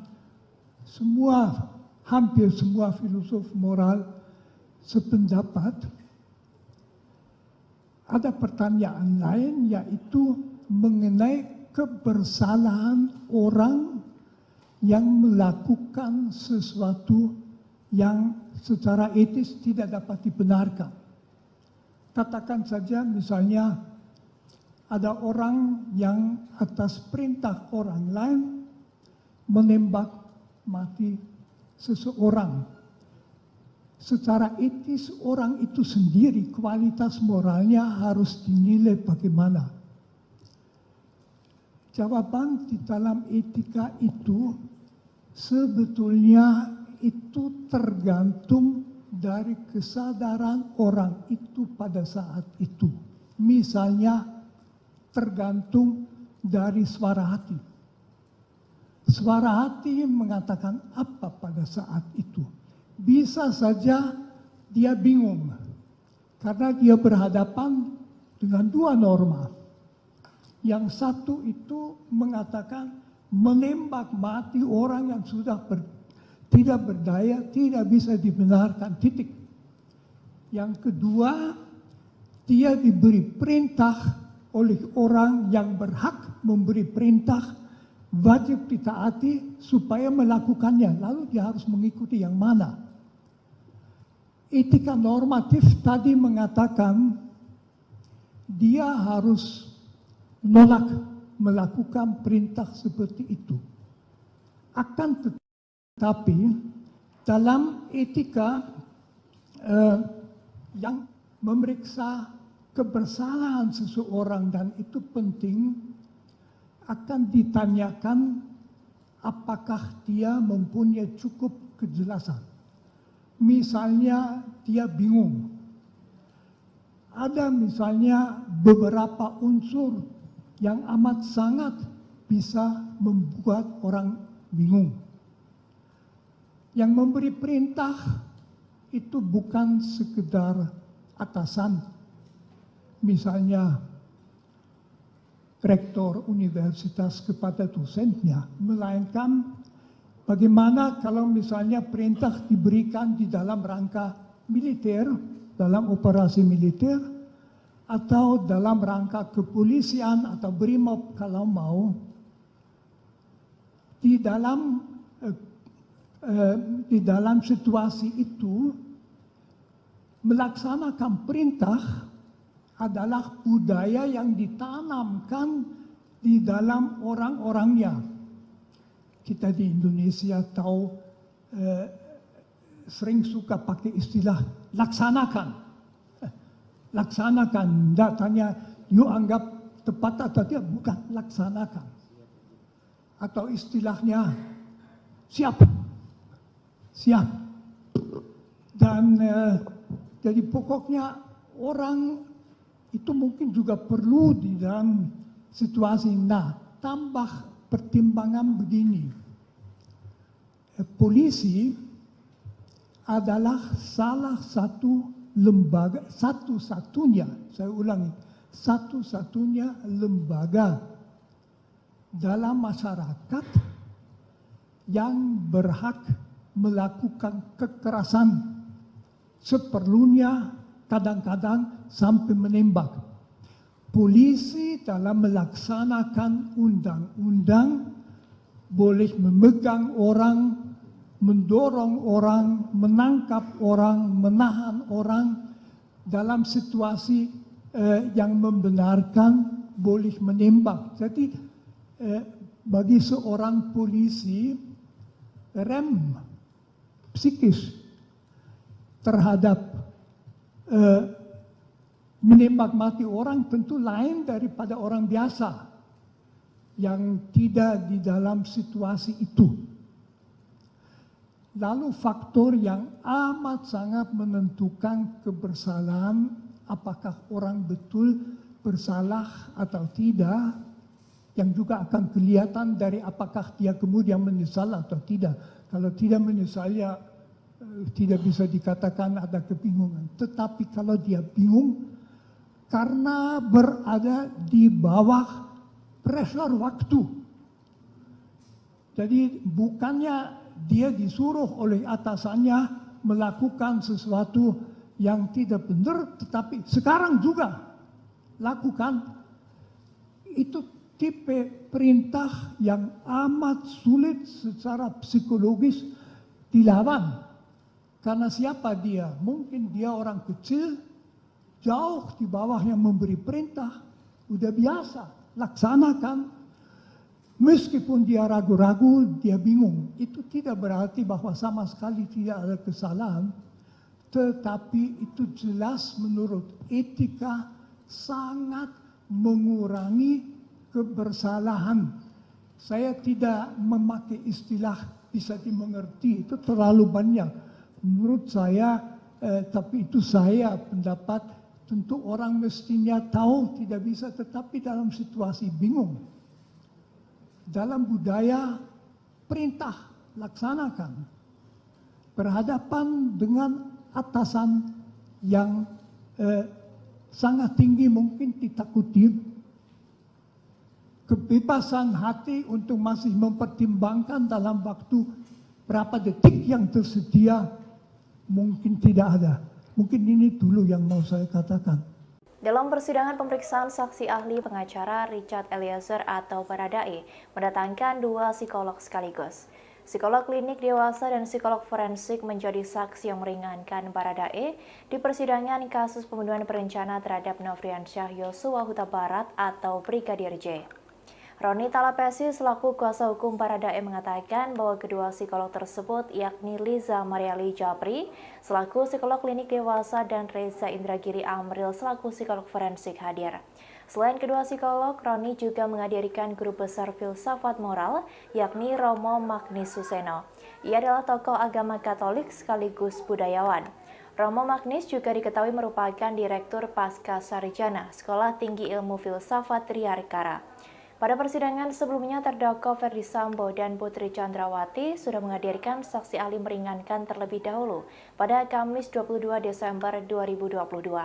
Kedua terdakwa itu menghadirkan ahli hukum pidana dari Fakultas Hukum Universitas Islam Indonesia, Mahrus Ali. Mahrus menyatakan, dalam tindak pidana dugaan kekerasan seksual sejatinya harus dibuktikan dengan alat bukti minimal hasil visum dari korban. Bukti visum itu diperlukan untuk kepentingan jaksa penuntut umum membuktikan tindak pidana yang terjadi.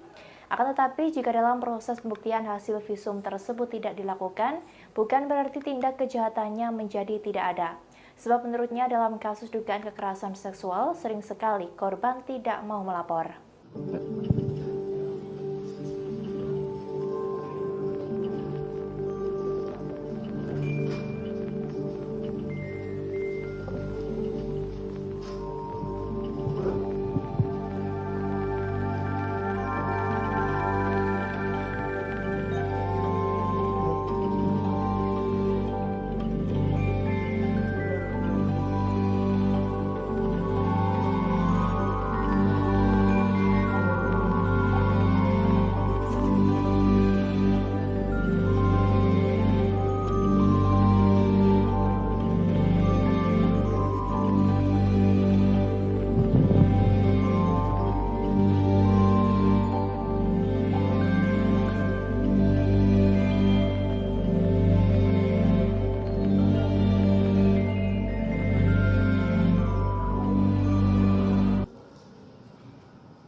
Samping Rory.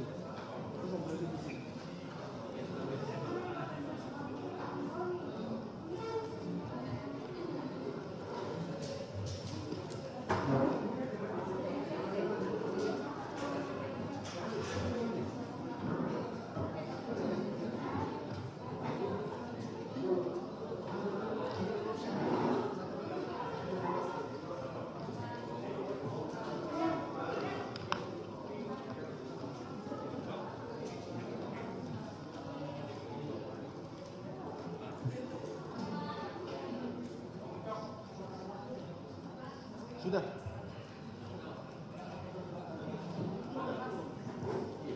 Daftar riwayat hidup, CV. Kalau Romo Magnis, dia sudah besar kan, jadi udah kan dia, udah 85 tahun.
psikologi forensik.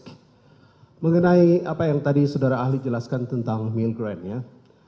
Pertama-tama mengenai masalah kepatuhan seseorang untuk melakukan perbuatan jahat atau buruk tergantung sosok pemberi perintah, punya otoritas atau tidak. Dalam hal ini, pemberi perintah berpangkat Irjen Pol, penerima perintah berpangkat Barada, sekitar 18 beda level kepangkatan mereka. Yang kedua, busana yang dipakai oleh pemberi perintah berpakaian polisi, baju dinas. Yang ketiga, perintah itu diberikan secara otoritatif di tempat kerjanya penerima perintah. Keempat, apakah berada di ruang sama? Mereka berada di ruangan yang sama dalam jarak yang cukup dekat. Tergantung lisan, cara menyampaikan perintah. Nomor 5, jelas sekali dalam peristiwa ini, saudara FS mengatakan, woi kau tembak cepat, cepat kau tembak. Ada semacam tekanan yang kuat kepada si penerima perintah. Jika melihat semua kategori yang ahli jelaskan tadi, menurut hemat kami memenuhi unsur-unsur yang ini semua. Oleh karena itu kami mau tanya dari sudut pandang psikologi forensik, apakah hal-hal ini dapat mempengaruhi penilaian ahli sebagai ahli forensik untuk membuat suatu judgement bahwa terhadap si penerima perintah dalam kondisi yang seperti ini tidak bertanggung jawab, atau kalau bertanggung jawab sedikit sekali pertanggungjawabannya. Silakan. Saudara penasihat hukum ini meminta saya untuk membuat judgement ya. Membuat judgement. Okay. Secara psikologi forensik. Ya, izin majelis. Jadi saya membuat judgement itu. Tadi sempat saya sampaikan bahwa di khazanah psikologi forensik untuk menakar pertanggungjawaban seseorang dibutuhkan 2 hal yang harus ditelaah. Pertama, ini disilakan sebagai cognitive competence, yaitu capacity for understanding, yaitu seberapa jauh kapasitas untuk memahami perbuatan yang dia lakukan. Dan yang kedua adalah volitional competence, berarti berbicara tentang kehendak yang bersangkutan untuk menampilkan perbuatan tersebut. Kedua hal ini harus terus-menerus digunakan untuk menjudge seseorang. Nah, secara meso tadi sudah saya sampaikan bahwa interaksi antara Richard Eliezer dan Verdi Sambo harus dipahami secara spesifik, harus dipahami secara konkret. Saya tidak tahu spesifik atau konkretnya seperti apa relasi mereka pada saat itu. Di ruangan itu saya tidak tahu. Tapi yang jelas saya sampaikan tadi beberapa temuan Milgram yang barangkali relevan untuk juga dicermati, dikaji dalam persidangan ini. Dan juga jangan lupakan dimensi makro, bahwa boleh jadi terhadap Richard Eliezer ini tekanan sebagaimana disebutkan oleh penasihat hukum tidak hanya datang dari Verdi Sambo. Tapi pada dasarnya Richard Eliezer ini sebagai individu yang dinaungi oleh sebuah kultur tertentu di kantornya. Kultur yang saya sebut tadi sebagai jiwa korsa. Apakah yang terjadi kemudian merupakan salah satu contoh jiwa korsa menyimpang, code of silence? Tentu saja saya tidak tahu. Tetapi paling tidak kalau kita hitung-hitungan di atas kertas, berbicara tentang probabilitas, tampaknya saya menjudge ini, Richard Eliezer punya cognitive competence. Artinya dia punya pemahaman tentang apa yang dia lakukan. Namun boleh jadi ada persoalan serius terkait dengan volitional competence, yaitu terkait dengan seberapa jauh sesungguhnya kehendak Richard Eliezer untuk melakukan perbuatan jahat tersebut. Hitung-hitungan. Sebagaimana tadi sempat saya sampaikan. Ketika cognitive competence-nya ada, yaitu pemahamannya ada, sementara kehendaknya katakanlah tidak ada, maka boleh jadi yang bersangkutan masuk dalam kategori partially responsible, bertanggung jawab separuh atas perbuatannya. Karena toh faktanya yang bersangkutan, saya tidak membayangkan yang bersangkutan abnormal, punya psikopatologi, punya kecerdasan di bawah rata, tidak. Tapi saya bayangkan yang bersangkutan paham tentang perbuatannya, paham tentang mana boleh, mana tidak boleh, paham tentang aturan organisasinya, tetapi ada sebuah kehendak yang dimasukkan ke dalam dirinya, yang ditekankan ke dalam dirinya agar kemudian dia melakukan perbuatan jahat tersebut. Partially responsible.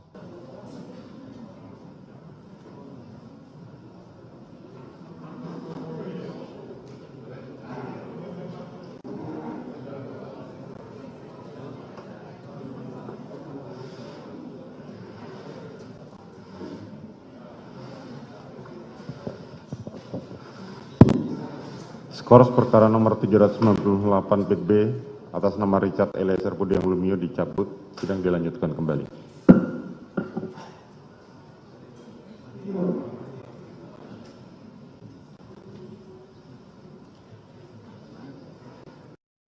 Sidang lanjutan perkara pembunuhan Brigadir J kembali digelar di PN Jakarta Selatan pada Senin 26 Desember hari ini. Adapun saksi meringankan untuk terdakwa Baradae dijadwalkan dihadirkan pada persidangan kali ini. Dalam agenda sidang Sistem Informasi Penelusuran Perkara atau SIPP, Pengadilan Negeri Jakarta Selatan, kubu Baradae dijadwalkan menghadirkan saksi charge atau saksi yang menguntungkan terdakwa. Hal ini juga dibenarkan oleh kuasa hukum Baradae yakni Roni Talapesi. Meski begitu, dia enggan menyampaikan secara merinci siapa ahli dan bidang ahli yang akan dihadirkan dalam sidang tersebut. Terkait kasus ini, Richard Eliezer didakwa melakukan pembunuhan berencana terhadap Brigadir J bersama Verdi Sambo, Putri Chandrawati, Ricky Rizal, dan Kuat Maruf. Richard diberi kesempatan menghadirkan saksi atau ahli yang meringankan setelah saksi dan ahli yang dihadirkan jaksa penuntut umum telah selesai. Hakim juga memberikan kesempatan kepada semua terdakwa dalam kasus ini untuk bisa menghadirkan saksi atau ahli sebelum melakukan pemeriksaan terhadap para terdakwa. Dalam dakwaan disebutkan Richard menembak Brigadir J atas perintah Sambo yang kala itu masih menjabat sebagai mantan Kepala Divisi Profesi dan Pengamanan Polri. Peristiwa pembunuhan Yosua disebut terjadi lantaran adanya cerita sepihak dari istri Verdi Sambo yakni Putri Chandrawati yang mengaku dilecehkan Yosua di Magelang. Atas informasi itu, Sambo kemudian marah dan merencanakan pembunuhan terhadap Yosua yang melibatkan Richard, Ricky, dan Kuat di rumah dinasnya di Kompleks Polri Duren 3, Jakarta Selatan. Atas peristiwa tersebut, Sambo, Putri, Richard, Ricky, dan Kuat didakwa melanggar pasal 340 KUHP Subsider, pasal 338 KUHP Jo pasal 55 ayat 1 ke 1 KUHP Jo pasal 56 ke 1 Kitab Undang-Undang Hukum Pidana. Pada persidangan sebelumnya, terdakwa Verdi Sambo dan Putri Chandrawati sudah menghadirkan ahli meringankan terlebih dahulu. Dalam sidang yang digelar pada Kamis 22 Desember itu, kedua terdakwa menghadirkan ahli hukum pidana dari Fakultas Hukum Universitas Islam Indonesia, Mahrus Ali. Mahrus menyatakan dalam tindak pidana dugaan kekerasan seksual, sejatinya harus dibuktikan dengan alat bukti minimal hasil visum dari korban. Bukti visum itu diperlukan untuk kepentingan jaksa penuntut umum membuktikan tindak pidana yang terjadi. Akan tetapi, jika dalam proses pembuktian, hasil visum tersebut tidak dilakukan bukan berarti tindak kejahatannya menjadi tidak ada. Sebab kata dia dalam kasus dugaan kekerasan seksual kerap kali, korban yang diduga mengalami tersebut tidak mau melapor. Beberapa faktor disebut Mahrus menjadi pemicu, salah satunya soal rasa takut, karena adanya tekanan dari pihak-pihak lain. Oleh karenanya ia menegaskan hasil visum memang menjadi alat bukti paling utama dalam tindak pidana dugaan kekerasan seksual. Namun jika tidak ada bukti visum tersebut bukan berarti tindak kejahatannya menjadi hilang atau tidak ada. Salah satu upaya yang bisa dibuktikan yakni kata dia dengan hasil tes psikologi yang dilakukan terhadap korban. Dalam kepolisian, seperti di dalam situasi pertempuran militer, di dalam kepolisian, memang bisa ada situasi di mana atasan memberi perintah tembak. Itu di dalam segala profesi lain tidak ada itu, di mana perintah itu. Jadi bahwa seorang atasan polisi memberi perintah tembak itu tidak total sama sekali, nggak masuk akal. Kalau ketua sekolah tinggi filsafat Driakara tersinggung berat menyuruh saya punya pistol, saya tidak punya, menembak ya jelas saya ke masa. Tapi di polisi itu lain, karena atasannya dia dalam situasi tertentu bisa memberikan, berarti juga bahwa resistensi di dalam yang menerima perintah itu lebih lemah karena dia tahu itu kadang-kadang mungkin. Ini jawaban saya.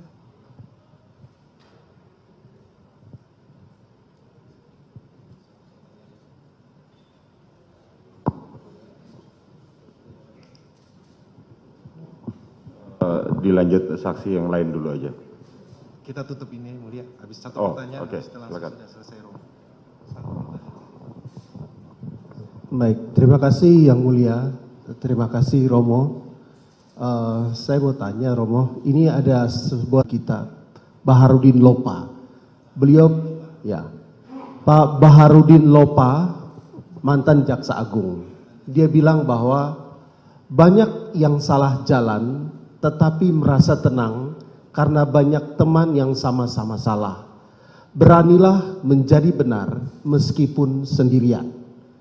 Dalam perkara ini kami melihat bahwa saudara Richard Eliezer ini mengakui dengan jujur bahwa ia yang menembak Joshua. Dan dia juga melihat Ferdi Sambo menembak Joshua. Sedangkan Kuat Maruf dan Ricky, mereka ada di situ tapi mereka tidak mengatakan tidak melihat. Nah, kami melihat bahwa apa yang dilakukan oleh Richard Eliezer ini adalah dia telah berani menjadi benar walaupun dia sendirian. Dan karena itu kami ingin minta pandangan dari Romo tentang karakter secara moral etika seseorang seperti Richard Eliezer yang mengakui kesalahannya, bertobat dan mau menjadi justice collaborator. Terima kasih Romo. Ini tentu menunjukkan bahwa belakangan yang bersangkutan menyadari bahwa dia seharusnya tidak melakukannya. Saya tentu mengandaikan juga bahwa yang menjadi justice collaborator karena memang ingin supaya kebenaran itu terangkat. Saya anggap ini suatu keinginan yang sangat wajar dan juga perlu supaya kasus itu menjadi jelas. Jadi dia sesudah menyadari apa yang dilakukan, dengan cara itu barangkali saya kan bukan seorang psikolog, barangkali dia mau melakukan sesuatu yang dalam etika selalu dituntut. Kalau suara hati keliru, belakangan kelihatan suara hati keliru, etika mengatakan tidak berarti tadi kamu bersalah, tetapi sebisa-bisanya akibat buruk kekeliruanmu pada orang lain perlu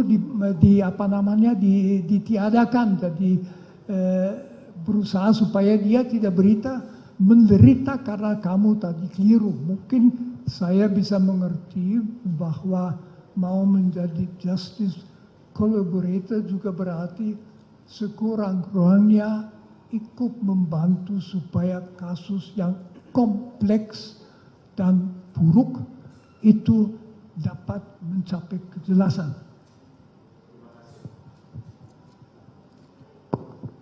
Terima kasih ahli yang sudah menyampaikan.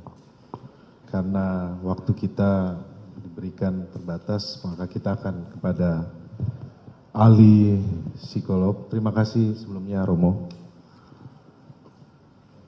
Ya, ahli dari psikolog klinik Bu Lisa Marli Japri. Ya. Ada yang perlu ditampilkan untuk ini PPT-nya? Mungkin nanti. Nanti ya, oke. Kepada ahli psikolog, pertanyaannya, bisa tolong jelaskan apa yang dimaksud dengan psikolog klinis? Ya, psikologi, mohon izin menjawab. Ya. Psikologi klinis adalah cabang dari ilmu psikologi yang mencoba untuk melihat, memetakan, membantu hingga bahkan menyembuhkan individu atau satu kelompok yang dirasa memiliki gangguan-gangguan klinis sehingga mengganggu mereka untuk berinteraksi dengan baik dalam lingkungan sosialnya. Terima kasih atas penjelasannya ahli. Pendosa besar karena Tuhan juga tahu manusia bisa bingung, tidak tahu apa menjawab.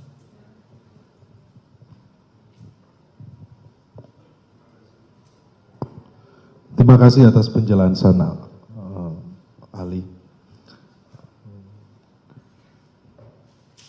Baradae adalah seorang anggota Polri yang terikat oleh kewajiban untuk mengikuti perintah atasan, termasuk saat diperintah untuk menembak orang. Bagaimana saudara Ali melihat tersebut dari sudut pandang etika? Dari sudut pandang etika, di situ kita bicarakan dengan sebuah dilema moral. Di satu pihak, harusnya dia tahu bahwa yang diperintahkan itu tidak boleh diperintahkan. Tentu di situ juga bisa dipertanyakan apakah misalnya dalam budaya yang sangat mementingkan perintah, batas wajib melaksanakan perintah dibicarakan. Saya tidak tahu sama sekali hal itu. Jangan-jangan para, katakan saja misalnya di polisian, para polisi itu hanya dididik, pokoknya kamu harus taat selalu. Nah, secara etis dalam dilema itu bisa saja kejelasan penilaian yang bersangkutan itu yang jelas merasa amat susah karena berhadapan di satu pihak menembak sampai mati bukan hal kecil, setiap orang tahu, dia tahu juga. Di lain pihak yang memberi perintah itu orang yang juga dalam situasi tertentu malah berat memberi perintah untuk menembak mati. Jadi di situ di dalam dia dari sudut etika dalam situasi bingung, etika akan mengatakan kamu, saya, jangan begitu saja mengutuk atau mempersalahkan dia. Objektif dia salah. Dia harus melawan, tetapi apakah dia bisa mengerti? Dan dalam etika pengertian, kesadaran itu merupakan unsur kunci. Terima kasih, Saudara Ali. Tadi Saudara Ali menyampaikan terkait dengan dilema moral. Dalam perkara ini terjadi, fakta terjadi bahwa ada relasi kuasa yang sangat jauh antara terdakwa Richard Eliezer dengan terdakwa Ferdy Sambo. Pak Saudara Ali bisa menjelaskan dari sisi filsafat etika dengan terkait relasi kuasa? Itu tentu relasi kuasa adalah sesuatu yang amat sangat biasa bagi manusia. Relasi kuasa pada dasarnya adalah bahwa orang berada dalam situasi di mana dia atau berwenang memberi perintah yang harus ditaati atau dia wajib melaksanakan perintah. Relasi kekuasaan itu umum di dalam bisnis, di perguruan tinggi, dalam ya di keluarga mungkin tidak, tapi lewat bagi anak, di dalam setiap organisasi tentu ada struktur, ada atasan, atasan paling atas dan sebagainya. Jadi relasi kekuasaan adalah situasi. Kalau kita ambil kepolisian, tentu saja relasi kekuasaan itu sangat penting karena fungsi polisi di dalam masyarakat juga sangat penting. Polisi itu yang membantu negara supaya pelanggaran hukum tidak terjadi, dan kalau terjadi diberikan sanksi. Polisi yang melaksanakan itu. Karena itu di dalam rangka polisi relasi kekuasaan sangat jelas siapa yang memberi perintah, siapa yang harus menaati. Kalau saya tidak salah observasi itu bahkan kelihatan dalam dua orang polisi ketemu, kalau yang satu lebih tinggi kelihatan dengan bentuk tubuh itu berbeda. Itu di dalam bisnis tidak demikian. Jadi relasi kekuasaan di situ berarti bahwa orang yang dalam relasi harus taat selalu akan mengalami tegangan, kesulitan kalau dia diperintah sesuatu yang dia sendiri merasa tidak boleh dilaksanakan. Itu masalahnya. Jadi dia tidak bebas memilih begitu saja kulakukan, misalnya ku tembak orang itu, tetapi dia diperintah, dia tahu bahwa perintah harus dilaksanakan, bahwa dalam lembagaku, yaitu misalnya di kepolisian, menaati perintah sebetulnya nggak bisa dipertanyakan. Nah itu yang lalu berarti kalau dia melakukan sesuatu yang secara etis ansih pada dirinya sendiri tidak bisa dibenarkan, bisa juga dianggap bahwa dia tidak sepenuhnya bertanggung jawab atas itu.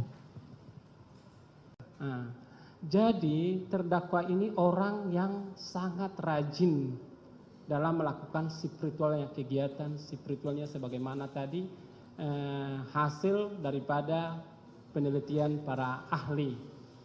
Dia rajin termasuk dalam hal beribadah.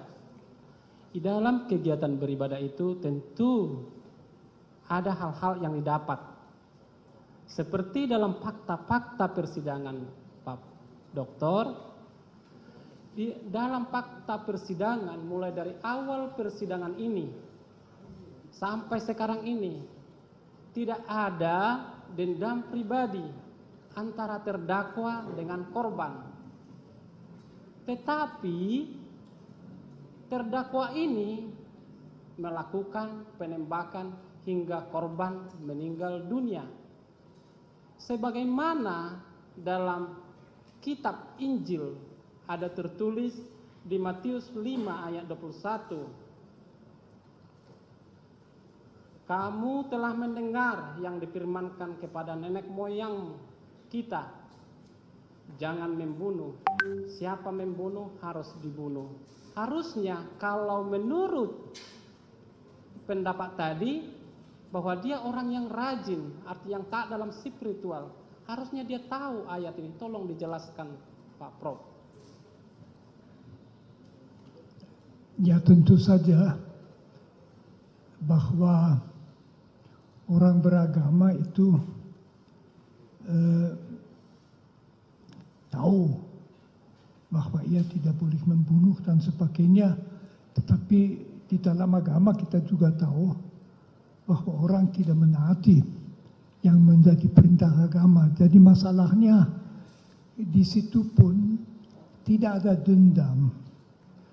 Karena itu cukup jelas motivasi perbuatan itu bukan suatu motivasi pribadi sama sekali, tetapi pelaksanaan perintah yang diberikan oleh yang berhak memberi perintah, di mana seharusnya dia tahu bahwa perintah seperti itu tidak dilaksanakan. Akan tetapi itu mungkin saja di dalam budayanya sendiri, di dalam budaya polisi, apalagi di tekanan pada waktu itu yang tegang masalah seminit dan sebagainya, ya dia melaksanakan saja perintahnya. Dari sudut agama itu sebetulnya tidak berbeda dari sudut etika. Kita bertanya sejauh mana dia bertanggung jawab, mungkin tanggung jawab sangat sedikit. Itulah karena di dalam situasi di bawah pressure-nya dia juga tidak akan memikirkan sikap Yesus dan yang dikatakan Yesus itu. Dia hanya ya aku harus melakukan apa, saya oleh orang di atas yang kuasa benar disuruh itu, ya lalu dia tembak. Tentu orang ketiga seperti saya bisa mengatakan seharusnya setiap orang juga di polisi dididik supaya tahu ada perintah yang tidak boleh dilaksanakan, tapi itu jarang sekali. Jadi menurut saya ya segi agama tidak menambah banyak sekali. Dia itu bingung, Tuhan juga melihat yang bingung. Manusia mempunyai sistem hukum, dia harus dalam rangka hukum secara adil, ditangani adil juga berarti memperhatikan sejauh mana dia bertanggung jawab. Cukup. Oke, cukup ya, saudara. Satu lagi. Sudah cukup. Dilihat dari kesalahan. Nah, dihubungkan dengan mungkin ilustrasi ya kasusnya. Jika tadi, sebagaimana yang Romo jelaskan bahwa seseorang itu melakukan perbuatan karena dalam keadaan bingung. Dan apakah dia harus menjalankan perintah atau tidak. Terus kemudian dihubungkan dengan relasi kuasa juga. Tingkat kepangkatan jaraknya sangat jauh. Yang seorang jenderal memerintahkan umpama seorang brigadir.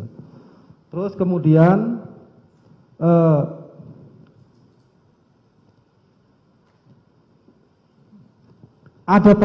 mungkin ada tekanan-tekanan yang harus dia laksanakan seketika itu juga.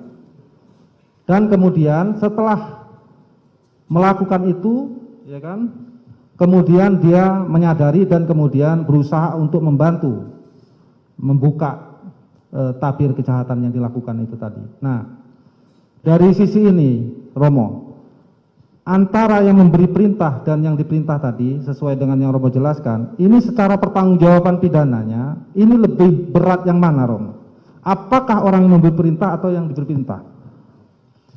Menurut saya jelas yang memberi perintah ini sesuatu yang saya bukan ahli ya, tapi saya ikuti di dalam pembicaraan mengenai yang terjadi di zaman Nazi di Jerman, di mana berulang kali orang melakukan perintah-perintah karena diperintahkan, mungkin juga karena dia terancam kalau tidak melaksanakan perintah, tapi juga tanpa ancaman itu ada satu budaya di mana orang sepertinya tidak dididik dan tidak dilatih untuk bertanggung jawab. Jadi lalu ya ikut saja yang diperintahkan dengan selalu memperhatikan tekanan waktu itu terjadi dalam tersedia beberapa detik untuk mengambil sikap dalam kasus ini. Jadi menurut saya jelas tanggung jawab yang memberi perintah itu jauh lebih besar. Malah katakan saja yang diperintah itu orang kecil ya, orang kecil biasa melakukan karena dia juga tahu akibatnya buruk kalau tidak melakukannya. Baik, berarti orang yang mempunyai kuasa dan memberi perintah menurut Romo adalah orang yang mempunyai tanggung jawab besar terhadap perintah yang dia berikan kepada pemberi perintah, walaupun tadi sebagaimana yang Romo perintahkan, perintah yang jahat itu tetap tidak boleh dilakukan secara filsafat moral dan etika. Bahwa dalam laporan yang selama ini ahli mendampingi Richard Eliezer, bahwa Richard Eliezer memiliki kecenderungan untuk patuh pada lingkungan sekitar. Bisa dijelaskan proses psikologis yang terjadi hingga membuat seseorang menjadi seperti ini atau Richard Eliezer? Iya, boleh ke slide selanjutnya, mohon maaf Majelis Hakim. Ya, kalau kita berbicara mengenai kepatuhan, kepatuhan itu juga salah satu konstruk dalam ilmu psikologi. Ini adalah satu bentuk pengaruh sosial yang menyebabkan orang lain mau melakukan suatu hal atau beragam tindakan dikarenakan kepatuhannya pada orang lain yang dirasa lebih punya kuasa. Jadi kita harus membedakan antara kepatuhan dengan konformitas. kalau konformitas itu melibatkan permintaan, kalau kepatuhan itu biasanya melibatkan perintah. Sementara kalau yang berikutnya kepatuhan itu konformitas biasanya lebih kepada bagaimana kita menyesuaikan diri dengan lingkungan. Tapi kalau kepatuhan itu lebih kepada menggunakan unsur kekuatan karena kita takut, karena kita cemas, karena kita khawatir, makanya kita patuh. Jadi itu adalah bentuk kepatuhan dalam psikologi. Ya, bagaimana dengan Richard Eliezer terkait dengan... Oke, kalau dari Richard Eliezer, dari hasil tesnya saja sudah membuktikan dia punya tingkat kepatuhan yang sangat tinggi. Jadi itu memang bisa diukur tuh obediensi seseorang, tingkat level kepatuhan dia pada lingkungan sekitarnya seperti apa. Dan dari hasil tes tersebut terlihat bahwa Richard Eliezer mempunyai level kepatuhan yang sangat tinggi sehingga dia punya kerentanan khusus, kecenderungan tertentu untuk lebih patuh pada lingkungan. Itu dari sisi kepatuhan saja. Baik. Terima kasih, Ali. Bisa dijelaskan juga, tadi kan sudah jelas terkait dengan kepatuhan dari seorang Richard Eliezer, kemudian kan di dalam peristiwa ini ada rasa takut juga. Ya. Apakah dalam melakukan pendampingan ahli melihat atau mengetahui hal tersebut karena melakukan assessment? Iya, ketakutannya pada saat asesmen sudah berubah sepertinya. Jadi kan emosi itu kan sangat dari awal, ketika dari awal. Ketakutan itu sangat jelas. Yang tadi saya katakan pertama kali ketemu jelas sekali ada gesture takut, ada gesture cemas, gesture dia tidak bagaimana ini ke depannya nanti harus seperti apa, dan itu banyak menampilkan gesture-gesture tubuh yang cemas dan takut seperti itu, bermain-main tangan, menghindari kontak mata, hal-hal demikian.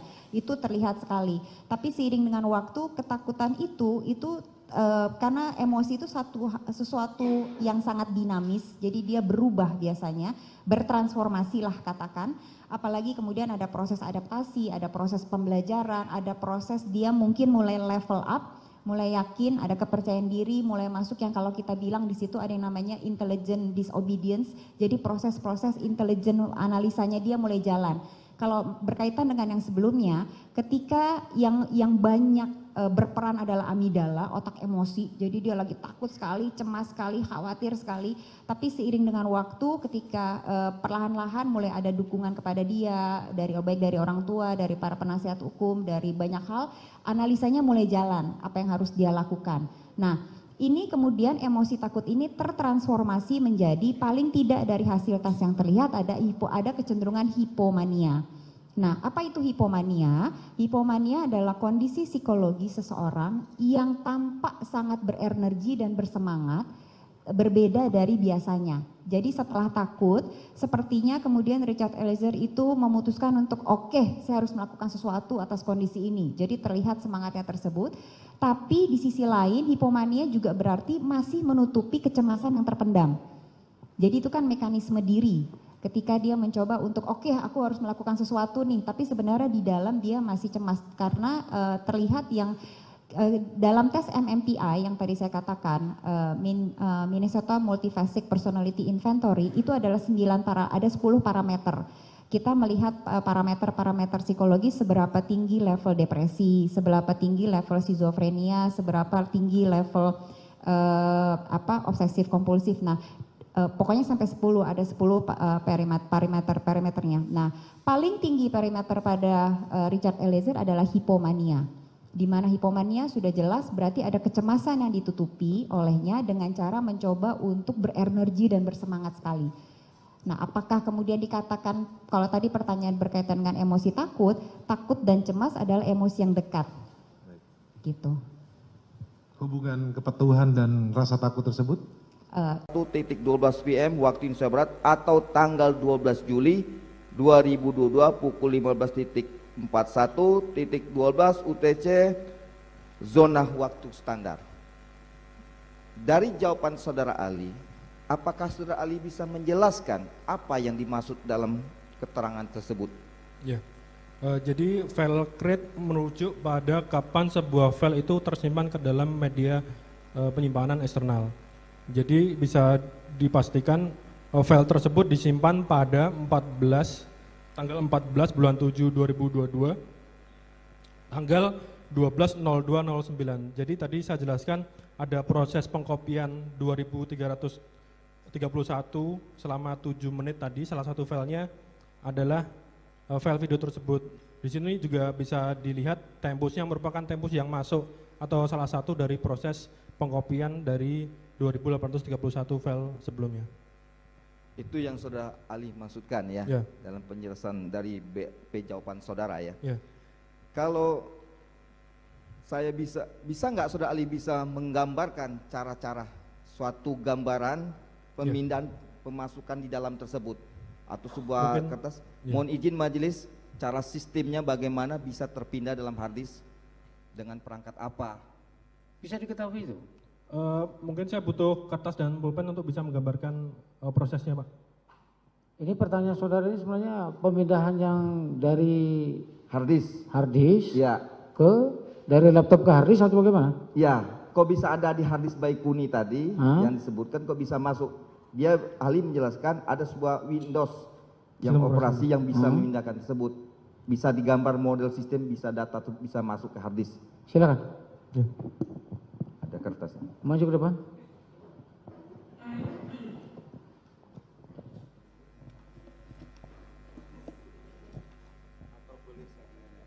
Nanti apa? Iya, terkait dengan itu.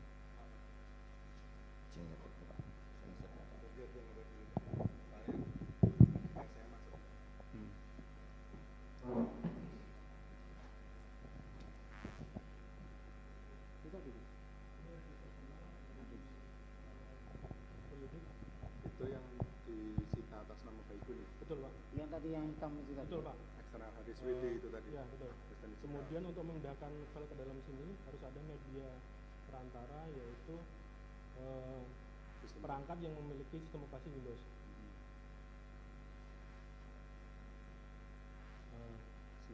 Bisa diuraikan nggak itu sistemnya apa? Sebuah komputer berupa laptop, desktop? Kita tidak tahu, karena kita tidak melakukan terkait dengan perangkat ini. Tapi dari informasi yang ada di sini kita bisa pastikan bahwa itu berasal dari sistem operasi Windows. Jadi ada sebuah perangkat sistem operasi Windows, kemudian dia melakukan pengkopian terhadap 2831 file selama 7 menit mulai dari tanggal berjadi. Sebentar, saya tegaskan, jadi itu Windowsnya itu, yang sistem Windowsnya itu bisa didetailkan nggak, diuraikan nggak? Itu dari Windows sistem berapa? Kami tidak bisa melakukan pemeriksaan ini, Pak. Jadi kami tidak.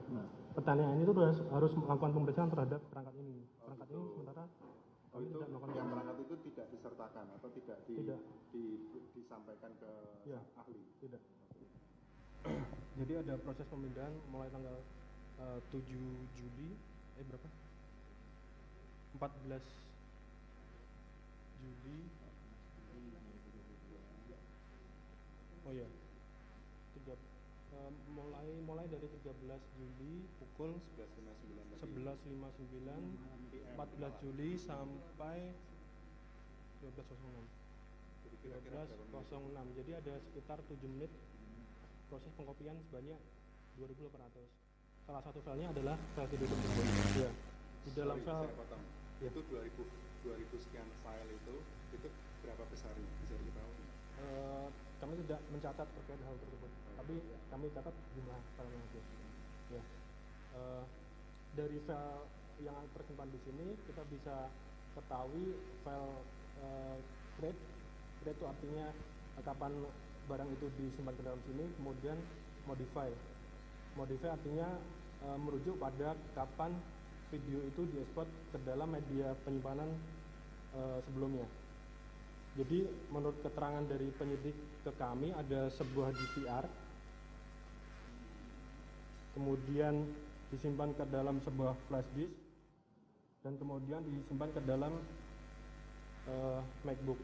Jadi file date modify ini merujuk tanggal dari DVR dikopikan ke dalam media flash disk. Ini tanggalnya adalah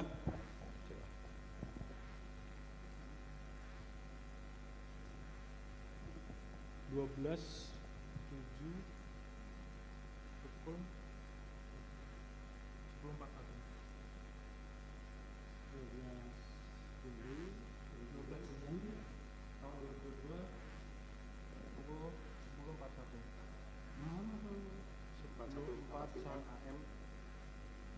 PM. Malam berarti, setengah 11 malam. Ini kami nggak mendapatkan barang bukti ini juga tidak dapat. Yang saya dapatkan ini. Ya. Yang diperiksakan kami hanya ini. Ini ya, yang dibedakan cuma ini aja. Ya. Adapun yang ini tidak dibedakan atau ini tidak ada sama. Ini menurut informasi dari penyidik diperiksakan ke Kompol Heri ya. Pak Heri ke ahli digital forensik dari Puslapor. Oh itu. Ya. Kali ini ahli dari Saya dari Direktorat Cyber Barreskrim. Barreskrim ya. Cyberskrim. Oh, yang sana Puslapor. Jadi saya tidak ada kaitannya dengan ini. Iya, ini tidak ada kaitannya dengan ini saja. Iya, siap. Yang ini sudah diperiksa. Sudah majelis yang Pak Heri kemarin. Ya. Jadi ini ya, kita berbicara di sini nanti. Ya. Ya. Izin Pak, ngomong di depan sini. Ya. Nah, itu ada jejak digitalnya nggak yang di eksternal hard disk ini, media penyimpanan pertama dari file? Tidak. Tidak ada. Tidak ditemukan terkait informasi tersebut. Atau mungkin device apa yang pertama kali mengenerate video ini? Tidak. Tidak ada jejak digitalnya. Jadi berhenti sampai di sistem Windows itu aja. Iya.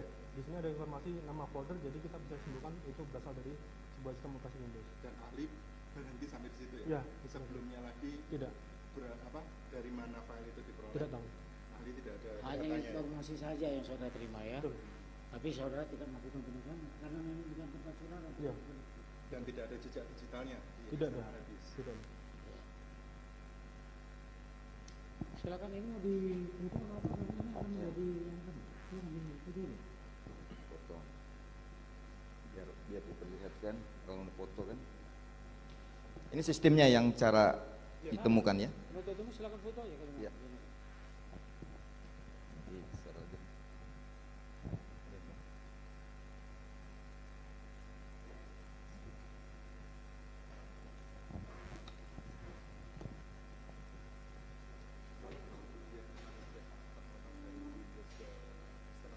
itu soalnya nanti melebar kemana-mana karena DPR nanti mau ditanyakan dia nggak tahu itu. Lanjut Kepada Profesor Dr. Frans Magni Suseno, terima kasih sudah berkenan menjadi ahli pada hari ini, merupakan guru besar emeritus Sekolah Tinggi Filsafat Triyakara, Jakarta. Izinkan kami bertanya kepada ahli.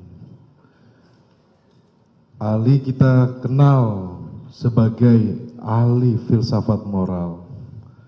Mohon ahli menjelaskan tentang filsafat moral dan sumbangannya dalam membantu menjelaskan masalah-masalah etika moral. Terima kasih, Yang Mulia. Saya dalam filsafat moral atau etika, biasanya saya pakai etika, kata etika, ada dua masalah yang relevan. Pertama, suatu perbuatan, kelakuan, sikap secara etis, secara moral dinilai bagaimana dapat dibenarkan secara etis atau tidak dapat dibenarkan. Itu pertanyaan normatif. Pertanyaan kedua adalah apabila seseorang melakukan sesuatu yang menurut norma etika tidak dapat dibenarkan, apakah dia harus dianggap secara moral bersalah atau tidak? Bisa saja dia tidak mengerti atau dia bingung. Perkenankan saya sedikit menjelaskan dua poin ini. Pertama,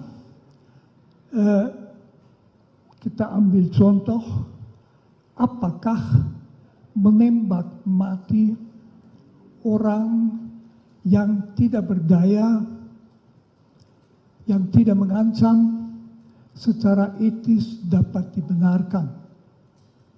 Jawaban etika saya kira unanim, tidak dapat dibenarkan, tentu ada kekecualian. Satu kecualian itu misalnya Algojo dalam menjalankan hukuman mati sesuai dengan undang-undang yang berlaku. Yang satu itu di dalam sebuah pertempuran para kombatan boleh menembak sampai bunuh. Yang ketiga dalam rangka membela nyawa, baik nyawa sendiri dari bela sendiri maupun nyawa orang lain, itu kekecualian. Kecuali dalam 3 kasus ini secara etis jelas menembak mati orang adalah pelanggaran yang berat. Masih poin kedua yang penting di dalam rangka normatif.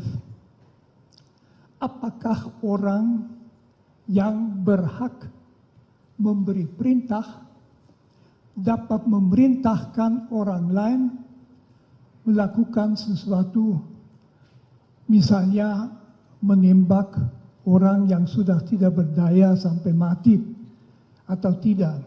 Di situ juga etika itu jelas jawabannya, memerintahkan sesuatu yang secara etis salah berat, tidak bisa dan tidak ada kewajiban untuk menaatinya, malah perintah yang tidak etis wajib ditolak. Itu yang pertama secara normatif. Pertanyaan kedua yang sudah sejak filsafat moral abad pertengahan, misalnya Thomas Aquinas, terus kan hampir semua filosof moral sependapat. Ada pertanyaan lain, yaitu mengenai kebersalahan orang yang melakukan sesuatu yang secara etis tidak dapat dibenarkan. Katakan saja misalnya ada orang yang atas perintah orang lain menembak mati seseorang. Secara etis orang itu sendiri kualitas moralnya harus dinilai bagaimana. Jawaban di dalam etika itu sebetulnya itu tergantung dari kesadaran orang itu pada saat itu. Misalnya tergantung dari suara hati. Suara hati mengatakan apa pada saat itu. Bisa saja dia bingung karena dia berhadapan dengan 2 norma. Yang satu itu mengatakan menembak mati orang yang sudah tidak berdaya, tidak bisa dibenarkan, titik. Yang kedua, dia diberi perintah oleh orang yang berhak memberi perintah, wajib ditaati supaya melakukannya, lalu dia harus mengikuti yang mana. Etika normatif tadi mengatakan dia harus menolak melakukan perintah seperti itu. Akan tetapi dalam etika yang memeriksa kebersalahan seseorang, dan itu penting, akan ditanyakan apakah dia mempunyai cukup kejelasan. Misalnya dia bingung. Ada misalnya beberapa unsur yang amat sangat bisa membuat orang bingung. Yang memberi perintah itu bukan sekedar atasan. Misalnya rektor universitas kepada dosennya, melainkan bagaimana kalau misalnya perintah diberikan di dalam rangka militer, dalam operasi militer, atau dalam rangka kepolisian atau BRIMOB kalau mau, di dalam di dalam situasi itu melaksanakan perintah adalah budaya yang ditanamkan di dalam orang-orangnya. Kita di Indonesia tahu sering suka pakai istilah laksanakan. Laksanakan, tidak tanya you anggap tepat atau tidak, bukan, laksanakan. Atau istilahnya siap. Siap. Dan jadi pokoknya orang itu mungkin juga perlu di dalam situasi. Nah, tambah pertimbangan begini. Polisi adalah salah satu lembaga, satu-satunya, saya ulangi, satu-satunya lembaga dalam masyarakat yang berhak melakukan kekerasan seperlunya, kadang-kadang sampai menembak. Polisi dalam melaksanakan undang-undang boleh memegang orang, mendorong orang, menangkap orang, menahan orang dalam situasi yang membenarkan, boleh menembak. Jadi bagi seorang polisi, rem psikis terhadap menembak mati orang tentu lain daripada orang biasa yang tidak di dalam situasi itu. Lalu faktor yang amat sangat menentukan kebersalahan, apakah orang betul bersalah atau tidak, yang juga akan kelihatan dari apakah dia kemudian menyesal atau tidak. Kalau tidak menyesal, ya tidak bisa dikatakan ada kebingungan. Tetapi kalau dia bingung karena berada di bawah pressure waktu. Jadi bukannya dia disuruh oleh atasannya melakukan sesuatu yang tidak benar, tetapi sekarang juga lakukan. Itu tipe perintah yang amat sulit secara psikologis dilawan. Karena siapa dia? Mungkin dia orang kecil, jauh di bawah yang memberi perintah, udah biasa, laksanakan. Meskipun dia ragu-ragu, dia bingung. Itu tidak berarti bahwa sama sekali tidak ada kesalahan, tetapi itu jelas menurut etika sangat mengurangi kebersalahan. Saya tidak memakai istilah bisa dimengerti, itu terlalu banyak. Menurut saya, tapi itu saya pendapat, tentu orang mestinya tahu tidak bisa, tetapi dalam situasi bingung. Dalam budaya perintah, laksanakan. Berhadapan dengan atasan yang sangat tinggi mungkin ditakuti. Kebebasan hati untuk masih mempertimbangkan dalam waktu berapa detik yang tersedia mungkin tidak ada. Mungkin ini dulu yang mau saya katakan. Dalam persidangan pemeriksaan saksi ahli pengacara Richard Eliezer atau Baradae mendatangkan 2 psikolog sekaligus. Psikolog klinik dewasa dan psikolog forensik menjadi saksi yang meringankan Baradae di persidangan kasus pembunuhan berencana terhadap Nofriansyah Yosua Huta Barat atau Brigadir J. Roni Talapesi selaku kuasa hukum Baradae mengatakan bahwa kedua psikolog tersebut yakni Liza Mariali Japri selaku psikolog klinik dewasa dan Reza Indragiri Amril selaku psikolog forensik hadir. Selain kedua psikolog, Roni juga menghadirkan guru besar filsafat moral yakni Romo Magnis Suseno. Ia adalah tokoh agama Katolik sekaligus budayawan. Romo Magnis juga diketahui merupakan Direktur Pasca Sarjana Sekolah Tinggi Ilmu Filsafat Triarkara. Pada persidangan sebelumnya, terdakwa Ferdi Sambo dan Putri Chandrawati sudah menghadirkan saksi ahli meringankan terlebih dahulu pada Kamis 22 Desember 2022. Kedua terdakwa itu menghadirkan ahli hukum pidana dari Fakultas Hukum Universitas Islam Indonesia, Mahrus Ali. Mahrus menyatakan, dalam tindak pidana dugaan kekerasan seksual sejatinya harus dibuktikan dengan alat bukti minimal hasil visum dari korban. Bukti visum itu diperlukan untuk kepentingan jaksa penuntut umum membuktikan tindak pidana yang terjadi. Akan tetapi, jika dalam proses pembuktian hasil visum tersebut tidak dilakukan, bukan berarti tindak kejahatannya menjadi tidak ada. Sebab menurutnya dalam kasus dugaan kekerasan seksual, sering sekali korban tidak mau melapor.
Sudah.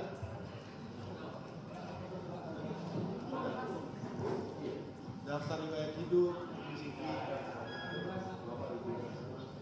Kalau Romo Magnis, dia sudah besar kan, jadi dia udah nggak kerja lagi. Udah 85 tahun.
psikologi forensik. Mengenai apa yang tadi saudara ahli jelaskan tentang Milgram ya. Pertama-tama mengenai masalah kepatuhan seseorang untuk melakukan perbuatan jahat atau buruk tergantung sosok pemberi perintah, punya otoritas atau tidak. Dalam hal ini, pemberi perintah berpangkat Irjen Pol, penerima perintah berpangkat Barada, sekitar 18 beda level kepangkatan mereka. Yang kedua, busana yang dipakai oleh pemberi perintah berpakaian polisi, baju dinas. Yang ketiga, perintah itu diberikan secara otoritatif di tempat kerjanya penerima perintah. Keempat, apakah berada di ruang sama? Mereka berada di ruangan yang sama dalam jarak yang cukup dekat. Tergantung lisan, cara menyampaikan perintah. Nomor 5, jelas sekali dalam peristiwa ini, saudara FS mengatakan, woi kau tembak cepat, cepat kau tembak. Ada semacam tekanan yang kuat kepada si penerima perintah. Jika melihat semua kategori yang ahli jelaskan tadi, menurut hemat kami memenuhi unsur-unsur yang ini semua. Oleh karena itu kami mau tanya dari sudut pandang psikologi forensik, apakah hal-hal ini dapat mempengaruhi penilaian ahli sebagai ahli forensik untuk membuat suatu judgement bahwa terhadap si penerima perintah dalam kondisi yang seperti ini tidak bertanggung jawab, atau kalau bertanggung jawab sedikit sekali pertanggungjawabannya. Silakan. Saudara penasihat hukum ini meminta saya untuk membuat judgement ya? Membuat judgement. Secara psikologi forensik. Ya, izin majelis, jadi saya membuat judgement itu. Tadi sempat saya sampaikan bahwa di khazanah psikologi forensik untuk menakar pertanggungjawaban seseorang dibutuhkan 2 hal yang harus ditelaah. Pertama, ini disilakan sebagai cognitive competence, yaitu capacity for understanding, yaitu seberapa jauh kapasitas untuk memahami perbuatan yang dia lakukan.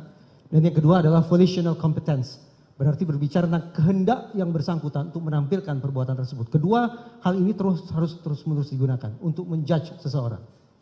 Nah, secara meso tadi sudah saya sampaikan bahwa interaksi antara Richard Eliezer dan Verdi Sambo harus dipahami secara spesifik, harus dipahami secara konkret. Saya tidak tahu spesifik atau konkretnya seperti apa relasi mereka pada saat itu. Di ruangan itu saya tidak tahu.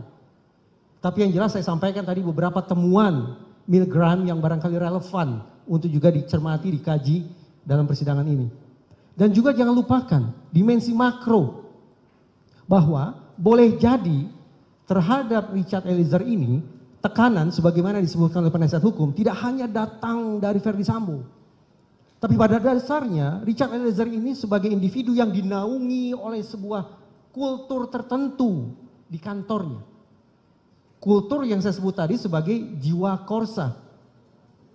Apakah yang terjadi kemudian merupakan salah satu contoh jiwa korsa menyimpang, code of silence? Tentu saja saya tidak tahu. Tetapi paling tidak kalau kita hitung-hitungan di atas kertas, berbicara tentang probabilitas, tampaknya saya menjudge ini, Richard Eliezer punya cognitive competence. Artinya dia punya pemahaman tentang apa yang dia lakukan. Namun boleh jadi ada persoalan serius terkait dengan volitional competence, yaitu terkait dengan seberapa jauh sesungguhnya kehendak Richard Eliezer untuk melakukan perbuatan jahat tersebut. Hitung-hitungan. Sebagaimana tadi sempat saya sampaikan. Ketika cognitive competence-nya ada, yaitu pemahamannya ada, sementara kehendaknya katakanlah tidak ada, maka boleh jadi yang bersangkutan masuk dalam kategori partially responsible, bertanggung jawab separuh atas perbuatannya. Karena toh faktanya yang bersangkutan, saya tidak membayangkan yang bersangkutan abnormal, punya psikopatologi, punya kecerdasan di bawah rata, tidak. Tapi saya bayangkan yang bersangkutan paham tentang perbuatannya, paham tentang mana boleh, mana tidak boleh, paham tentang aturan organisasinya, tetapi ada sebuah kehendak yang dimasukkan ke dalam dirinya, yang ditekankan ke dalam dirinya agar kemudian dia melakukan perbuatan jahat tersebut. Partially responsible.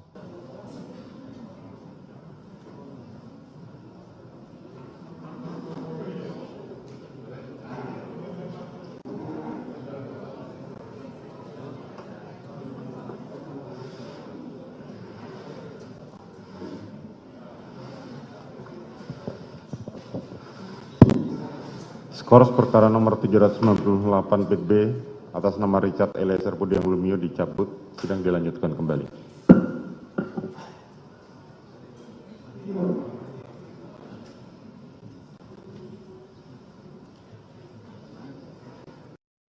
Sidang lanjutan perkara pembunuhan Brigadir J kembali digelar di PN Jakarta Selatan pada Senin 26 Desember hari ini. Adapun saksi meringankan untuk terdakwa Baradae dijadwalkan dihadirkan pada persidangan kali ini.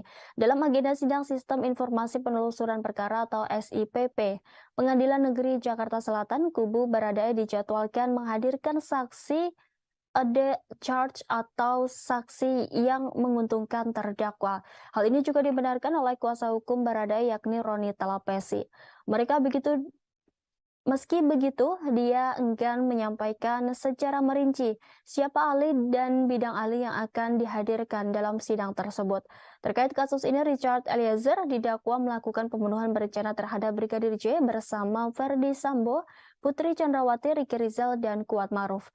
Richard diberi kesempatan menghadirkan saksi atau ahli yang meringankan setelah saksi dan ahli yang dihadirkan jaksa penuntut umum telah selesai. Hakim juga memberikan kesempatan kepada semua terdakwa dalam kasus ini untuk bisa menghadirkan saksi atau ahli sebelum melakukan pemeriksaan terhadap para terdakwa. Dalam dakwaan disebutkan Richard menembak Brigadir J atas perintah Sambo yang kala itu masih menjabat sebagai mantan Kepala Divisi Profesi dan Pengamanan Polri. Peristiwa pembunuhan Yosua disebut terjadi lantaran adanya cerita sepihak dari istri Verdi Sambo yakni Putri Chandrawati yang mengaku dilecehkan Yosua di Magelang. Atas informasi itu, Sambo kemudian marah dan merencanakan pembunuhan terhadap Yosua yang melibatkan Richard, Ricky, dan Kuat di rumah dinasnya di Kompleks Polri Duren 3, Jakarta Selatan. Atas peristiwa tersebut, Sambo, Putri, Richard, Ricky, dan Kuat didakwa melanggar pasal 340 KUHP Subsider, pasal 338 KUHP Jo pasal 55 ayat 1 ke 1 KUHP Jo pasal 56 ke 1 Kitab Undang-Undang Hukum Pidana. Pada persidangan sebelumnya, terdakwa Verdi Sambo dan Putri Chandrawati sudah menghadirkan ahli meringankan terlebih dahulu. Dalam sidang yang digelar pada Kamis 22 Desember itu, kedua terdakwa menghadirkan ahli hukum pidana dari Fakultas Hukum Universitas Islam Indonesia, Mahrus Ali. Mahrus menyatakan dalam tindak pidana dugaan kekerasan seksual, sejatinya harus dibuktikan dengan alat bukti minimal hasil visum dari korban. Bukti visum itu diperlukan untuk kepentingan jaksa penuntut umum membuktikan tindak pidana yang terjadi. Akan tetapi, jika dalam proses pembuktian, hasil visum tersebut tidak dilakukan bukan berarti tindak kejahatannya menjadi tidak ada. Sebab kata dia dalam kasus dugaan kekerasan seksual kerap kali, korban yang diduga mengalami tersebut tidak mau melapor. Beberapa faktor disebut Mahrus menjadi pemicu, salah satunya soal rasa takut, karena adanya tekanan dari pihak-pihak lain. Oleh karenanya ia menegaskan hasil visum memang menjadi alat bukti paling utama dalam tindak pidana dugaan kekerasan seksual. Namun jika tidak ada bukti visum tersebut bukan berarti tindak kejahatannya menjadi hilang atau tidak ada. Salah satu upaya yang bisa dibuktikan yakni kata dia dengan hasil tes psikologi yang dilakukan terhadap korban. Dalam kepolisian, seperti di dalam situasi pertempuran militer, di dalam kepolisian memang bisa ada situasi di mana atasan memberi perintah tembak. Itu di dalam segala profesi lain tidak ada itu di mana perintah itu. Jadi bahwa seorang atasan polisi memberi perintah tembak itu tidak total sama sekali nggak masuk akal. Kalau ketua sekolah tinggi filsafat Driakara tersinggung berat menyuruh saya punya pistol, saya tidak punya, menembak ya jelas saya ke masa. Tapi di polisi itu lain, karena atasannya dia dalam situasi tertentu bisa memberikan, berarti juga bahwa resistensi di dalam yang menerima perintah itu lebih lemah karena dia tahu itu kadang-kadang mungkin. Ini jawaban saya.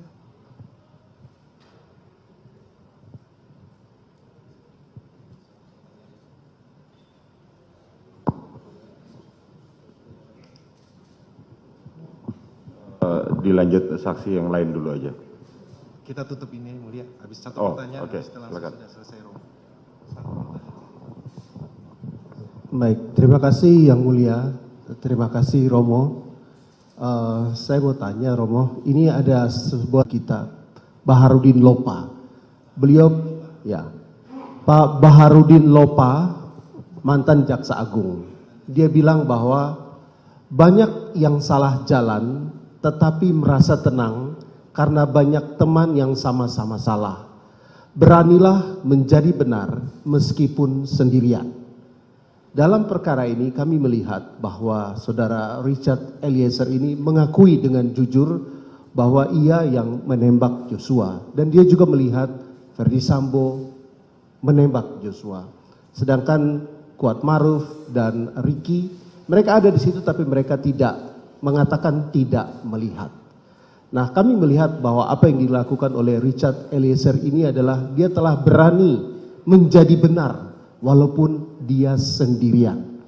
Dan karena itu kami ingin minta pandangan dari Romo tentang karakter secara moral etika seseorang seperti Richard Eliezer yang mengakui kesalahannya, bertobat dan mau menjadi justice collaborator. Terima kasih Romo. Ini tentu menunjukkan bahwa belakangan yang bersangkutan menyadari bahwa dia seharusnya tidak melakukannya. Saya tentu mengandaikan juga bahwa yang menjadi justice collaborator karena memang ingin supaya kebenaran itu terangkat. Saya anggap ini suatu keinginan yang sangat wajar dan juga perlu supaya kasus itu menjadi jelas. Jadi dia sesudah menyadari apa yang dilakukan, dengan cara itu barangkali saya kan bukan seorang psikolog,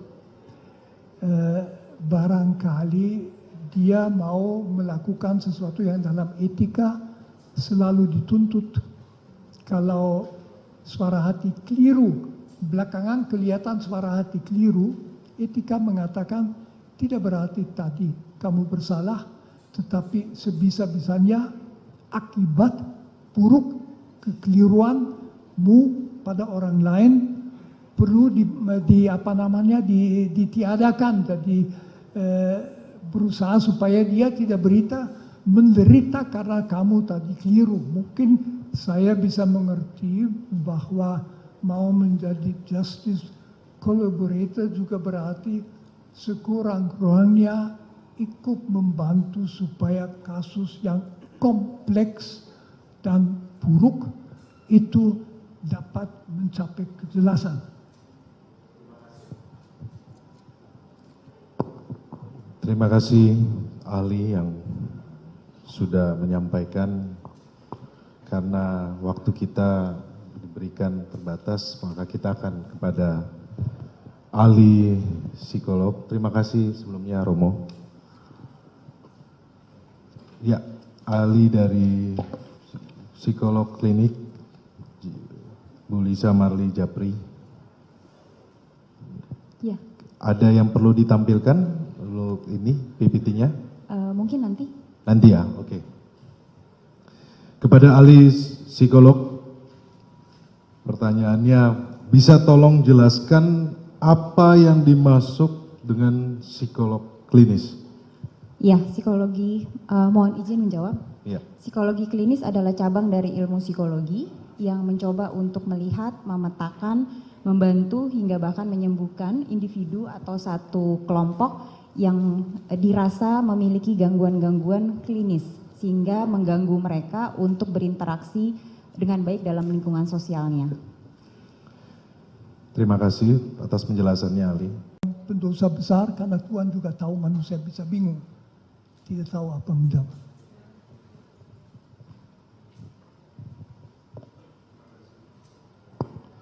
Terima Terima kasih atas penjelasan Ali. Baradae adalah seorang anggota Polri yang terikat oleh kewajiban untuk mengikuti perintah atasan, termasuk saat diperintah untuk menembak orang. Bagaimana saudara Ali melihat tersebut dari sudut pandang etika? Dari sudut pandang etika, di situ kita bicarakan dengan sebuah dilema moral. Di satu pihak, harusnya dia tahu bahwa yang diperintahkan itu tidak boleh diperintahkan. Tentu di situ juga bisa dipertanyakan apakah misalnya dalam budaya yang sangat mementingkan perintah, batas wajib melaksanakan perintah dibicarakan. Saya tidak tahu sama sekali hal itu. Jangan-jangan para, katakan saja misalnya di polisian, para polisi itu hanya dididik, pokoknya kamu harus taat selalu. Nah, secara etis dalam dilema itu bisa saja kejelasan penilaian yang bersangkutan itu yang jelas merasa amat susah karena berhadapan di satu pihak menembak sampai mati bukan hal kecil, setiap orang tahu, dia tahu juga. Di lain pihak yang memberi perintah itu orang yang juga dalam situasi tertentu malah berat memberi perintah untuk menembak mati. Jadi di situ di dalam dia dari sudut etika dalam situasi bingung, etika akan mengatakan kamu, saya, jangan begitu saja mengutuk atau mempersalahkan dia. Objektif dia salah. Dia harus melawan, tetapi apakah dia bisa mengerti? Dan dalam etika pengertian, kesadaran itu merupakan unsur kunci. Terima kasih, Saudara Ali. Tadi Saudara Ali menyampaikan terkait dengan dilema moral. Dalam perkara ini fakta terjadi bahwa ada relasi kuasa yang sangat jauh antara terdakwa Richard Eliezer dengan terdakwa Ferdy Sambo. Pak Saudara Ali bisa menjelaskan dari sisi filsafat etika dengan terkait relasi kuasa? Itu tentu relasi kuasa adalah sesuatu yang amat sangat biasa bagi manusia. Relasi kuasa pada dasarnya adalah bahwa orang berada dalam situasi di mana dia atau berwenang memberi perintah yang harus ditaati atau dia wajib melaksanakan perintah.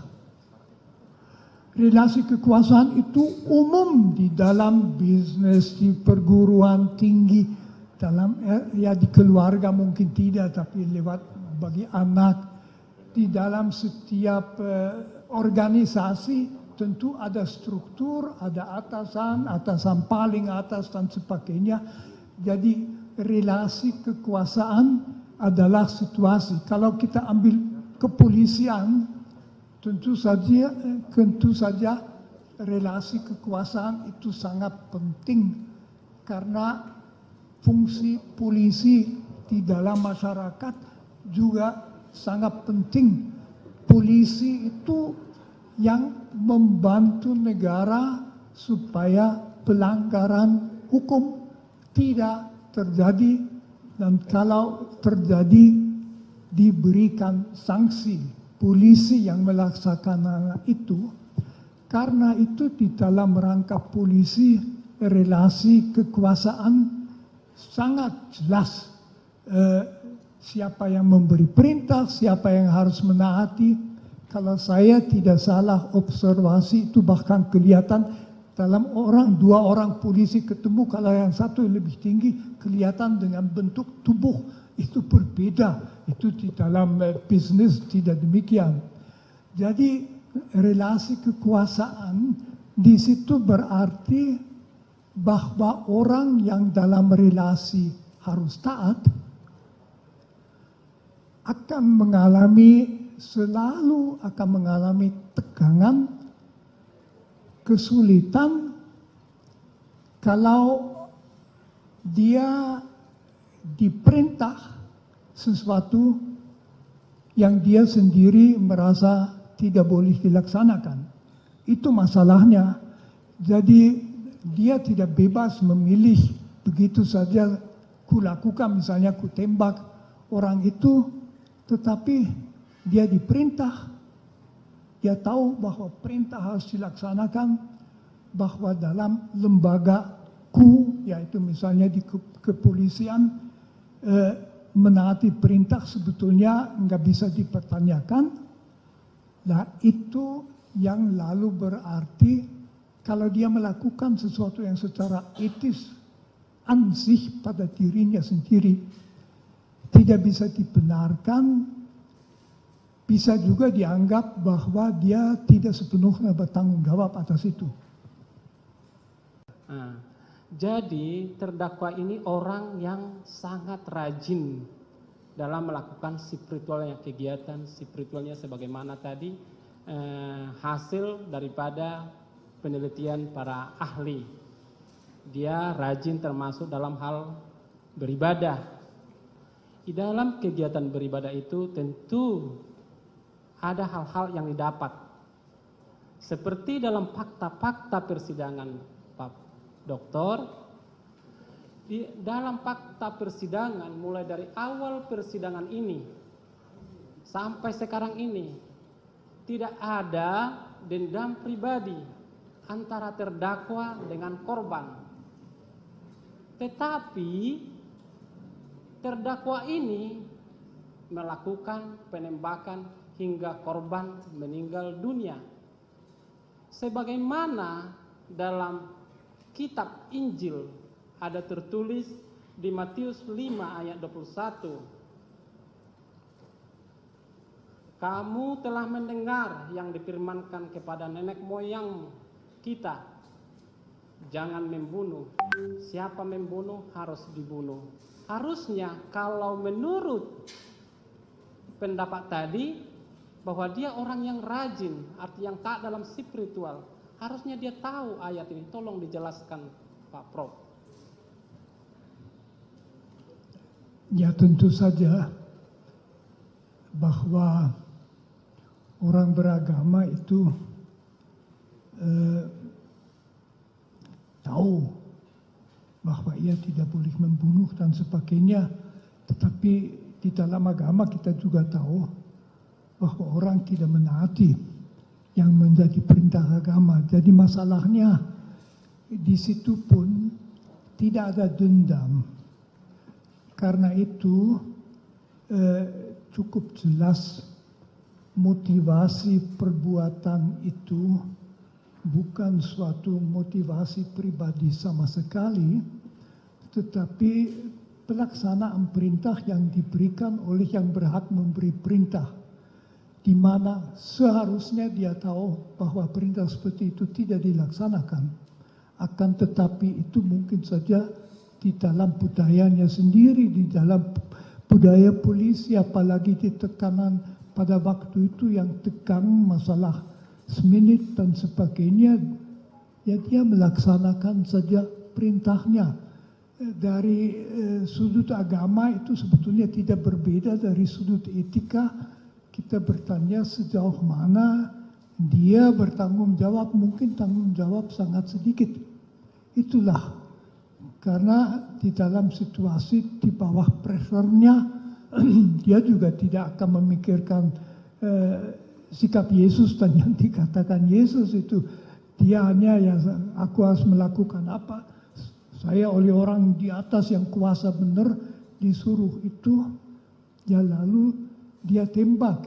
Tentu orang ketiga seperti saya bisa mengatakan seharusnya setiap orang juga di polisi dididik supaya tahu ada perintah yang tidak boleh dilaksanakan, tapi itu jarang sekali. Jadi menurut saya ya segi agama tidak menambah banyak sekali. Dia itu bingung, Tuhan juga melihat yang bingung.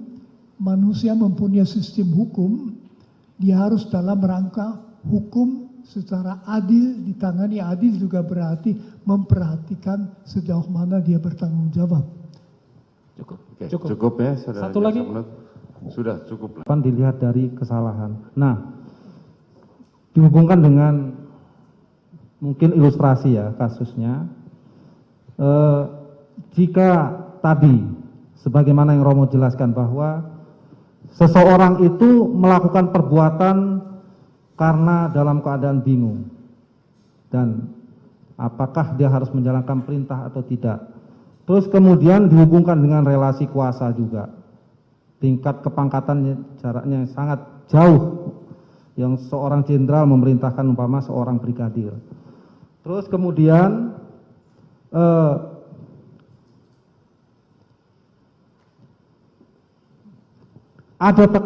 mungkin ada tekanan-tekanan yang harus dia laksanakan seketika itu juga.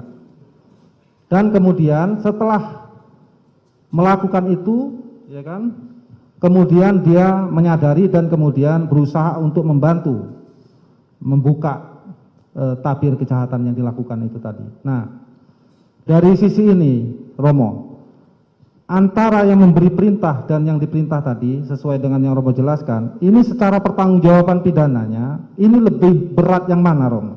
Apakah orang yang memberi perintah atau yang diberi perintah?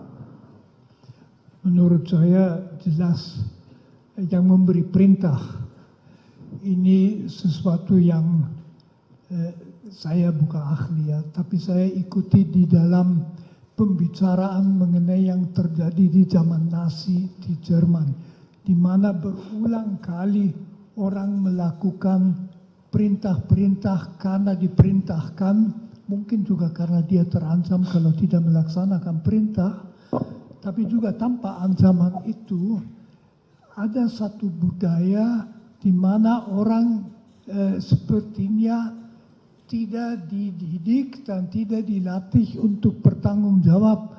Jadi lalu ya ikut saja yang diperintahkan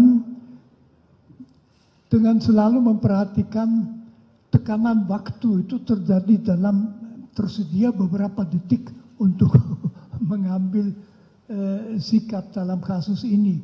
Jadi menurut saya jelas tanggung jawab yang memberi perintah itu jauh lebih besar. Malah katakan saja yang diperintah itu orang kecil ya, orang kecil biasa melakukan karena dia juga tahu akibatnya buruk kalau tidak melakukannya.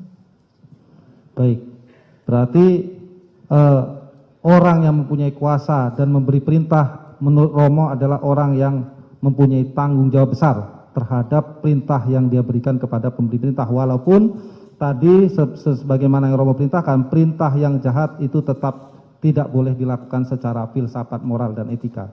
Bahwa dalam laporan yang selama ini ahli mendampingi Richard Eliezer, bahwa Richard Eliezer memiliki kecenderungan untuk patuh pada lingkungan sekitar. Bisa dijelaskan proses psikologis yang terjadi hingga membuat seseorang menjadi seperti ini atau Richard Eliezer? Iya, boleh ke slide selanjutnya, mohon maaf Majelis Hakim.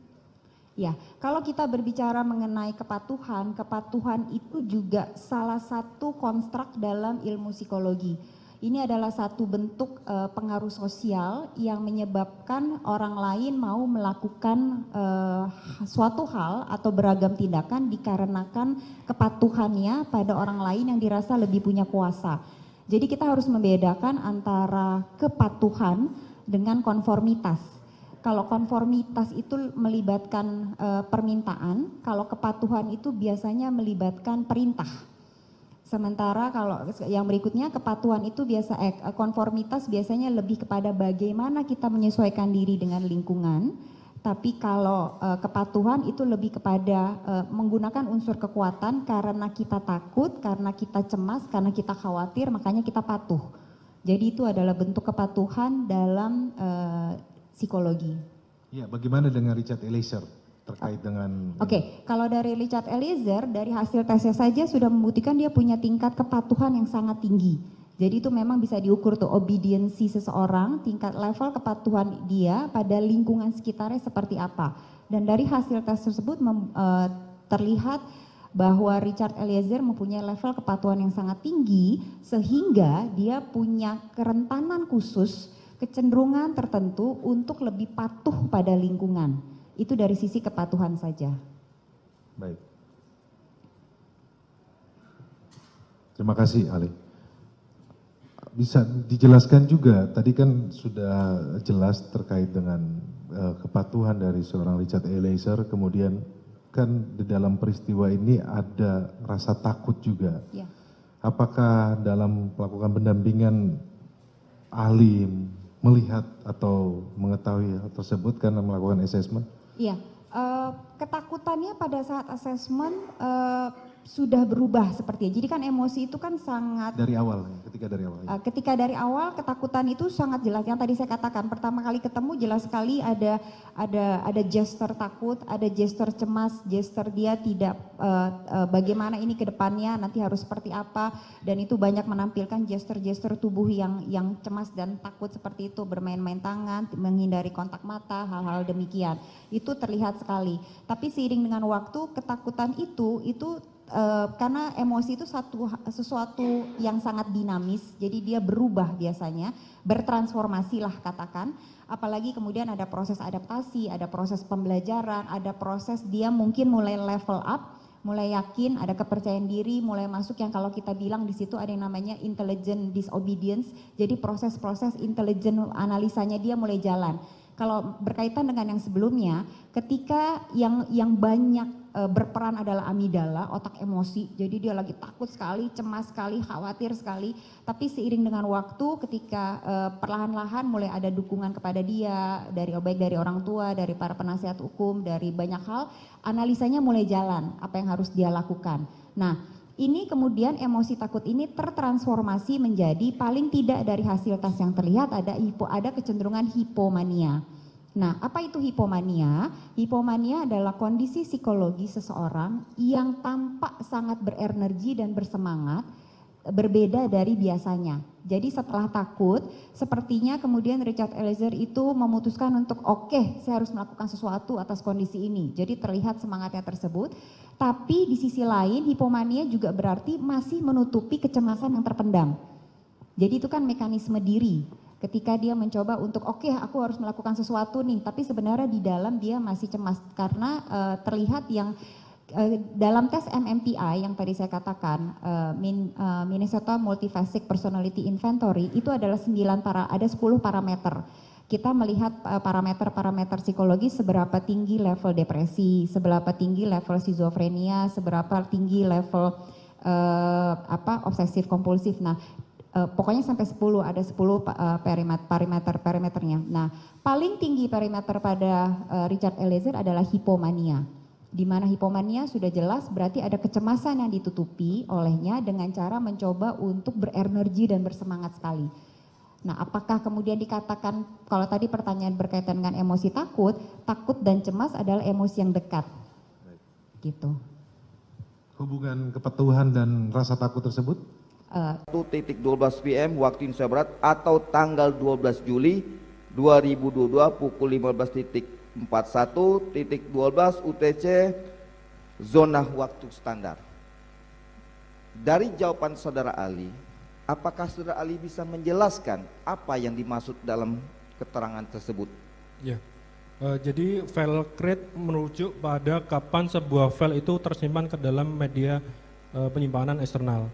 Jadi bisa dipastikan file tersebut disimpan pada 14 tanggal 14 bulan 7 2022, tanggal 12.02.09. Jadi tadi saya jelaskan ada proses pengkopian 2331 selama 7 menit tadi. Salah satu filenya adalah file video tersebut. Di sini juga bisa dilihat tempusnya merupakan tempus yang masuk atau salah satu dari proses pengkopian dari 2831 file sebelumnya. Itu yang saudara Ali maksudkan ya, Ya. dalam penjelasan dari BP jawaban saudara ya. Ya. Kalau saya bisa nggak saudara Ali bisa menggambarkan cara-cara suatu gambaran pemindahan pemasukan di dalam tersebut atau sebuah Mungkin, kertas? ya. Mohon izin majelis, cara sistemnya bagaimana bisa terpindah dalam hard disk dengan perangkat apa? Bisa diketahui itu? Mungkin saya butuh kertas dan pulpen untuk bisa menggambarkan prosesnya, Pak. Ini pertanyaan saudara ini sebenarnya pemindahan yang dari hard disk ya ke dari laptop ke hard disk atau bagaimana? Ya, kok bisa ada di hard disk Baikuni tadi yang disebutkan, kok bisa masuk? Dia ahli menjelaskan ada sebuah Windows yang Sistem operasi yang bisa Hmm. memindahkan tersebut. Bisa digambar model sistem, bisa data bisa masuk ke hard disk. Silakan. Ada kertasnya. Maju ke depan.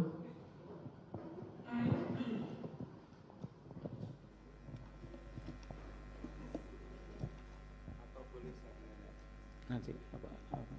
Iya, terkait dengan itu.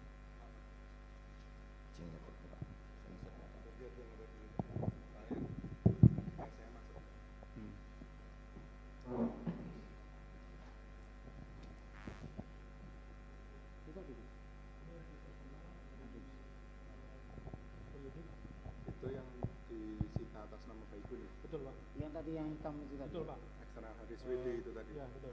Kemudian untuk memindahkan file ke dalam sini harus ada media perantara, yaitu perangkat yang memiliki sistem operasi Windows.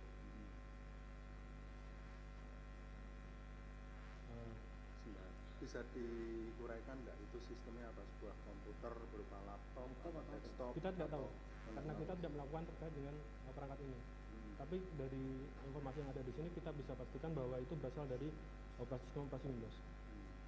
Jadi ada sebuah perangkat sistem operasi Windows, kemudian dia melakukan pengkopian terhadap 2831 file selama 7 menit mulai dari tanggal berapa? Sebentar, saya tegaskan, jadi itu Windowsnya itu, yang sistem Windowsnya itu bisa didetailkan nggak, diuraikan nggak? Itu dari Windows sistem berapa? Kami tidak bisa melakukan pemeriksaan ini, Pak. Jadi kami tidak. Pertanyaan itu harus melakukan pemeriksaan terhadap perangkat ini. Perangkat ini sementara Oh, itu tidak melakukan yang perangkat itu tidak disertakan atau tidak, disampaikan ke Ya, ahli? Tidak. Jadi ada proses pemindahan mulai tanggal 7 Juli, berapa? 14 Juli. Oh ya. Mulai dari 13 Juli pukul 11.59, 14 Juli sampai 12.06. 12.06. Jadi ada sekitar 7 menit proses pengkopian sebanyak 2.800. Salah satu filenya adalah file video tersebut. Ya. Di dalam file Saya potong. Itu 2000 sekian file itu berapa besarnya? Bisa diketahui? Kami tidak mencatat terkait hal tersebut, tapi kami catat jumlah filenya saja. Ya. Dari file yang tersimpan di sini kita bisa ketahui file create itu artinya kapan barang itu disimpan ke dalam sini, kemudian modify artinya merujuk pada kapan video itu diekspor ke dalam media penyimpanan sebelumnya. Jadi menurut keterangan dari penyidik ke kami ada sebuah DVR, kemudian disimpan ke dalam sebuah flash disk, dan kemudian disimpan ke dalam MacBook. Jadi file date modify ini merujuk tanggal dari DVR dikopikan ke dalam media flash disk. Ini tanggalnya adalah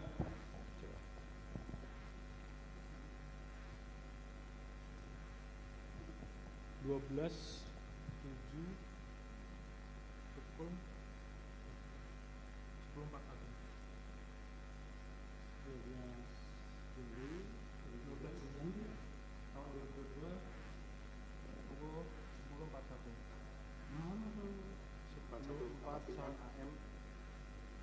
PM malam berarti setengah 11 malam. Ini kami nggak mendapatkan barang bukti ini juga tidak dapat. Yang saya dapatkan ini. Ya. Yang diperiksakan kami hanya ini. Ini ya, yang dimintakan cuma ini aja. Ya. Adapun ini tidak dimintakan atau ini tidak ada sama. Ini menurut informasi dari penyidik diperiksakan ke Kompol Heri ya? Pak Heri ke ahli digital forensik dari Puslapfor. Oh itu. Ya. Kali ini ahli dari? Saya dari Direktorat Cyber Barreskrim. Barreskrim ya? Oh yang sana Puslapfor. Jadi saya tidak ada kaitannya dengan ini. Ya, ini tidak ada kaitannya dengan ini saja. Ya, siap. Yang ini Sudah majelis yang Pak Heri kemarin. Ya. Jadi ini ya, kita berbicara di sini nanti. Ya. Ya. Izin Pak, ngomong di depan sini. Ya. Nah, itu ada jejak digitalnya nggak yang di eksternal hard disk ini? Media penyimpanan pertama dari file? Tidak. Tidak ditemukan terkait informasi tersebut. Atau mungkin device apa yang pertama kali mengenerate video ini? Tidak. Tidak ada jejak digitalnya. Jadi berhenti sampai di sistem Windows itu aja. Ya, di sini ada informasi nama folder, jadi kita bisa simpulkan itu berasal dari sebuah sistem operasi Windows. Dan ahli berhenti sampai di situ ya? Ya. Sebelumnya lagi tidak. Dari mana file itu diperoleh? Tidak tahu. Ahli tidak ada. Hanya informasi saja yang saudara terima ya. Betul.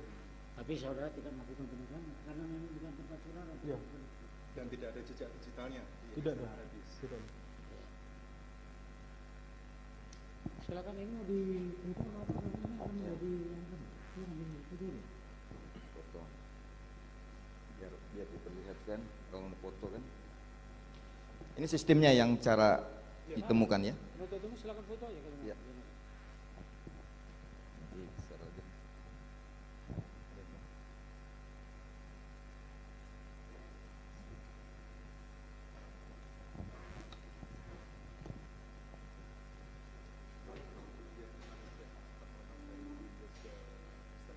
Itu soalnya nanti melebar kemana-mana karena DPR nanti mau ditanyakan kalau dia nggak tahu itu.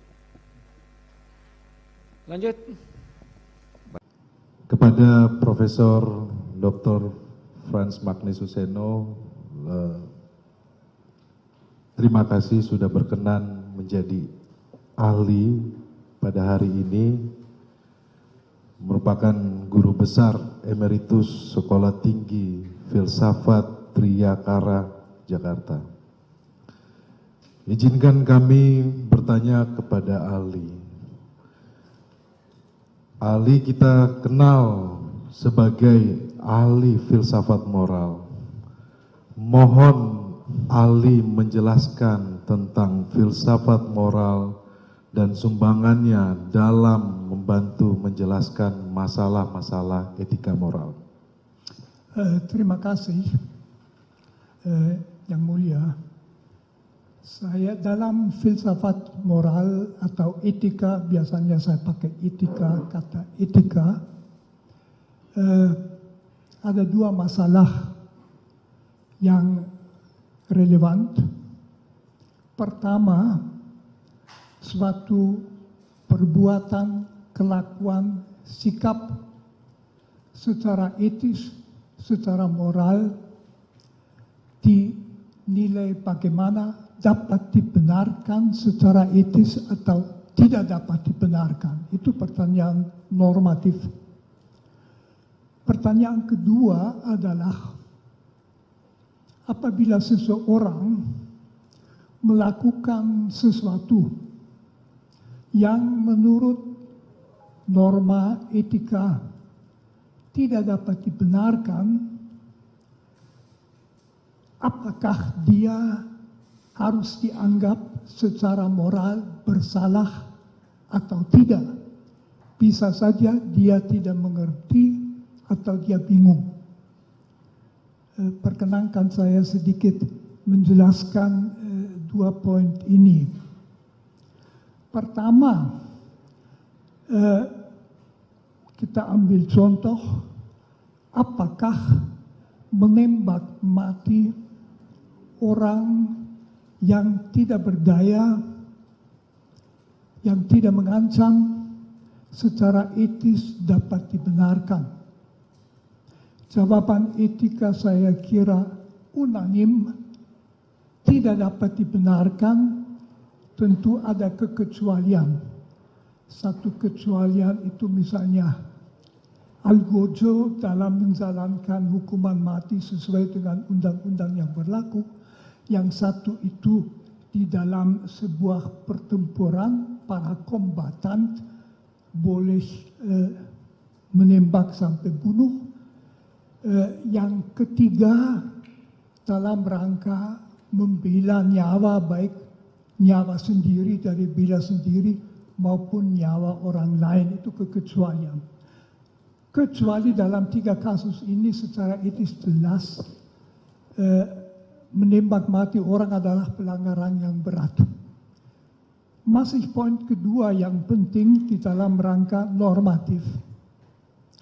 Apakah orang yang berhak memberi perintah dapat memerintahkan orang lain melakukan sesuatu, misalnya menembak orang yang sudah tidak berdaya sampai mati atau tidak? Di situ juga etika itu jelas jawabannya, memerintahkan sesuatu yang secara etis salah berat, tidak bisa dan tidak ada kewajiban untuk menaatinya, malah perintah yang tidak etis wajib ditolak. Itu yang pertama secara normatif. Pertanyaan kedua yang sudah sejak filsafat moral abad pertengahan, misalnya Thomas Aquinas, terus dan hampir semua filosof moral sependapat, ada pertanyaan lain yaitu mengenai kebersalahan orang yang melakukan sesuatu yang secara etis tidak dapat dibenarkan.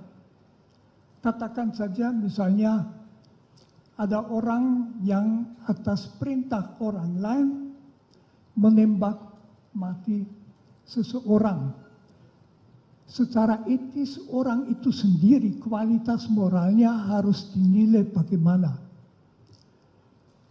Jawaban di dalam etika itu sebetulnya itu tergantung dari kesadaran orang itu pada saat itu. Misalnya tergantung dari suara hati. Suara hati mengatakan apa pada saat itu. Bisa saja dia bingung karena dia berhadapan dengan 2 norma. Yang satu itu mengatakan menembak mati orang yang sudah tidak berdaya, tidak bisa dibenarkan, titik. Yang kedua, dia diberi perintah oleh orang yang berhak memberi perintah, wajib ditaati supaya melakukannya, lalu dia harus mengikuti yang mana. Etika normatif tadi mengatakan dia harus menolak melakukan perintah seperti itu. Akan tetapi dalam etika yang memeriksa kebersalahan seseorang, dan itu penting, akan ditanyakan apakah dia mempunyai cukup kejelasan. Misalnya dia bingung. Ada misalnya beberapa unsur yang amat sangat bisa membuat orang bingung. Yang memberi perintah itu bukan sekedar atasan. Misalnya rektor universitas kepada dosennya, melainkan Bagaimana kalau misalnya perintah diberikan di dalam rangka militer, dalam operasi militer, atau dalam rangka kepolisian atau BRIMOB kalau mau, di dalam situasi itu melaksanakan perintah adalah budaya yang ditanamkan di dalam orang-orangnya. Kita di Indonesia tahu sering suka pakai istilah laksanakan. Laksanakan, tidak tanya you anggap tepat atau tidak, bukan, laksanakan. Atau istilahnya siap. Siap.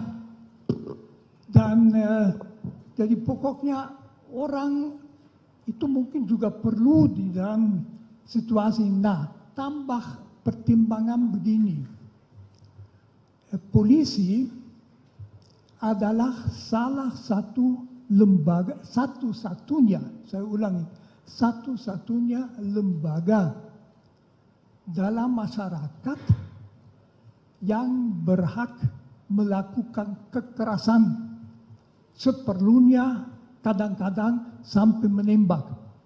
Polisi dalam melaksanakan undang-undang boleh memegang orang, mendorong orang, menangkap orang, menahan orang dalam situasi yang membenarkan, boleh menembak. Jadi bagi seorang polisi, rem psikis terhadap menembak mati orang tentu lain daripada orang biasa yang tidak di dalam situasi itu. Lalu faktor yang amat sangat menentukan kebersalahan, apakah orang betul bersalah atau tidak, yang juga akan kelihatan dari apakah dia kemudian menyesal atau tidak. Kalau tidak menyesal ya tidak bisa dikatakan ada kebingungan. Tetapi kalau dia bingung karena berada di bawah pressure waktu. Jadi bukannya dia disuruh oleh atasannya melakukan sesuatu yang tidak benar, tetapi sekarang juga lakukan. Itu tipe perintah yang amat sulit secara psikologis dilawan. Karena siapa dia? Mungkin dia orang kecil, jauh di bawah yang memberi perintah, udah biasa, laksanakan. Meskipun dia ragu-ragu, dia bingung. Itu tidak berarti bahwa sama sekali tidak ada kesalahan. Tetapi itu jelas menurut etika sangat mengurangi kebersalahan. Saya tidak memakai istilah bisa dimengerti, itu terlalu banyak. Menurut saya, tapi itu saya pendapat, tentu orang mestinya tahu tidak bisa, tetapi dalam situasi bingung. Dalam budaya perintah laksanakan, berhadapan dengan atasan yang sangat tinggi mungkin ditakuti, kebebasan hati untuk masih mempertimbangkan dalam waktu berapa detik yang tersedia mungkin tidak ada. Mungkin ini dulu yang mau saya katakan. Dalam persidangan pemeriksaan saksi ahli pengacara Richard Eliezer atau Baradae mendatangkan 2 psikolog sekaligus. Psikolog klinik dewasa dan psikolog forensik menjadi saksi yang meringankan Baradae di persidangan kasus pembunuhan berencana terhadap Nofriansyah Yosua Huta Barat atau Brigadir J. Roni Talapesi selaku kuasa hukum Baradae mengatakan bahwa kedua psikolog tersebut yakni Liza Mariali Japri selaku psikolog klinik dewasa dan Reza Indragiri Amril selaku psikolog forensik hadir. Selain kedua psikolog, Roni juga menghadirkan guru besar filsafat moral yakni Romo Magnis Suseno. Ia adalah tokoh agama Katolik sekaligus budayawan. Romo Magnis juga diketahui merupakan Direktur Pasca Sarjana Sekolah Tinggi Ilmu Filsafat Triarkara. Pada persidangan sebelumnya, terdakwa Ferdi Sambo dan Putri Chandrawati sudah menghadirkan saksi ahli meringankan terlebih dahulu pada Kamis 22 Desember 2022. Kedua terdakwa itu menghadirkan ahli hukum pidana dari Fakultas Hukum Universitas Islam Indonesia, Mahrus Ali. Mahrus menyatakan, dalam tindak pidana dugaan kekerasan seksual sejatinya harus dibuktikan dengan alat bukti minimal hasil visum dari korban. Bukti visum itu diperlukan untuk kepentingan jaksa penuntut umum membuktikan tindak pidana yang terjadi. Akan tetapi, jika dalam proses pembuktian hasil visum tersebut tidak dilakukan, bukan berarti tindak kejahatannya menjadi tidak ada. Sebab menurutnya dalam kasus dugaan kekerasan seksual, sering sekali korban tidak mau melapor.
Samping Rory.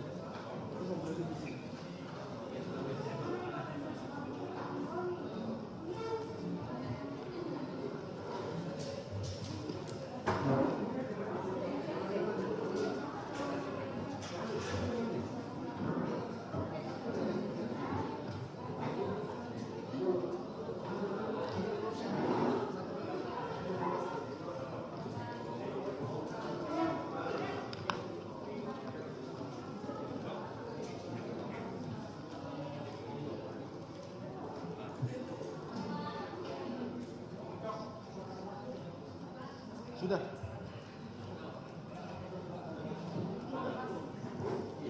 Daftar riwayat hidup, CV. Kalau Romo Magnis, dia sudah guru besar kan, jadi dia udah nggak kerja lagi. Udah 85 tahun.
psikologi forensik.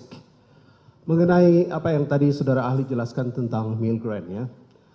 Pertama-tama mengenai masalah kepatuhan seseorang untuk melakukan perbuatan jahat atau buruk tergantung sosok pemberi perintah, punya otoritas atau tidak. Dalam hal ini pemberi perintah berpangkat Irjen Pol, penerima perintah berpangkat Barada, sekitar 18 beda level kepangkatan mereka. Yang kedua, busana yang dipakai oleh pemberi perintah berpakaian polisi, baju dinas. Yang ketiga, perintah itu diberikan secara otoritatif di tempat kerjanya penerima perintah. Keempat, apakah berada di ruang sama? Mereka berada di ruangan yang sama dalam jarak yang cukup dekat. Tergantung lisan, cara menyampaikan perintah. Nomor 5, jelas sekali dalam peristiwa ini, saudara FS mengatakan, woi kau tembak cepat, cepat kau tembak. Ada semacam tekanan yang kuat kepada si penerima perintah. Jika melihat semua kategori yang ahli jelaskan tadi, menurut hemat kami memenuhi unsur-unsur yang ini semua. Oleh karena itu kami mau tanya dari sudut pandang psikologi forensik, apakah hal-hal ini dapat mempengaruhi penilaian ahli sebagai ahli forensik untuk membuat suatu judgement bahwa terhadap si penerima perintah dalam kondisi yang seperti ini tidak bertanggung jawab, atau kalau bertanggung jawab sedikit sekali pertanggungjawabannya. Silakan. Saudara penasihat hukum ini meminta saya untuk membuat judgement ya? Membuat judgement. Secara psikologi forensik. Ya, izin majelis, jadi saya membuat judgement itu. Tadi sempat saya sampaikan bahwa di khazanah psikologi forensik untuk menakar pertanggungjawaban seseorang dibutuhkan 2 hal yang harus ditelaah. Pertama, ini disilakan sebagai cognitive competence, yaitu capacity for understanding, yaitu seberapa jauh kapasitas untuk memahami perbuatan yang dia lakukan. Dan yang kedua adalah volitional competence, berarti berbicara tentang kehendak yang bersangkutan untuk menampilkan perbuatan tersebut. Kedua hal ini harus terus-menerus digunakan untuk menjudge seseorang. Nah, secara meso tadi sudah saya sampaikan bahwa interaksi antara Richard Eliezer dan Verdi Sambo harus dipahami secara spesifik, harus dipahami secara konkret. Saya tidak tahu spesifik atau konkretnya seperti apa relasi mereka pada saat itu. Di ruangan itu saya tidak tahu. Tapi yang jelas saya sampaikan tadi beberapa temuan Milgram yang barangkali relevan untuk juga dicermati, dikaji dalam persidangan ini. Dan juga jangan lupakan dimensi makro, bahwa boleh jadi terhadap Richard Eliezer ini tekanan sebagaimana disebutkan oleh penasihat hukum tidak hanya datang dari Verdi Sambo. Tapi pada dasarnya Richard Eliezer ini sebagai individu yang dinaungi oleh sebuah kultur tertentu di kantornya. Kultur yang saya sebut tadi sebagai jiwa korsa. Apakah yang terjadi kemudian merupakan salah satu contoh jiwa korsa menyimpang, code of silence? Tentu saja saya tidak tahu. Tetapi paling tidak kalau kita hitung-hitungan di atas kertas, berbicara tentang probabilitas, tampaknya saya menjudge ini, Richard Eliezer punya cognitive competence. Artinya dia punya pemahaman tentang apa yang dia lakukan. Namun boleh jadi ada persoalan serius terkait dengan volitional competence, yaitu terkait dengan seberapa jauh sesungguhnya kehendak Richard Eliezer untuk melakukan perbuatan jahat tersebut. Hitung-hitungan, sebagaimana tadi sempat saya sampaikan. Ketika kognitif kompetensinya ada, yaitu pemahamannya ada, sementara kehendaknya katakanlah tidak ada, maka boleh jadi yang bersangkutan masuk dalam kategori partially responsible, bertanggung jawab separuh atas perbuatannya. Karena toh faktanya yang bersangkutan, saya tidak membayangkan yang bersangkutan abnormal, punya psikopatologi, punya kecerdasan di bawah rata-rata, tidak. Tapi saya bayangkan yang bersangkutan paham tentang perbuatannya, paham tentang mana boleh, mana tidak boleh, paham tentang aturan organisasinya, tetapi ada sebuah kehendak yang dimasukkan ke dalam dirinya, yang ditekankan ke dalam dirinya agar kemudian dia melakukan perbuatan jahat tersebut. Partially responsible.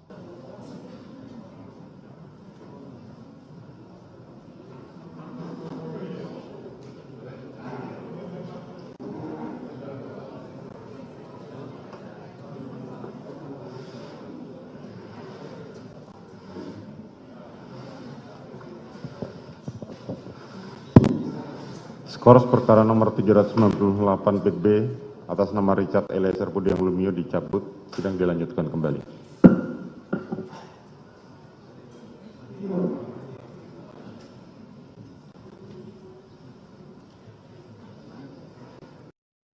Sidang lanjutan perkara pembunuhan Brigadir J kembali digelar di PN Jakarta Selatan pada Senin 26 Desember hari ini. Adapun saksi meringankan untuk terdakwa Baradae dijadwalkan dihadirkan pada persidangan kali ini.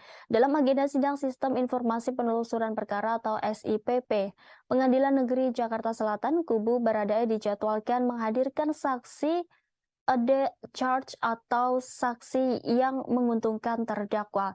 Hal ini juga dibenarkan oleh kuasa hukum Baradae yakni Roni Talapesi. Meski begitu, dia enggan menyampaikan secara merinci siapa ahli dan bidang ahli yang akan dihadirkan dalam sidang tersebut. Terkait kasus ini, Richard Eliezer didakwa melakukan pembunuhan berencana terhadap Brigadir J bersama Verdi Sambo, Putri Chandrawati, Ricky Rizal, dan Kuat Maruf. Richard diberi kesempatan menghadirkan saksi atau ahli yang meringankan setelah saksi dan ahli yang dihadirkan jaksa penuntut umum telah selesai. Hakim juga memberikan kesempatan kepada semua terdakwa dalam kasus ini untuk bisa menghadirkan saksi atau ahli sebelum melakukan pemeriksaan terhadap para terdakwa. Dalam dakwaan disebutkan Richard menembak Brigadir J atas perintah Sambo yang kala itu masih menjabat sebagai mantan Kepala Divisi Profesi dan Pengamanan Polri. Peristiwa pembunuhan Yosua disebut terjadi lantaran adanya cerita sepihak dari istri Verdi Sambo yakni Putri Chandrawati yang mengaku dilecehkan Yosua di Magelang. Atas informasi itu, Sambo kemudian marah dan merencanakan pembunuhan terhadap Yosua yang melibatkan Richard, Ricky, dan Kuat di rumah dinasnya di Kompleks Polri Duren 3, Jakarta Selatan.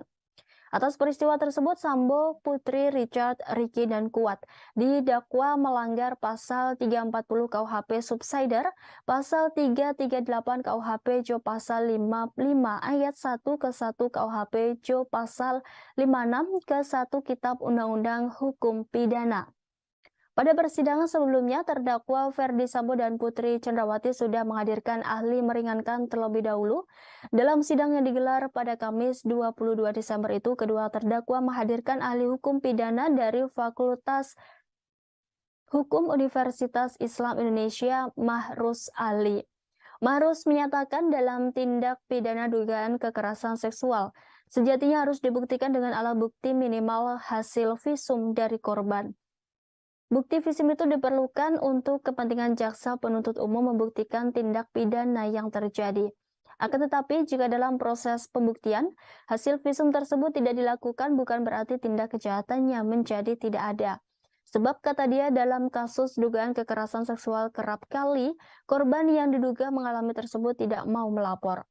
Beberapa faktor disebut Mahrus menjadi pemicu, salah satunya soal rasa takut, karena adanya tekanan dari pihak-pihak lain.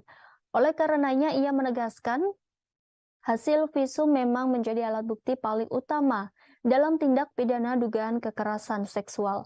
Namun jika tidak ada bukti visum tersebut bukan berarti tindak kejahatannya menjadi hilang atau tidak ada. Salah satu upaya yang bisa dibuktikan yakni kata dia dengan hasil tes psikologi yang dilakukan terhadap korban. Dalam kepolisian, seperti di dalam situasi pertempuran militer, di dalam kepolisian, memang bisa ada situasi di mana atasan memberi perintah tembak. Itu di dalam segala profesi lain tidak ada itu, di mana perintah itu. Jadi bahwa seorang atasan polisi memberi perintah tembak itu tidak total sama sekali nggak masuk akal. Kalau ketua sekolah tinggi filsafat Driakara tersinggung berat menyuruh saya punya pistol, saya tidak punya, menembak ya jelas saya ke masa. Tapi di polisi itu lain, karena atasannya dia dalam situasi tertentu bisa memberikan, berarti juga bahwa resistensi di dalam yang menerima perintah itu lebih lemah karena dia tahu itu kadang-kadang mungkin. Ini jawaban saya.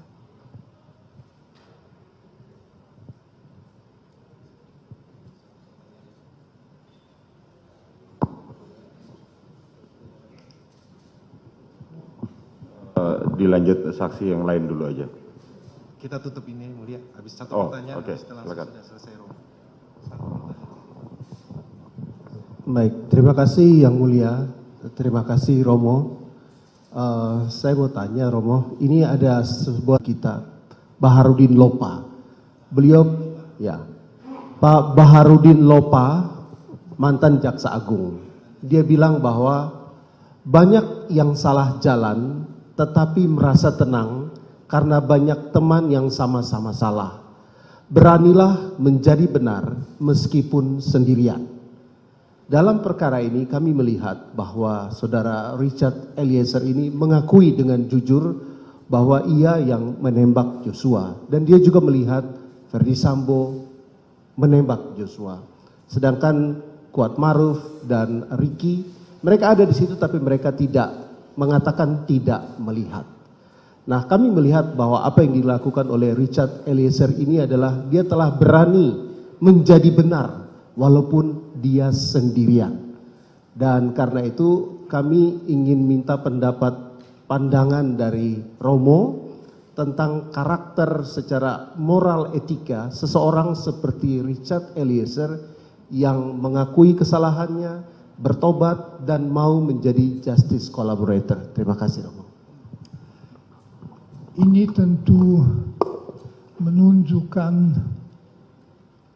bahwa belakangan yang bersangkutan menyadari bahwa dia seharusnya tidak melakukannya. Saya tentu mengandaikan juga bahwa yang menjadi justice collaborator karena memang ingin supaya kebenaran itu terangkat. Saya anggap ini suatu keinginan yang sangat wajar dan juga perlu supaya kasus itu menjadi jelas. Jadi dia sesudah menyadari apa yang dilakukan, dengan cara itu barangkali saya kan bukan seorang psikolog, barangkali dia mau melakukan sesuatu yang dalam etika selalu dituntut. Kalau suara hati keliru, belakangan kelihatan suara hati keliru, etika mengatakan tidak berarti tadi kamu bersalah, tetapi sebisa-bisanya akibat buruk kekeliruanmu pada orang lain perlu ditiadakan. Jadi berusaha supaya dia tidak menderita karena kamu tadi keliru. Mungkin saya bisa mengerti bahwa mau menjadi justice collaborator juga berarti sekurang-kurangnya ikut membantu supaya kasus yang kompleks dan buruk itu dapat mencapai kejelasan.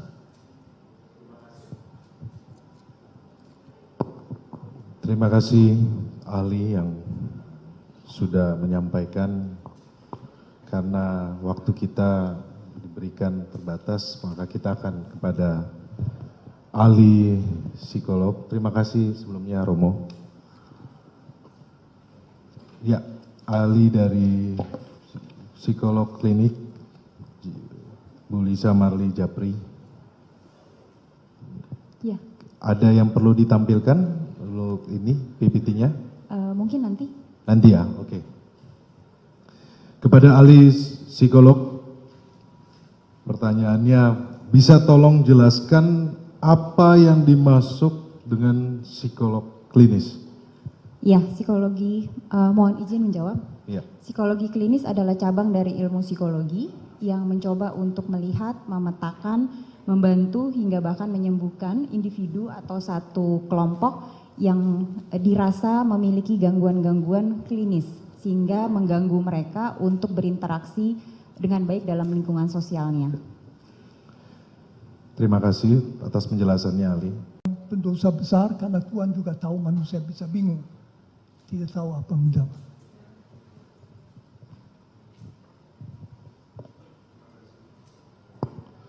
Terima kasih atas penjelasan ahli. Baradae adalah seorang anggota Polri yang terikat oleh kewajiban untuk mengikuti perintah atasan, termasuk saat diperintah untuk menembak orang. Bagaimana saudara Ali melihat tersebut dari sudut pandang etika?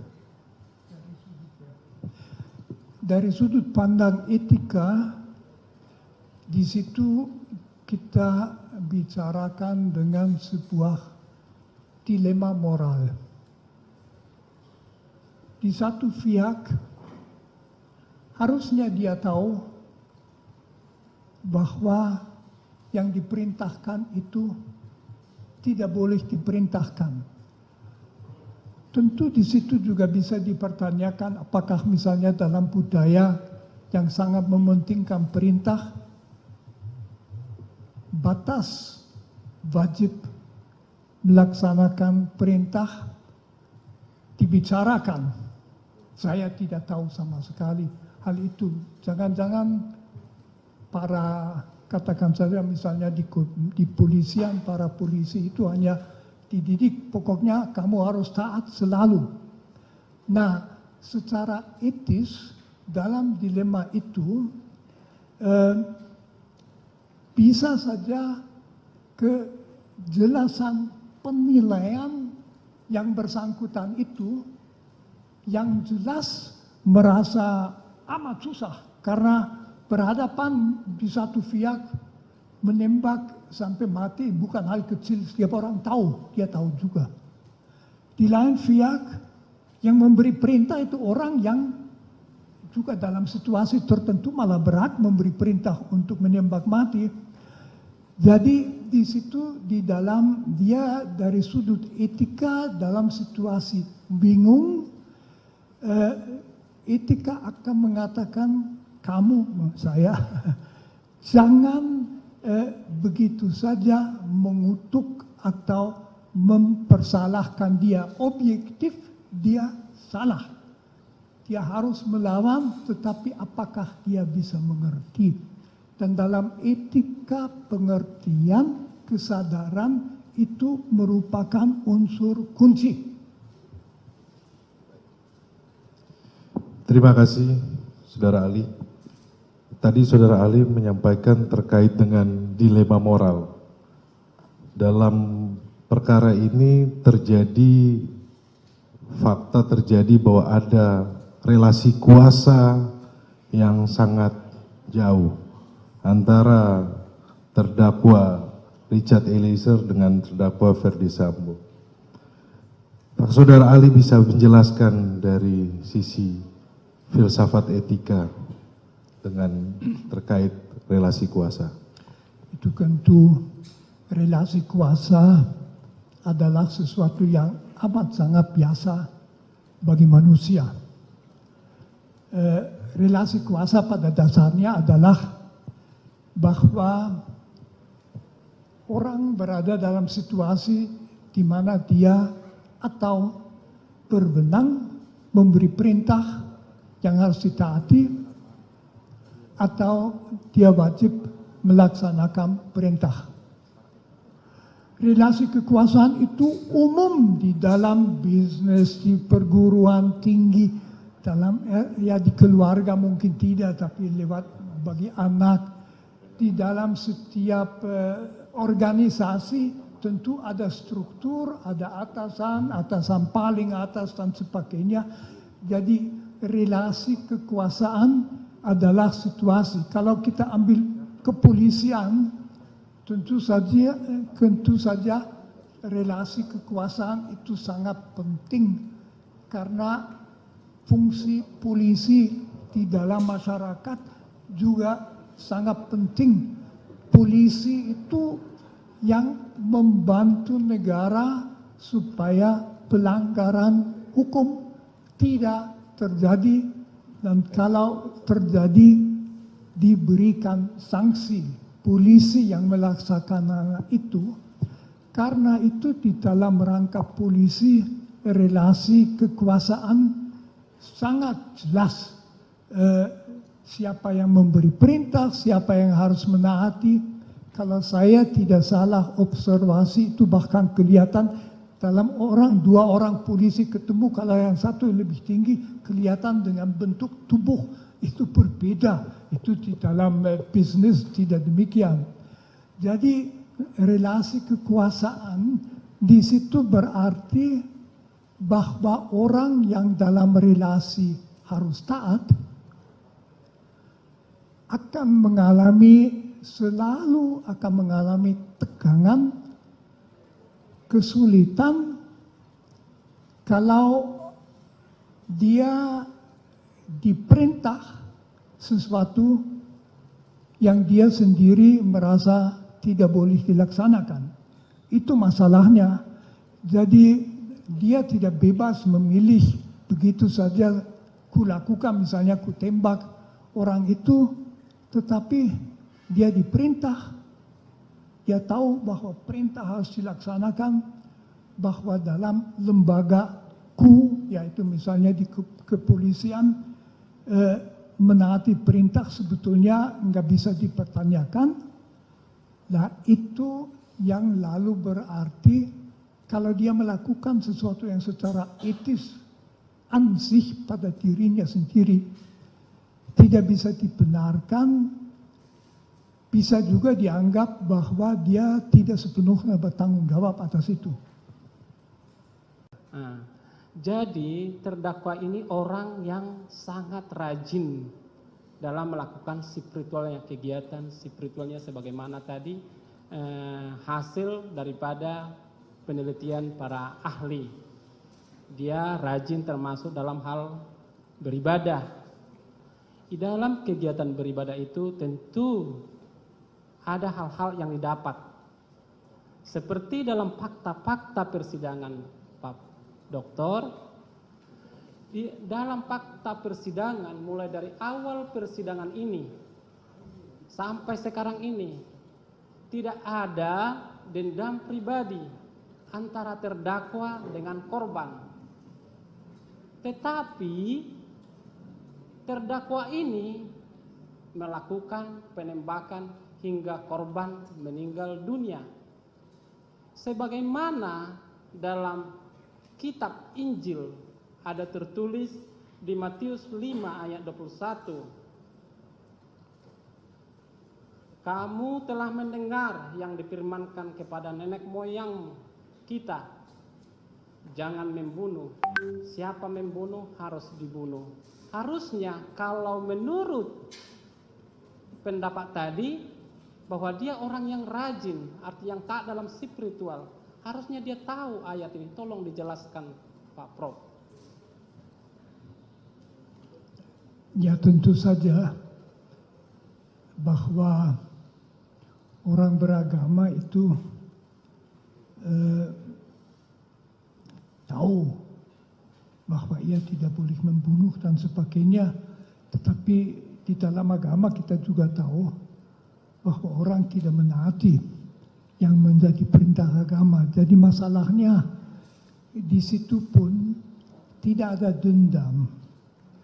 Karena itu cukup jelas motivasi perbuatan itu bukan suatu motivasi pribadi sama sekali, tetapi pelaksanaan perintah yang diberikan oleh yang berhak memberi perintah, di mana seharusnya dia tahu bahwa perintah seperti itu tidak dilaksanakan. Akan tetapi itu mungkin saja di dalam budayanya sendiri, di dalam budaya polisi, apalagi di tekanan pada waktu itu yang tegang masalah seminit dan sebagainya, ya dia melaksanakan saja perintahnya. Dari sudut agama itu sebetulnya tidak berbeda dari sudut etika. Kita bertanya sejauh mana dia bertanggung jawab, mungkin tanggung jawab sangat sedikit. Itulah karena di dalam situasi di bawah pressure-nya dia juga tidak akan memikirkan sikap Yesus dan yang dikatakan Yesus itu. Dia hanya ya aku harus melakukan apa, saya oleh orang di atas yang kuasa benar, disuruh itu, ya lalu dia tembak. Tentu orang ketiga seperti saya bisa mengatakan seharusnya setiap orang juga di polisi dididik supaya tahu ada perintah yang tidak boleh dilaksanakan, tapi itu jarang sekali. Jadi menurut saya ya segi agama tidak menambah banyak sekali.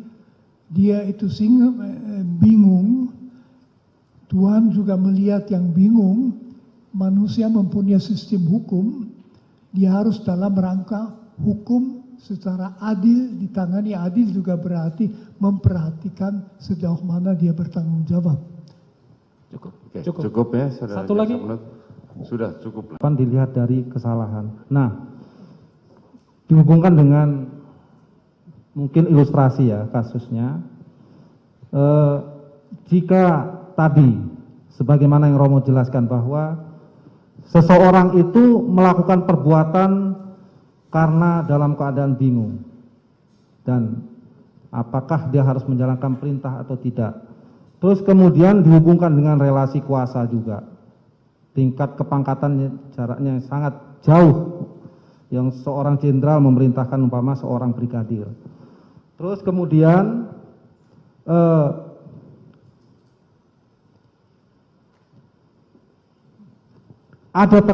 mungkin ada tekanan-tekanan yang harus dia laksanakan seketika itu juga. Dan kemudian setelah melakukan itu, ya kan, kemudian dia menyadari dan kemudian berusaha untuk membantu membuka tabir kejahatan yang dilakukan itu tadi. Nah, dari sisi ini, Romo, antara yang memberi perintah dan yang diperintah tadi, sesuai dengan yang Romo jelaskan, ini secara pertanggungjawaban pidananya, ini lebih berat yang mana, Romo? Apakah orang yang memberi perintah atau yang diberi perintah? Menurut saya jelas yang memberi perintah. Ini sesuatu yang saya bukan ahli ya, tapi saya ikuti di dalam pembicaraan mengenai yang terjadi di zaman Nazi di Jerman, di mana berulang kali orang melakukan perintah-perintah karena diperintahkan, mungkin juga karena dia terancam kalau tidak melaksanakan perintah, tapi juga tanpa ancaman itu ada satu budaya di mana orang sepertinya tidak dididik dan tidak dilatih untuk bertanggung jawab. Jadi lalu ya ikut saja yang diperintahkan dengan selalu memperhatikan tekanan waktu itu terjadi dalam tersedia beberapa detik untuk mengambil sikap dalam kasus ini. Jadi menurut saya jelas tanggung jawab yang memberi perintah itu jauh lebih besar. Malah katakan saja yang diperintah itu orang kecil ya. Orang kecil biasa melakukan karena dia juga tahu akibatnya buruk kalau tidak melakukannya. Baik, berarti orang yang mempunyai kuasa dan memberi perintah menurut Romo adalah orang yang mempunyai tanggung jawab besar terhadap perintah yang dia berikan kepada pemberi perintah. Walaupun tadi sebagaimana yang Romo perintahkan, perintah yang jahat itu tetap tidak boleh dilakukan secara filsafat moral dan etika.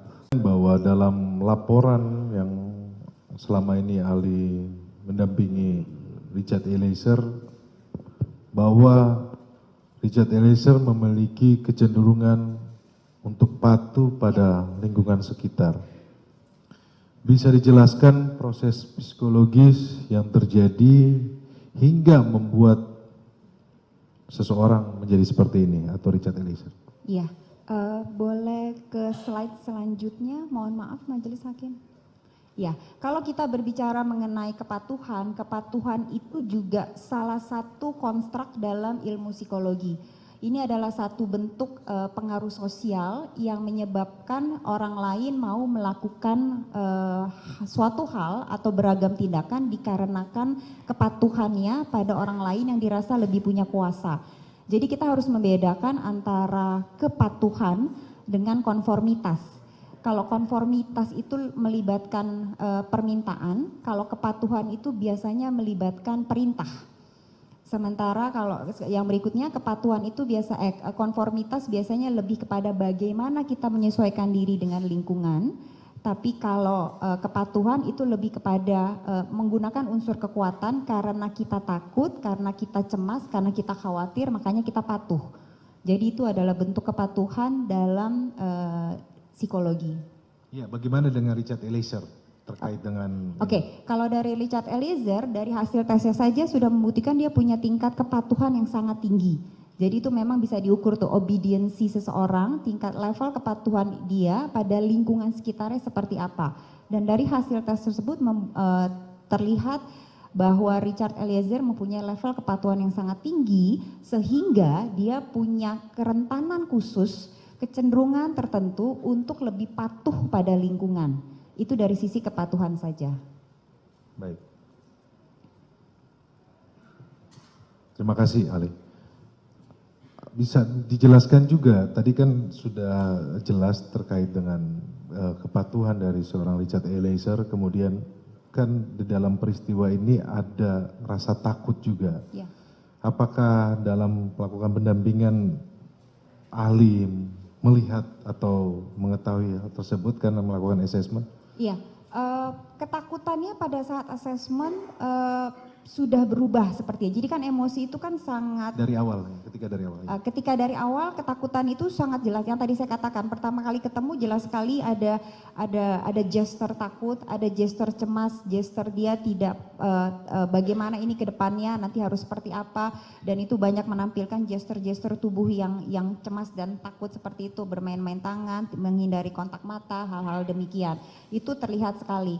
Tapi seiring dengan waktu ketakutan itu karena emosi itu sesuatu yang sangat dinamis, jadi dia berubah biasanya, bertransformasi lah katakan, apalagi kemudian ada proses adaptasi, ada proses pembelajaran, ada proses dia mungkin mulai level up, mulai yakin, ada kepercayaan diri, mulai masuk yang kalau kita bilang di situ ada yang namanya intelligent disobedience, jadi proses-proses intelligent analisanya dia mulai jalan. Kalau berkaitan dengan yang sebelumnya, ketika yang banyak berperan adalah amigdala, otak emosi, jadi dia lagi takut sekali, cemas sekali, khawatir sekali, tapi seiring dengan waktu ketika perlahan-lahan mulai ada dukungan kepada dia, baik dari orang tua, dari para penasihat hukum, dari banyak hal, analisanya mulai jalan, apa yang harus dia lakukan. Nah, ini kemudian emosi takut ini tertransformasi menjadi paling tidak dari hasil tes yang terlihat ada kecenderungan hipomania. Nah, apa itu hipomania? Hipomania adalah kondisi psikologi seseorang yang tampak sangat berenergi dan bersemangat, berbeda dari biasanya. Jadi setelah takut, sepertinya kemudian Richard Eliezer itu memutuskan untuk oke, saya harus melakukan sesuatu atas kondisi ini. Jadi terlihat semangatnya tersebut. Tapi di sisi lain hipomania juga berarti masih menutupi kecemasan yang terpendam. Jadi itu kan mekanisme diri. Ketika dia mencoba untuk oke, aku harus melakukan sesuatu nih, tapi sebenarnya di dalam dia masih cemas karena terlihat yang dalam tes MMPI yang tadi saya katakan, Minnesota Multifaceted Personality Inventory, itu adalah ada 10 parameter. Kita melihat parameter-parameter psikologi, seberapa tinggi level depresi, seberapa tinggi level skizofrenia, seberapa tinggi level obsesif kompulsif. Nah, pokoknya sampai 10, ada 10 parameternya. Nah, paling tinggi parameter pada Richard Eliezer adalah hipomania. Di mana hipomania sudah jelas berarti ada kecemasan yang ditutupi olehnya dengan cara mencoba untuk berenergi dan bersemangat sekali. Nah, apakah kemudian dikatakan, kalau tadi pertanyaan berkaitan dengan emosi takut dan cemas adalah emosi yang dekat. Gitu. Hubungan kepatuhan dan rasa takut tersebut? 1:12 PM waktu Indonesia Barat atau tanggal 12 Juli 2022 pukul 15.41.12 UTC zona waktu standar. Dari jawaban saudara Ali, apakah saudara Ali bisa menjelaskan apa yang dimaksud dalam keterangan tersebut? Ya, jadi file create merujuk pada kapan sebuah file itu tersimpan ke dalam media penyimpanan eksternal. Jadi bisa dipastikan file tersebut disimpan pada 14 tanggal 14 bulan 7 2022, tanggal 12.02.09. Jadi tadi saya jelaskan ada proses pengkopian 2331 selama 7 menit tadi. Salah satu filenya adalah file video tersebut. Di sini juga bisa dilihat tempusnya merupakan tempus yang masuk atau salah satu dari proses pengkopian dari 2831 file sebelumnya. Itu yang Saudara Ali maksudkan ya, Ya. dalam penjelasan dari BP jawaban saudara ya. Ya. Kalau saya bisa nggak Saudara Ali bisa menggambarkan cara-cara suatu gambaran pemindahan pemasukan di dalam tersebut atau sebuah Mungkin, kertas. ya. Mohon izin majelis, cara sistemnya bagaimana bisa terpindah dalam hard disk dengan perangkat apa? Bisa diketahui itu? Mungkin saya butuh kertas dan pulpen untuk bisa menggambarkan prosesnya, Pak. Ini pertanyaan saudara ini sebenarnya pemindahan yang dari hard disk ya ke dari laptop ke hard disk atau bagaimana? Ya, kok bisa ada di hard disk Baikuni tadi yang disebutkan kok bisa masuk? Dia ahli menjelaskan ada sebuah Windows yang Sistem operasi yang bisa Hmm. memindahkan tersebut. Bisa digambar model sistem, bisa data bisa masuk ke hard disk. Silakan. Ada kertasnya. Maju ke depan.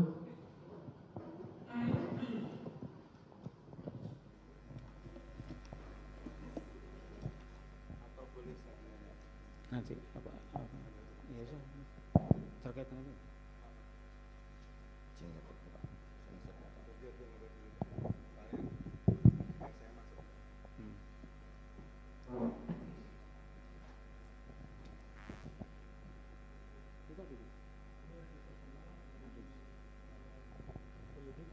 Itu yang disita atas nama Baikuni. Betul, Pak. Yang tadi yang hitam itu tadi. Betul, Pak. Eksternal hadis WD itu tadi. Ya, betul. Kemudian untuk memindahkan file ke dalam sini harus ada media perantara, yaitu perangkat yang memiliki sistem operasi Windows.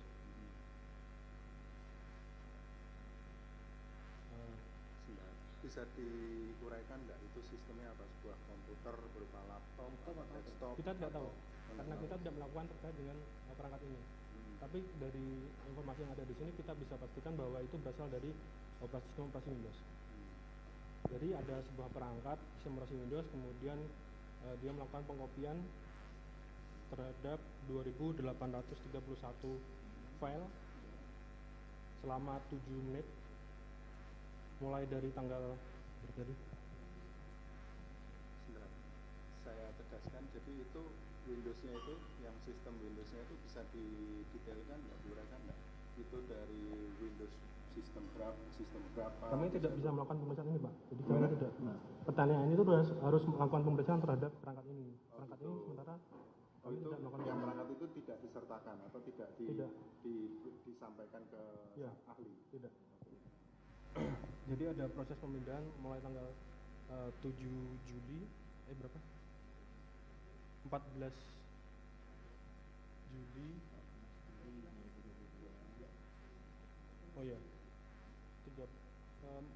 Mulai dari 13 Juli pukul 11.59, 14 Juli sampai 12.06.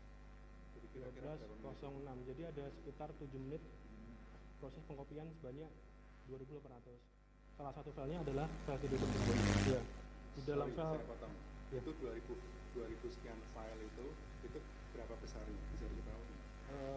Kami tidak mencatat terkait hal tersebut, tapi kami catat jumlah file yang ada. Ya.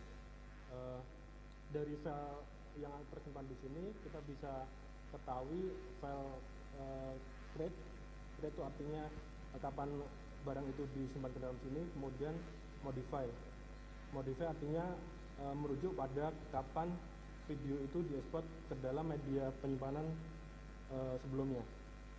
Jadi menurut keterangan dari penyidik ke kami ada sebuah DVR,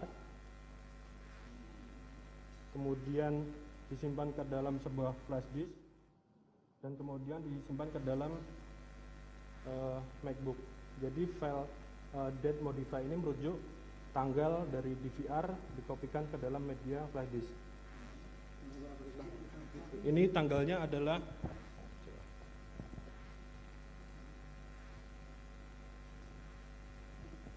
12/7/2022.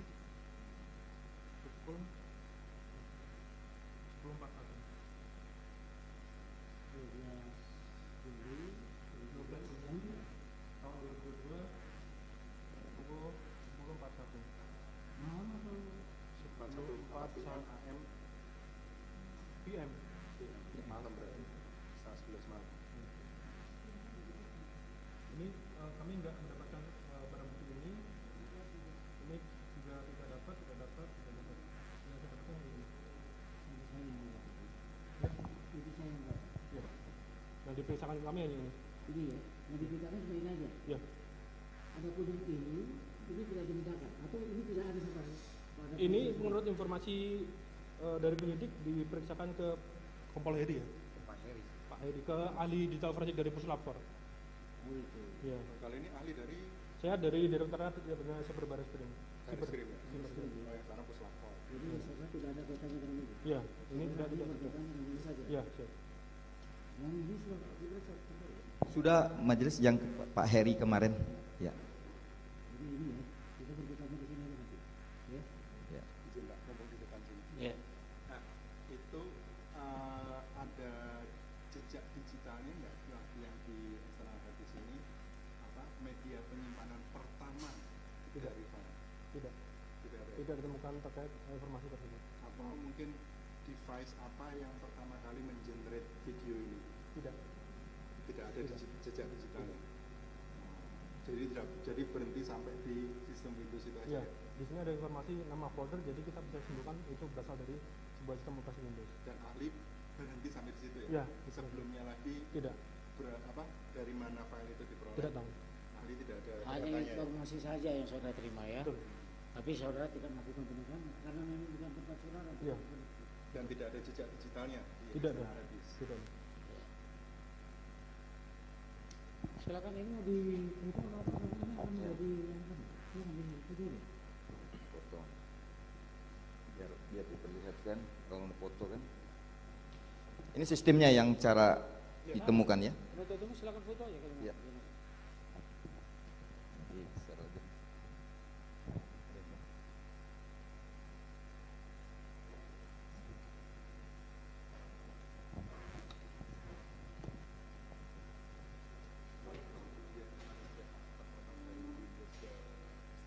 Itu soalnya nanti melebar kemana-mana karena DPR nanti mau ditanyakan saya nggak tahu itu.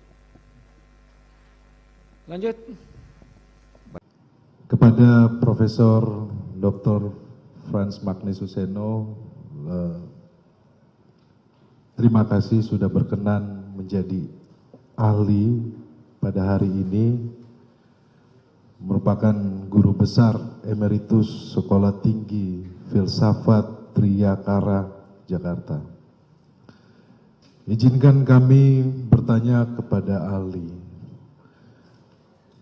Ahli kita kenal sebagai ahli filsafat moral. Mohon ahli menjelaskan tentang filsafat moral dan sumbangannya dalam membantu menjelaskan masalah-masalah etika moral. Terima kasih. Yang mulia, saya dalam filsafat moral atau etika, biasanya saya pakai etika, kata etika, ada dua masalah yang relevan.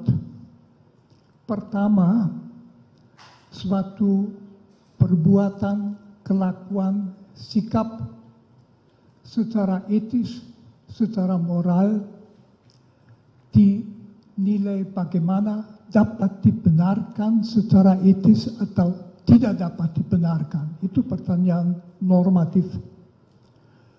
Pertanyaan kedua adalah apabila seseorang melakukan sesuatu yang menurut norma etika tidak dapat dibenarkan, apakah dia harus dianggap secara moral bersalah atau tidak? Bisa saja dia tidak mengerti atau dia bingung. Perkenankan saya sedikit menjelaskan dua poin ini. Pertama,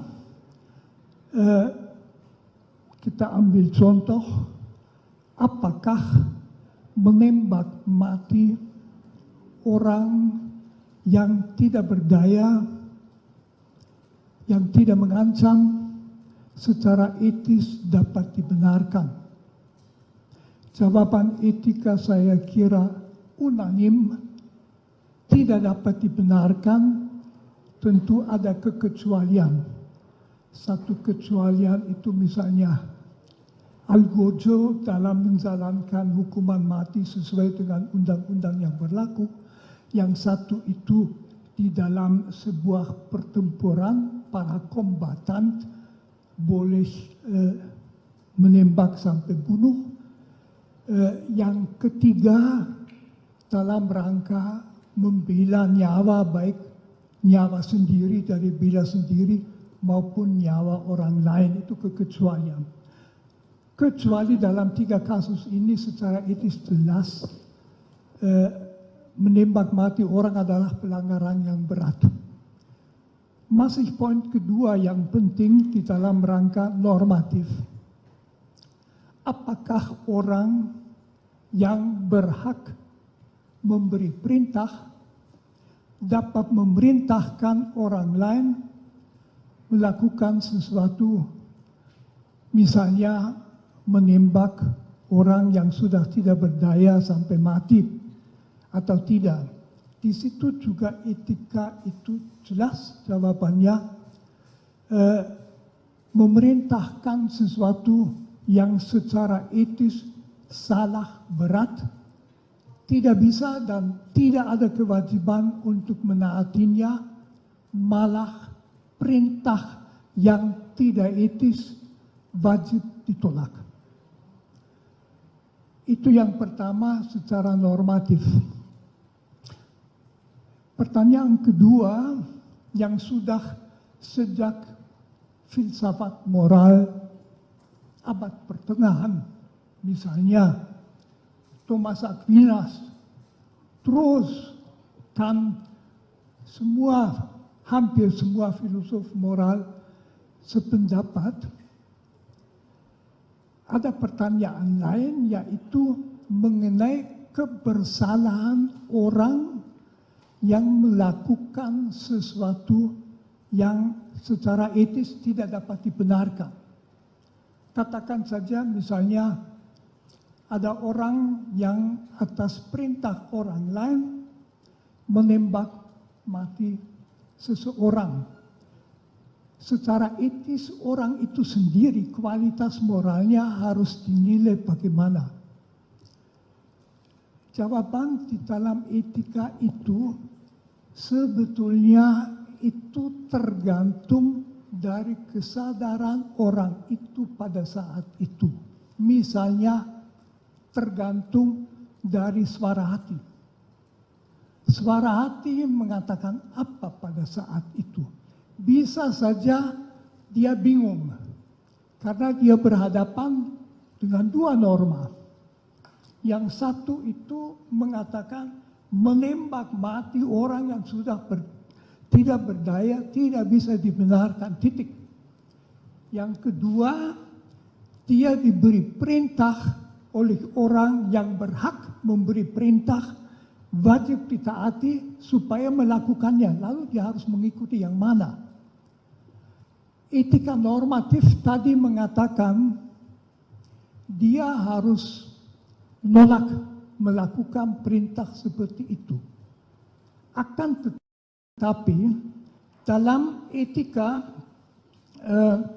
yang memeriksa kebersalahan seseorang, dan itu penting, akan ditanyakan apakah dia mempunyai cukup kejelasan. Misalnya dia bingung. Ada misalnya beberapa unsur yang amat sangat bisa membuat orang bingung. Yang memberi perintah itu bukan sekedar atasan. Misalnya rektor universitas kepada dosennya, melainkan Bagaimana kalau misalnya perintah diberikan di dalam rangka militer, dalam operasi militer, atau dalam rangka kepolisian atau BRIMOB kalau mau, di dalam situasi itu melaksanakan perintah adalah budaya yang ditanamkan di dalam orang-orangnya. Kita di Indonesia tahu sering suka pakai istilah laksanakan. Laksanakan, tidak tanya you anggap tepat atau tidak, bukan, laksanakan. Atau istilahnya siap. Siap. Dan jadi pokoknya orang itu mungkin juga perlu di dalam situasi. Nah, tambah pertimbangan begini. Polisi adalah salah satu lembaga, satu-satunya, saya ulangi, satu-satunya lembaga dalam masyarakat yang berhak melakukan kekerasan seperlunya, kadang-kadang sampai menembak. Polisi dalam melaksanakan undang-undang boleh memegang orang, mendorong orang, menangkap orang, menahan orang dalam situasi yang membenarkan, boleh menembak. Jadi bagi seorang polisi, rem psikis terhadap menembak mati orang tentu lain daripada orang biasa yang tidak di dalam situasi itu. Lalu faktor yang amat sangat menentukan kebersalahan, apakah orang betul bersalah atau tidak, yang juga akan kelihatan dari apakah dia kemudian menyesal atau tidak. Kalau tidak menyesal ya tidak bisa dikatakan ada kebingungan. Tetapi kalau dia bingung karena berada di bawah pressure waktu. Jadi bukannya dia disuruh oleh atasannya melakukan sesuatu yang tidak benar, tetapi sekarang juga lakukan. Itu tipe perintah yang amat sulit secara psikologis dilawan. Karena siapa dia? Mungkin dia orang kecil, jauh di bawah yang memberi perintah, udah biasa, laksanakan. Meskipun dia ragu-ragu, dia bingung. Itu tidak berarti bahwa sama sekali tidak ada kesalahan. Tetapi itu jelas menurut etika sangat mengurangi kebersalahan. Saya tidak memakai istilah bisa dimengerti, itu terlalu banyak. Menurut saya, tapi itu saya pendapat, tentu orang mestinya tahu tidak bisa, tetapi dalam situasi bingung. Dalam budaya perintah laksanakan, berhadapan dengan atasan yang sangat tinggi mungkin ditakuti, kebebasan hati untuk masih mempertimbangkan dalam waktu berapa detik yang tersedia mungkin tidak ada. Mungkin ini dulu yang mau saya katakan.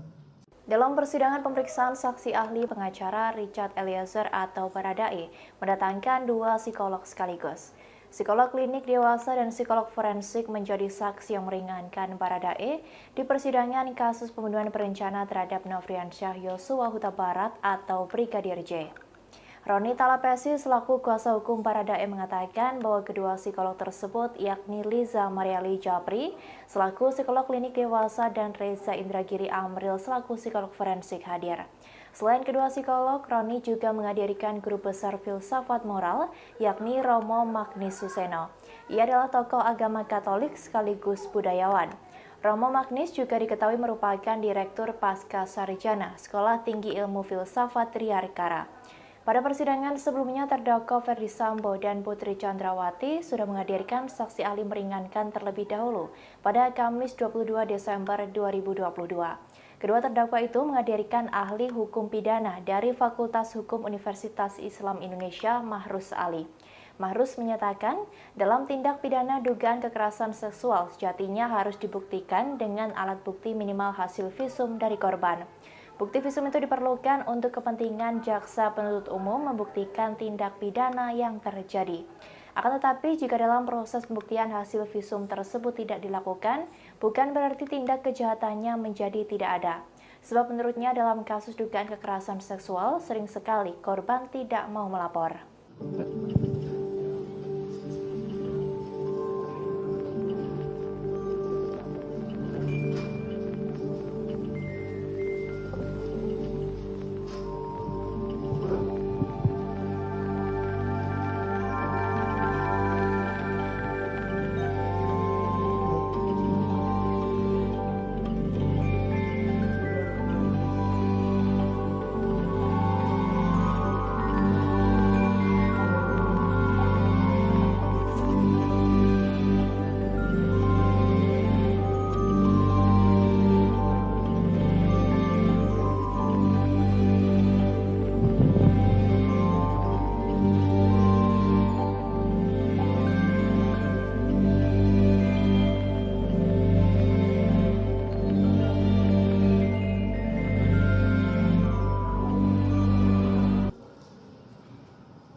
Samping Rory.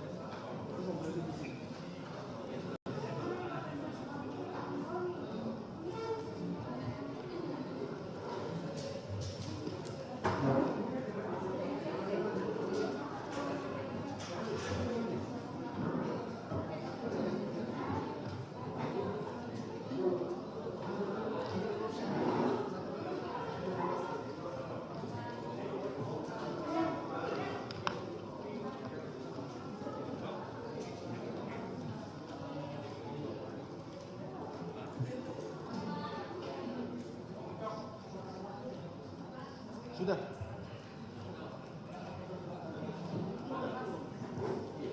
Daftar riwayat hidup, CV. Kalau Romo Magnis, dia sudah besar kan jadi. Dia udah nggak ada, udah 85 tahun.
psikologi forensik. Mengenai apa yang tadi saudara ahli jelaskan tentang Milgram ya. Pertama-tama mengenai masalah kepatuhan seseorang untuk melakukan perbuatan jahat atau buruk tergantung sosok pemberi perintah, punya otoritas atau tidak. Dalam hal ini, pemberi perintah berpangkat Irjen Pol, penerima perintah berpangkat Barada, sekitar 18 beda level kepangkatan mereka. Yang kedua, busana yang dipakai oleh pemberi perintah berpakaian polisi, baju dinas. Yang ketiga, perintah itu diberikan secara otoritatif di tempat kerjanya penerima perintah. Keempat, apakah berada di ruang sama? Mereka berada di ruangan yang sama dalam jarak yang cukup dekat. Tergantung lisan, cara menyampaikan perintah. Nomor 5, jelas sekali dalam peristiwa ini, saudara FS mengatakan, woi kau tembak cepat, cepat kau tembak. Ada semacam tekanan yang kuat kepada si penerima perintah. Jika melihat semua kategori yang ahli jelaskan tadi, menurut hemat kami memenuhi unsur-unsur yang ini semua. Oleh karena itu kami mau tanya dari sudut pandang psikologi forensik. Apakah hal-hal ini dapat mempengaruhi penilaian ahli sebagai ahli forensik untuk membuat suatu judgement bahwa terhadap si penerima perintah dalam kondisi yang seperti ini tidak bertanggung jawab atau kalau bertanggung jawab sedikit sekali pertanggungjawabannya. Silakan. Saudara penasihat hukum ini meminta saya untuk membuat judgement ya? Membuat judgement. Secara psikologi forensik. Ya, izin majelis, jadi saya membuat judgement itu. Tadi sempat saya sampaikan bahwa di khazanah psikologi forensik untuk menakar pertanggungjawaban seseorang dibutuhkan 2 hal yang harus ditelaah. Pertama, ini disilakan sebagai cognitive competence, yaitu capacity for understanding, yaitu seberapa jauh kapasitas untuk memahami perbuatan yang dia lakukan. Dan yang kedua adalah volitional competence, berarti berbicara tentang kehendak yang bersangkutan untuk menampilkan perbuatan tersebut. Kedua hal ini harus terus-menerus digunakan untuk menjudge seseorang. Nah, secara meso tadi sudah saya sampaikan bahwa interaksi antara Richard Eliezer dan Verdi Sambo harus dipahami secara spesifik, harus dipahami secara konkret. Saya tidak tahu spesifik atau konkretnya seperti apa relasi mereka pada saat itu. Di ruangan itu saya tidak tahu. Tapi yang jelas saya sampaikan tadi beberapa temuan Milgram yang barangkali relevan untuk juga dicermati, dikaji dalam persidangan ini. Dan juga jangan lupakan dimensi makro bahwa boleh jadi terhadap Richard Eliezer ini tekanan sebagaimana disebutkan oleh penasihat hukum tidak hanya datang dari Verdi Sambo. Tapi pada dasarnya Richard Eliezer ini sebagai individu yang dinaungi oleh sebuah kultur tertentu di kantornya. Kultur yang saya sebut tadi sebagai jiwa korsa. Apakah yang terjadi kemudian merupakan salah satu contoh jiwa korsa menyimpang, code of silence? Tentu saja saya tidak tahu. Tetapi paling tidak kalau kita hitung-hitungan di atas kertas, berbicara tentang probabilitas, tampaknya saya menjudge ini, Richard Eliezer punya cognitive competence. Artinya dia punya pemahaman tentang apa yang dia lakukan. Namun boleh jadi ada persoalan serius terkait dengan volitional competence, yaitu terkait dengan seberapa jauh sesungguhnya kehendak Richard Eliezer untuk melakukan perbuatan jahat tersebut. Hitung-hitungan. Sebagaimana tadi sempat saya sampaikan. Ketika cognitive competence-nya ada, yaitu pemahamannya ada, sementara kehendaknya katakanlah tidak ada, maka boleh jadi yang bersangkutan masuk dalam kategori partially responsible, bertanggung jawab separuh atas perbuatannya. Karena toh faktanya yang bersangkutan, saya tidak membayangkan yang bersangkutan abnormal, punya psikopatologi, punya kecerdasan di bawah rata, tidak. Tapi saya bayangkan yang bersangkutan paham tentang perbuatannya, paham tentang mana boleh, mana tidak boleh, paham tentang aturan organisasinya, tetapi ada sebuah kehendak yang dimasukkan ke dalam dirinya, yang ditekankan ke dalam dirinya agar kemudian dia melakukan perbuatan jahat tersebut. Partially responsible.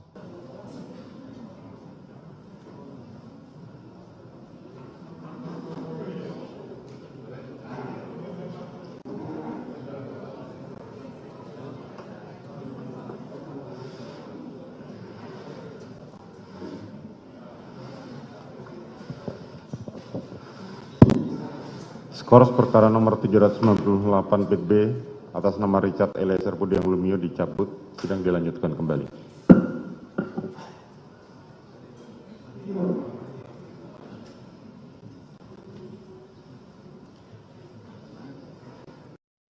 Sidang lanjutan perkara pembunuhan Brigadir J kembali digelar di PN Jakarta Selatan pada Senin 26 Desember hari ini. Adapun saksi meringankan untuk terdakwa Baradae dijadwalkan dihadirkan pada persidangan kali ini. Dalam agenda sidang Sistem Informasi Penelusuran Perkara atau SIPP, Pengadilan Negeri Jakarta Selatan, kubu Baradae dijadwalkan menghadirkan saksi ada charge atau saksi yang menguntungkan terdakwa. Hal ini juga dibenarkan oleh kuasa hukum Baradae yakni Roni Talapesi. Meski begitu, dia enggan menyampaikan secara merinci siapa ahli dan bidang ahli yang akan dihadirkan dalam sidang tersebut. Terkait kasus ini, Richard Eliezer didakwa melakukan pembunuhan berencana terhadap Brigadir J bersama Verdi Sambo, Putri Chandrawati, Ricky Rizal, dan Kuat Maruf. Richard diberi kesempatan menghadirkan saksi atau ahli yang meringankan setelah saksi dan ahli yang dihadirkan jaksa penuntut umum telah selesai. Hakim juga memberikan kesempatan kepada semua terdakwa dalam kasus ini untuk bisa menghadirkan saksi atau ahli sebelum melakukan pemeriksaan terhadap para terdakwa. Dalam dakwaan disebutkan Richard menembak Brigadir J atas perintah Sambo yang kala itu masih menjabat sebagai mantan Kepala Divisi Profesi dan Pengamanan Polri. Peristiwa pembunuhan Yosua disebut terjadi lantaran adanya cerita sepihak dari istri Verdi Sambo yakni Putri Chandrawati yang mengaku dilecehkan Yosua di Magelang. Atas informasi itu, Sambo kemudian marah dan merencanakan pembunuhan terhadap Yosua yang melibatkan Richard, Ricky, dan Kuat di rumah dinasnya di Kompleks Polri Duren 3, Jakarta Selatan. Atas peristiwa tersebut, Sambo, Putri, Richard, Ricky, dan Kuat didakwa melanggar pasal 340 KUHP Subsider, pasal 338 KUHP Jo pasal 55 ayat 1 ke 1 KUHP Jo pasal 56 ke 1 Kitab Undang-Undang Hukum Pidana. Pada persidangan sebelumnya, terdakwa Verdi Sambo dan Putri Chandrawati sudah menghadirkan ahli meringankan terlebih dahulu. Dalam sidang yang digelar pada Kamis 22 Desember itu, kedua terdakwa menghadirkan ahli hukum pidana dari Fakultas Hukum Universitas Islam Indonesia, Mahrus Ali. Mahrus menyatakan dalam tindak pidana dugaan kekerasan seksual, sejatinya harus dibuktikan dengan alat bukti minimal hasil visum